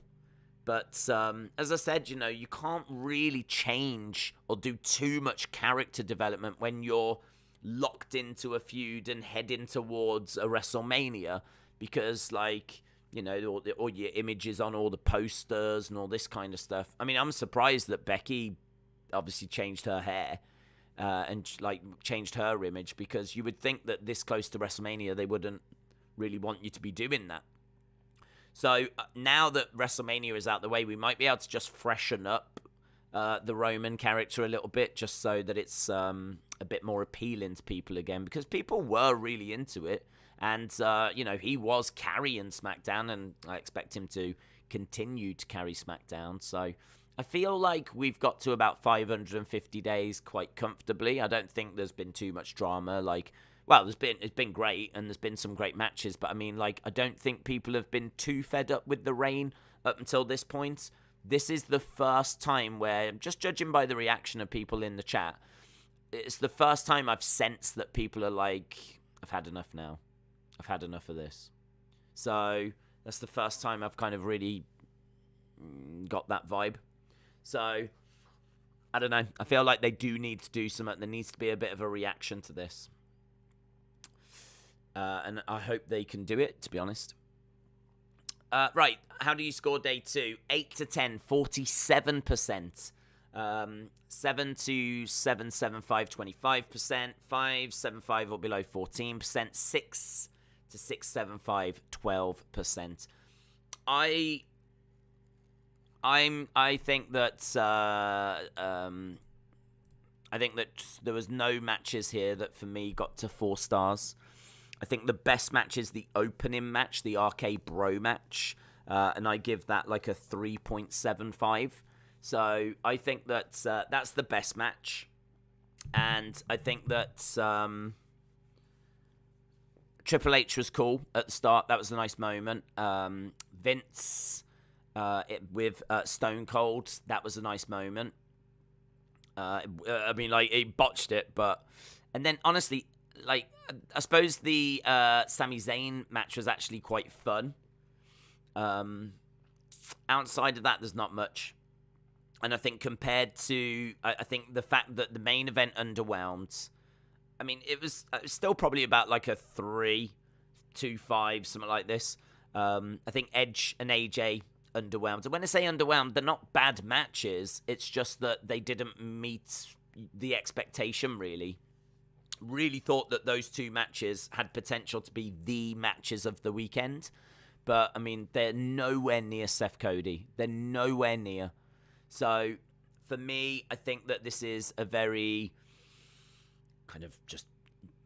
I can't even say it's an average WrestleMania. I feel like it feels like a WrestleMania where a lot of the good stuff has been pulled out and put on the first day. So we're kind of just left with the just so matches and a couple of nice spots, a couple of nice moments. So I'm gonna give it a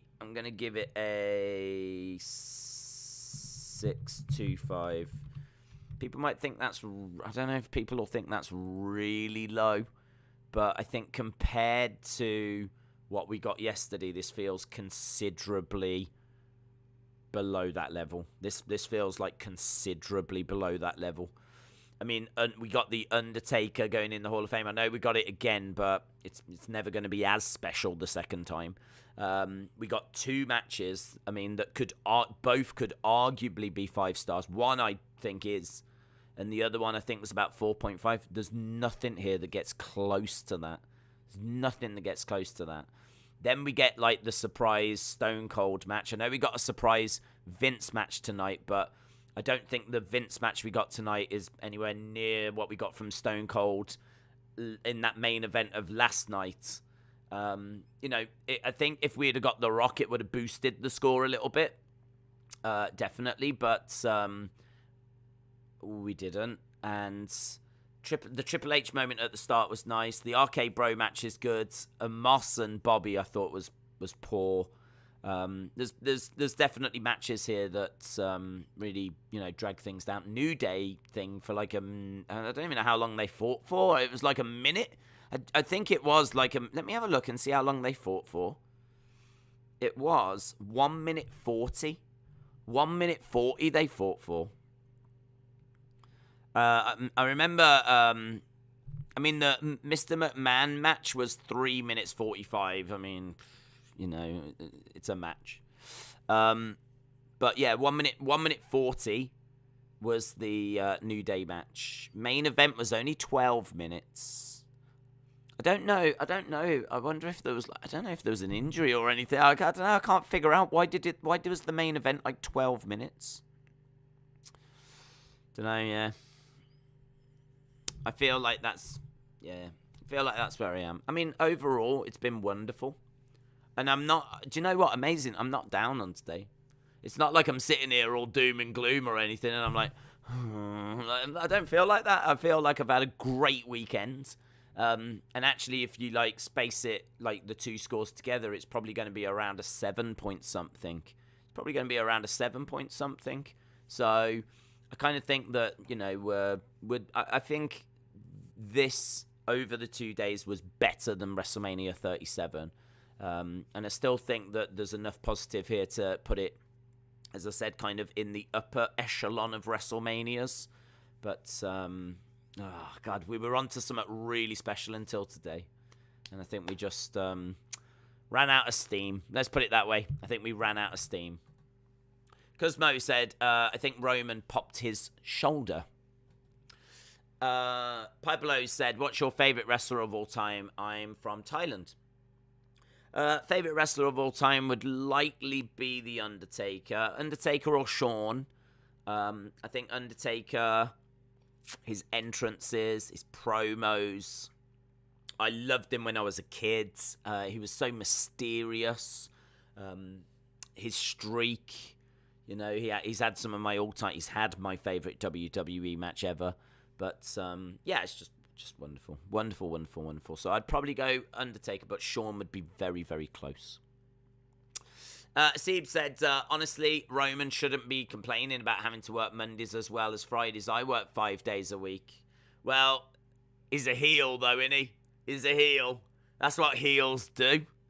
He doesn't want to work 2 days a week. Jim said, Lashley Amos was never going to be Savage Steamboat. That's what I was expecting, Jim. I was expecting Savage Steamboat. I was expecting Flair Steamboat. I was expecting Brett versus Owen. And it just, do you know what? It didn't reach that level. It did not reach that level. True Killer said, Roman is GOAT status. I'm with you on that. I would love Roman to get to 1,000 days. I'm still fully on board with Roman and the Bloodline. This has still been great for me, says True Killer. Dave Film says, no, Dave, listen. Cody cashes in Money in the Bank on Roman at SummerSlam to take the WWE title. This way Roman stays strong and he can keep the Universal. I don't see Roman vacating. Thoughts? I don't hate that idea. To be honest, and if it means that his Universal title reign continues and gets to that 1,000 days, which I would like, that's a win-win. Cody gets the title. Roman doesn't look too weak. It's fine. Yeah, I don't really have a problem with it. The only thing is that part of it is that he hasn't been pinned, he hasn't been beaten since he came back, and obviously that would go away. But it would go away because Cody had pinned him, or Cody had submitted him, or however he was going to get the win. So, yeah, I mean, I could vibe with that. I could vibe with that. Excellence of Execution said 1,000 days would be great, and it would finish many off in the chat. Yeah, next year's WrestleMania stream there's going to be about 12 of us. if he is still champion, because everyone else is going to have just abandoned wrestling by that point. Right. Alan, shout out to you, dude. Shout out to everyone that's joined us tonight. I really, really, really, really appreciate the support. I hope you enjoyed it. I hope you had a good time. I hope you loved, today, or got out of today whatever you could. Even if you thought it was a dumpster fire, I hope there were still things that you smiled at along the way. Or even if you just, was excited for today or whatever, even if it didn't live up to it, at least today build into WrestleMania was exciting. Rest with Andy said, what if Roman lost the WWE title in a triple threat so he didn't need to take the pin?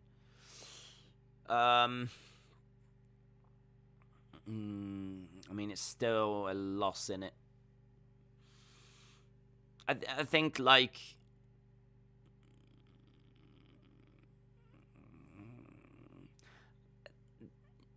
I don't mind it. I think what it comes back to for me is Roman has not been beaten since he came back and has been a heel, and I think that whoever gets the Universal title off him, it feels like they should be the first person to not only get the Universal, but also be the first one to beat him. Like, I feel like that moment when he finally loses that belt is going to be such a big moment, but will it be as big if he's already been beaten? I know we can find ways round it, and we can go, well, he was cashed in on, or it was a triple threat and he wasn't pinned. But I feel like they're little asterisks. Do you know what I mean? I feel like however you want to carve it, he was still beaten. He was still in a match and he didn't emerge the winner. Like, if you're in a triple threat and you're not the winner at the end, then you are a loser. I don't subscribe to this notion of, well, he didn't lose because he wasn't the one that was pinned. Like, no, well, he didn't win either, did he? So he was one of the losers. To me, does it take away from that? Like, for me, I think it would. I think it would. I think that moment when someone beats him is going to be huge, and I don't really want anything to take away from that. But look, what I would say is, if I was in WWE Creative and we were having these conversations, I would stand by what I'm saying now. I'd be like, look, I want Roman to stay strong. I want him to be undefeated. I want him to keep the Universal. I want it to be that when whoever beats him is not only getting the belt, but they're the first ones to beat him as well, since he's been back. Because I just think that there's value in all of that being, one big moment. I would make that point. If you lot countered and, with, well, let's do a cash-in or let's do a triple threat, and the consensus in the room was, okay, that sounds good, that sounds like the way to go, I would be on board with it. I would be like, okay, I've said my piece.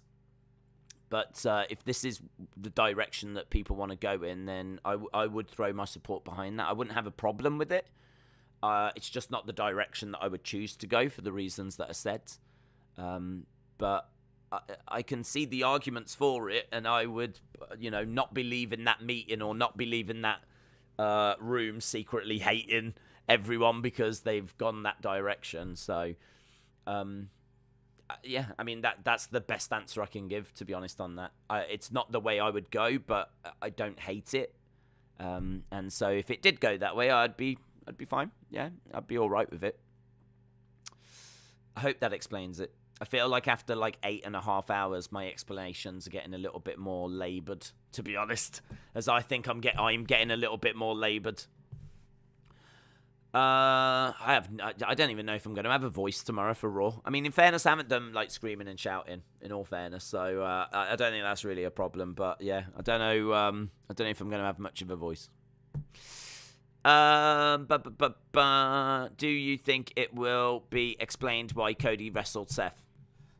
I don't know if Vince will explain why he chose Cody, but I think Cody is going to be talking tomorrow on Raw and giving his side of things. So hopefully he explains how Vince got in touch with him. It depends how we're doing this. In kayfabe, Vince contacted Cody, but I don't know if that's in true life either. I don't know. I don't know if Cody went to Vince and said, look, I'm out of AEW. Can we make some at work? Or if Vince, I don't know what the truth is. So, I don't know. I need to watch some of them interviews and see, like, what was said. But obviously, we'll see what's said tomorrow and see how it plays out. But I would like to know, like, I was joking about it earlier. I was like, so Vince has Seth in the ring and he needs to find him an opponent. How does the thought process work where out of all of his options, he goes, oh, I know. I'll call up that Stardust bloke. I'll call up Stardust, who I've not, like, used in 6 years. I'll give him a shout and I'll see what he's up to these days. Like, I would like an explanation on that as well as to why did Vince do that. Like, yeah. I'd like that to be explained, but I don't know that I ever will, to be honest. It'll be one. You'll have to jot that down on a list of questions for Vince McMahon if you ever get a chance to meet him. Why did you call up Cody to be the person to go up against Seth? So yeah, hopefully we find out. Right, we're done. Anyway, guys, thank you so much for watching. Really appreciate the support. I mean, genuinely really appreciate the support. Don't forget, we are back tomorrow for Raw. I already know, after 8.5 hours of streaming, I am not going to be doing a review tonight. I'll do it tomorrow. So I'm going to go straight to bed. So, yeah, really appreciate it. Thank you so much for watching. I hope you enjoyed the show, and I will see you tomorrow later for what looks to be a massive Monday Night Raw. Bye for now.